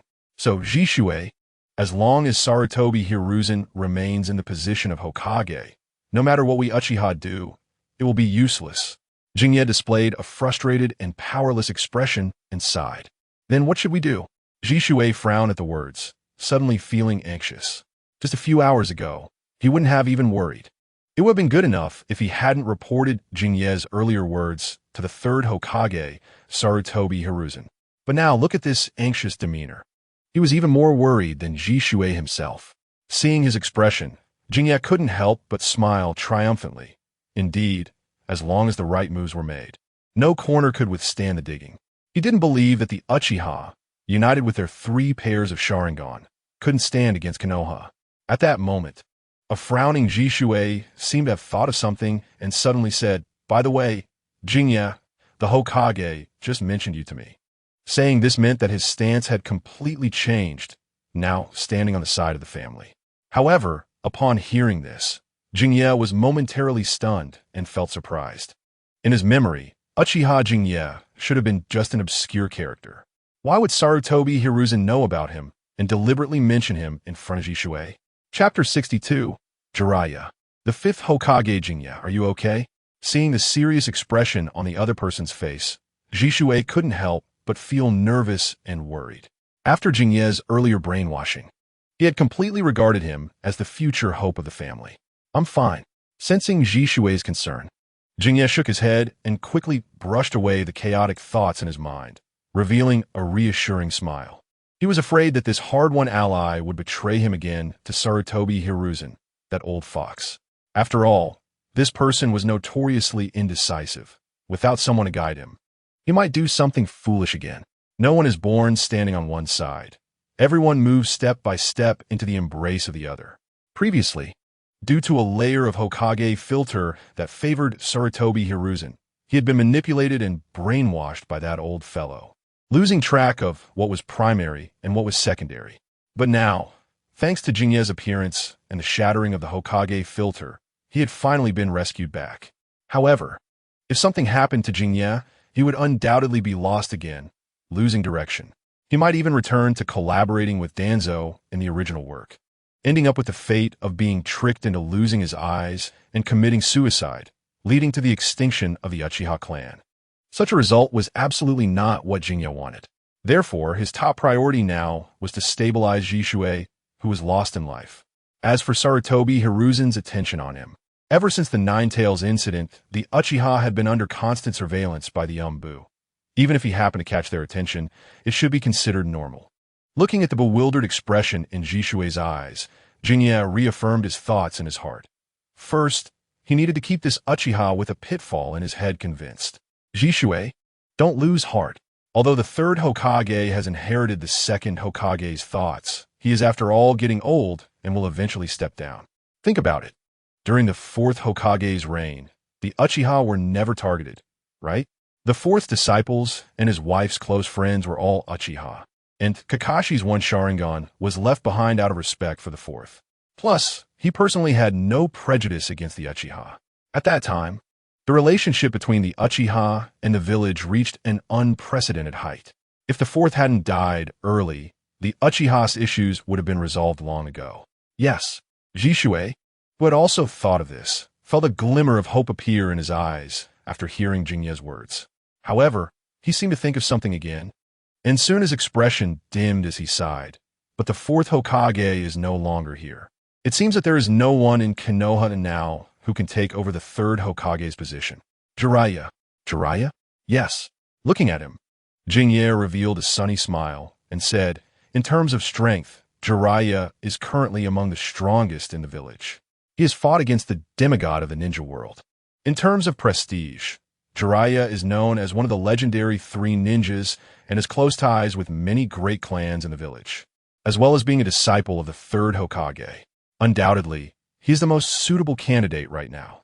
Besides, he has no prejudice against the Uchiha. After all, he is not from that era. Again, mentioning the era of the second Hokage, at that time Uchiha Madara had defected and their eldest brother, the first Hokage, had passed away. Uchiha Shana had then emerged to incite a rebellion among the clansmen, so it was only normal for Senju Tobarama to be wary of the Uchiha. The third Hokage took office during that period, and he carried some of the same thoughts, but the legendary 3 ninjas were different. They were just children at that time and were not influenced by those events, so they naturally did not hold prejudice against the Uchiha. Hearing this, Uchiha She suddenly raised his head, and from his eyes, Jinye saw unprecedented excitement. After all, this was a rare opportunity to have a Hokage candidate who had a friendly attitude towards the Uchiha. The most important thing was that Jiraiya was also the teacher of the fourth Hokage. You could see how the fourth Hokage treated the Uchiha. It was truly a decisive moment. I won't say what it would be like if Jiraiya became the fifth Hokage, but I can at least tell you from another perspective. Anyway, his disciple, the fourth Hokage, is friendly towards the Uchiha clan. As the teacher who trained the fourth Hokage, how could he possibly have a bad attitude toward the Uchiha? Sure enough, a look of anticipation and longing appeared on Shursue's face, clearly lost in the grand blueprint he had constructed. Jinye, what kind of person do you think Lord Jiraiya really is? What kind of person? An old pervert who loves beautiful women, who inherited his teacher Tsurutobi Hiruzen's habit of peeping, yet shamelessly calls it research. Of course, this is just Jinye's inner complaint. To avoid discouraging Shursue's current aspirations for the future, Jinye cooperatively smiled and said, I've heard that Lord Jiraiya appears somewhat bold and unrestrained, yet has a kind and reliable heart. Although he travels far and wide to gather intelligence for Konoha, he has always been secretly protecting the peace of Konoha and even the ninja world. He is a true lover of his village. Indeed, only a ninja with such a sense of responsibility as Lord Jiraiya deserves to be a true Hokage. Shursui clenched his fists, his eyes revealing a determined light that Jinye had never seen before. Although Lord Jiraiya is currently somewhat elusive due to gathering information for the village, compared to the ongoing targeting of the Uchiha by Konoha's higher-ups, the time spent searching is hardly worth mentioning. Moreover, I believe that once we find Lord Jiraiya, all the injustices the Uchiha have endured will come to an end. At this moment, a fierce fighting spirit ignited in Shursue's eyes, and he even began to self-hypnotize, envisioning the future. TSK. Seeing Shursui so emotionally stirred that his body was trembling, Jinye couldn't help but smile. As for what kind of situation Jiraiya is really in, only someone who knows the original story would understand that he could never become Hokage. After all, he is someone who has bet his entire life on seeking world peace, and is currently scouring the world for the Child of Prophecy. However, if I were to tell him that the Child of Prophecy is actually in Konoha, it might not be completely impossible for him to become Hokage, but that doesn't matter. The reason Jinye mentioned Jiraiya to Shursui was merely to give him a goal and hope to strive for. After all, this confused guy, if not guided and given a clear target, would never solidify his stance. Now, under Jinye's guidance, Shursui has completely stopped thinking about how to gain Sarutobi Hiruzen's recognition for the Uchiha, and instead is considering how to deal with the third Hokage and let the fifth Hokage rise to power. And Itachi, as Shirsue's little fanboy, will inevitably be influenced by this new mindset, meaning that the two-man GQ Sharingan of the Uchiha will no longer easily fall into the hands of Konoha's higher-ups, and the crisis of extinction will be alleviated. TSK. Just thinking about this makes Jinye look forward to it. As for whether Jiraiya will truly become Hokage, that is no longer Jinye's concern. Chapter 63. The attention of Konoha's two major shadows after their heart-to-heart. The two began their return to the police department. And Jinye was in a relatively good mood. Now that Shisui has been settled, there is no need to worry too much for the time being. As for the other turncoat Itachi, he should still be following Kakashi in the Umbu. To be honest, compared to Shisui, Jinye feels that Itachi is a thorough Uchiha psycho. Shisui acts as a double agent in the village to reconcile the relationship between the village and the Uchiha, and ultimately, his goal is still to protect the family. But Itachi is different. He has completely abandoned his family and parents, choosing to stand on the opposite side of his clan. Even when Shisui entrusted him with a Sharingan before dying, he still advised him to protect the Uchiha. Yet, he still chose to annihilate the clan, sparing neither children nor the elderly, and his thoughts have completely gone to extremes, making him a true terrorist. Of course, his ideological tendencies stem from Shisui leading him astray. Plus, after witnessing the death of his dear friend, he was strongly stimulated mentally. After awakening the man GQ, he completely descended into madness as an Uchiha. However, now that Shirsue's mindset has been brought back by Jinye, and Itachi has always regarded Shisui as his life mentor, Jinye doesn't believe this guy will be easily swayed by those old silver coins anymore. Once the seed of doubt is sown, even if no signs are currently visible, as long as it is watered from time to time, it will eventually sprout, slowly growing into a towering tree. 10. Hith. There is still about a month until the clan's annihilation. While the time isn't much, it should be enough for it to grow into a small seedling. Besides, Itachi's man GQ awakened only after Shirsue's death. If Itachi remains obstinate, then as long as Jinye prevents Shisui from dying or stops Shisui from dying in front of Itachi, then Itachi won't be able to awaken the man GQ. And without the man GQ, Itachi is not to be feared. Captain, that bastard didn't say anything, right? As soon as they returned to the police department, Huo approached. Perhaps due to Jinye's earlier intimidation, this guy inexplicably developed a sense of admiration for Jinye, leading to a complete change in attitude. It's fine. We just had a friendly conversation. Jinye smiled and patted his shoulder, then turned to face everyone, saying, "All right, everyone. Our patrol mission starts now. Each person's assigned area is the same as before, so let's try to finish before sunset." As soon as he finished speaking, the people below immediately mobilized, lining up like obedient kids. If this had happened before, it would have been impossible. As soon as Jinye opened his mouth, someone would jump out to contradict him or create a ruckus. But now, things are different. This group of guys absolutely obeys what Jinye says, all following his lead. They aren't fools.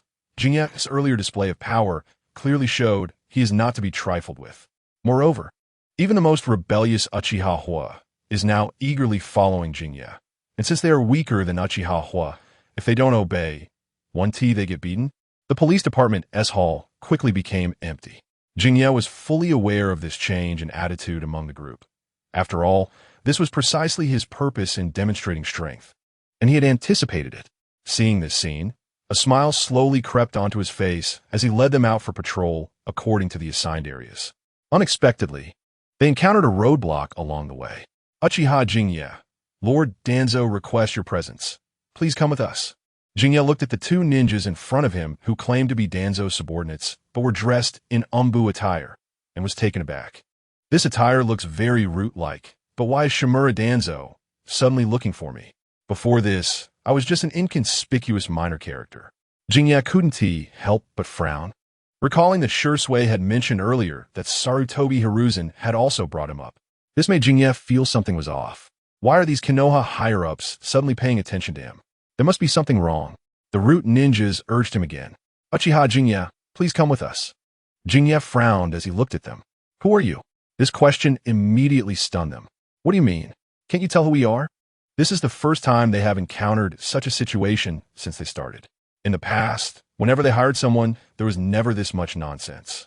As long as they heard Lord Danzo's name, everyone would obediently follow them out of fear. Uchiha Shizui, I advise you not to. Get someone.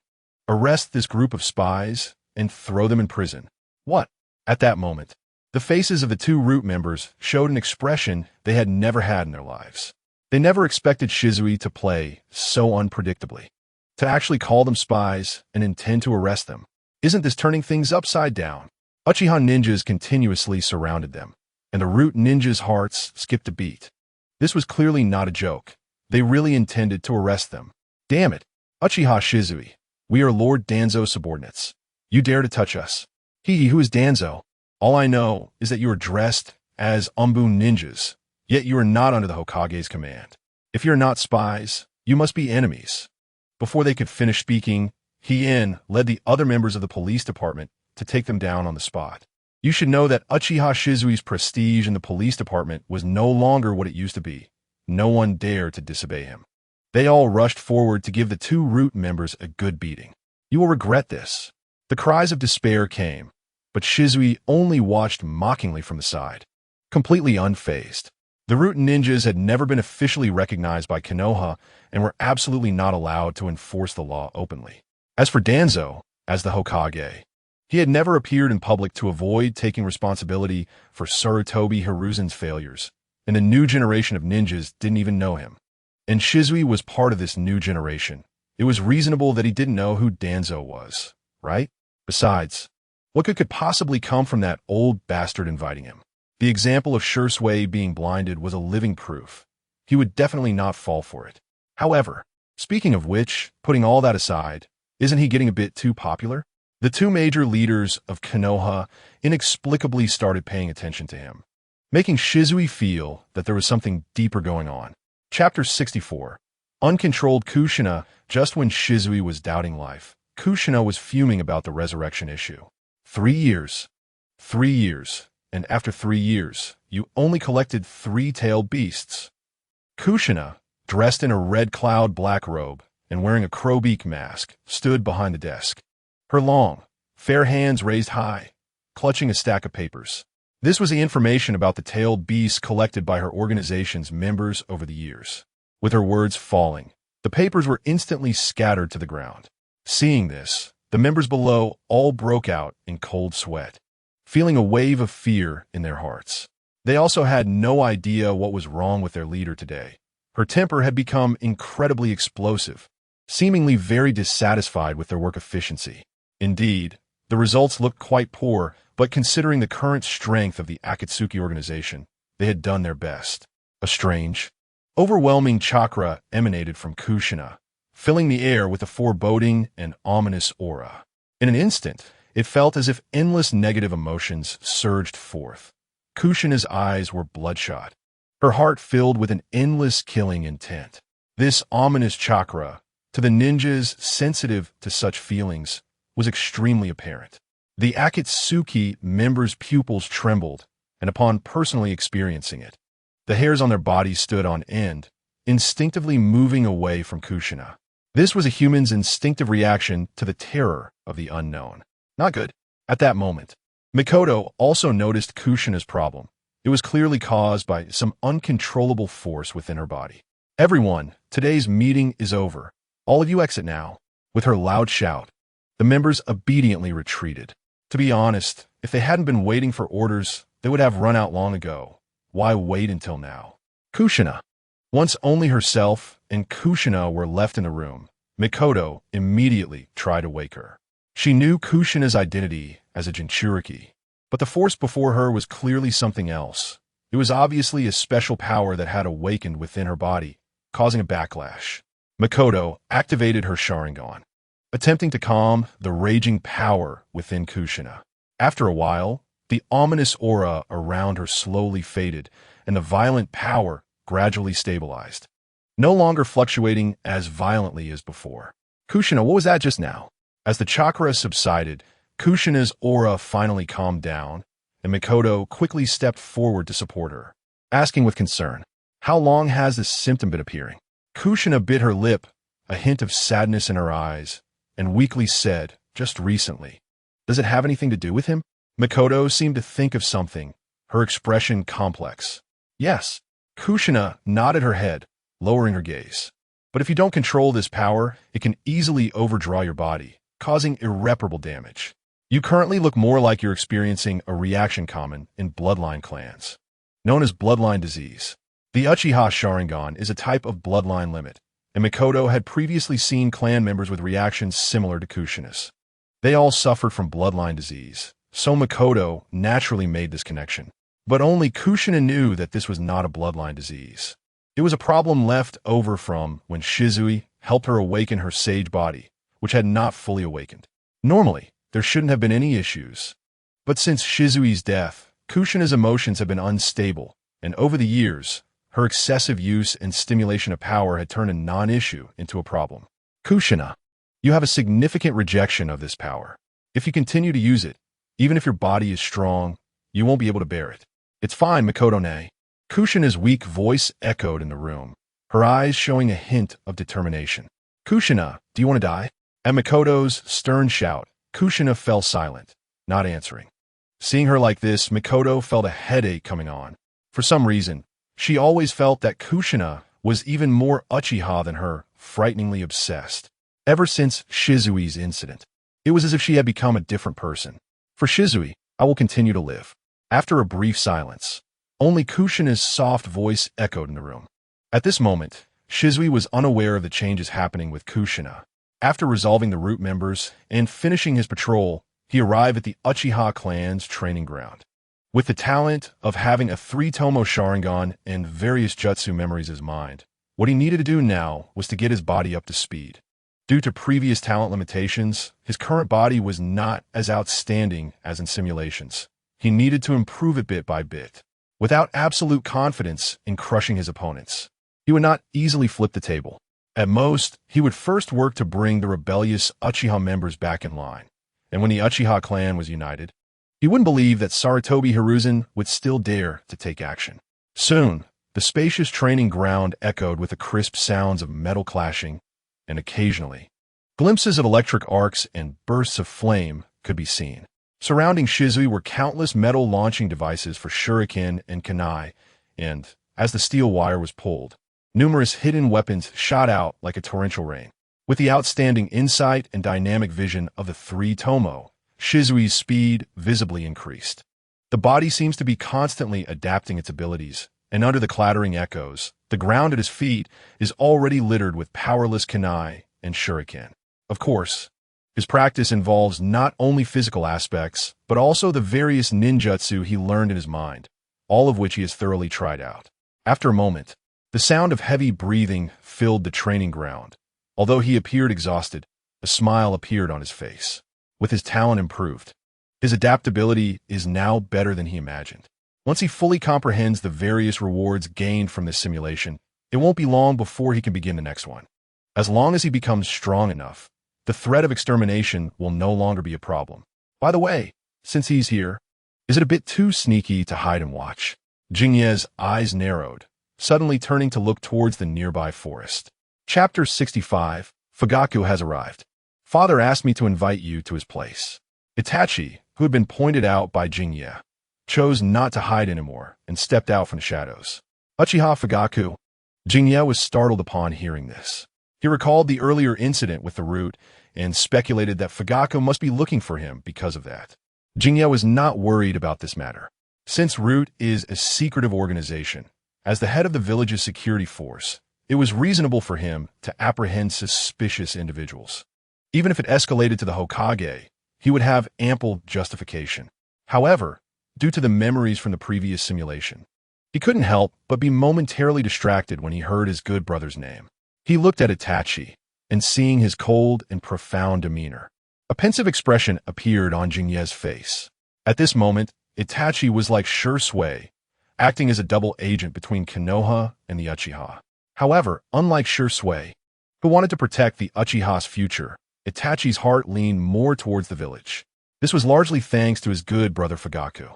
When Itachi was 4 years old, Fugaku brought him to the battlefield, allowing him to witness the brutality of war without teaching him the correct values, only giving him half of the education. This led to a heavy blow to Itachi's young heart, filling him with confusion about life, which the Hokage took advantage of, filling the void in his heart with the so-called will of fire. Seriously, with such manipulation, Jinye really felt like giving Fugaku a couple of slaps. But given the situation, there was nothing he could do for now. He could only wait to see if Shursui could change Itachi's mindset. Father. The two quickly arrived at their destination. Itachi respectfully greeted Fugaku upon seeing him. In the past, even if Fugaku was serious, he would at least nod slightly in response. But this time, he surprisingly gave no response at all. His gaze was fixed on Jinye, and for a moment, there was a flicker of distraction in his eyes. Itachi had never seen such an expressive face on his father, with various complex emotions appearing on Fugaku's face. In fact, Fugaku had very few memories left from the dream. Only 3 scenes were exceptionally clear. The first was the moment his younger brother Jinye smiled at him when he was just born. He had vowed to protect his brother for a lifetime. However, it seemed he did not fulfill that promise. The second scene was when his brother was labeled a rogue ninja by the village, and it seemed he played a role in that outcome. Because of this, he had suffered several mental breakdowns, and even thinking back on it brought him unbearable pain. He had hoped to make amends. But the final scene was when he saw his brother's companions return with his lifeless body. At that moment, his brother's death became the catalyst for his Sharingan's evolution, and Fugaku successfully awakened the me.You. But his brother was forever gone, becoming an irreparable pain in his life. Although the memories were fragmented, Fugaku could clearly feel the pain that came from the depths of his heart. For some reason, the moment he saw the young man before him, he was almost certain that Jinye was his brother from the dream. It felt like some kind of omen from fate. He had indeed awakened the me.You, and it was identical to the abilities in his dreams, allowing him to glimpse fragments of the future. After gaining this ability, he immediately activated it and saw his brother inside. He could no longer suppress his emotions, which led to his foolish son bringing him over. Father, I'll take my leave now. Noticing his father's expression, Itachi realized he was unnecessary there and quickly found an excuse to leave. Fugaku did not respond. He simply suppressed his emotions and walked to the table to pour a cup of tea for Jinye, saying, "Let's sit down and talk." His tone seemed to have calmed down. Jinye was not constrained either. In the simulation world, he and Fugaku were indeed brothers, though their time together was not long. They were quite familiar with each other and casually sat down. Identical. Fugaku's eyes flashed with excitement again. For Jinye's sitting posture and demeanor were exactly like his brother in the dream. So the dream was real. Jinye was indeed his brother. Jinye, is your family still around? When he asked this question, the head of the Uchiha clan revealed an unexpected look of anticipation in his eyes. Jinye's eyelid twitched. He initially thought Fugaku called him to question him about apprehending root members, but unexpectedly, Fugaku was asking about his family situation. This unusual behavior surprised Jinye, but he still answered truthfully. I have no family. In his memories, he had indeed always been alone, unable to find any connection to family. You're an orphan? Yes. Jinye nodded, saying, It seems I was abandoned since I was little. However, upon hearing this, Fugaku's emotions soared even higher, his face turning slightly red, and he couldn't help but want to laugh out loud in an Uchiha manner. He was now almost certain that Jinye was definitely his brother. The dream was indeed an omen from fate. Everything was guided by destiny. In the dream, he had failed to protect his brother. In this life, he would not make the same mistake again. Suppressing his excitement, Fugaku began to steer the conversation, quickly closing the distance with Jinye. During this time, he did not mention anything about the dream. After all, he had been the clan leader for so long. He knew it was not the right time, and bringing it up rashly could ruin the goodwill. So, he mostly asked about Jinye's well-being, especially inquiring about his solitary life over the years, which also made Fugaku very curious about his past experiences. Although Jinye was puzzled by this, he had nothing to hide because the original identity was incredibly clean. Clean to the point of having nothing to say. However, as he talked more with Fugaku, Jinye's questions only piled up more and more. Wasn't Uchiha Fugaku here to question me? Why did he suddenly start caring about me? Is this normal? Clan leader. Brother Jinye, what's wrong? You call me here. Wasn't it because of the root members I apprehended? What? Upon hearing Fugaku's exclamation, Jinye finally understood that he was unaware of the situation. Just as Jinye thought this, Fugaku's next words almost made him spit out the tea he had just sipped. How dared Danzo bully my brother Uchiha? Chapter 66. Fugaku's decision. Shizui left, looking completely bewildered. The changes in Fugaku were simply too significant, differing greatly from his impressions in both the original story and his own simulated world. He had transformed from the indecisive Fugaku into a determined and bold Fugaku. If he weren't so convinced that this was reality, Shizui might have thought he was under an illusion. Fugaku gazed at Shizui's departing figure, a peculiar light flickering in his eyes. Once Shizui was completely out of sight, he immediately adopted a stern expression and called out seriously to the side, "Itachi." "Father." Itachi responded, appearing instantly, as if he had been monitoring the situation all along. Truth be told, Itachi felt somewhat nervous and apprehensive because this was the first time his father had acknowledged his presence. His previous attempts to conceal his aura had never been detected. But today, unexpectedly, something had gone wrong, leaving him in shock. Fugaku slowly opened his eyes, and Itachi saw an unprecedented determination within them, as if he had made a very heavy choice. "Itachi, leave the Umbu." "What?" Itachi's eyes widened at this statement. Why'd he join the Umbu? It was because his father hoped he could help turn around the current situation where the Uchiha were targeted. Using his position in the Umbu to gather intelligence about the higher-ups in Konoha in preparation for a future coup. The moment Itachi accepted this role, he was well aware of his fate. However, having witnessed the brutality of the battlefield from a young age, he was unwilling to see the village harmed. Thus, to prevent all of this, he ultimately chose to betray the higher-ups of Konoha, reporting his clan's movements to the Hokage in an attempt to dissuade his father's coup thoughts. Just moments ago, he had been secretly eavesdropping on his father's conversation with Shizui, planning to report it to the Hokage, but unexpectedly, his father had discovered him first. Moreover, he had even made that shocking statement. Did it mean that his father no longer intended to carry out the coup? Itachi seemed to be in disbelief as he looked up at his father, but Fugaku wore a serious expression and said in a deep voice, "Itachi, I actually knew all along that you betrayed the family and have been providing information to the third Hokage." At that moment, Itachi was frozen in place, doubting whether he had misheard or if he was under his father's illusion, which led him to hear such shocking remarks. He felt completely dazed, the shock comparable to when he first heard about the rumored romance between his ancestor Uchiha Madara and the first Hokage, Senju Hashirama, leaving his mind buzzing. "Father." Itachi's tongue trembled slightly as he recalled the moment he had been discovered by his father, piecing together the implications of those words. His father had known about his betrayal all along, but had chosen not to expose it for certain reasons. Thinking of this, Itachi's heart surged with turmoil. Just as Shizui had guessed, it was complete nonsense to say that Fugaku was unaware of his son's role as a spy for the Hokage and the betrayal of the family's interests. After all, he had been the clan leader for so long and must have understood the situation far better than the average person. The reason he hadn't exposed Itachi in the end was entirely due to his indecisive nature, which had squandered a perfect opportunity and led to an irrevocable conclusion. Now, having experienced the painful loss of his brother in a dream, Fugaku finally awoke to reality. Life presents many choices, and when faced with a decision, we must choose. Even if that choice is wrong, it is better than creating a greater crisis through indecision. This statement seemed to be directed at Itachi, yet it also sounded like self-reminder. Fugaku's emotions were intense, his body trembling. In that moment, Itachi even caught a glimpse of tears in his father's eyes, clearly indicating that Fugaku was recalling the tragic image of his brother's death.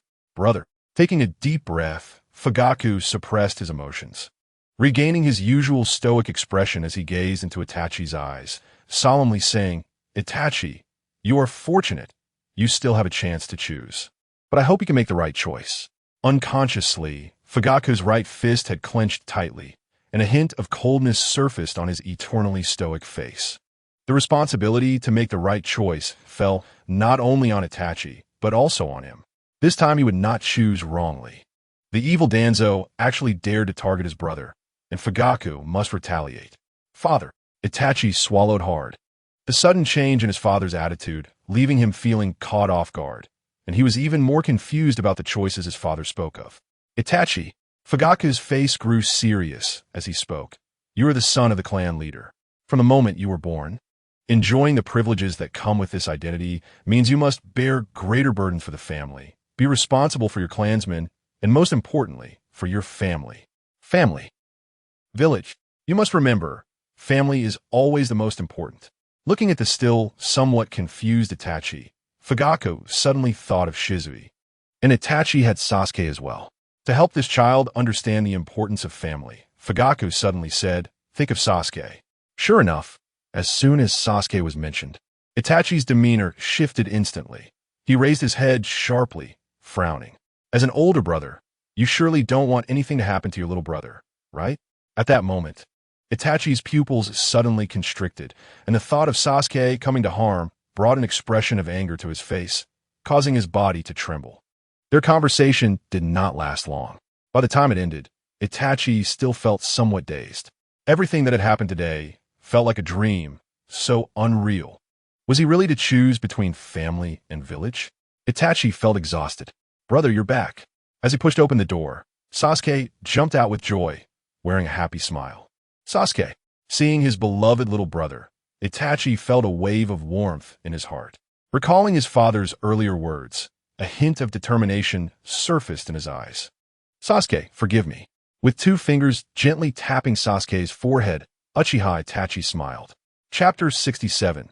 The Frustration of Danzo. You've gone too far. With the current tense relationship between the village and the Uchiha, how can you openly attack the head of the police force under the guise of the root? Are you just waiting for them to rebel? The next day, in the Hokage office, Shimura Danzo's face was ashen as he faced the accusations from his old friends, Mito Kazumi and T.N. Kamatsu. He felt extremely aggrieved. I didn't do it. Last night, he hadn't even seen a shadow of anyone. Not even his own people returned.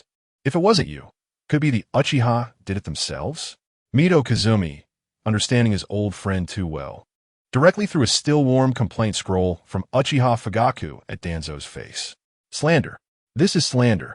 Danzo's forehead twitched with anger as he saw the scroll's inflammatory wording, and he slammed it to the ground.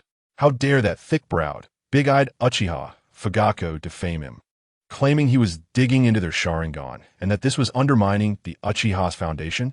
In the ninja world, stealing someone's bloodline limit is a matter of life and death. If other major clans in the village learned of this, Danzo's reputation would be completely ruined. Forget about becoming Hokage. This would directly nail him to the position of a scapegoat.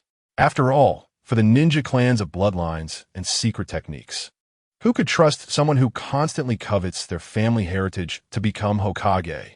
Damn it, that evil Uchiha Fugaku. Shimura Danzo felt his bandaged right eye throbbing with pain. Danzo, do you know that your actions this time are no different from provoking a conflict between the Uchiha and the village? Facing the dissatisfied gaze of Sarutobi Konohamaru, Shimura Danzo only wore a grim face and stubbornly retorted, I only sent someone to invite him. I never intended to seize anything. However, before he could finish his sentence, Sarutobi Hiruzen directly interrupted him, exhaling a puff of smoke and solemnly saying, next time you do something, remember to conceal your identity. There was no doubt that Danzo was capable of such actions. Hiruzen knew him too well. Hiruzen, this warning from the third Hokage completely infuriated Shimura Danzo. Am I really just such a person in your eyes? At that moment, Danzo felt an endless sense of grievance. For so many years, he had only ever been the one to wrong others. When had anyone dared to throw dirt on him? Not to mention being pressed down into the dirt by his most trusted friend. Damn it. It was enough to drive him mad. After so many years together, was there really no trust at all? Danzo, we are comrades. Sarutobi Hiruzen's sudden statement nearly made Danzo spit blood out of anger. It was so unjust. With nowhere to vent his pent-up frustration, after a long silence, Danzo finally said, Hiruzen, you will regret this. Danzo, I am Hokage. Unsurprisingly, as soon as Sarutobi Hiruzen uttered this sentence, Shimura Danzo was so enraged that he slammed the door and left. Back at Root, the more Danzo thought about it, the angrier he became. The reason he sent someone to find Uchiha Shizui was that he had a sudden dream. In the dream, he was killed, and the murderer was Uchiha Shizui. What impressed him the most was her enchanting Sharingan. The godlike power made Danzo drool with envy. Indeed, Danzo originally intended to invite Shizui over with the ulterior motive of seizing her Sharingan. But unexpectedly, he hadn't even had the chance to do anything before being framed instead. Damn it, he had directly sent the two root members to find Uchiha Shizui. This was, of course, delivered back by Uchiha Fugaku when he reported the slander against Danzo. However, to make this slander more believable, Fugaku had used his Sharingan Genjutsu to manipulate the minds of the two, causing them to be unable to distinguish whether they had ever attempted to seize Shizui's Sharingan. So no matter how much Danzo inquired, he could not get a result. Sure enough, when the two faced Danzo's questioning, they stuttered and faltered. Seeing this, Danzo angrily slammed the table. That evil Uchiha Fugaku. Although he encountered a little incident with Fugaku yesterday, Shizui still rested well that night. After a simple tidy-up, he prepared to head out to the police department, as he had patrol duties today. However, as soon as he opened the door, he saw his older brother Uchiha, Fugaku, standing at the entrance. You shouldn't move around carelessly if you're injured, Shizui. Shizui, confused, was pushed back into the room by Fugaku. During this process, he noticed a well-behaved little girl following Fugaku. She had beautiful long black hair and a tear mole under her right eye. Shizui recognized her at a glance. Uchiha Izumi, her mother, Uchiha Hazuki, married an outsider when she was young, but after her husband's death, she moved back to the Uchiha clan with Izumi and changed her surname back to Uchiha. Izumi had talent for the Sharingan that was not inferior to Itachi's, but unfortunately, no one taught her, and being a love-struck girl, she did not focus on using the Sharingan, so it went to waste. But why was she brought here by Fugaku? Noticing the confusion on Shizui's face, Fugaku kindly explained. Regarding the matter of why he said Shizui was injured, Fugaku briefly explained Danzo's situation. After hearing his explanation, Shizui exclaimed, "Goodness!" He was genuinely shocked by his older brother's actions. Slandering Danzo, how clever of you. It is known that Danzo has always been a cunning and cautious person. He has always been the one to throw dirt on others. When has he ever suffered a loss? Unexpectedly, he has now fallen into your trap. Shizui could almost imagine Danzo's furious and twisted expression at root. To be honest, he felt he had underestimated Fugaku too much. Was this really indecisiveness? It was clearly boldness. But what about this girl? Shizui's gaze turned to the well-behaved Izumi, standing there. Why did you bring Itachi's little fan over here? Captain, feeling Shizui's gaze, Izumi couldn't help but feel nervous, her small hands anxiously gripping her clothes, instinctively bowing and awkwardly greeting him. She was quite cute. What do you think? Fugaku raised an eyebrow and said, I thought you would be bored at home alone, so I found someone to keep you company. Of course, this was just a superficial excuse. In reality, after hearing about Shizui's experiences yesterday, Fugaku felt that his younger brother was too lonely, and he felt a bit sorry for him, so he thought of finding him a companion. Thus, he happened to choose Izumi. Shizui was taken aback as he saw Izumi's serious little face. She clenched her small fists and encouraged herself, saying, I will do my best. Chapter 68. Izumi, Captain. Are you sick? Fugaku left, thoughtfully leaving space for the two, before coming to Shizui's house. Fugaku had instructed Izumi that Shizui was injured and needed her to take care of him. Izumi was a gentle and kind girl, very dedicated to her tasks. Previously, she had helped the feudal lord's wife take care of pets and assisted officials from the Land of Fire with moving. So after Fugaku left, with her bright eyes, she quickly got to work under Shizui's watchful gaze. She picked up an apron and put it on, then reached up to tie her long hair, revealing her fair swan neck. After securing her hair, she took a cloth and exuded the aura of a virtuous wife. Turning around, Izumi walked barefoot across the floor in the living room, her small, snow-white feet appearing delicate and lovely. Shizui felt he could completely hold one in his hand. Watching her busy figure in his home, an inexplicable feeling flashed through his heart. The little girl was just too well-behaved. If you remember correctly, Izumi was already 13, but she still looked quite petite, almost like she was malnourished. This inevitably made Shizui think of Izumi's background. After her father died, She followed her mother back to the Uchiha clan. But perhaps because her father was an outsider, the mother and daughter did not receive a warm welcome from the clan members, so their lives weren't very good.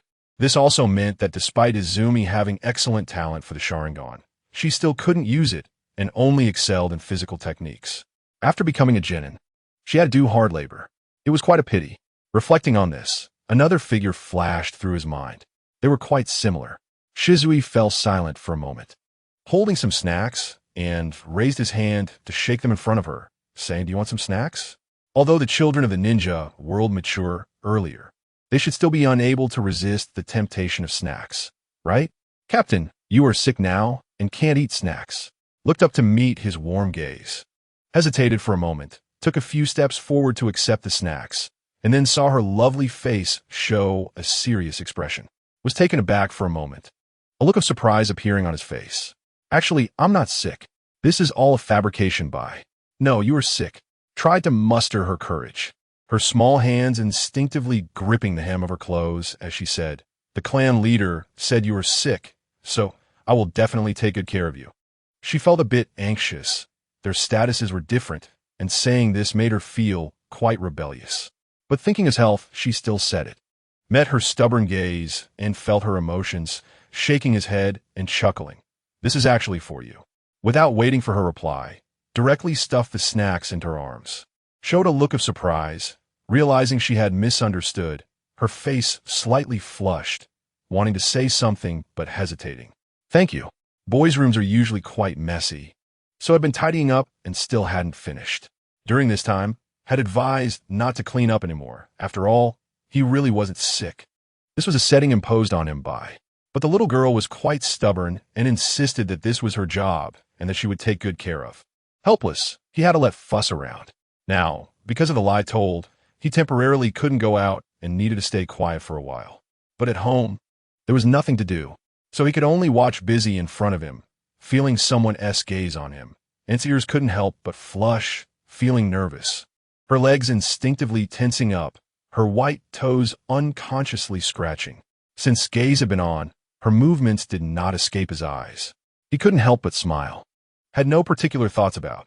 After all, the little girl was too young, and doing so would land him in jail. Moreover, already had someone she liked, which was good son. He didn't know what his good older brother was thinking, actually sending his daughter-in-law here. However, in the original work, S thoughts were all on, and he didn't pay much attention to. As a result, in the end, even until death, couldn't be with the person she liked. And the one who killed her was. S eyes couldn't help but narrow. He decided to teach how to use the riding wheel eye as a way to repay the little girl for taking care of him. He couldn't help it. He was kind-hearted and couldn't bear to see such a well-behaved being taken away by someone else. At this moment, an anxious voice suddenly came from the doorway. Had arrived. For him, represented a beacon of hope. Upon hearing the news of the injury, he rushed over in a panic, fearing that might have an accident. However, as soon as he pushed the door open, the scene inside immediately stunned. "Wasn't it said that's riding wheel I was gouged out?" Stared blankly at lying on the bed, who seemed to be fine. Furthermore, he turned to look at another petite figure in the room. Was actually hiding a woman at home, and this woman looked quite familiar. When he clearly saw her face, couldn't help but blurt out, "What the hell?" Staring blankly at the well-behaved, was momentarily lost in thought, muttering to himself, "Isn't this?" Closed the door. Noticing his expression, knew that he must have misunderstood, so he directly interrupted his thoughts and said, "Was sent by the clan leader to take care of me." "Oh, so it's the clan leader, then I must have thought too much." Shook his head, dismissing the chaotic thoughts in his mind, brought over the brewed tea, and instinctively took it, then looked at with a complex expression, meeting his calm gaze. "Weren't you gouged out?" Smiled and said, "That was the clan leader's doing." "Clan leader?" Was slightly taken aback. "Why?" "Because of." Looked at him and said. His eyes widened in shock. Could sense his feelings. After all, in the original work, the person trusted the most besides the third generation was this very who gouged out his eye. After his previous guidance, this child had already shattered his illusions about the third generation, but still held out some hope for. This wouldn't do. His arrival was just in time.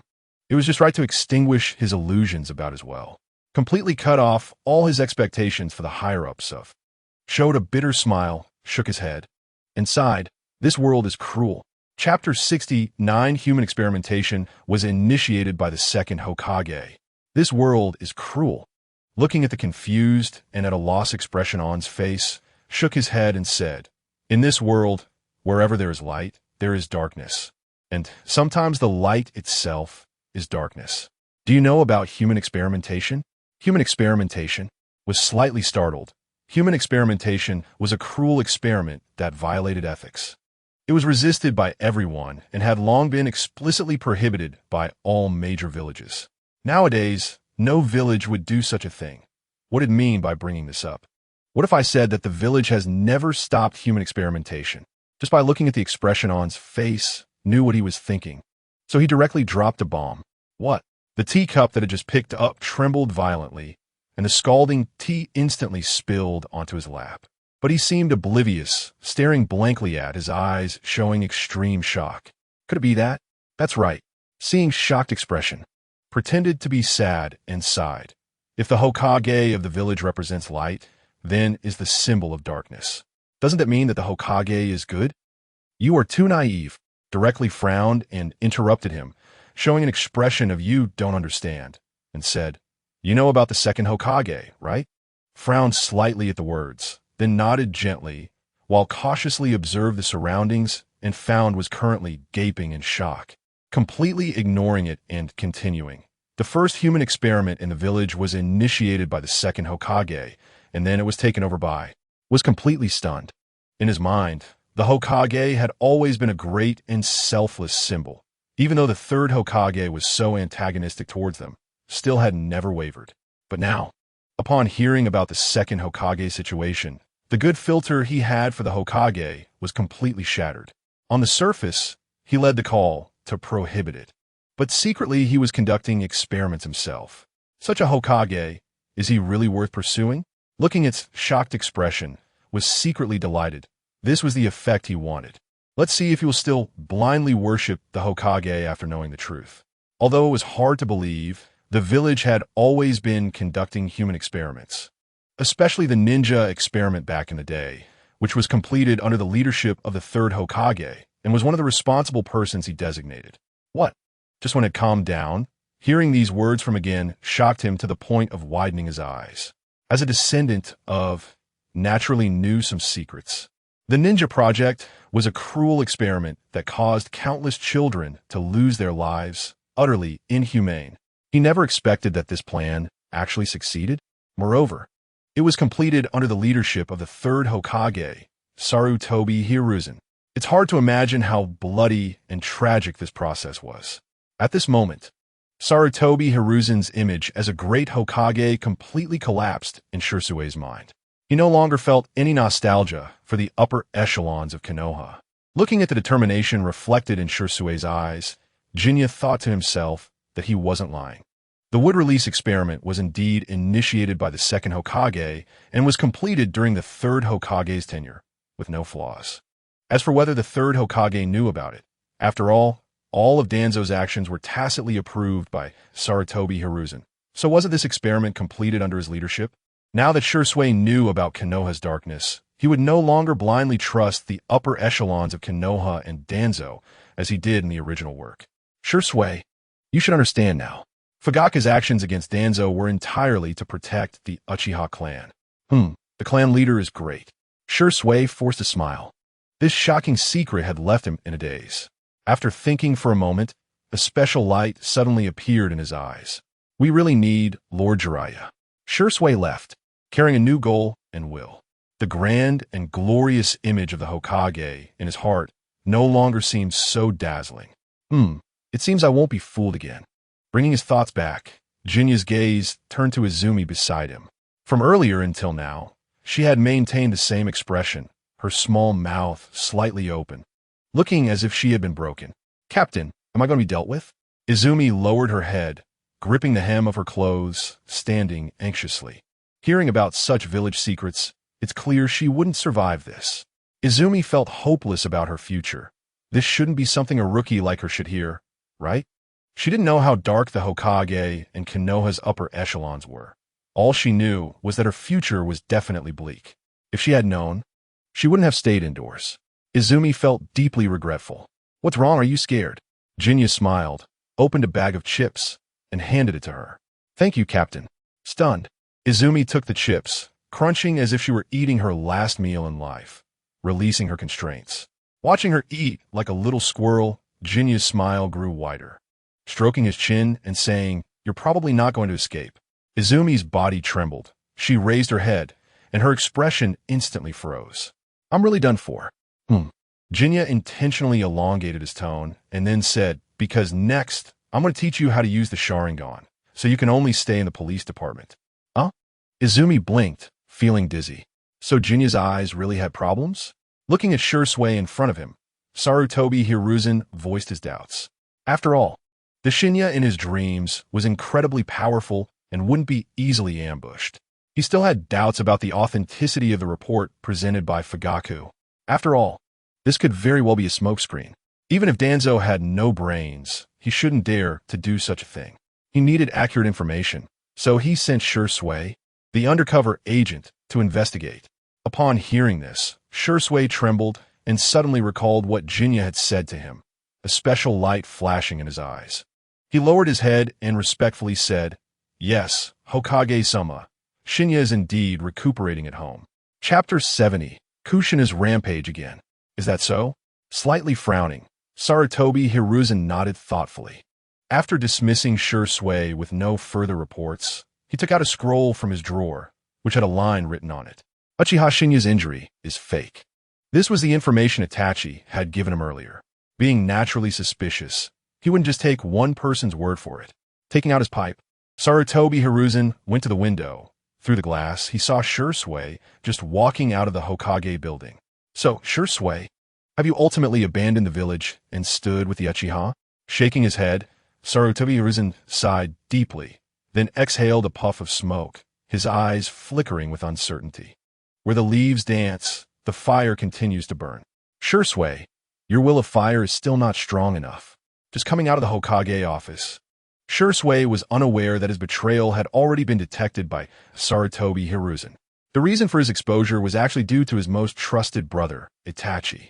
For the first time doing something deceitful to the Hokage, he felt his heart racing, an inexplicable thrill filling his mind. In the past, he wouldn't have even thought about deceiving the Hokage. He would have been more than willing to give his heart to Sarutobi Hiruzen, never lying. But after experiencing Jinya's baptism, his attitude had long since changed. I'm sorry, Hokage-sama. I'm doing this all for my family. With determination in his eyes, Shursui rushed towards Jinya's home without hesitation. Earlier, Jinya had instructed Shursui that if the Hokage came looking for him, he should report to Jinya. The Hokage clearly suspected that Jinya was faking an illness. Since this matter involved Jinya, Shursui needed to consult with him. Captain, I really can't hold on any longer.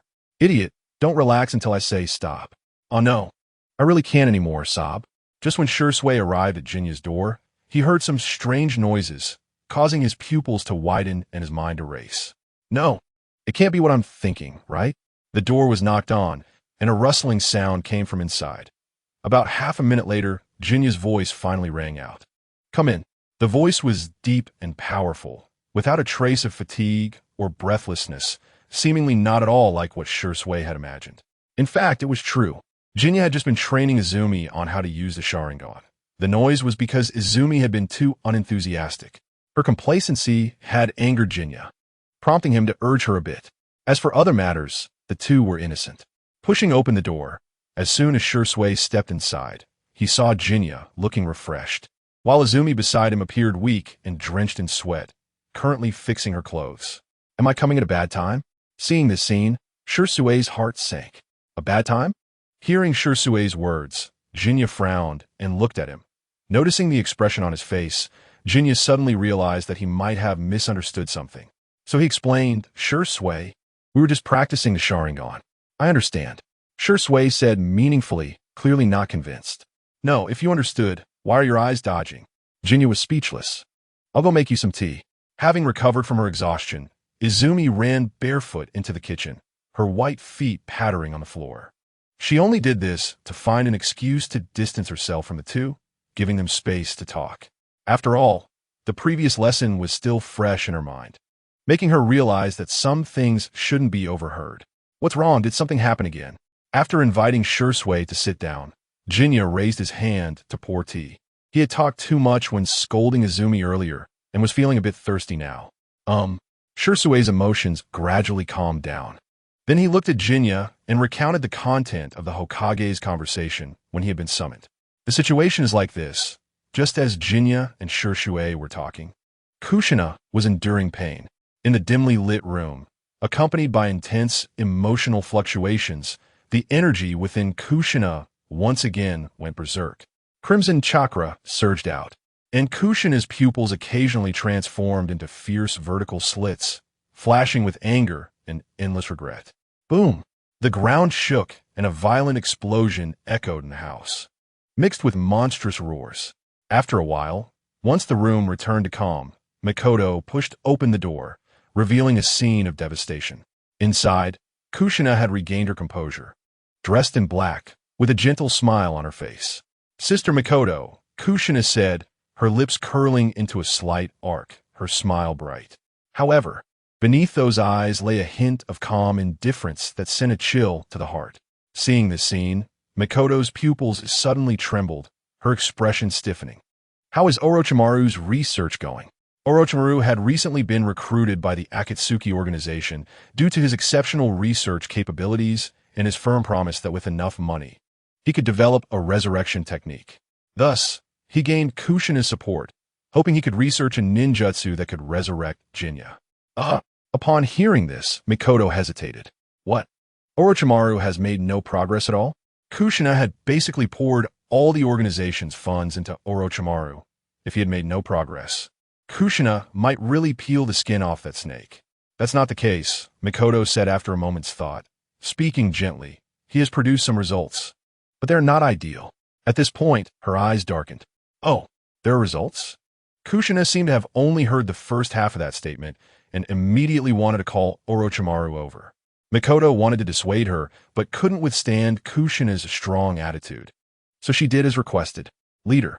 A moment later, a hoarse yet magnetic voice, which could give one goosebumps, rang out. When Orochimaru walked into the room, he was greeted by a scene resembling ruins, with a throne standing amidst the wreckage, and on the throne sat Kushina, dressed in a black robe and wearing a crow-beaked mask. Upon entering the dim room, Orochimaru felt the oppressive atmosphere, as if even the air was suffocating. Normally, such a dark place would be Orochimaru's favorite and ideal environment, but for some reason, it made him uncomfortable. Kushina slowly opened her eyes, and in them, Orochimaru saw deep and complex emotions, as if containing sorrow, anger, hatred, and many other feelings. "Orochimaru, tell me, how is your resurrection technique coming along?" Chapter 71. Has Jinya already been reincarnated? 600 billion in funding. And this is the result you give me? As the words fell, Orochimaru instantly felt a terrifying pressure descending upon him, as if he were submerged in the deep sea, the fear of suffocation making it difficult to breathe. Cold sweat breaking out on his forehead. Indeed, 600 billion wasted on a failed result would make anyone angry. But Orochimaru felt that this was not his fault. It was simply that the soul of the person the leader mentioned was too strange. No matter how he searched, he couldn't find a trace of existence. In the Pure Land, this person simply did not exist. It should be known that Orochimaru had done extensive research on the realm of souls in order to learn the art of immortality. Yet even so, he was still baffled by Jinya's soul. Is this person even dead? Orochimaru even began to entertain such thoughts. "Leader, please calm down. Although I haven't made any progress with the resurrection technique, well what?" Kushina quickly retracted her outward aura and looked intently. "In fact, the reason I cannot complete the resurrection technique is that the soul of Uchiha Jinya, as you mentioned, has disappeared. Impossible. If the soul had disappeared, that would mean she could never resurrect Jinya again. Such a result was something Kushina could not accept. With a sudden, forceful clap, the chair beneath her instantly cracked, and Kushina's aura surged once more. Leader, don't be anxious." Orochimaru immediately revealed a hoarse laugh. "Although it has disappeared, that does not mean the person cannot be resurrected. What do you mean? Suppressing the impulse to punch Orochimaru to death, Kushina said in a deep voice. In fact, if we cannot find the other party's soul in the Pure Land, there are only two possibilities. One is that their soul has been summoned to the present world by another person. However, based on my repeated studies, this situation is unlikely. The only other possibility is, upon hearing this, Kushina's heart stirred, thinking of a possibility. That's right, just as the leader suspects. Uchiha Jinya has already been reincarnated into the present world. At this moment, a strange expression suddenly appeared in Orochimaru's light, golden snake eyes. It should be known that in order to obtain the technique of immortality, he had already developed a forbidden technique that could transfer the spirit into another person's body. Therefore, he naturally would not deny the possibility of a soul being reincarnated. In this vast world, anything could happen. The reincarnation technique is not impossible to achieve. For Orochimaru, who had always pursued the method of immortality, this method was indeed the technique he truly yearned for. Are you serious? His voice carried an uncontrollable excitement, and the light in Kushina's eyes flickered unpredictably. Although this statement seemed far-fetched, in Kushina's eyes, Jinya had always been an omnipotent existence. If it were him, reincarnation wouldn't be impossible. He leader, absolutely. Good. Kushina could no longer contain her excitement and dashed out of the room. From then on, the Akatsuki organization's mission to collect tailed beasts from around the world changed to searching for Uchiha Jinya everywhere. Of course, Jinya was unaware that the Akatsuki organization was searching for him. At this moment, he was soaking in a bathtub filled with medicinal bathwater, recovering his body after just having opened a meridian. Several days had passed since he last discussed the Hokage matter with Shurshui. During this time, nothing significant had happened, which surprised him. Jinya initially thought that Sarutobi Hiruzen would take some major action after inquiring about his feigned illness. Who knew he would remain so composed? Of course, just because Sarutobi Hiruzen didn't act, it didn't mean Shimura Danzo wouldn't. However, all of those methods were blocked by Fugaku, so Jinya didn't need to intervene at all. To be honest, Jinya never expected Fugaku to transform from a timid clan leader into an aggressive one. Throughout the original story, Uchiha Fugaku had always been indecisive, which cost him many opportunities and ultimately led to the tragic massacre of his clan. But now, it was unknown what had spurred him, as his methods had become particularly aggressive. Various counterattacks were so impressive that even Jinya couldn't help but shake his head in admiration. The clan leader had the potential to become Hokage. However, this was just right, as Jinya had more time in his leisure to digest the rewards he obtained from the simulation. Once he improved his own strength, he naturally wouldn't need to fear any conspiracies from the Konoha higher-ups. After soaking in the medicinal bath, Jinya got up from the tub, put on his clothes, and left the bathroom. When he arrived in the living room, he found Izumi already lying on the bed, completely exhausted. These days, while Jing-Yi was improving herself, she also made sure that Quan practiced her Sharingan every day until her ocular power was exhausted. The reason she appeared so tired and weak was that she had just finished training her Sharingan, draining both her ocular and mental energy. Captain, I really can't anymore. I need to rest for a bit. Quan lay flat on the bed, her petite figure still showing a hint of youthful curves in her chest. Jing-Yi just glanced at her lightly, then walked to the side, picked up a small item resembling a breast patch, and placed it directly on Quan's eyes. Oh, it's so cold. Don't move. Jing-Yi firmly held Quan's shoulders and pressed her back down onto the bed. Quan's delicate body shivered slightly as she felt the warm breath blowing on her cheeks, causing her mind to go blank for a moment. This is an eye patch with a recovery potion I specially developed, which can effectively relieve eye fatigue from excessive use. Oh, she responded absent-mindedly. In a state of visual blockage, Quan's sensitivity in other senses was magnified several times. Although Jing-Yi did not hold her in his arms, perhaps due to the hurried circumstances earlier, Quan instinctively placed her hand on his chest. At that moment, she could clearly feel the muscles on Jing-Ye's body, and inexplicably, when he embraced her, she felt a warmth and sense of security akin to paternal love. Meanwhile, Quan felt her heartbeat slowed down a beat. Chapter 72. Encountering a fox demon tomorrow, the patrol mission for the police department begins. You are now a member of the police department, so remember not to be late. As the sky darkened, it was already time for Quan to go home, and Jingyi kindly reminded her. Given the current relationship between the Uchiha and the village, Jingyi no longer needed to maintain his pretense. After all, those who were meant to target would still do so. It was clear that Sarutobi Hiruzen had already investigated Jingyi's situation. The reason he maintained the status quo was merely to appear ignorant and avoid making the relationship too tense. Oh, Quan nodded instinctively, her mind still lingering on the strange feeling she had when she was with Jingyi. Thank you for your concern, Captain. Seeing the little girl looking dazed, Jingyi did not linger, waved his hand, and said, "See you tomorrow." "Okay, Captain, see you tomorrow."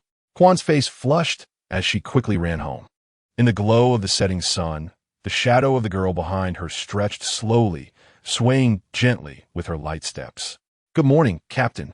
The next day, as Jingyi arrived at the police department, he saw a lovely girl standing not far away. She was smiling, and in the sunlight, her black gemstone-like eyes sparkled. Good morning, Quan."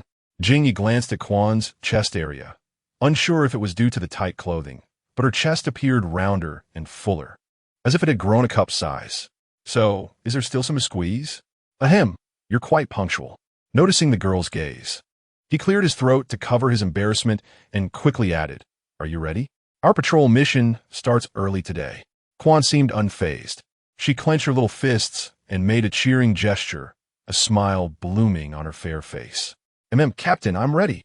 She was a sensible girl, not making things difficult for her superior. Jingyi withdrew his gaze and led Quan into the police department to start today's patrol arrangements. Under the leadership of the radical Fugaku, the family's changes were significant, and Shursui had become busier, perhaps because Jingyi had previously exposed Konoha's darkness to him. Shursui established a new faction within the family, the support shadow faction, between the dovish and hawkish factions. The main goal was to bring down the third Hokage, Sarutobi Hiruzen, who held a biased view against the Uchiha, and support Jiraiya, who had a gentler attitude toward the Uchiha, to take office.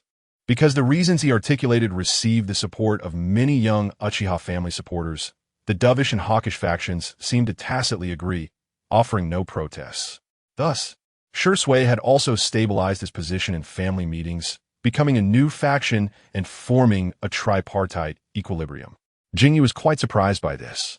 Although it contradicted his initial purpose, as long as they did not side with Konoha's upper echelons, he could let them stir things up as they pleased. After all, Jingyi's goal was merely to buy more time to digest rewards and improve his own strength. As for the increase in family factions, he did not care. However, one had to wonder, did Sarutobi Hiruzen know about this? Watching the successor of the Will of Fire, he once praised become the strongest proponent of his downfall, as Hokage was an amusing thought. Sarutobi Hiruzen's expression must have been quite interesting as well. In fact, just as Jingyi thought at this moment, Sarutobi Hiruzen was looking at the report just submitted by Itachi, his entire face turning green with anger, looking as if he had eaten 50 pounds of dung. Of course, Jingyi was unaware of the situation in the Hokage office. He was currently leading the members of the Uchiha Police Department on a patrol. Since Quan was new and not yet familiar with the business, she still needed her Captain Jingyi to guide her. So, she patrolled alongside him. Initially, they thought today would be just another routine day. However, at that moment, from a distance, Jingyi spotted a small figure with yellow hair stumbling towards them. The child was covered in numerous wounds, looking as if he had been beaten. At the same time, the surrounding noise of discussions came through. "It's that fox demon. Get lost, you monster. Why are you still alive? You demon, why don't you just die? How do you have the face to live in this world? Not selling to you, get lost." Cold words filled Naruto's ears, and the complex emotions mixed with pain surged in his heart, causing heavy damage to his young spirit. Still just a small Naruto, he did not understand why everyone hated him so much. He only wanted to buy a cup of instant noodles. Why couldn't they even fulfill such a small request? Naruto ran, burying his head, using all his strength to break free from the crowd filled with disdain and indifference. Bang! However, in his rush, Naruto did not see the person in front of him and crashed right into him. Being still a child and often going hungry, his body was already malnourished, making it impossible for him to shake an adult. So, at the moment of impact, Naruto felt a violent force and fell backward. Just as he was about to fall, he did not react, as he was already used to such minor injuries. However, at that moment, he felt a warm, big hand firmly supporting him from behind. This unusual phenomenon immediately made Naruto feel suspicious. Having been an orphan since childhood, he had never received care from others. Being helped up was already the best charity he could hope for, let alone receiving kindness. Naruto cautiously lifted his head, eager to see who this first good-hearted person was that reached out to help him, wanting to remember them well in his heart. When he looked up, he saw a very handsome black-haired older brother. His eyes were particularly striking with crimson tomo, both enchanting and captivating. Among them, the red and white Fan Clan emblem at the collar left a deep impression on Naruto. Captain, these people. Izumi stood firmly in front of Shizui and Naruto, protecting them closely. Looking at the villagers of Konoha, who were all so kind in her memories, Izumi felt a wave of absurdity. How could so many people harbor such deep resentment toward a small child? Even if it was a misunderstanding, it shouldn't lead to a child being killed, right? Izumi felt a chill in her heart as this scene completely overturned her perception of Konoha. Chapter 73. The Fox Demon's Gratitude, damn it. It's the Uchiha security team. Uchiha, get out of here. This is none of your business. Yes, we're just targeting the Fox Demon. We are not causing trouble. We don't need you to enforce the law. If you don't want us to file a complaint, then get out of our way. Feeling the villagers' intense malice for the first time left Izumi feeling at a loss. She couldn't understand how these people could become so terrifying. The accusations and insults were directed not only at Naruto, but also at the Uchihas and Izumi. The little girl had never seen such a scene. The villagers' words turned into sharp knives, stabbing directly into her heart and causing her deep pain. Didn't the Uchiha maintain public order? Had they done anything wrong? Although she had previously been isolated by children from other civilian families because of her Uchiha lineage, she had never encountered such severe hatred. Just from looking into their eyes, she could see deep anger and resentment. As the crowd carelessly closed in, Izumi suddenly felt confused, unsure of what to do. At that moment, a warm hand gently stroked her head. Feeling the comforting touch above her, Izumi looked up and met Shizui's warm gaze, which inexplicably calmed her heart. It's okay. Leave it to me. Shizui flashed a sunny smile and then signaled. Uchiha Hamura immediately led the security team forward. Get lost. Damn Uchiha. One shopkeeper rushed up and gave a strong push, but unexpectedly, he ended up rolling out himself, tumbling 3 times on the ground before stopping. Ouch. What are you doing? Another brash, monkey-faced man, before he could act, was directly subdued by the Uchiha security team and pressed to the ground. Don't touch me. I'm 83 this year. My body, isn't good. If you hurt me, don't expect me to let you go without 100 or 80,000. A man who looked to be under 40 shamelessly laid sprawled in the middle of the road, looking like he was determined to stay there. Thus, the Uchiha security team simply lifted him onto a stretcher, securely binding him and preparing to take him into custody to retire him. Ouch. You are using violence to enforce the law. I'm going to file a complaint against you. Complaint. In an instant, due to the Uchiha's tough attitude, the crowd scattered like birds and beasts, no longer daring to be so arrogant, though they ran while still shouting threats about complaints. Is this really okay? Staring blankly at her comrade's actions, Izumi felt a wave of disorientation, her face turning slightly pale. Why'd she listen to the captain's words and felt reassured? It's okay. However, Shizui was rubbing Izumi's little head and explained, once we Uchiha take on the duty of maintaining public order, we are destined not to be accepted by the villagers. Whether we do something like today or not, complaints will still come. Moreover, today's incident is not our fault.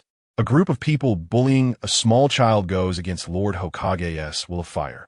We are just fulfilling our duty to uphold the rules set by Lord Hokage. Yeah, it's not us who are wrong, but them. It's too much for a group of adults to bully a child.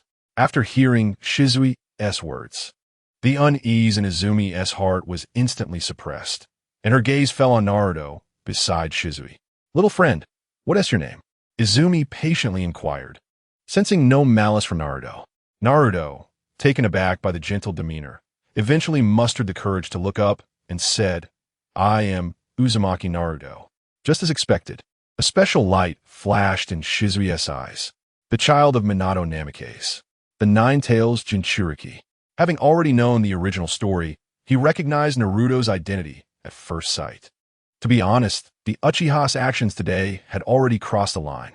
With Sarutobi Hiruzen's sensitive nerves, seeing a large group of Uchiha with Sharingan approaching Naruto would surely make him anxious. All sorts of suspicions and doubts would arise regarding the Uchiha's actions. Even schemes and plots, which was clearly not beneficial for them. However, perhaps due to memories from the simulation, Shizui couldn't help but intervene after seeing what Naruto had endured. He had to take care of the child of his dear friend. Bending down, Shizui met Naruto's gaze at eye level and gently said, "Shizui, Uchiha Shizui, that's my name." Naruto felt a warm sensation and suddenly perked up, excitedly saying, "Big brother Shizui, hello." Suddenly, a sound of protest from hunger came from Naruto's stomach. He felt flustered and uneasy. He hadn't eaten enough for several days. Shizui smiled, knowing Naruto's situation from the original story, and patted his head, saying, "You're hungry, right? Big brother will take you to eat barbecue." "Really?" Naruto paused for a moment, then his eyes lit up. "Really? Great!" Naruto joyfully exclaimed, "Big brother Shizui, when I grow up, I will definitely repay you well." Shizui's lips curled up slowly, and a smile flashed in his eyes. He understood Naruto's nature well. This promise was surely genuine. After all, in the original story, Iruka, a civilian ninja who took great care of him, later became the principal of the Ninja Academy. If there wasn't any involvement from Naruto, he absolutely wouldn't believe it. So, Shizui felt at ease about Naruto. As the Nine Tails Jinchuriki, although Naruto was under the supervision of Sarutobi Hiruzen and the Anbu, he should be fine just for a meal. Daybreak. With a loud bang, the door was suddenly pushed open, and Shimura Danzo walked in with a grim face, immediately starting to scold without any preamble. "What are you still hesitating for? The Uchiha over there is already approaching the Nine Tails Jinchuriki." Facing Danzo's dissatisfaction, Sarutobi Hiruzen was already used to it. He first took out his pipe, exhaled a puff of smoke, and then slowly looked at him, saying, "Danzo, you are too impatient. I told you that matters regarding the Uchiha need to be handled gradually. You can't rush it." Oof. After hearing this, Shimura Danzo snorted coldly, a ruthless gleam appearing in his single eye. "Hiruzen, I've said it before, this group of evil Uchihas should have been wiped out long ago. Especially that one called Uchiha Shizui. Leave it to me to handle. I will definitely do it cleanly."